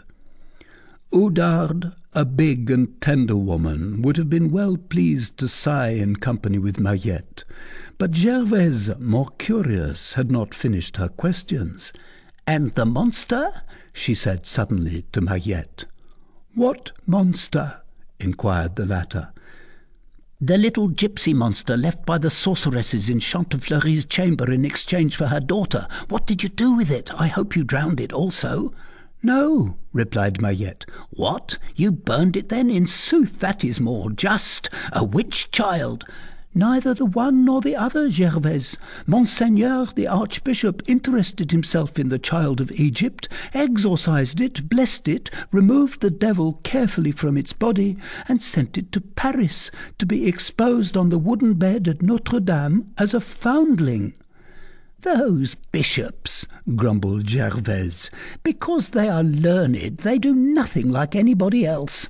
I just put it to you, Oudarde, the idea of placing the devil among the foundlings, for that little monster was assuredly the devil. Well, Mariette, what did they do with it in Paris? I am quite sure that no charitable person wanted it."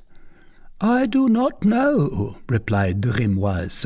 "'Twas just at that time that my husband bought the office of notary at Berne, 2 leagues from the town, and we were no longer occupied with that story. Besides, in front of Berne stand the 2 hills of Cernay, which hide the towers of the cathedral in Reims from view."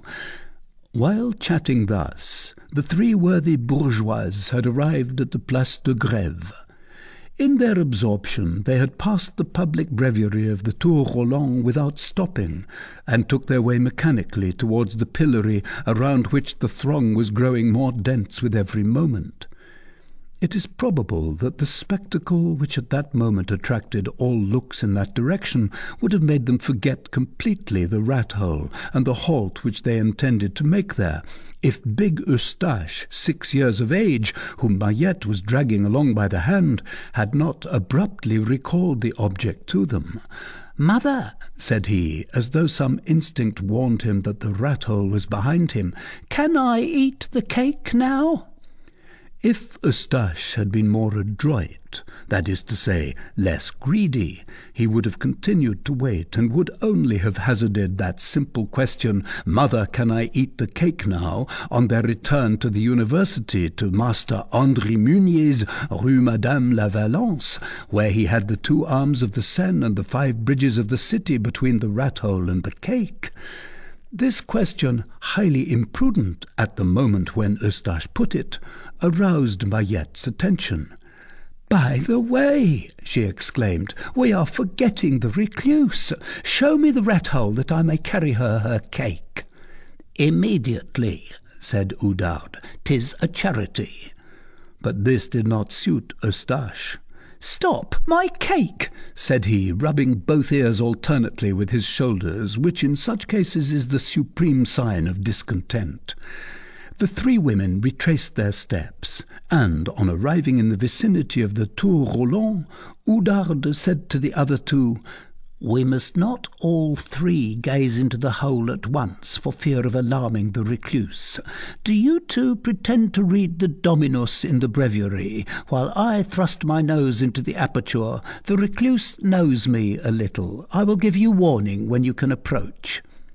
She proceeded alone to the window.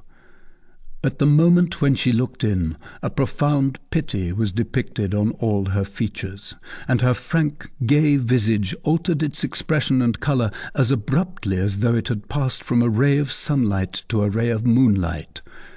Her eye became humid, her mouth contracted like that of a person on the point of weeping. A moment later she laid her finger on her lips and made a sign to Mahiette to draw near and look. Mahiette, much touched, stepped up in silence, on tiptoe, as though approaching the bedside of a dying person. It was, in fact, a melancholy spectacle which presented itself to the eyes of the 2 women as they gazed through the grating of the rat-hole, neither stirring nor breathing. The cell was small, broader than it was long, with an arched ceiling, and viewed from within it bore a considerable resemblance to the interior of a huge bishop's mitre. On the bare flagstones which formed the floor, in one corner, a woman was sitting, or rather crouching. Her chin rested on her knees, which her crossed arms pressed forcibly to her breast. Thus doubled up, clad in a brown sack which enveloped her entirely in large folds, her long grey hair pulled over in front, falling over her face and along her legs nearly to her feet, she presented at the first glance only a strange form outlined against the dark background of the cell, a sort of dusky triangle which the ray of daylight falling through the opening cut roughly into 2 shades, the one sombre, the other illuminated. It was one of those spectres, half light, half shadow, such as one beholds in dreams and in the extraordinary work of Goya, pale, motionless, sinister, crouching over a tomb or leaning against the grating of a prison cell. It was neither a woman, nor a man, nor a living being, nor a definite form. It was a figure, a sort of vision in which the real and the fantastic intersected each other like darkness and day.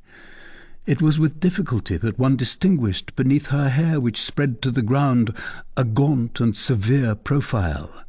Her dress barely allowed the extremity of a bare foot to escape, which contracted on the hard, cold pavement. The little of human form of which one caught a sight beneath this envelope of mourning caused a shudder. That figure, which one might have supposed to be riveted to the flagstones, appeared to possess neither movement nor thought nor breath.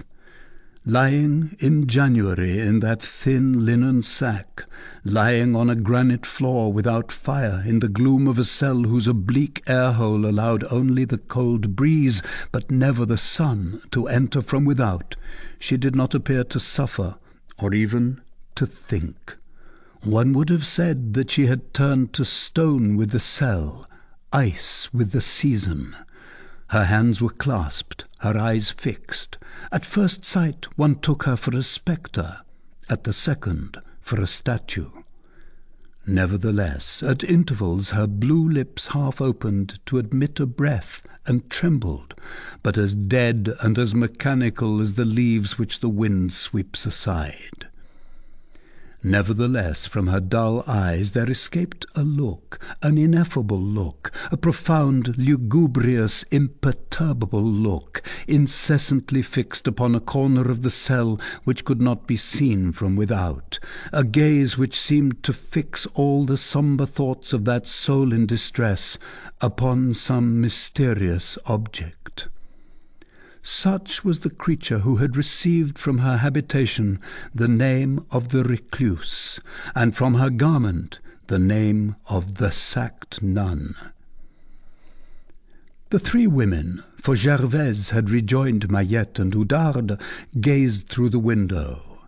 Their heads intercepted the feeble light in the cell, without the wretched being whom they thus deprived of it seeming to pay any attention to them. "Do not let us trouble her," said Oudarde in a low voice. "She is in her ecstasy. She is praying." Meanwhile, Mahiette was gazing with ever-increasing anxiety at that wan, withered, dishevelled head, and her eyes filled with tears. "This is very singular," she murmured. She thrust her head through the bars, and succeeded in casting a glance at the corner where the gaze of the unhappy woman was immovably riveted.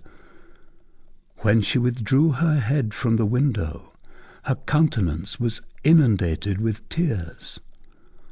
"What do you call that woman?" she asked Oudarde. Oudarde replied, "We call her Sister Gudule." "And I," returned Mahiette, "call her Paquette la Chante Fleurie."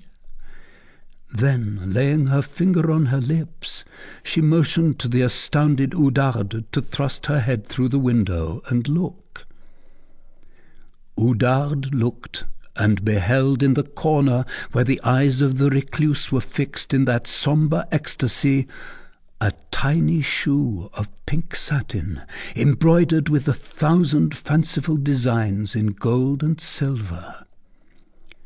Gervaise looked after Oudarde, and then the three women, gazing upon the unhappy mother, began to weep. But neither their looks nor their tears disturbed the recluse. Her hands remained clasped, her lips mute, her eyes fixed, and that little shoe thus gazed at broke the heart of anyone who knew her history. The three women had not yet uttered a single word. They dared not speak, even in a low voice. This deep silence, this deep grief, this profound oblivion in which everything had disappeared except one thing, produced upon them the effect of the grand altar at Christmas or Easter. They remained silent, they meditated, they were ready to kneel. It seemed to them that they were ready to enter a church on the day of Ténébrés. At length, Gervaise, the most curious of the three, and consequently the least sensitive, tried to make the recluse speak. "Sister, Sister Gudule." She repeated this call 3 times, raising her voice each time. The recluse did not move, not a word, not a glance, not a sigh, not a sign of life. Oudarde, in her turn, in a sweeter, more caressing voice, "Sister," said she, "Sister Sainte Gudule." The same silence, the same immobility. "A singular woman," exclaimed Gervaise, "and one not to be moved by a catapult." "Perchance she is deaf," said Oudarde. "Perhaps she is blind," added Gervaise. "Dead, perchance," returned Mahiette. It is certain that if the soul had not already quitted this inert, sluggish, lethargic body, it had at least retreated and concealed itself in depths whither the perceptions of the exterior organs no longer penetrated. "Then we must leave the cake on the window," said Oudarde. "Some scamp will take it. What shall we do to rouse her?" Eustache, who up to that moment had been diverted by a little carriage drawn by a large dog which had just passed, suddenly perceived that his 3 conductresses were gazing at something through the window, and curiosity taking possession of him in his turn, he climbed upon a stone post, elevated himself on tiptoe, and applied his fat red face to the opening, shouting, "Mother, let me see too." At the sound of this clear, fresh, ringing child's voice, the recluse trembled. She turned her head with the sharp, abrupt movement of a steel spring. Her long, fleshless hands cast aside the hair from her brow, and she fixed upon the child bitter, astonished, desperate eyes. This glance was but a lightning flash. "Oh, my God!" she suddenly exclaimed, hiding her head on her knees, and it seemed as though her hoarse voice tore her chest as it passed from it. "Do not show me those of others." "Good day, madame," said the child gravely. Nevertheless, this shock had, so to speak, awakened the recluse. A long shiver traversed her frame from head to foot. Her teeth chattered. She half raised her head and said, pressing her elbows against her hips and clasping her feet in her hands as though to warm them, "Oh, how cold it is!" "Poor woman," said Oudarde with great compassion. "Would you like a little fire?" She shook her head in token of refusal. "Well," resumed Oudarde, presenting her with a flagon, "here is some hippocras which will warm you. Drink it." Again she shook her head, looked at Oudarde fixedly, and replied, "Water." Oudarde persisted. "No, sister, that is no beverage for January. You must drink a little hippocras and eat this leavened cake of maize which we have baked for you." She refused the cake which Mahiette offered to her, and said, "Black bread." "Come," said Gervaise, seized in her turn with an impulse of charity, and unfastening her woolen cloak, "here is a cloak which is a little warmer than yours." She refused the cloak as she had refused the flagon and the cake, and replied, "A sack." "But," resumed the good Oudarde, "you must have perceived to some extent that yesterday was a festival." "I do perceive it," said the recluse. "'Tis 2 days now since I have had any water in my crock." She added, after a silence, "'Tis a festival, I am forgotten. People do well. Why should the world think of me when I do not think of it? Cold charcoal makes cold ashes." And, as though fatigued with having said so much, she dropped her head on her knees again. The simple and charitable Oudarde, who fancied that she understood from her last words that she was complaining of the cold, replied innocently, "Then you would like a little fire?" "Fire," said the sacked nun with a strange accent. "And will you also make a little for the poor little one who has been beneath the sod for these 15 years?" Every limb was trembling. Her voice quivered, her eyes flashed. She had raised herself upon her knees. Suddenly she extended her thin white hand towards the child, who was regarding her with a look of astonishment. "Take away that child!" she cried. "The Egyptian woman is about to pass by." Then she fell face downward on the earth, and her forehead struck the stone, with the sound of one stone against another stone. The three women thought her dead. A moment later, however, she moved, and they beheld her drag herself on her knees and elbows to the corner where the little shoe was. Then they dared not look. They no longer saw her, but they heard 1,000 kisses and 1,000 sighs, mingled with heart-rending cries, and dull blows like those of a head in contact with a wall. Then, after one of these blows, so violent that all three of them staggered, they heard no more. "Can she have killed herself?" said Gervaise, venturing to pass her head through the air-hole. "Sister, Sister Gudule!" "Sister Gudule," repeated Oudarde. "Ah, good heavens, she no longer moves," resumed Gervaise. "Is she dead? Gudule, Gudule!" Mariette, choked to such a point that she could not speak, made an effort. "Wait," said she, then bending towards the window. "Paquette," she said, "Paquette la chante fleurie." A child who innocently blows upon the badly ignited fuse of a bomb and makes it explode in his face is no more terrified than was Mariette at the effect of that name abruptly launched into the cell of Sister Gudule. The recluse trembled all over, rose erect on her bare feet, and leapt at the window with eyes so glaring that Mariette and Oudarde and the other woman and the child recoiled even to the parapet of the quay. Meanwhile the sinister face of the recluse appeared, pressed to the grating of the air-hole. "Oh, oh!" she cried with an appalling laugh. "'Tis the Egyptian who is calling me." At that moment a scene which was passing at the pillory caught her wild eye.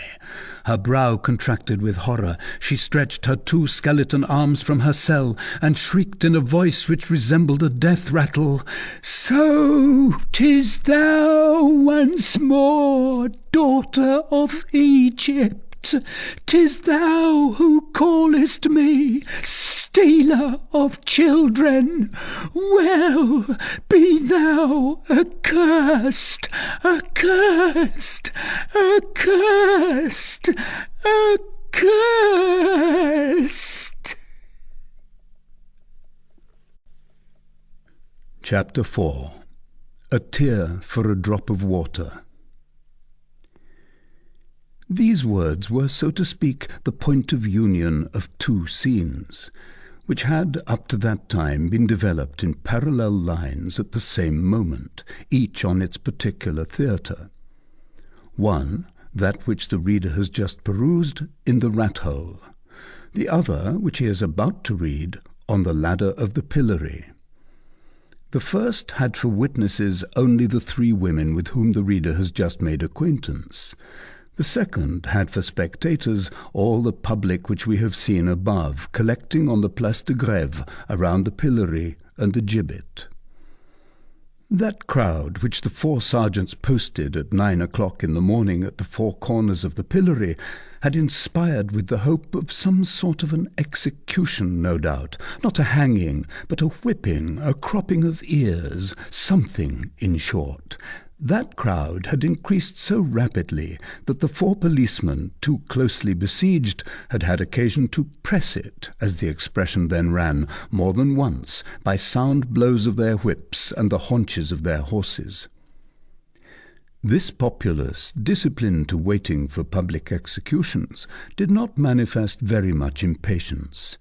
It amused itself with watching the pillory, a very simple sort of monument, composed of a cube of masonry about 6 feet high and hollow in the interior, a very steep staircase of unhewn stone, which was called by distinction the ladder, led to the upper platform, upon which was visible a horizontal wheel of solid oak. The victim was bound upon this wheel on his knees with his hands behind his back. A wooden shaft, which set in motion a capstan concealed in the interior of the little edifice, imparted a rotatory motion to the wheel, which always maintained its horizontal position, and in this manner presented the face of the condemned man to all quarters of the square in succession. This was what was called turning a criminal. As the reader perceives, the pillory of La Grève was far from presenting all the recreations of the pillory of Les Halles. Nothing architectural, nothing monumental, no roof to the iron cross, no octagonal lantern, no frail slender columns spreading out on the edge of the roof into capitals of acanthus leaves and flowers, no waterspouts of chimeras and monsters on carved woodwork, no fine sculpture deeply sunk in the stone. They were forced to content themselves with those 4 stretches of rubble work backed with sandstone and a wretched stone gibbet, meagre and bare, on one side. The entertainment would have been but a poor one for lovers of Gothic architecture. It is true that nothing was ever less curious on the score of architecture than the worthy gapers of the Middle Ages, and that they cared very little for the beauty of a pillory. The victim finally arrived, bound to the tail of a cart, and when he had been hoisted upon the platform, where he could be seen from all points of the place bound with cords and straps upon the wheel of the pillory, a prodigious hoot, mingled with laughter and acclamations, burst forth upon the place. They had recognized Quasimodo. It was he, in fact. The change was singular.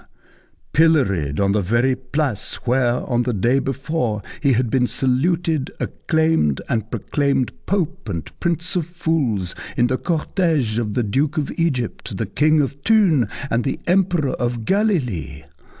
One thing is certain, and that is that there was not a soul in the crowd, not even himself, though in turn triumphant and the sufferer, who set forth this combination clearly in his thought.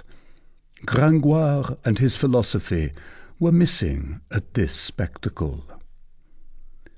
Soon Michel Noiret, sworn trumpeter to the King, our Lord, imposed silence on the louts, and proclaimed the sentence in accordance with the order and command of Monsieur the Provost. Then he withdrew behind the cart, with his men in livery surcoats. Quasimodo, implacable, did not wince.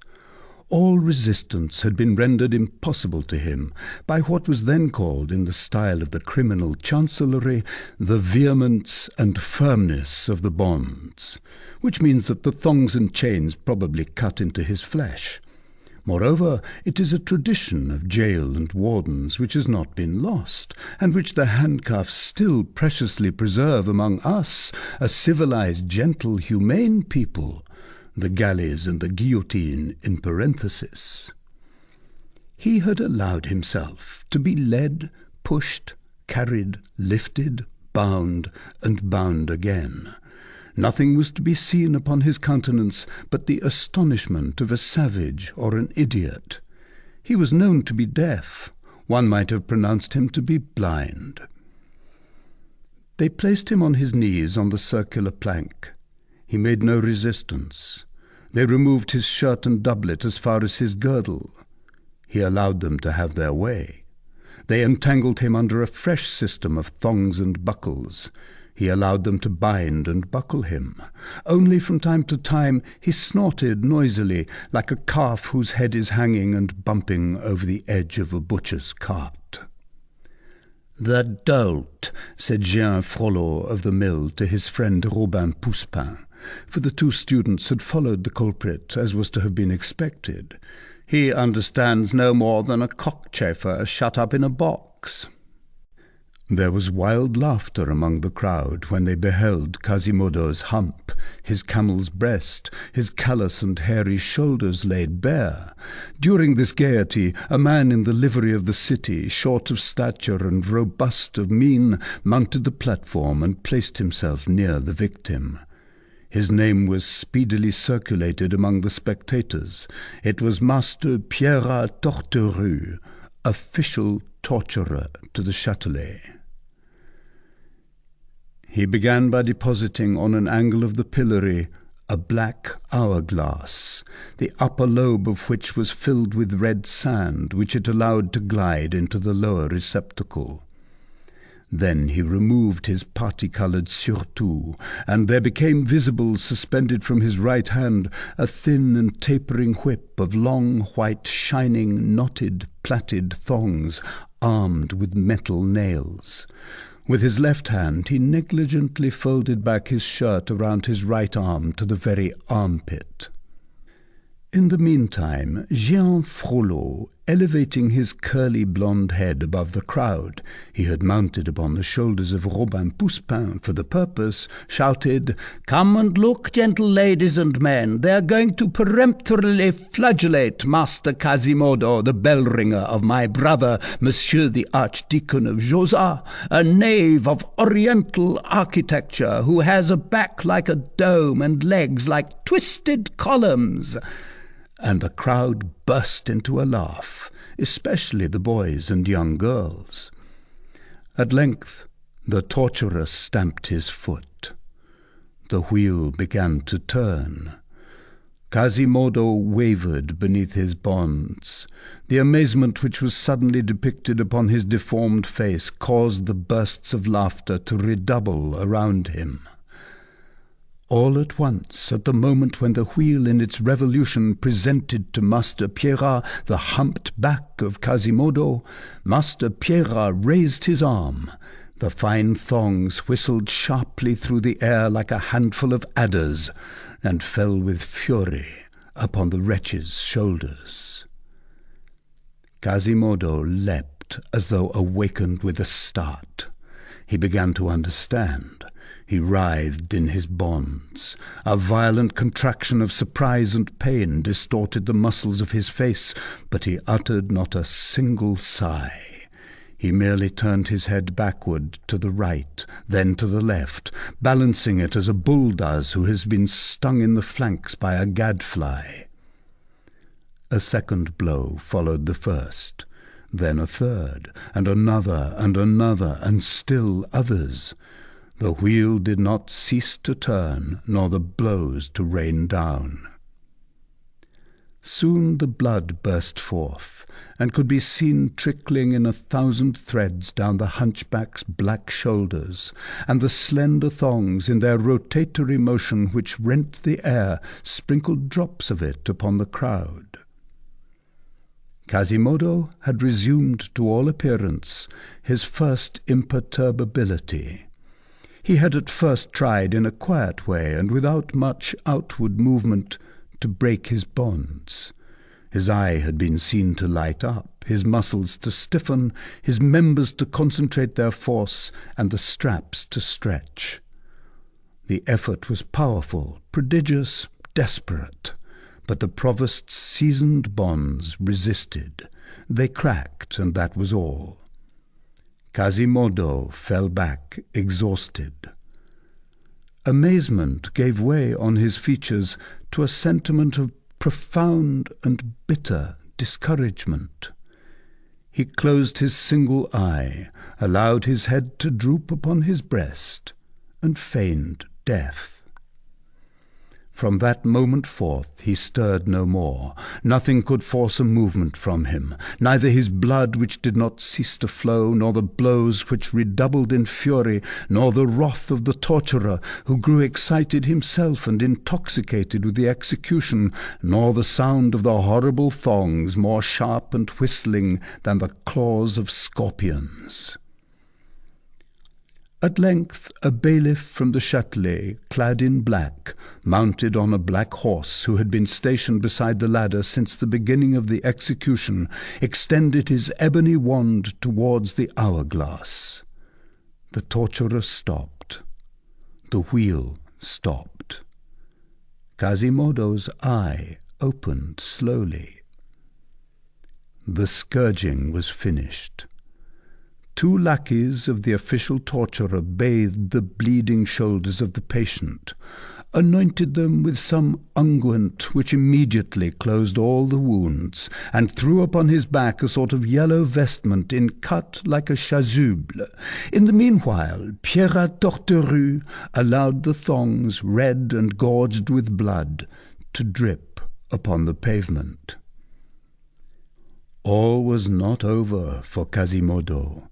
He had still to undergo that hour of pillory which Master Florian Barbedienne had so judiciously added to the sentence of Messire Robert d'Estouteville, all to the greater glory of the old physiological and psychological play upon words of Jean de Cumène, surdus absurdus. A deaf man is absurd. So the hourglass was turned over once more, and they left the hunchback fastened to the plank, in order that justice might be accomplished to the very end. The populace, especially in the Middle Ages, is in society what the child is in the family. As long as it remains in its state of primitive ignorance, of moral and intellectual minority, it can be said of it, as of the child, "'Tis the pitiless age." We have already shown that Quasimodo was generally hated. For more than one good reason, it is true. There was hardly a spectator in that crowd who had not or who did not believe that he had reason to complain of the malevolent Hunchback of Notre-Dame. The joy at seeing him appear thus in the pillory had been universal, and the harsh punishment which he had just suffered, and the pitiful condition in which it had left him, far from softening the populace, had rendered its hatred more malicious by arming it with a touch of mirth. Hence the public prosecution satisfied, as the bigwigs of the law still express it in their jargon, the turn came of 1,000 private vengeances.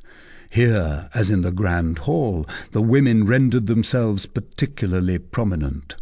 All cherished some rancour against him, some for his malice, others for his ugliness. The latter were the most furious. "Oh, mask of Antichrist," said one. "Rider on a broom handle," cried another. "What a fine tragic grimace," howled a third. "And who would make him Pope of the Fools if today were yesterday?" "'Tis well," struck in an old woman. "This is the grimace of the pillory. When shall we have that of the gibbet?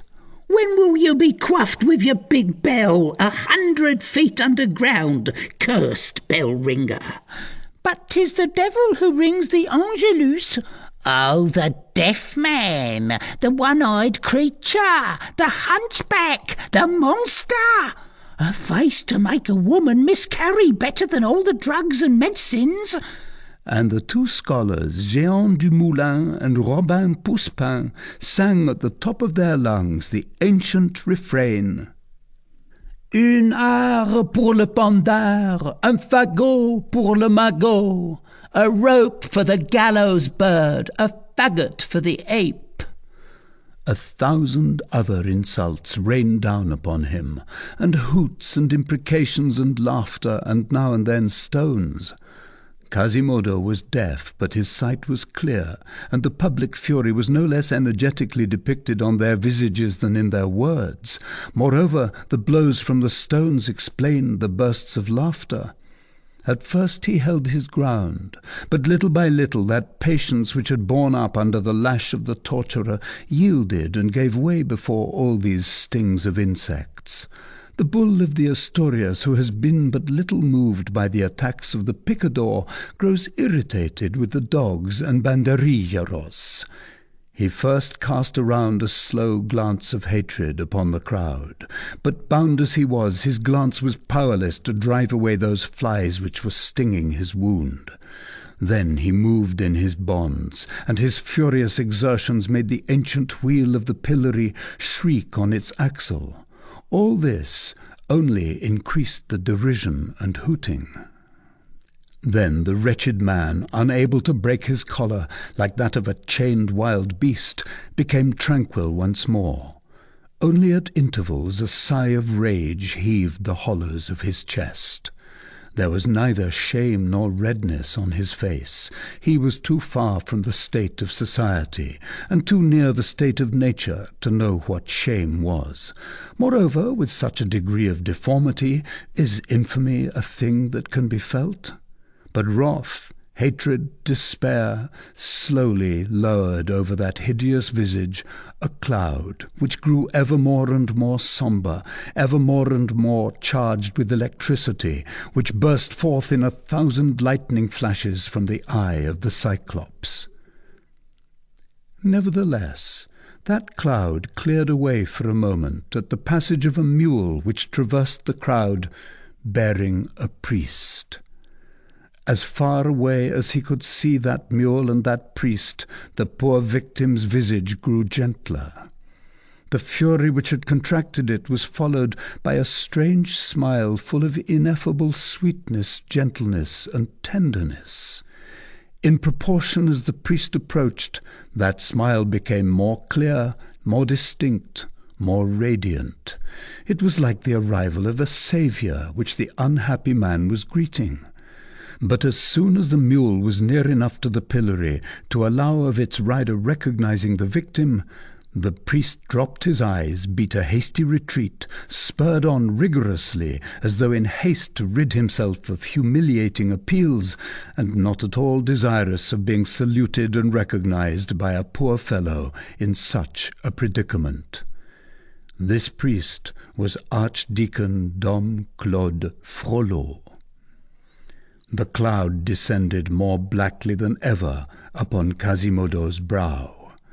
The smile was still mingled with it for a time, but was bitter, discouraged, profoundly sad. Time passed on. He had been there at least an hour and a half, lacerated, maltreated, mocked incessantly, and almost stoned. All at once he moved again in his chains with redoubled despair, which made the whole framework that bore him tremble, and breaking the silence which he had obstinately preserved hitherto, he cried in a hoarse and furious voice which resembled a bark rather than a human cry, and which was drowned in the noise of the hoots, "Drink!" This exclamation of distress, far from exciting compassion, only added amusement to the good Parisian populace who surrounded the ladder, and who, it must be confessed, taken in the mass and as a multitude, was then no less cruel and brutal than that horrible tribe of robbers among whom we have already conducted the reader, and which was simply the lower stratum of the populace.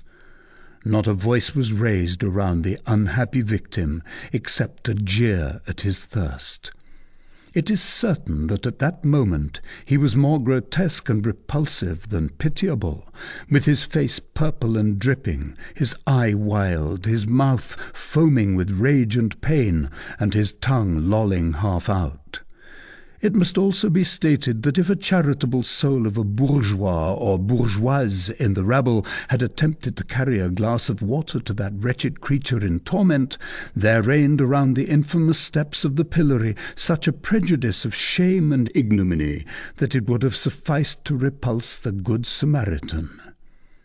At the expiration of a few moments, Quasimodo cast a desperate glance upon the crowd, and repeated in a voice still more heart-rending, "Drink!" And all began to laugh. "Drink this!" cried Robin Pousspin, throwing in his face a sponge which had been soaked in the gutter. "There, you deaf villain, I'm your debtor." A woman hurled a stone at his head. "That will teach you to wake us up at night with your peal of a damned soul." "Hey, good my son," howled the cripple, making an effort to reach him with his crutch. "Will you cast any more spells on us from the top of the towers of Notre-Dame?" "Here's a drinking cup," chimed in a man, flinging a broken jug at his breast. "'Twas you that made my wife, simply because she passed near you, give birth to a child with 2 heads."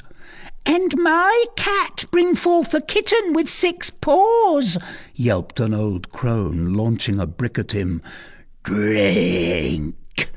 repeated Quasimodo, panting, and for the 3rd time. At that moment he beheld the crowd give way. a young girl, fantastically dressed, emerged from the throng. She was accompanied by a little white goat with gilded horns, and carried a tambourine in her hand. Quasimodo's eyes sparkled. It was the gypsy whom he had attempted to carry off on the preceding night, a misdeed for which he was dimly conscious that he was being punished at that very moment, which was not in the least the case, since he was being chastised only for the misfortune of being deaf, and of having been judged by a deaf man. He doubted not that she had come to wreak her vengeance also, and to deal her blow like the rest. He beheld her, in fact, mount the ladder rapidly. Wrath and spite suffocated him. He would have liked to make the pillory crumble into ruins, and if the lightning of his eye could have dealt death, the gypsy would have been reduced to powder before she reached the platform. She approached without uttering a syllable, the victim who writhed in a vain effort to escape her, and detaching a gourd from her girdle, she raised it gently to the parched lips of the miserable man. Then, from that eye which had been, up to that moment, so dry and burning, a big tear was seen to fall, and roll slowly down that deformed visage so long contracted with despair. It was the first, in all probability, that the unfortunate man had ever shed. Meanwhile he had forgotten to drink. The gypsy made her little pout from impatience, and pressed the spout to the tusked mouth of Quasimodo with a smile. He drank with deep draughts. His thirst was burning. When he had finished, the wretch protruded his black lips, no doubt with the object of kissing the beautiful hand which had just succoured him. But the young girl, who was perhaps somewhat distrustful, and who remembered the violent attempt of the night, withdrew her hand with the frightened gesture of a child who is afraid of being bitten by a beast. Then the poor deaf man fixed on her a look full of reproach and inexpressible sadness. It would have been a touching spectacle anywhere, this beautiful, fresh, pure and charming girl, who was at the same time so weak, thus hastening to the relief of so much misery, deformity, and malevolence. On the pillory the spectacle was sublime. The very populace were captivated by it, and began to clap their hands, crying, "Noel! Noel!" It was at that moment that the recluse caught sight, from the window of her bowl, of the gypsy on the pillory, and hurled at her sinister imprecation. "Accursed be thou, daughter of Egypt! Accursed! Accursed!"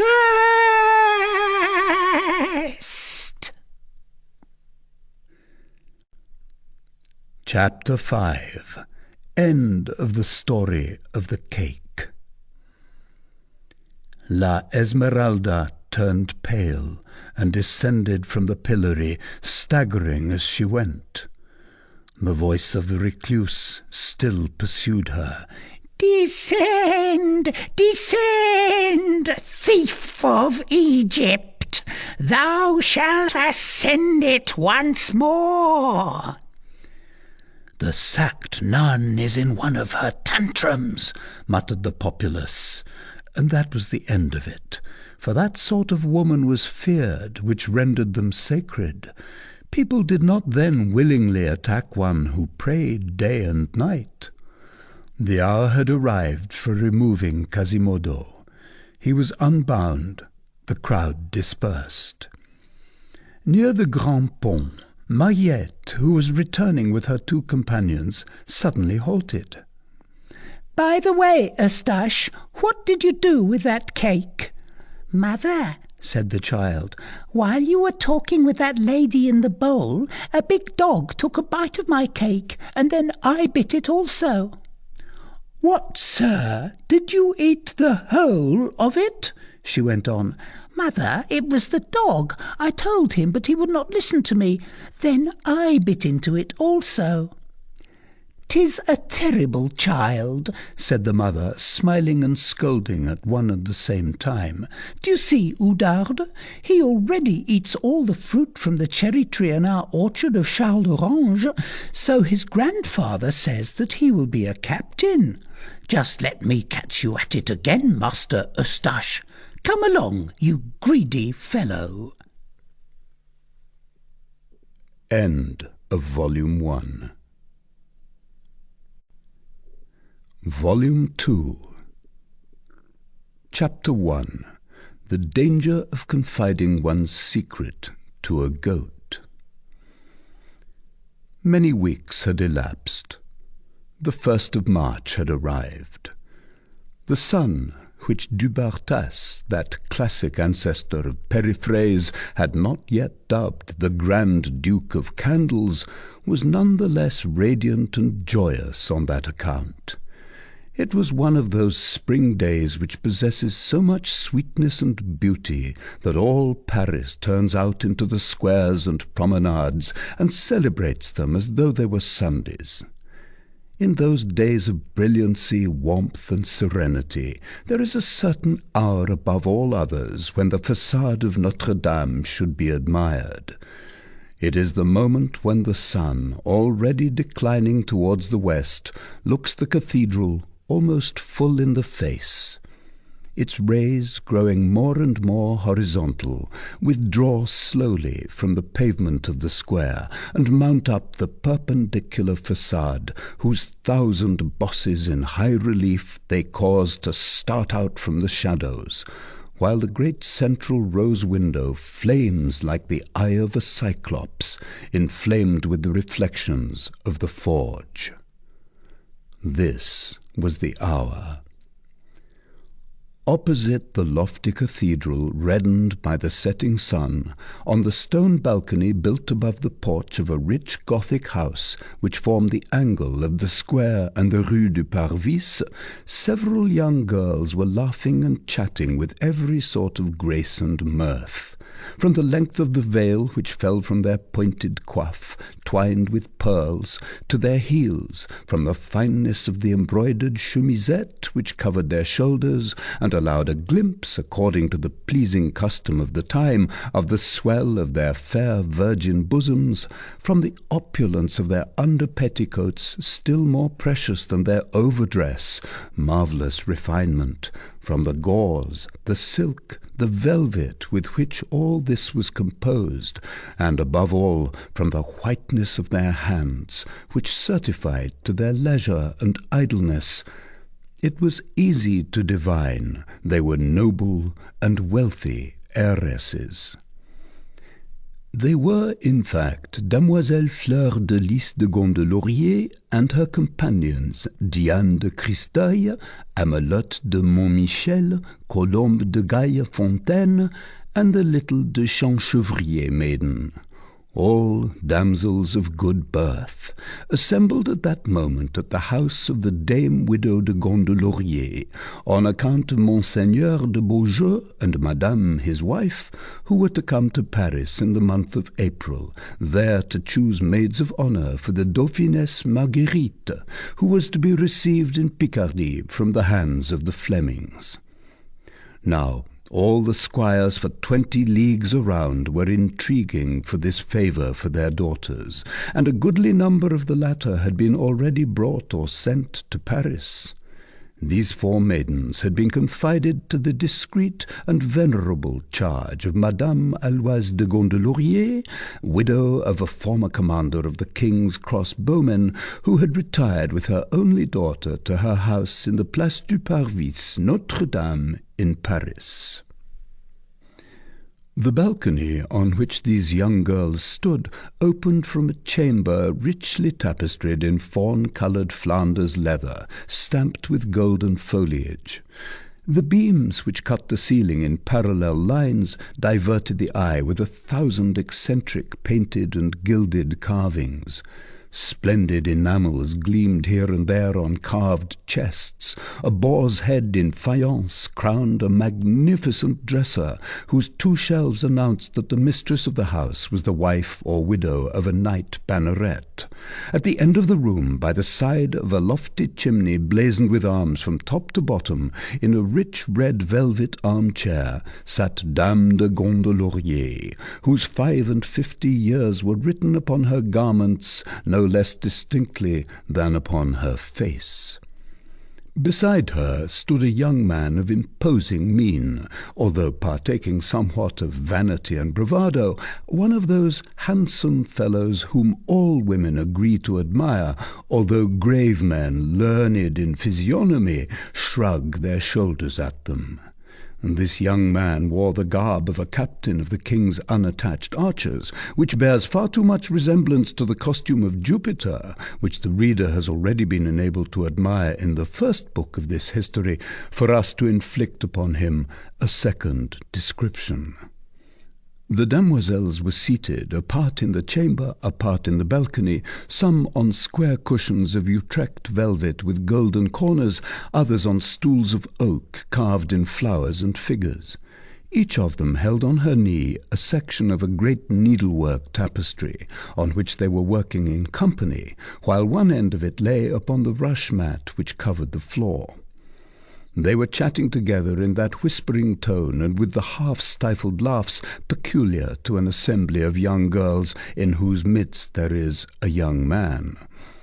The young man, whose presence served to set in play all these feminine self-conceits, appeared to pay very little heed to the matter, and while these pretty damsels were vying with one another to attract his attention, he seemed to be chiefly absorbed in polishing the buckle of his sword-belt with his doeskin glove.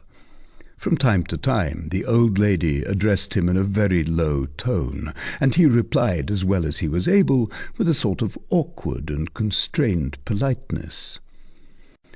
From the smiles and significant gestures of Dame Alloise, from the glances which she threw towards her daughter Fleur de Lys, as she spoke low to the captain, it was easy to see that there was here a question of some betrothal concluded, some marriage near at hand, no doubt, between the young man and Fleur de Lys.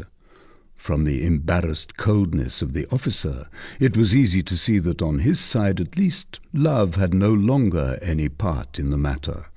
His whole air was expressive of constraint and weariness, which our lieutenants of the garrison would today translate admirably as, "What a beastly bore!" The poor dame, very much infatuated with her daughter, like any other silly mother, did not perceive the officer's lack of enthusiasm, and strove in low tones to call his attention to the infinite grace with which Fleur de Lys used her needle or wound her skein. "Come, little cousin," she said to him, plucking him by the sleeve in order to speak in his ear. "Look at her, do. See her stoop." "Yes, truly," replied the young man, and fell back into his glacial and absent-minded silence. A moment later he was obliged to bend down again, and Dame Alloise said to him, "Have you ever beheld a more gay and charming face than that of your betrothed? Can one be more white and blonde? Are not her hands perfect? And that neck, does it not assume all the curves of the swan in ravishing fashion? How I envy you at times, and how happy you are to be a man, naughty libertine that you are. Is not my Fleur de Lys adorably beautiful, and are you not desperately in love with her?" "Of course," he replied, still thinking of something else. "But do say something," said Madame Alloise, suddenly giving his shoulder a push. "You have grown very timid." We can assure our readers that timidity was neither the captain's virtue nor his defect. moved, but he made an effort to do what was demanded of him. "Fair cousin," he said, approaching Fleur-de-Lys, "what is the subject of this tapestry work which you are fashioning?" "Fair cousin," responded Fleur-de-Lys in an offended tone, "I have already told you 3 times 'tis the grotto of Neptune." It was evident that Fleur-de-Lys saw much more clearly than her mother through the captain's cold and absent-minded manner. He felt the necessity of making some conversation. "And for whom is this Neptunery destined?"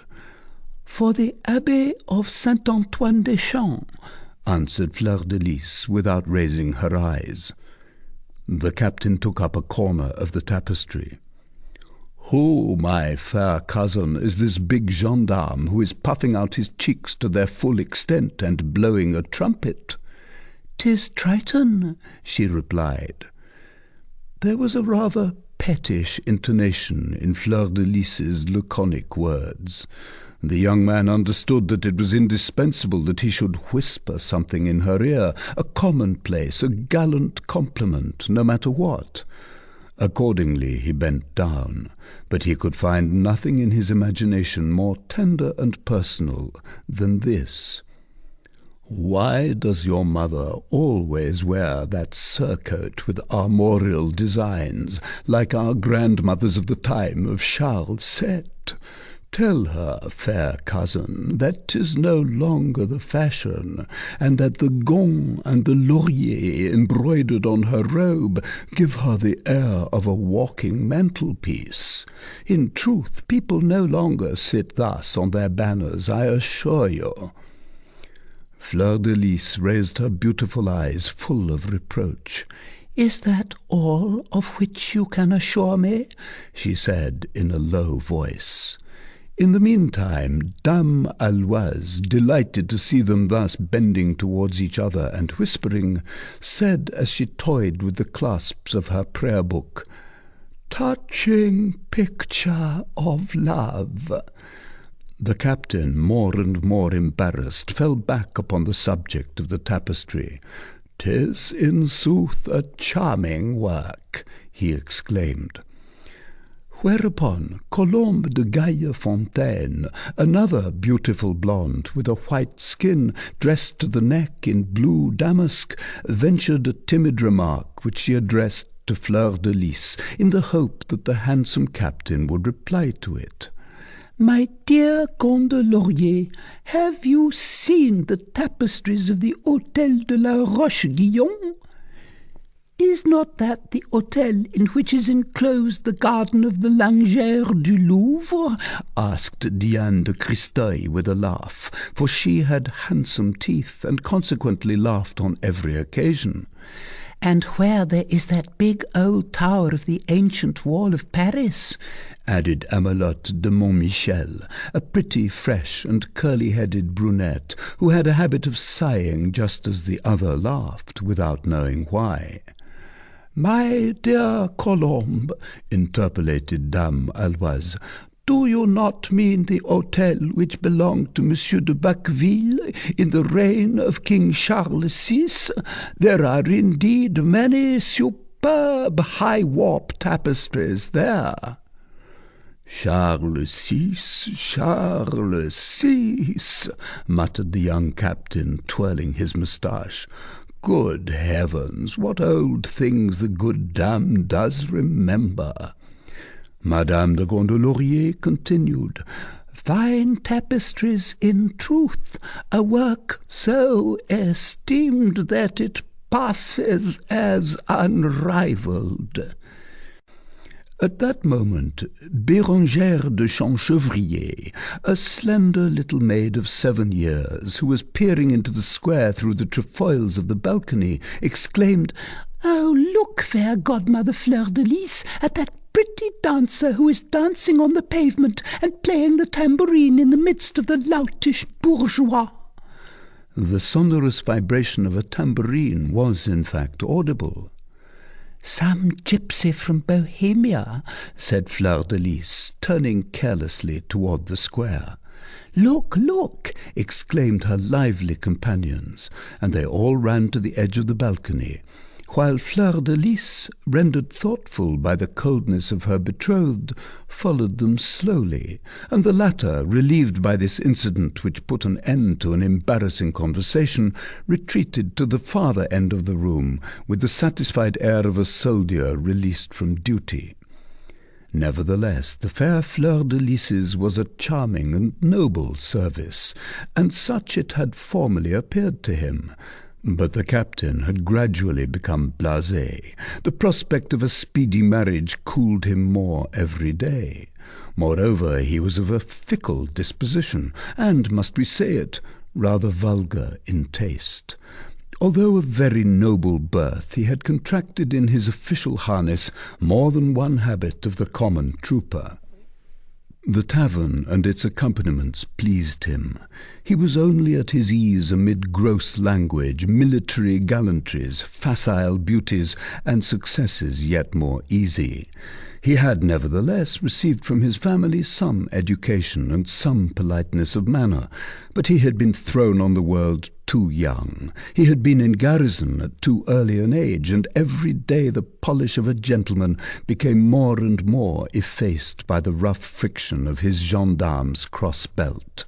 While still continuing to visit her from time to time, from a remnant of common respect, he felt doubly embarrassed with Fleur-de-Lys.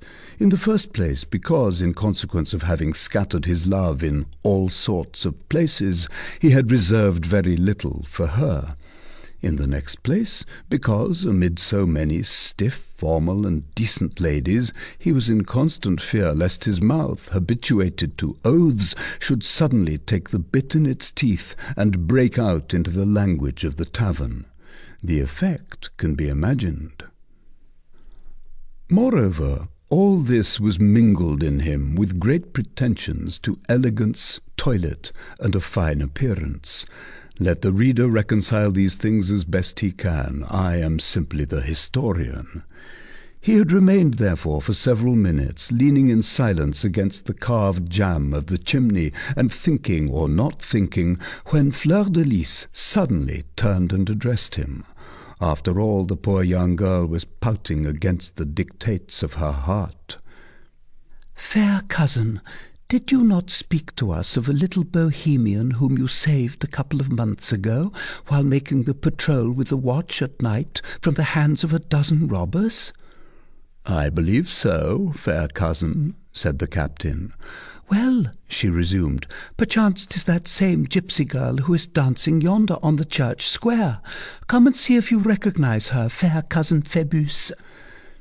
A secret desire for reconciliation was apparent in this gentle invitation which she gave him to approach her, and in the care which she took to call him by name, Captain Phœbus du Châteaupers, for it is he whom the reader has had before his eyes since the beginning of this chapter, slowly approached the balcony.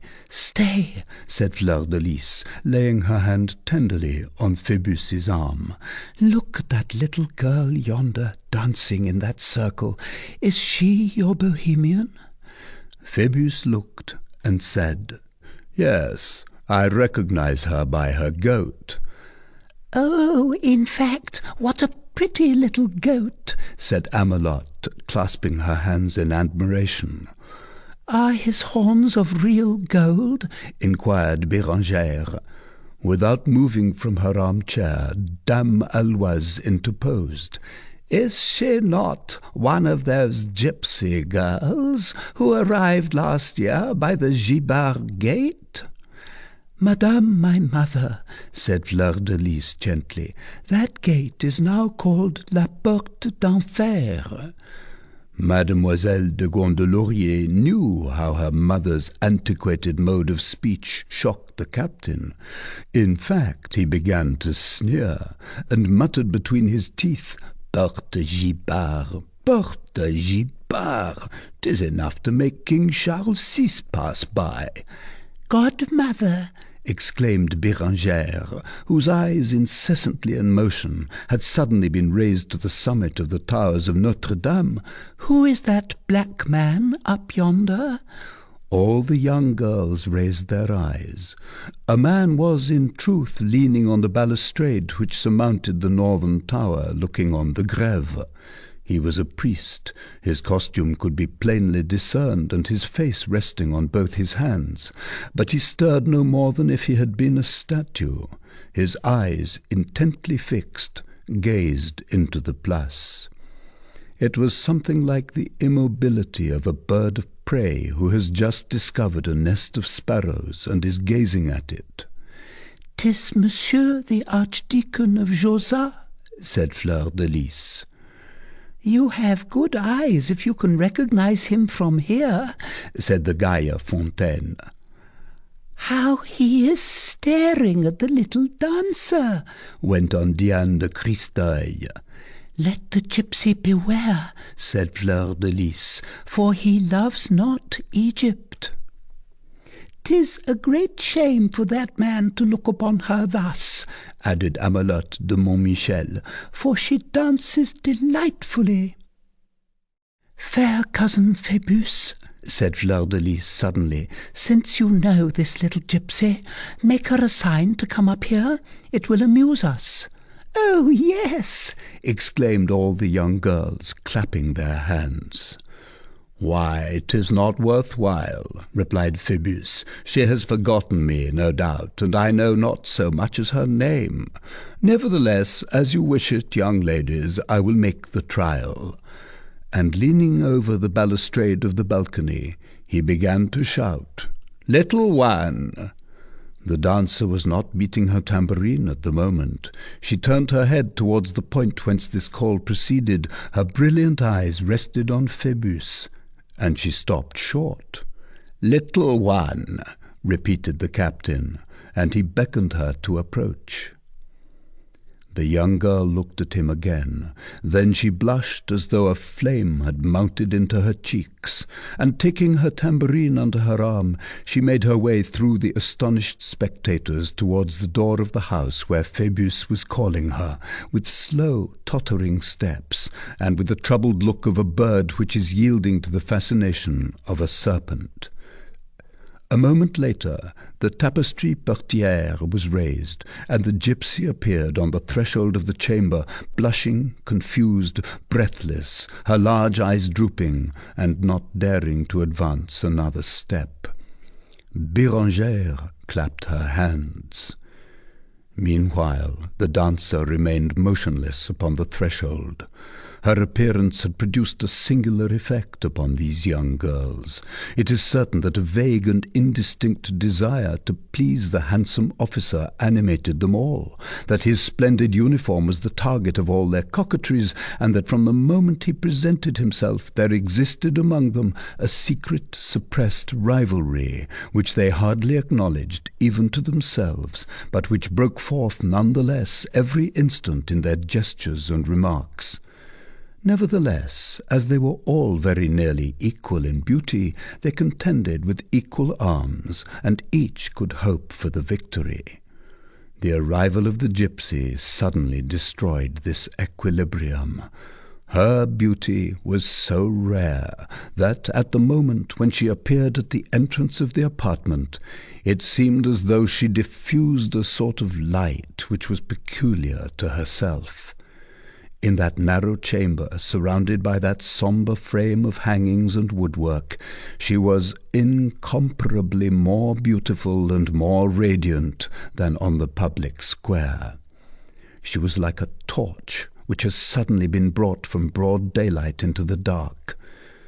The noble damsels were dazzled by her in spite of themselves.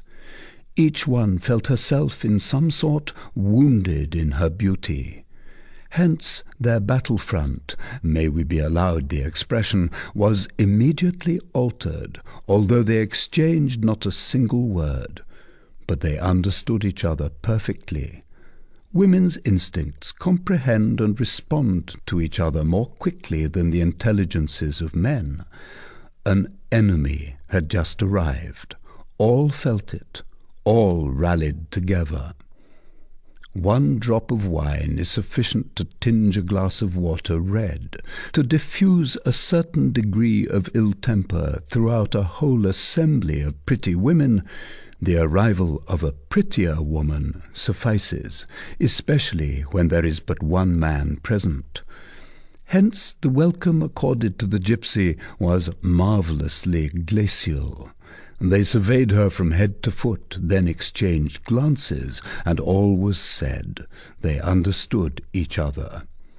Meanwhile the young girl was waiting to be spoken to, in such emotion that she dared not raise her eyelids. The captain was the first to break the silence. "Upon my word," said he, in his tone of intrepid fatuity, "here is a charming creature. What think you of her, fair cousin?" This remark, which a more delicate admirer would have uttered in a lower tone, at least was not of a nature to dissipate the feminine jealousies which were on the alert before the gypsy. Fleur-de-Lys replied to the captain with a bland affectation of disdain. "Not bad," the others whispered. At length Madame Aloise, who was not the less jealous because she was so for her daughter, addressed the dancer. "Approach, little one." "Approach, little one," repeated with comical dignity little Bérangère, who would have reached about as high as her hips. The gypsy advanced towards the noble dame. "Fair child," said Phœbus with emphasis, taking several steps towards her, "I do not know whether I have the supreme honour of being recognized by you." She interrupted him with a smile and a look full of infinite sweetness. "Oh, yes," said she. "She has a good memory," remarked Fleur-de-Lys.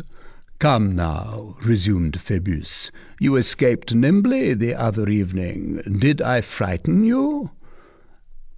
"Oh, no," said the gypsy.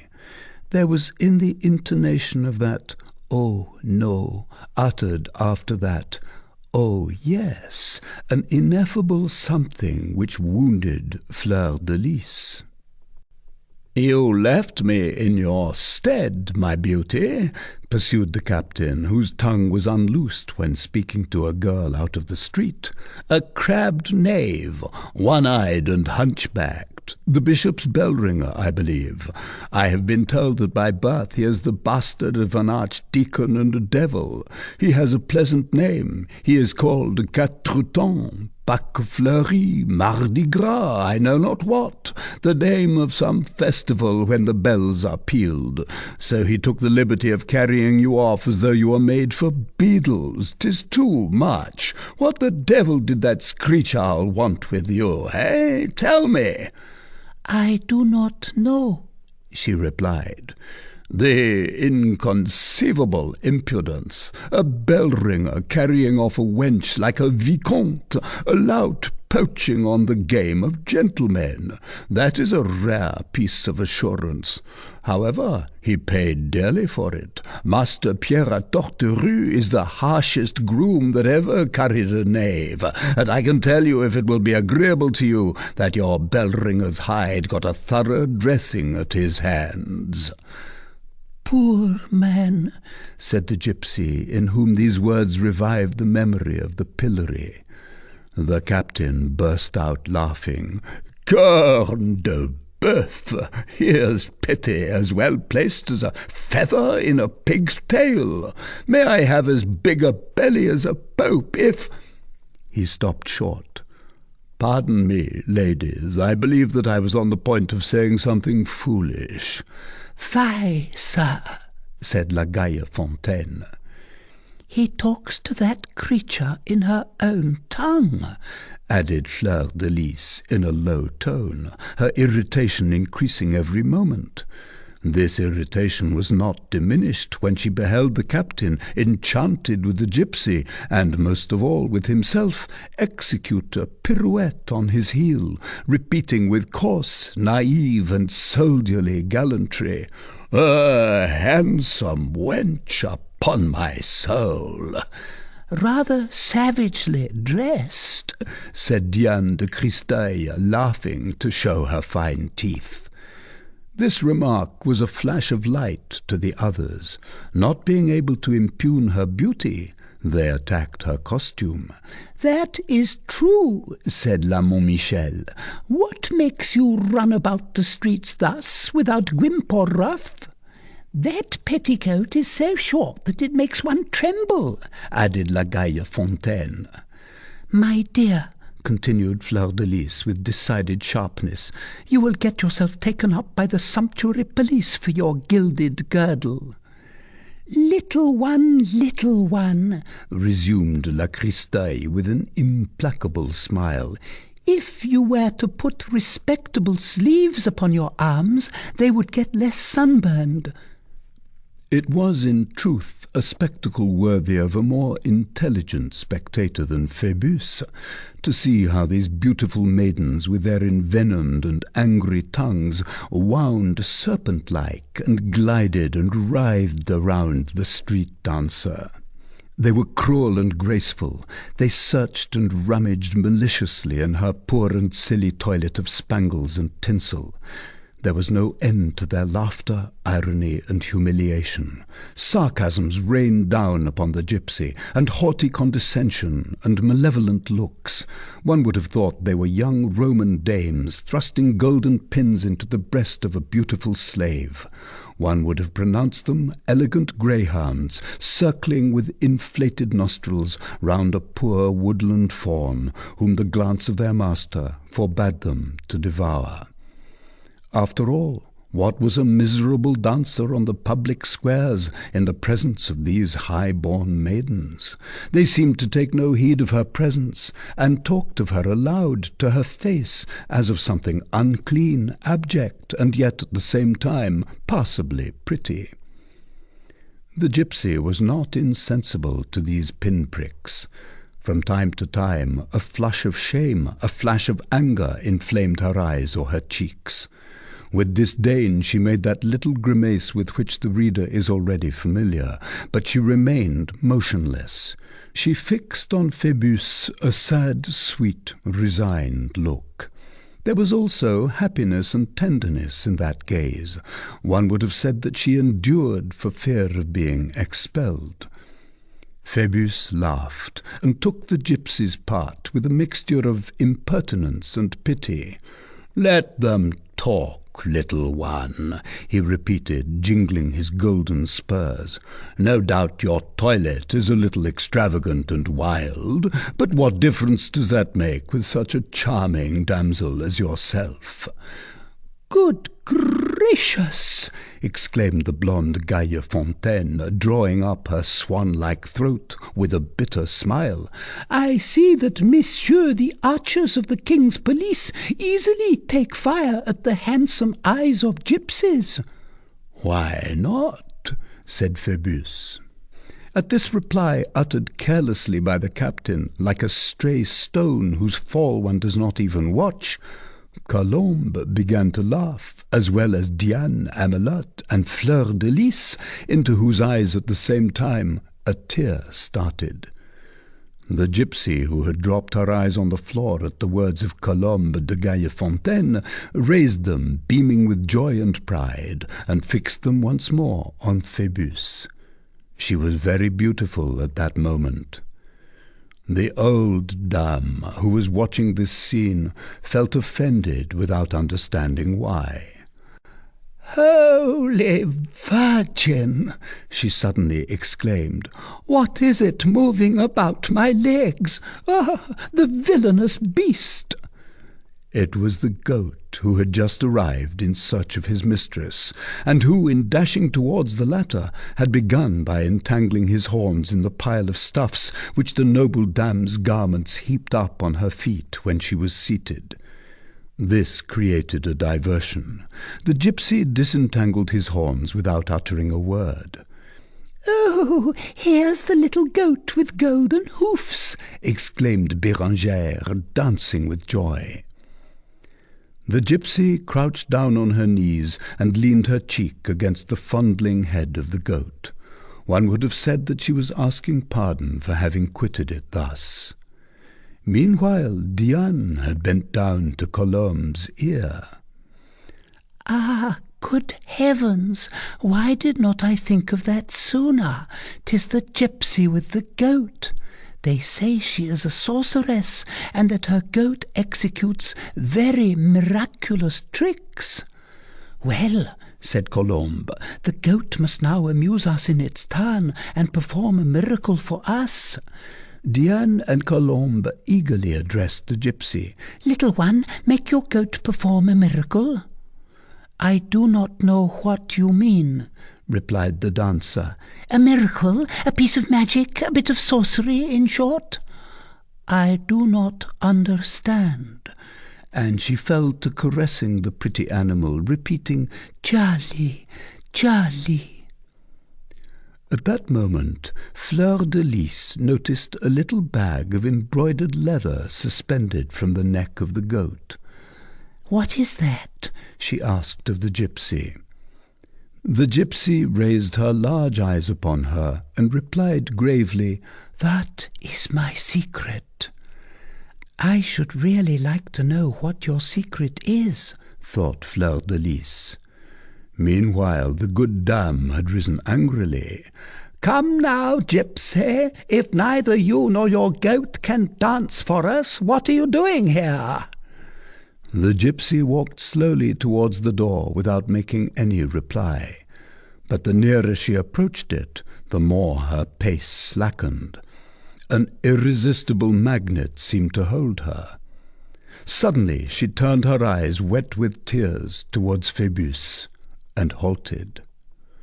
"True God!" exclaimed the captain. "That's not the way to depart. Come back and dance something for us. By the way, my sweet love, what is your name?" "La Esmeralda," said the dancer, never taking her eyes from him. At this strange name, a burst of wild laughter broke from the young girls. "Here's a terrible name for a young lady," said Diane. "You see well enough," retorted Amelot, "that she is an enchantress."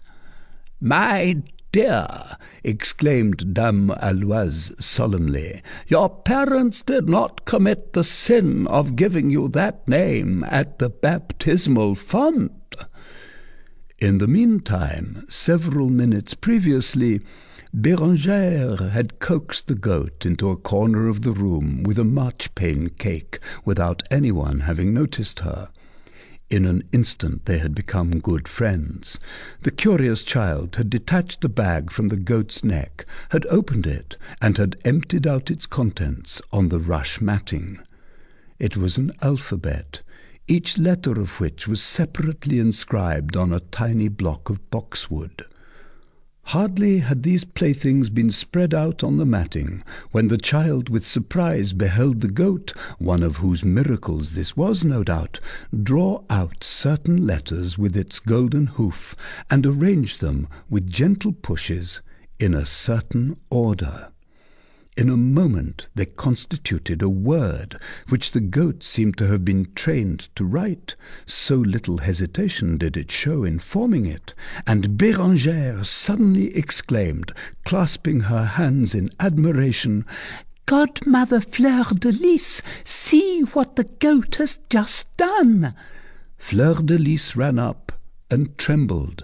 The letters arranged upon the floor formed this word: Phébus. "Was it the goat who wrote that?"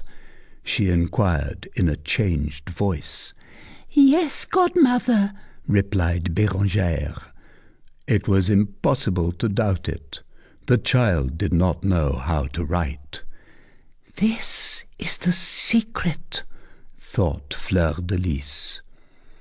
Meanwhile, at the child's exclamation, all had hastened up, the mother, the young girls, the gypsy, and the officer. The gypsy beheld the piece of folly which the goat had committed. She turned red, then pale, and began to tremble like a culprit before the captain, who gazed at her with a smile of satisfaction and amazement. "Phoebus," whispered the young girl, stupefied. "'Tis the captain's name." "You have a marvellous memory," said Fleur-de-Lys to the petrified gypsy. Then, bursting into sobs, "Oh!" she stammered mournfully, hiding her face in both her beautiful hands, "she is a magician!" And she heard another and still more bitter voice at the bottom of her heart, saying, "She is a rival." She fell fainting. "My daughter, my daughter!" cried the terrified mother. "Begone, you gypsy of hell!"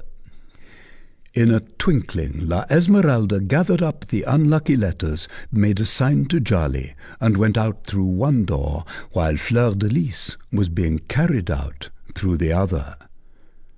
Captain Phoebus, on being left alone, hesitated for a moment between the two doors. Then he followed the gypsy. Chapter 2. A priest and a philosopher are two different things. The priest whom the young girls had observed at the top of the north tower, leaning over the place and so attentive to the dance of the gypsy, was in fact Archdeacon Claude Frollo. Our readers have not forgotten the mysterious cell which the archdeacon had reserved for himself in that tower.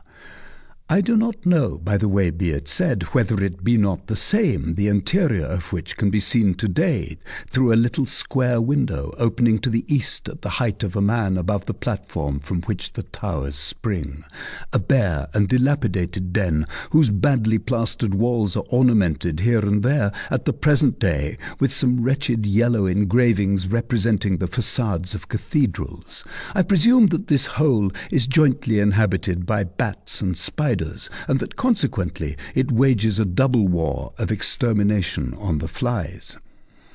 Every day, an hour before sunset, the archdeacon ascended the staircase to the tower and shut himself up in this cell, where he sometimes passed whole nights.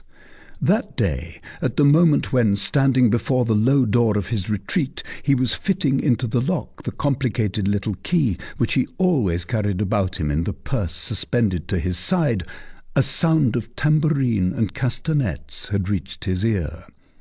These sounds came from the Place du Parvis.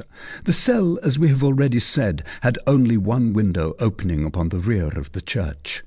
Claude Frollo had hastily withdrawn the key, and an instant later he was on the top of the tower in the gloomy and pensive attitude in which the maidens had seen him.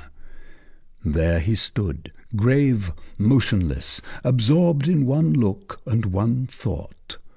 All Paris lay at his feet, with the thousand spires of its edifices and its circular horizon of gentle hills, with its river winding under its bridges and its people moving to and fro through its streets, with the clouds of its smoke, with the mountainous chain of its roofs which presses Notre-Dame in its doubled folds. But out of all the city, the archdeacon gazed at one corner only of the pavement, the Place du Parvis, in all that throng, at but one figure, the gypsy.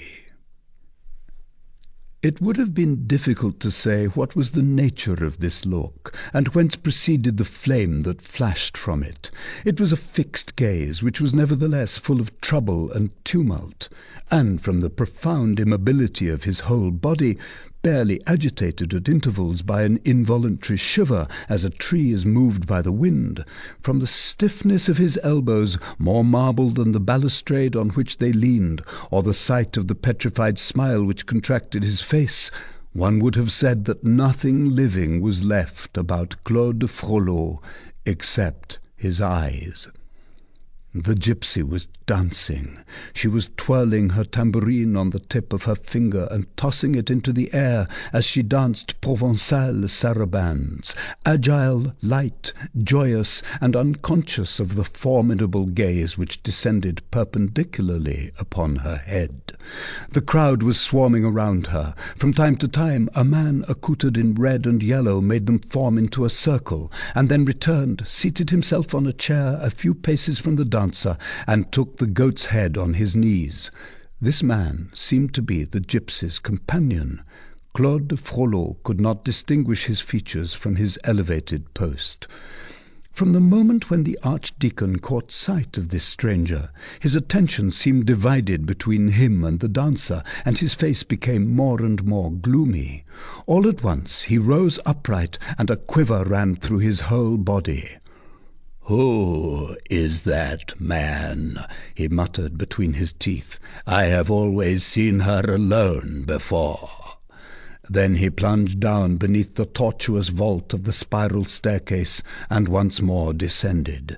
As he passed the door of the bell-chamber, which was ajar, he saw something which struck him. He beheld Quasimodo, who, leaning through an opening of one of those slate penthouses which resemble enormous blinds, appeared also to be gazing at the place.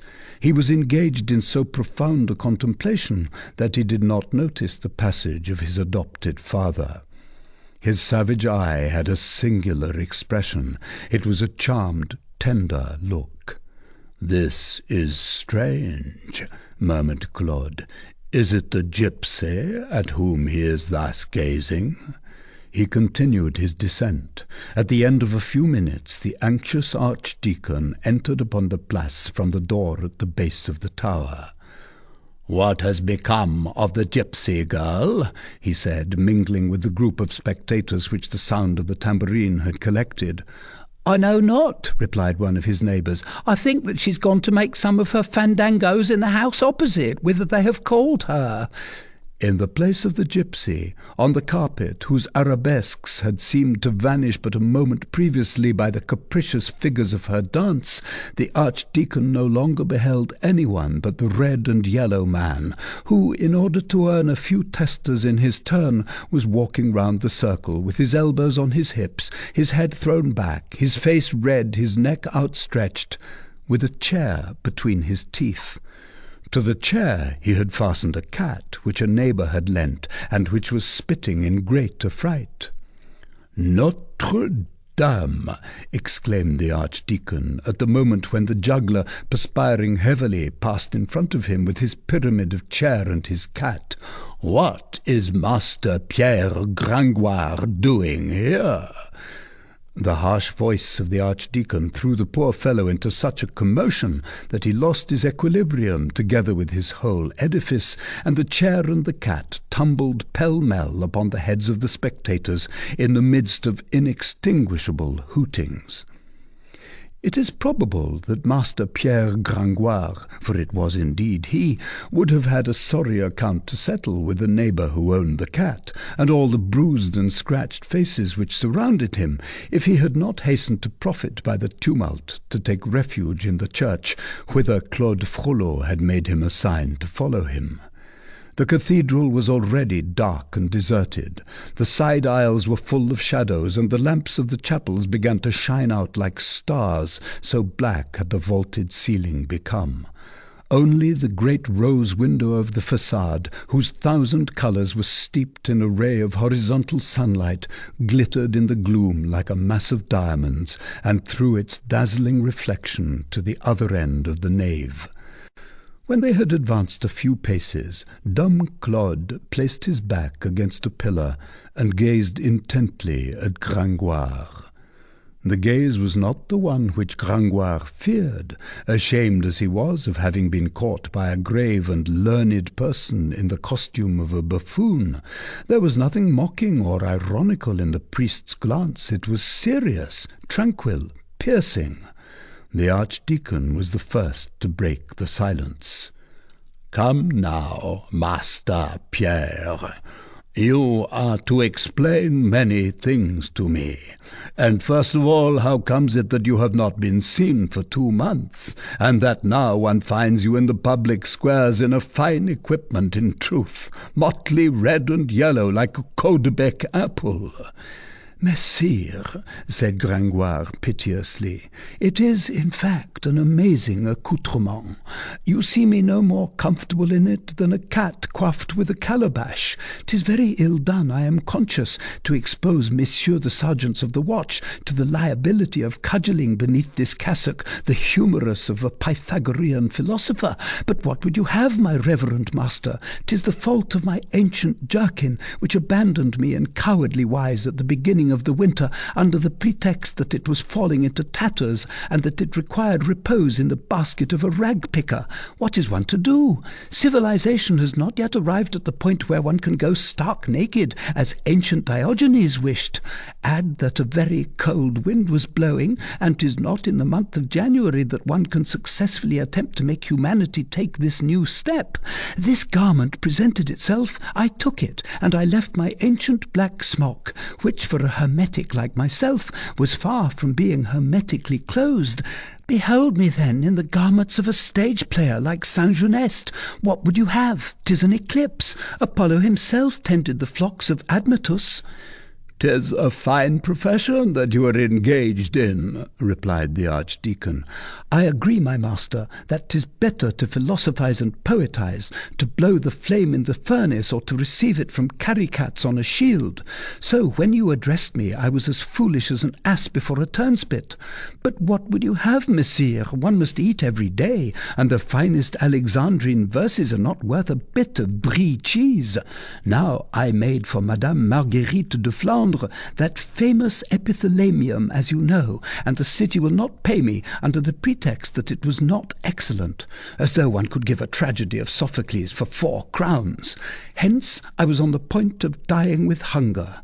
Happily, I found that I was rather strong in the jaw, so I said to this jaw, perform some feats of strength and of equilibrium, nourish thyself, ale te ipsam.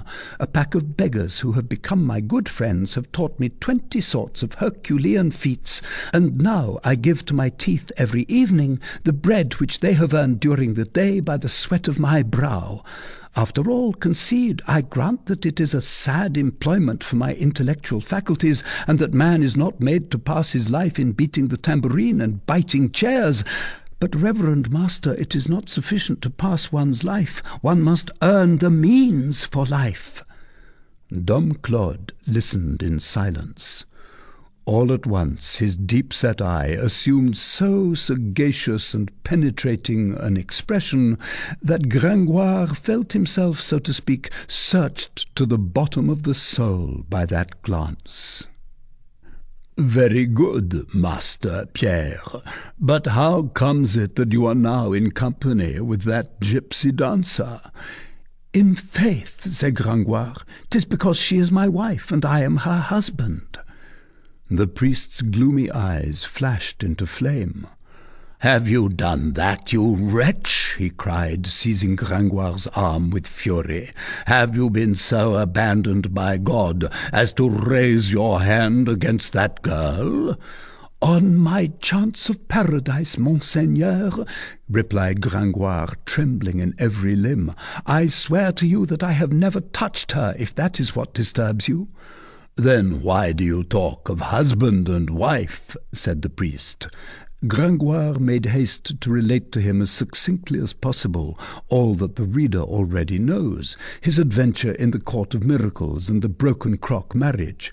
It appeared, moreover, that this marriage had led to no results whatever, and that each evening the gypsy girl cheated him of his nuptial right as on the first day. "'Tis a mortification," he said in conclusion, "but that is because I have had the misfortune to wed a virgin." "What do you mean?" demanded the archdeacon, who had been gradually appeased by this recital. "'Tis very difficult to explain," replied the poet. "It is a superstition. My wife is, according to what an old thief who is called among us the Duke of Egypt has told me, a foundling or a lost child, which is the same thing.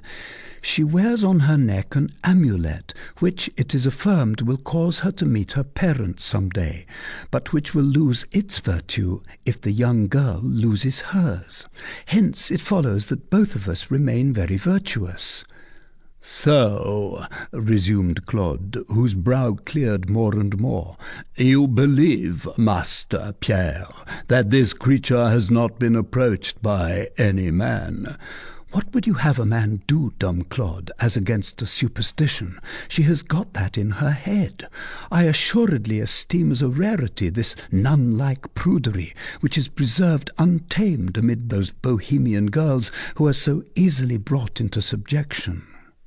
But she has 3 things to protect her: the Duke of Egypt, who has taken her under his safeguard, reckoning perchance on selling her to some gay abbé; all his tribe, who hold her in singular veneration like a Notre-Dame; and a certain tiny poignard, which the buxom dame always wears about her in some nook, in spite of the ordinances of the provost, and which one causes to fly out into her hands by squeezing her waist. 'Tis a proud wasp, I can tell you." The archdeacon pressed Gringoire with questions. La Esmeralda, in the judgment of Gringoire, was an inoffensive and charming creature, pretty, with the exception of a pout which was peculiar to her, a naive and passionate damsel, ignorant of everything and enthusiastic about everything, not yet aware of the difference between a man and a woman, even in her dreams. Made like that, wild especially over dancing, noise, the open air, a sort of woman-bee with invisible wings on her feet, and living in a whirlwind. She owed this nature to the wandering life which she had always led. Gringoire had succeeded in learning that, while a mere child, she had traversed Spain and Catalonia, even to Sicily. He believed that she had even been taken by the caravan of Zingari, of which she formed a part, to the kingdom of Algiers, a country situated in Achaia, which country adjoins on one side Albania and Greece, on the other the Sicilian Sea, which is the road to Constantinople. The Bohemians, said Gringoire, were vassals of the king of Algiers, in his quality of chief of the White Moors. One thing is certain, that La Esmeralda had come to France while still very young, by way of Hungary. From all these countries the young girl had brought back fragments of queer jargons, songs, and strange ideas, which made her language as motley as her costume, half Parisian, half